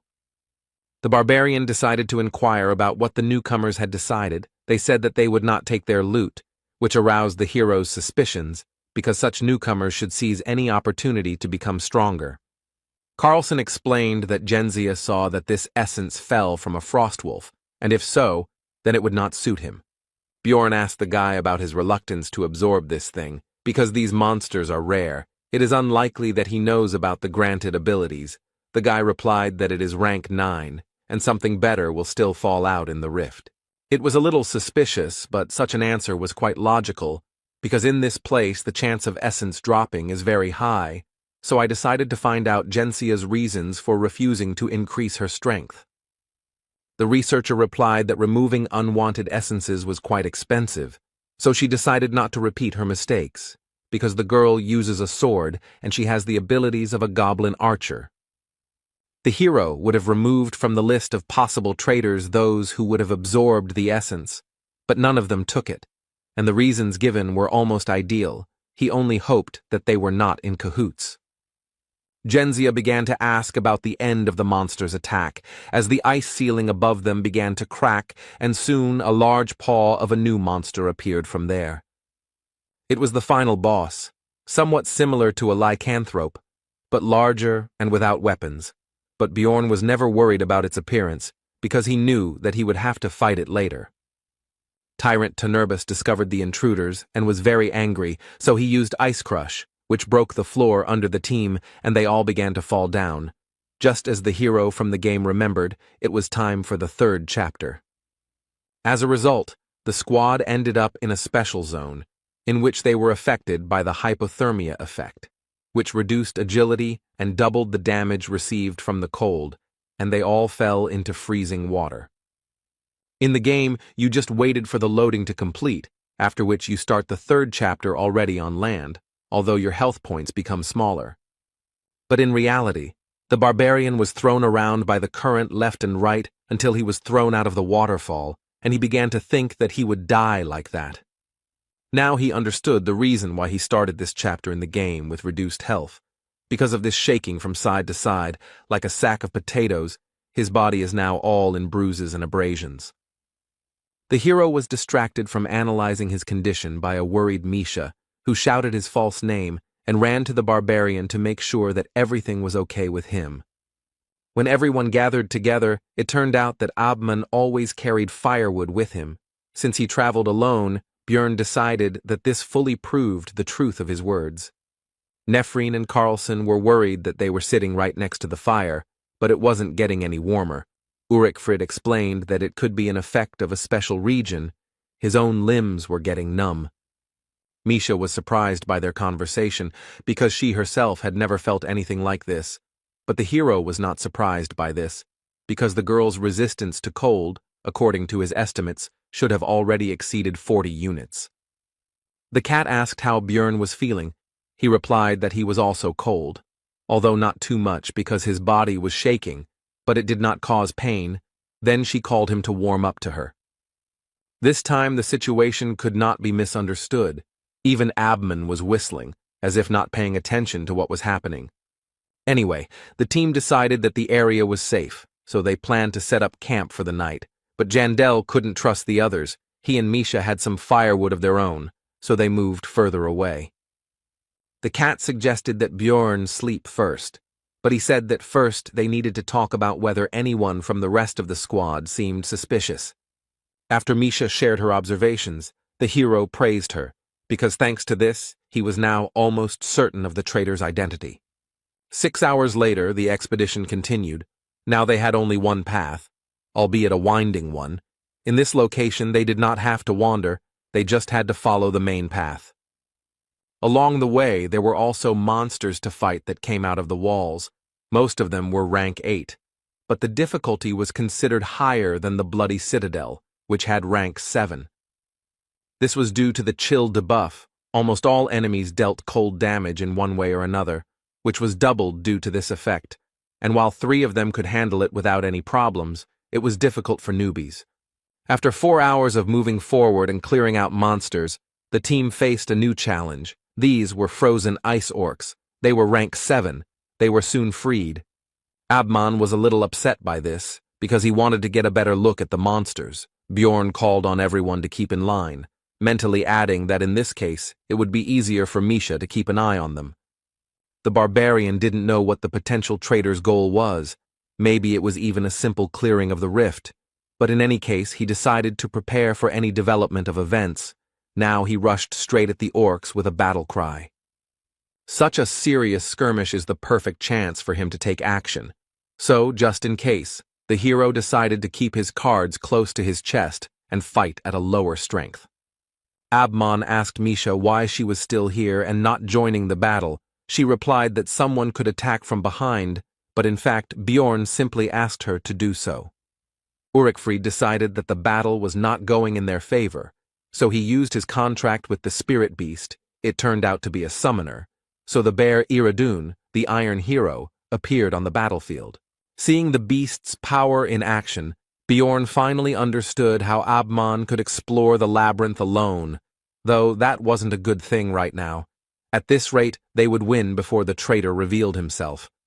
So the barbarian had to go to plan B. He weakened his defense and exposed himself to the orc's attack, while Misha worriedly shouted out his fake name. But in fact, she was closely observing the actions of the rest of the squad, as previously agreed. Björn was actually almost unharmed, because the combination of the helmet, the thickness of the skull, physical resistance and regeneration protected his head. He only got a slight dizziness. Now it's the cat's turn. Carlson temporarily took the place of the defender and began to hold back the opponents, but among them was an orc sorcerer who aimed at 2 beastmen standing at a distance. Abman fired a crossbow at the enemy, who tried to defend himself with an ice wall, but the bolt easily pierced the barrier and hit the greenskin right in the forehead. Even without the barbarian, the team coped with this fight. Jandel was already beginning to think that his whole idea of creating a difficult situation was losing its meaning, when a voice was heard that said that since the essence had appeared, it was possible to begin implementing the plan. Genzia used armament change, which instantly changed all of her equipment to a higher rank, after which she used the skill Beast Walk, which imposed invisibility and speed. Thanks to this, she quickly got closer to Abman and also activated Vengeance, which increased the penetrating and cutting abilities of one blow and also imposed the abnormal state of bleeding. She said that she would receive 30 million for his things, and due to Ulrichfried's critical injury, his spirit beast was recalled. The next moment, Misha threw some potion right at Genzia's head. She didn't understand its effect, so she tried to find out about it. But the thrower interrupted her with a shout that Bjorn must act now. No one noticed when the barbarian had already managed to get up and get closer to Nephrine, and he was already here. Using Wild Splash, he tried to strike. But the traitor was quick enough to avoid the surprise attack. She realized that the enemy had somehow figured out her intentions, but it didn't matter because she still had the skill of stealth. But when she tried to use Beast Walk again, she was in for a surprise. It didn't work. The effect was cancelled by the potion that the cat had thrown a few moments ago. Bjorn insulted her intelligence, thinking that she should have kept her mouth shut because she herself said that she had the essence of a goblin archer, and that was how he learned about the invisibility skill. In general, there were many hints that Gentia was a traitor. For example, she acted as if she knew how to get through the location. She mentioned key things for the passage, although she pretended that she did not understand anything. But he was finally convinced of this after Misha said that after they got out of the water, Nephrin's smell changed. Before, she smelled like the beast's lair. And to open this rift, you need magic stones from the monsters of this location. She just didn't think that this could somehow give her away. But then it became obvious to him who the traitor was here. Despite the hero's thoughts, the fight continued, and as a result of a short skirmish between Genzia and Misha, it became clear that the latter was stronger, so Nephrine had to jump back further to avoid a fatal blow. But there a barbarian was already waiting for her. Before the traitor could do anything, she received a powerful attack from a huge mace on her back. Blood spurted from her mouth. A normal speed fighter wouldn't be able to withstand this, but it seemed like this girl had invested a lot in her defensive stats, so she jumped back and angrily cursed with words about stupid NPCs. The hero realized that she was also a former player, like him. But this did not change anything for him, because if she wanted to finish him off, then he did not care who she was. Now she was just an enemy. While Bjorn stood there waiting for Genzia's next move, an orc with an axe came up behind him, but thanks to Wild Surge, he couldn't deal damage, so he was ignored, and killing him would spawn a boss. Nephrine herself, seeing how the 7th-rank monster did not leave a single scratch on the barbarian, decided that it was not worth getting involved with such a thing, so she turned around and ran away. But it was pointless. It seemed she didn't know that when the ice orcs woke up, the passage would collapse. But as they say, a cornered rat will bite a cat, so you have to be careful. All this time, the enemy continued to beat the barbarian wherever he could. It seemed he was even starting to like it. Misha offered to take him on herself. Bjorn said not to kill him, but only to distract him. After that, he went straight to Genzia. She tried to say that they misunderstood each other and they needed to talk first, but the hero understood that she was just trying to stall for time. She recently cast Vengeance and is now waiting for the cooldown to be able to use it to win, which she needs to do for about 3 more minutes. In other words, she wouldn't be able to break through the shield yet, but his thoughts were interrupted by the enemy's attack. He realized that despite this, she would still try. Nephrine's onslaught didn't last long. Jandel timed it right and struck her leading arm with his massive mace, causing the blade to fly far away from them and leaving the girl unarmed. After that, the barbarian returned to the conversation and asked about what they had misunderstood. Genzia at first did not believe that they believed her, but this was her only chance, so she began to explain. But her speech did not last long. While she was speaking, a blow from Bjorn fell on her head, not strong enough to kill, but enough to knock her unconscious. It was all just a distraction. Soon all the equipment was removed from her. It was all sharpened for fighting with other people, but some of it could well be suitable for Misha. The rest could be sold for a solid sum. The loot was finished. Now it was time for a conversation. But before that, the barbarian crushed all the limbs of the victim and forced him to use change armament to remove the second set of equipment. After that, it was possible to find out that rumors about Genzia's tricks had spread throughout the guild. So this time, she decided to act for sure and kill all witnesses. Then the hero asked why she opened the rift. The girl replied that she wanted to get the heart of the snowfield, and that there were also supposed to be lower-ranking researchers here, and after that, she latched onto the words about opening the rift. It was Bjorn's miscalculation. Now Nephrine asked if he was a player, but the barbarian was not going to agree with this. Genzia began to beg for mercy, because she just wanted to get home. The girl said that in this world, in order to survive, she had to go through terrible things, and also thought that Jandel NPC, if she knew that he was a player, she would not have attacked, because real people cannot be killed. After that, she broke down. She wanted to hear at least some kind of answer, and the hero was silent all this time. He was surprisingly calm. There was not a drop of sadness, and there was no pity either. He simply said that she was an evil spirit. He raised the mace up and abruptly lowered it down. With her last word, the girl called her mother. After that, she would never say anything again, and the floor of the labyrinth was once again stained with human blood.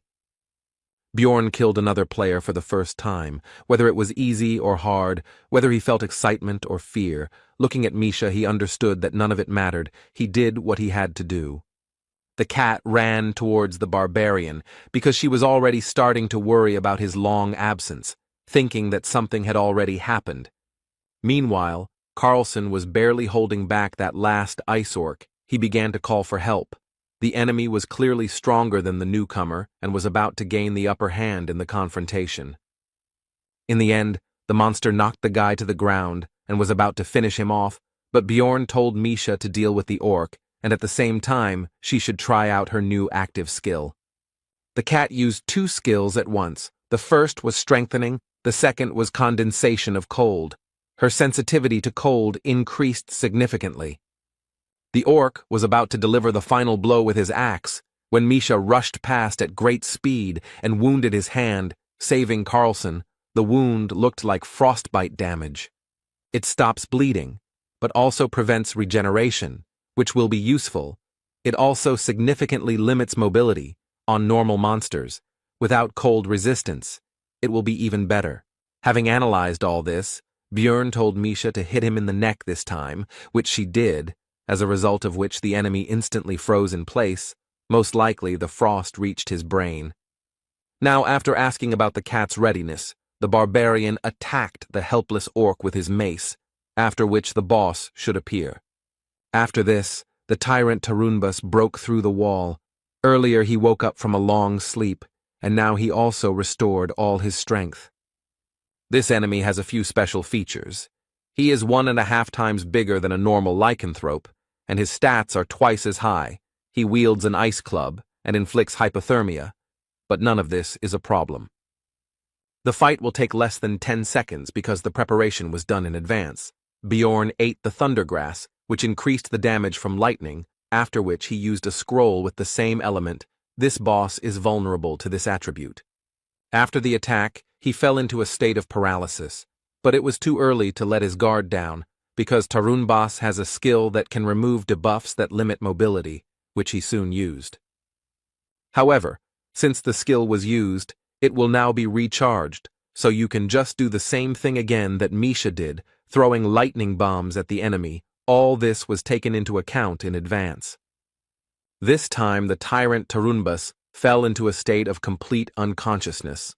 Only 3 seconds had passed since the start of the fight. Everything would be as easy as pie. The preparation was at the highest level. Now Misha and Bjorn began to beat the boss with weapons enchanted to deal lightning damage. It reminded him of the good old days when he and Einar also killed death demons. The essence fell from the keeper.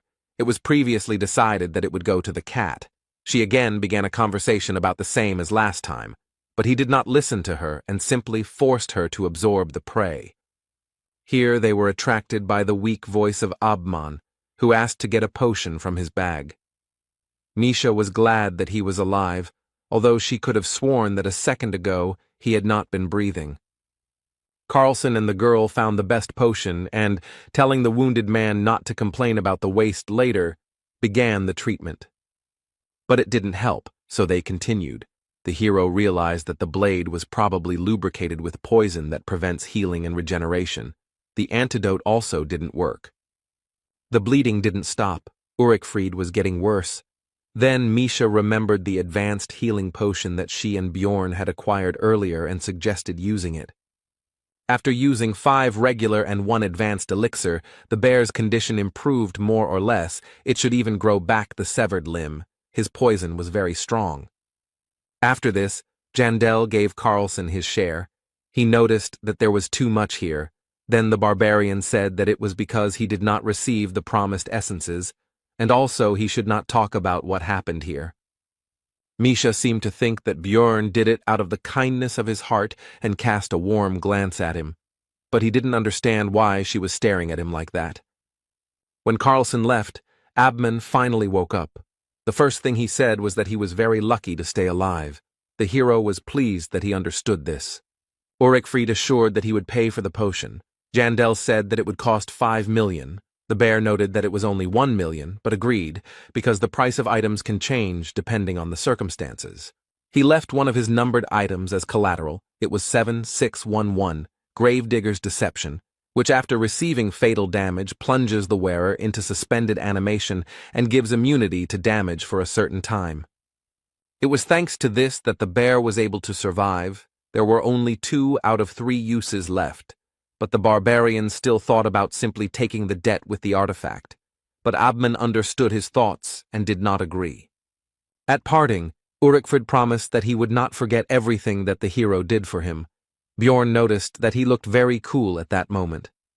After that, the barbarian called Misha with him and turned back. She was surprised that they were not leaving, to which he explained that he still needed to take something from here. These were the caches that he learned about in the game.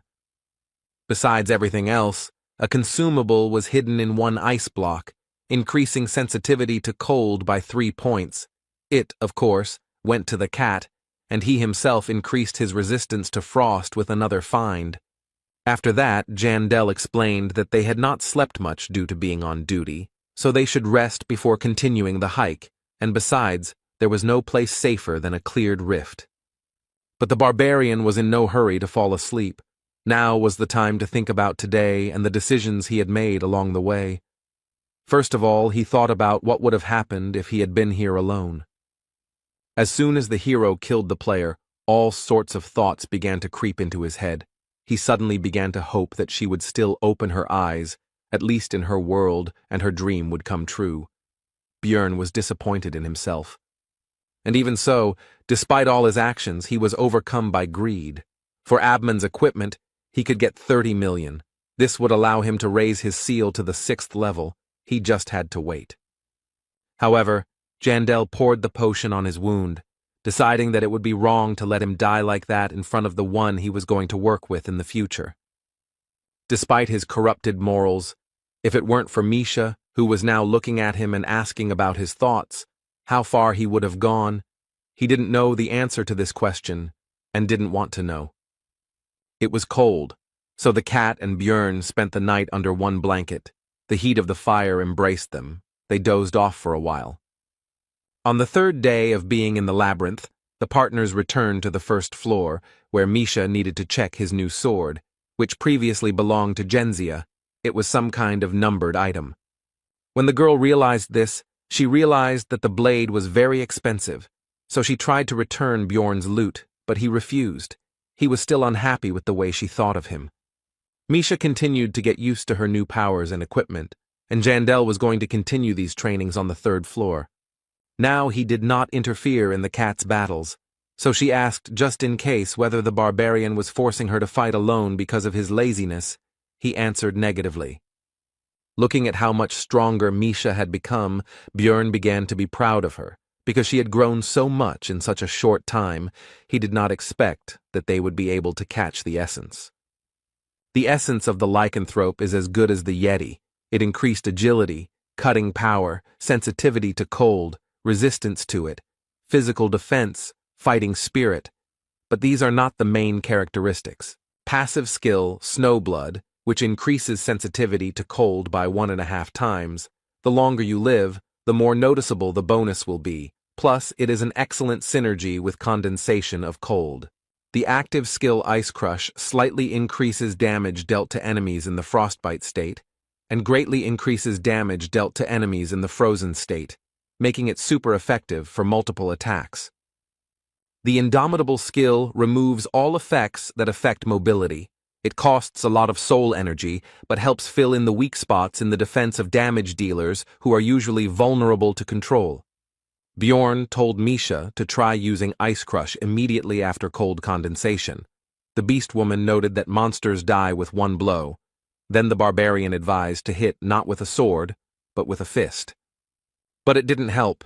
The opponents still couldn't stand even this. Then the hero said that they were going to the second floor for training. Misha interrupted further explanations and predicted his next words. When Bjorn said that she guessed his thought, she beamed and lifted her nose. Based on her reaction, the barbarian realized that if he screwed up somehow, she would most likely calm down. He just needed to pretend that he had lost the argument to her. The partners walked calmly through the cave, as the crystals changed the color of their glow from light blue to red. This clearly indicated to Jandel that someone had summoned the Lord of the First Floor. He calmly explained what was happening to Misha. She initially calmed down because of his tone, but then perked up because the meeting with Ryakis was still fresh in her memory. Bjorn hastened to reassure her. He explained that the Lord of the First Floor was quite level-headed. He was only summoned after 3 days, and when there were more than 5 people in one place, and in general did not pose a particular threat. The girl came to her senses, and Jandel added that the portals are not blocked, and if the researchers lose, he simply quietly leaves. The monsters on the level also do not change in any way. Most likely, he was summoned specially. He also recalled how he sold information about the tactics to defeat the First Floor Lord to the player community. He only had 2 weeks to prepare, but it seems like he is really impatient. The duo reached the second floor, the land of the dead, in a whole day. The absence of a scout in the team took its toll. Rothmiller's absence was really noticeable. The views of this location reminded Bjorn of the good old days when he and Einar broke the bones of skeletons here and beat death demons into mush. It evoked pleasant emotions. But the next moment, he remembered his meeting with that crazy woman, because of whom they almost died, which made him feel somehow worse. The reason Bjorn chose this path was simple. It was just much easier to get to the 3rd floor from here. You just need to stomp north. This time there were only 2 of them, so they could open a raid on the Death Knight, a 6th-rank monster, in the battle with which it will become clear how much stronger Misha has become, and they will also receive experience. Soon the duo encountered 2 death demons. They would be good targets to test the girl's new skills, so she would hold off the opponents while she focused on consecutive attacks. The plan was immediately put into action. Misha used cold condensation and ice crush. This immediately caused the entire lower part of the monster to be covered in a ball of ice. He was unable to move, but he was not going to give up, so he used Call of the Dead. New opponents pounced on Bjorn while he held back the 2nd death demon, which made him unable to defend himself. The dead man, despite all the hero's physical protection, managed to bite through his skin and draw blood. The damage was not particularly significant, but it was unpleasant. Misha became worried and rushed to help the barbarian. But this was not such a dangerous situation as it seemed to the cat, because a moment later the wound began to rapidly regenerate with a hiss. The beast woman asked if Bjorn was a monster. He told her not to look at him, but to return to the battle, and the thought also came to his mind that the further he leveled up, the less he would resemble a human. Soon the opponents were easily defeated. Their bodies began to dissolve, and the duo continued their journey north, simultaneously fighting other monsters. The girl continued to train. As a result, Misha began to understand how much cold damage was needed to inflict the frostbite effect, but not to the point of freezing. They even came across a chimera wolf who had a control skill, allowing the cat to test indomitability. Bjorn advised his partner to use this skill only in case of emergency because it was spending a lot of soul power, to which she replied that she understood everything. She was not a kitten. But a little later, as the barbarian thought, Misha overdid it with her energy expenditure and began to feel tired and devastated. The barbarian began to carry his partner by the scruff of the neck as if she were an ordinary cat, while simultaneously recommending that she spend her soul power wisely next time, while she justified herself by saying that she felt fine until the last moment. Some more time passed, and it was decided to set up a camp for rest in some ruins. The girl was resting, and the hero was on duty. Everything was calm.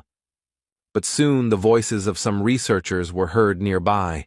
They seemed not to notice the presence of Jandel and the beast woman nearby. Bjorn decided that it was time to leave here, so it was time to wake up Misha. But he froze when he heard the guests begin to discuss a certain barbarian, in particular, how he slept carelessly, and that they could cut out his heart right now, but the magicians preferred fresh ingredients. The hero heard something he couldn't ignore. It was obvious that his fellow was lying there, unaware that he was surrounded by hyena explorers.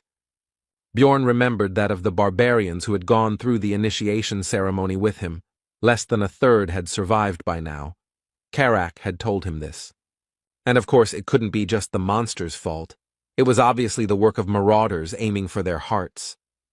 Continuing to listen to the researchers' conversations, the hero began to understand that they, it seems, were not going to do anything today. So what should he do? His first thought was to just kill them all. It was a simple and convenient solution, but not ideal, so he came up with another option for the development of events, after which he woke up his partner. The researchers were resting peacefully. One of them, as expected, was on duty. No one expected any incidents. But suddenly they heard a loud cry which woke up the entire detachment, except for the barbarian who was sleeping extremely soundly. It was the hero's voice, who told his partner that he simply wanted to do it.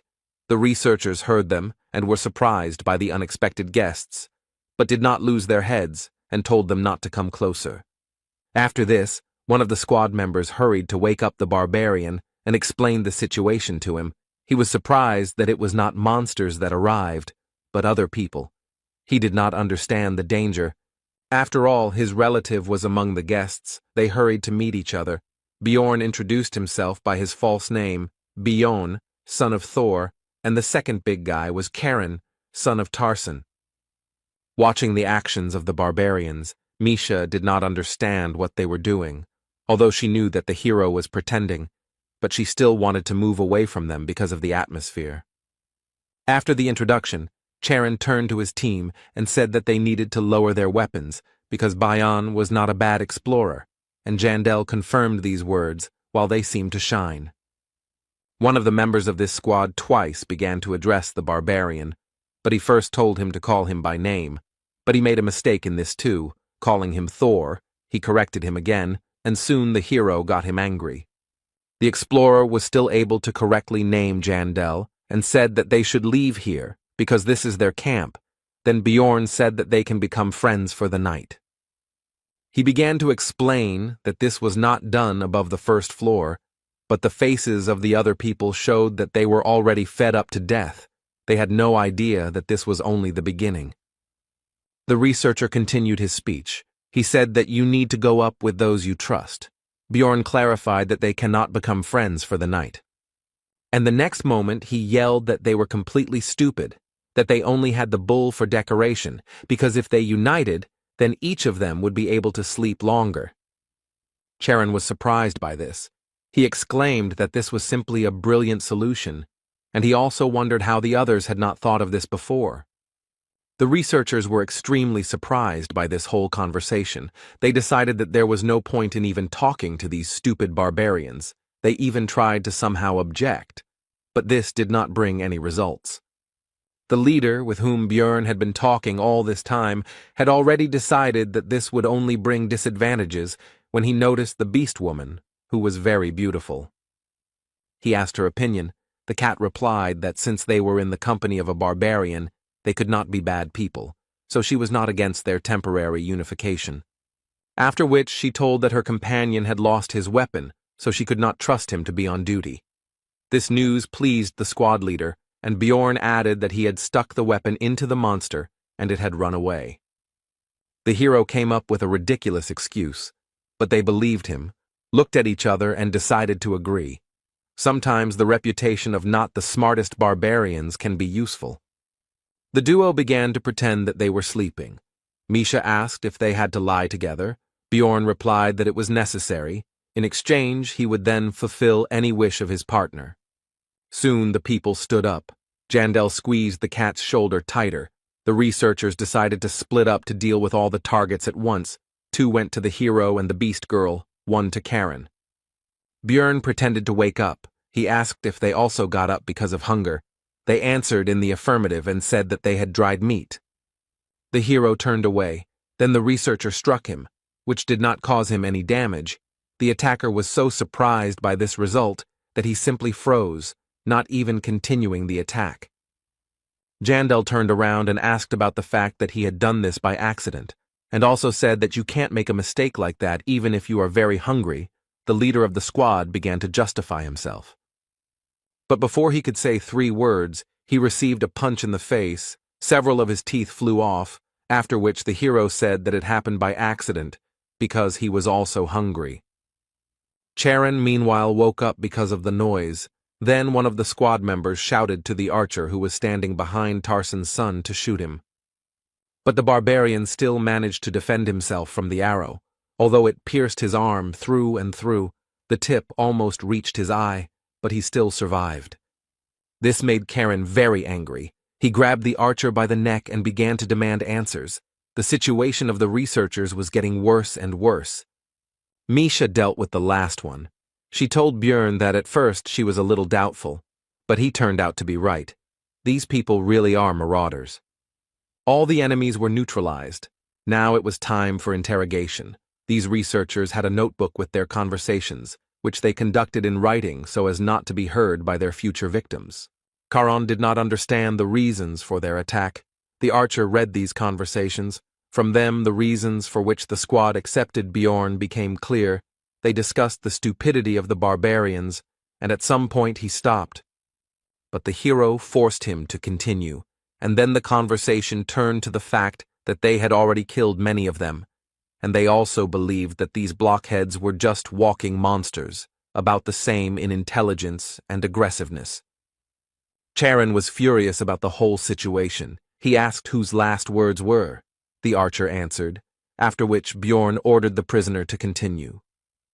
Then the conversation turned to the fact that, in addition to the barbarians, they had good prey, the same stupid beast woman, but pretty, although she probably doesn't just travel with her companion. At these words, Misha interrupted it.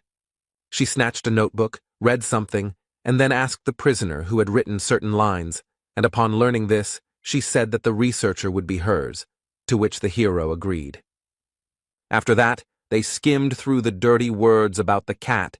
Then there was talk about who would kill whom, and now there was the archer's own phrase about taking on Karen, since he had infuriated him with his condescending attitude toward his class. A shadow fell over the barbarian's face. He asked about what he had done wrong and asked Bjorn for advice, because he did not know what to do next. Soon the archer's head was cut off by Karen's axe. The leader was stabbed to death by Misha, and the last guy, who began to beg for mercy, was taken on by Jandel, who broke his neck. Tarson's son decided to leave himself a battle mark. He dropped a little healing potion. Barbarians consider scars medals. They keep them so that they serve as a reminder of mistakes in order to become stronger later. The marauders had obtained some valuable equipment. Bjorn offered Karen to take some of it for himself. He initially tried to refuse, but was soon convinced. In the end, he took the hammer for himself, saying that he would use it if he couldn't finish someone off with an axe, and the hero thought that having a weapon in each hand was just the thing for a barbarian. Misha and Bjorn suggested that he take something else, even if it doesn't suit him, then he can sell it. After that, they decided to take Karen to the first floor. When the squad reached the crystal cave, the hero decided to introduce himself again, because earlier he had given a false name. Tarson's son immediately recognized the celebrity. He said that it was an honor for him to meet little Balkan, and also added that in that case, he would not mind taking his booty, although before that he wanted to give up his share. Bjorn said that this was right, and also that Karen should not forget that the stronger he became, the easier life would be for the young warriors. At the moment, barbarians are the weakest species. They are in the most vulnerable position, unlike other non-human races. They have a lot of personal potential, but they are often targeted by people with bad intentions, and they are too naive. And the lack of proper training and support also has an effect. As a result, many newcomers become victims of marauders hunting for valuable hearts, and loners become victims of monsters. But what will happen if we gradually increase the number of capable barbarians? This will lead to the fact that the youths will live longer, and then they themselves will become advanced researchers. Then the cycle will start, the influence of the race will increase, and now this is the hero's people, so if he rises, then it will be better for him too. The Magi prove this quite well, because if it weren't for the tower, they wouldn't be able to afford such impudent behavior. So far his actions are practically nothing, but if Bjorn starts helping such people, then everything can change. Having completed his thoughts, Jandel turned to Charon and began to give him a lot of advice, starting with the fact that when looking for a team, you need to choose one where there is at least one non-human. When Bjorn finished speaking, Tarson's son thanked the hero and said that hiding the axe behind a kind smile was indeed an excellent tactic, which surprised Misha and her partner. Charon continued his speech. He said that he would only take people as friends for the night, and if someone showed their true nature, he would open their skulls. And when he meets the young warrior, he will tell his story and give advice, exactly the same as little Balkan gave him, all for the sake of their people. Björn, meeting his gaze, realized that anyone who crossed this guy would find themselves in a very bad situation. After that, Misha and Jandel returned to the second floor, where they wandered for 2 more days. Now they were looking for one special monster. The hero was already beginning to think that he could forget about it. The cat told him not to be sad and asked what this story was about, a huge tombstone in the lands of the dead, from where a death knight emerges on the 7th day. She had never heard of anything like that. After that, Misha said that books don't always tell the truth, so the hero should stop sitting around in the library and start walking with her. Björn was surprised by this specific alternative. But further conversation had to be interrupted. Both felt something strange and became alarmed. They did not know yet, but they were subjected to the effect of the resentment skill, which reduced the effectiveness of healing and regeneration. The hero suspected what had happened, thanks to the time spent in dungeon and stone, so he immediately bit his lip and began to time the time it took for the blood to stop. He was right. Everything indicated that the Death Knight was very close. Apparently he was aggroed immediately upon his appearance. Someone was waiting for him and immediately attacked. Possibly a player, but not a fact. All they need is experience from this monster. There is an option to act, even if someone is already fighting it. Soon the duo ran to their destination, where the researchers actually started a fight with the Death Knight. The hero did not stop the speed of his run and attacked the monster with a swoop. After this, Björn switched on his stupid barbarian mode and shouted to the squad that had just been fighting not to be afraid, because he had saved them.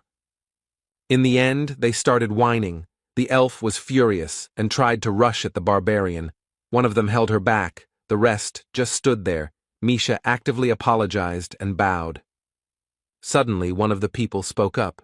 He said that he remembered that it was little Balkan who helped him and some others on the 3rd floor. The hero remembered this guy. He was the same dude who took out the researchers during the battle with Riakis. Jandel thought that he could be a former player. The fighter and the magician decided that this was all some kind of misunderstanding, and little Balkan really just wanted to help, because it couldn't be that such a great hero would deliberately snatch the last blow. The hero thought that this was a good reason to be famous. Misha did not believe that it would really work. Everyone remained silent and did not rush to dispel their misunderstanding. After this, the players said that they must have been brought together by fate, so they should get to know each other better. Björn did not mind and introduced himself, after which he began to extend his hand for a handshake. But he frantically stopped his limb when he heard the name of his new acquaintance. He turned out to be Hinz Christen. This immediately alerted Jandel. The hero could not imagine that this would happen. He grabbed Misha by the hand and ran away. It was terrible. One of the players captured a body with exactly that name. It was simply too much for him. He decided to get away. The cat asked him irritably what had come over him. He replied that he would answer later, also thinking that he should have taken salt with him, and Hans looked after them, and did not understand the reason for such a reaction of the barbarian. Meanwhile, when the first floor had already closed, Karen returned from the campaign with good booty, which immediately attracted the attention of the rest of the barbarians, who this time all survived the first journey. They had many questions for their relative. One even suspected him of looting. Then he invited everyone to come closer and began to tell about his adventures. Charon told about everything that happened in the labyrinth. As expected, the barbarians were furious, but at the same time they were happy with the actions of little Balkan. They considered him a great and wise warrior. Tarsen's son confirmed their words. He raised one of his bags of loot and said that he had achieved all his success thanks to him and his advice. A couple of researchers behind them began to discuss the fact that this gathering of savages was too noisy and that their kind had only one benefit, their hearts. It was obviously impossible to attack them in Rafdonia. Until now, the barbarians were at the lowest level in the hierarchy of the labyrinth, but now Karen was going to change this. He decided to start small. He would teach his kindred what he learned from Bjorn and what he learned himself. Misha and Jandel reached the 3rd floor in the second half of the 9th day, ending up in the Black River mouth location.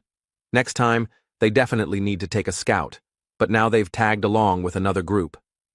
Bjorn also told the cat about Hans, who said that since such a meeting was a bad omen, then perhaps they should have gone back and left the 1st floor. The hero noted that this was not proven, and if such an effect existed, they would not become immune to it even if they returned to Rafdonia, so it was better to just continue doing what they were going to do. Misha said that it would be better if he didn't tell her anything, because now she was worried. He replied that he was glad to share his problem with someone. This irritated the girl, because she thought that he was laughing at her. The barbarian initially agreed with this, but then said that he began to rely on the cat, although he himself did not understand when this happened. These words confused his companion. Misha praised Jandel and said that he needed to continue to rely on her and not suffer alone, while she experienced a cocktail of different emotions: pride, joy, fun, and awkwardness. Bjorn said that he was just joking, after which he instantly disappeared from his previous place, causing the cat to be surprised at first, and then angry and irritated, so she chased after the fleeing barbarian.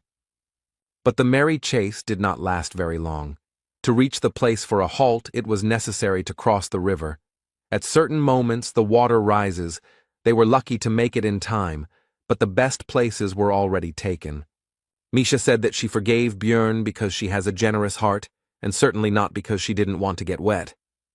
Suddenly, the voices of the researchers were heard asking someone to be quieter, because they were trying to sleep here. They apologized, and the cat was happy, because she recognized the one who was asking for forgiveness for the noise. Hikuro, Devalki, and Rottmiller also set up camp here. Misha said that they were definitely connected by fate itself, but so the team of outcasts became one again. The dwarf asked about their task. Bjorn answered that it was on the 1st floor. The customer had already returned, after which he inquired about their presence here, because the trio was going to stop on the 2nd level. Hikuro explained that they had already finished all their business on the previous floor, so they had come here on a backup mission that they had taken just in case, which was exactly what had happened. After that, the team completed the task that Murad took. It was necessary to get the eyes of the frog sorcerer. The reward would be 2 million. It did not take even 3 days. Misha was surprised that the matter was finished, but Devalki was glad that his distortion magic, which kept the monster's body from dissolving, finally worked, and told the beast woman that she was a talisman of good luck. But Hikuro said that he was looking at her through rose-colored glasses. The lucky one here was obviously Jandel. Fortune was following him on his heels. The barbarian himself had a clearly opposite opinion about this. After that, he suggested going to the 4th floor. Since they were done here, it would be a shame to stop there. If they set out now, they should make it in time, even if it would be tight. Everything was decided, and 3 days later, the team entered the witch forest, and 3 hours before the third level closed, the portal was reached. The hero praised Rothmiller for his work. When Jandel was already entering the passage, he heard a familiar voice calling him from behind, but he did not have time to turn around. It seemed to him that it was Erwin. He began to think about the likelihood of such a meeting. But there was no time for that, because in the Sky Tower, the monsters attack immediately. This time they had a nasty combination. It was an orc sorcerer, a stone golem, living armor, and a Dullahan. Only a few moments passed and the battle began. Hikuro exclaimed that his comrades should not lose their vigilance, because even though the opponents were low-ranked, their teamwork could be unpleasant. But the next moment, everything was already finished. All the enemies were killed. Bjorn dealt with the Dullahan and the living armor. Misha dealt with the golem, and Dvalki demonstrated his new spell on the orc. Murad was surprised at how easy the fight was, but quickly came to his senses, because 4 multicolored portals opened, behind each of which were different types of tests. They did not have time, so the choice was obvious. This will be the Ladder of Wisdom, a path that requires a scout, since the road is very confusing and filled with traps. Monsters appear periodically, but you can climb up 5 floors at once. The hero was interested in what could have happened if they had chosen a different path, because then perhaps this would not have happened. On the first level of the Sky Tower, the team passed the Door of Wisdom, then Courage, and then Wisdom again. Thus, they reached the 12th floor, where they came across a troll, a 5th-rank monster. Everyone was surprised and afraid of this meeting. The hero was no exception, because this is a very dangerous opponent who somehow jumped out right here. Of course, rank 5 monsters do appear in the Sky Tower, but they are extremely rare. In 10 years of playing, Bjorn had only encountered them 7 times, and even then it was on the 100th floor, not the 12th. The hero was finally convinced that people named Hans bring bad luck, because he had just recently met one of them. But now was not the time for reflection. The barbarian shouted to his comrades to pull themselves together, after which he used Wild Splash and rushed into battle, because if this happened, then he needed to strike ahead. Even with a skill that significantly increased physical characteristics, Jandel had a hard time taking the blows of such a powerful monster on his shield. Hikuro rushed to the rescue. He used weight balance, which increases resistance to repulsion and absorbs inertia, but even with this, the shield was damaged, which is why emergency recovery was used. Be that as it may, the short distraction of the enemy allowed the hero to stop defending and go on the attack. Although this did not bring much result, the troll turned out to be too strong. Rothmiller began firing his crossbow, trying to hit vulnerable spots, and Dvalki finished preparing his spells. He used enhancement on Ice Spear. The projectile rushed towards the monster, but despite its size, it was fast enough to break the attack with its huge hand. The wizard could not believe what he saw. But the team was in no hurry to give up. Now it was time for Misha to try her strength against the enemy. She began to cut him, but the skin turned out to be too strong for her blades, but she managed to freeze him a little. The troll's defense left a lasting impression on the squad. Dvalki began to shout that they needed to retreat because it was impossible to win, but Bjorn reminded his comrades that they had nowhere to run. The hero remembered that during his previous encounter with a monster of the same level of power, he had a 6th-rank sorceress with him, and for wizards they are considered 1.5 times more powerful than for other researchers. In addition, she knew and used spells of the element of light, to which the Guardian was vulnerable, and before the battle, the tear of the goddess was used on him. Only thanks to all this and other factors was it possible to win. And even so, the battle turned out to be extremely difficult, and this despite the fact that the vampire has high regeneration, but low defense, and the troll has both of these indicators the best among all the monsters of the 5th rank. If the build is not specially adjusted for it, then you can't even count on pure luck. But despite all his thoughts, the hero was not going to give up. They had to have a chance. A plan quickly appeared in his head, which he began to tell his comrades. It would be a protracted battle. Soon 15 minutes of battle had passed. All this time, Dvalki spent mana only on curses, such as aggravate wounds, slow, and weaken. Hikuro, as the second tank of the squad, also took the brunt of the monster's attacks. The shield was not the best quality, so in addition to defensive skills, he had to spend energy on emergency recovery. While the two defenders held the troll back, Rothmiller distracted him with crossbow shots, the bolts hitting him in the face, eyes, etc. And Misha, as the squad's damage dealer, focused on dealing damage. She attacked only one single place, which Bjorn had previously indicated when explaining the plan. At some point, the troll got angry at the situation. He broke through the rest of the researchers and attacked the ranged fighters. Rothmiller took the slow Dvalki in his arms and hurried to retreat. The team walked along the edge of the abyss, but the tanks still managed to take control of the situation and began to hold back the enemy again.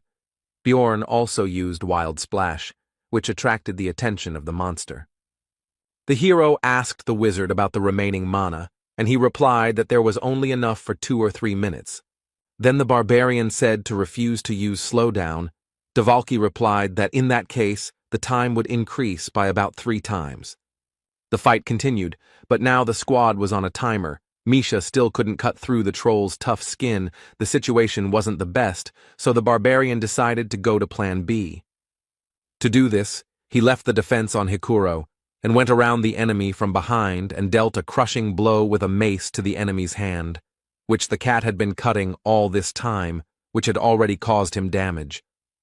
The troll instantly reacted to his injury and used the madness skill, which temporarily removes pain and significantly increases physical performance. The monster threw a huge stone at Bjorn. He only managed to partially dodge. The projectile hit him tangentially, but it was not significant. The hero attacked the enemy's arm once again with his favorite cry praising Yahello. This attack caused the most damage ever. His arm was now broken. Then Misha attacked. The limb was severed, but the troll used super regeneration, an active skill that must be used on a specific body part and allows any damage to be restored. This skill really lived up to its name, because the hand began to recover quickly. It seemed that it was in vain and everything returned to the beginning. Only the researchers had less energy, but this was not so. Now super regeneration is on cooldown. The hero began to throw off all his equipment. He needs to deal with the enemy as quickly as possible while he cannot heal. Having gotten rid of the equipment, the barbarian could use gigantification.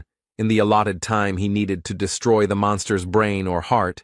Now the battle of 2 giants would begin. He had to cope in 2 minutes. The colossal barbarian immediately hung on Troll's neck, starting to strangle him, and at the same time he began to give orders to Misha. The cat immediately took action.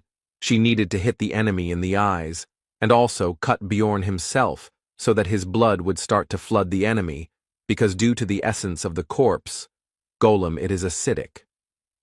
The troll was rushing and waving his hand. He was trying to throw the 2 researchers off himself, but he hadn't been able to do it yet.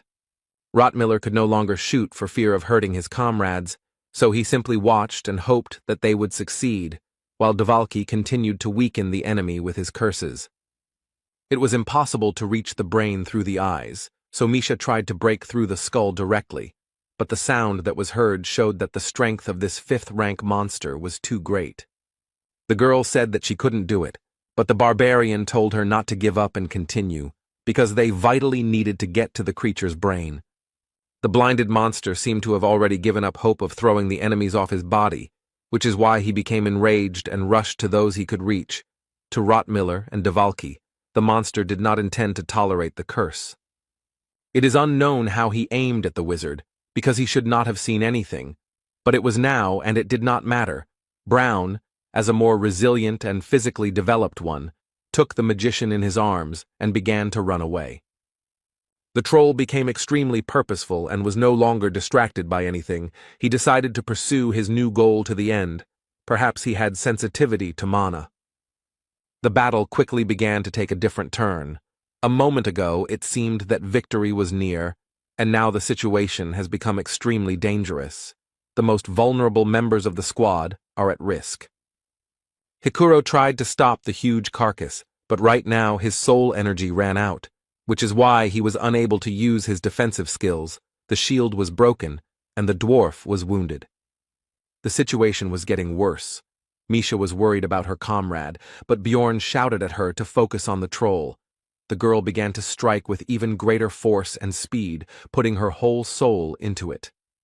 Despite numerous wounds, the monster did not stop, so it soon reached its target. Dvalki received a blow from a 5th-rank monster. The curse's effects stopped affecting the troll, and Misha, after a moment of confusion, pounced on the enemy with unprecedented fury, simultaneously using skills to inflict more damage. Tears flowed from the girl's eyes. Curses at this monster burst from her mouth, but she did not stop, continuing to cut, pierce, and freeze the monster. But Bjorn's energy was not endless. Gigantification consumed it in huge quantities. So soon it ran out. The skill's effect was cancelled, and the barbarian and the beast woman fell off the troll. They both lay limp on the ground. The creature turned around and bowed its eyeless head over them, as if looking at the enemies who had caused it so much trouble. It seemed that this was the end. But it turned out that the troll was on its last legs, and the next moment he died, leaving behind only a single magic crystal, and no essence or anything else. The hero rose to his feet, simultaneously beginning to think about the situation, because all this was not his dream. These were the consequences of the decisions he made, because of which Dvalki suffered. Misha quickly checked Rottmiller and Hikuro, who were lying nearby. The first one only had a leg injured, and the second one was knocked out. There were no critical injuries. The real problem was in Dvalki. He wasn't breathing. The young mage's frail body had suffered the most from the encounter with the fist of the 5th-rank troll. Misha was at a loss. Tears were flowing from her eyes. Bjorn simply poured the potion into the mouth of the injured but still living wizard, although he understood that this was a temporary solution. Dvalki is an ordinary human magician who is known for his fragility. Now his spine is almost folded in half, his leg is also broken. There are also internal injuries, since blood is coming from his nose and mouth. At that moment, the hero regretted wasting his advanced healing potion on Abman. All sorts of petty thoughts came into his head that the situation should change. But it turned out not to be so bad. Rottmiller had one of the same elixir, which he bought just in case. Soon the potion took effect. Dvalki felt better. The crisis was overcome. Now he just needed to rest. After that, Misha started crying tears of joy.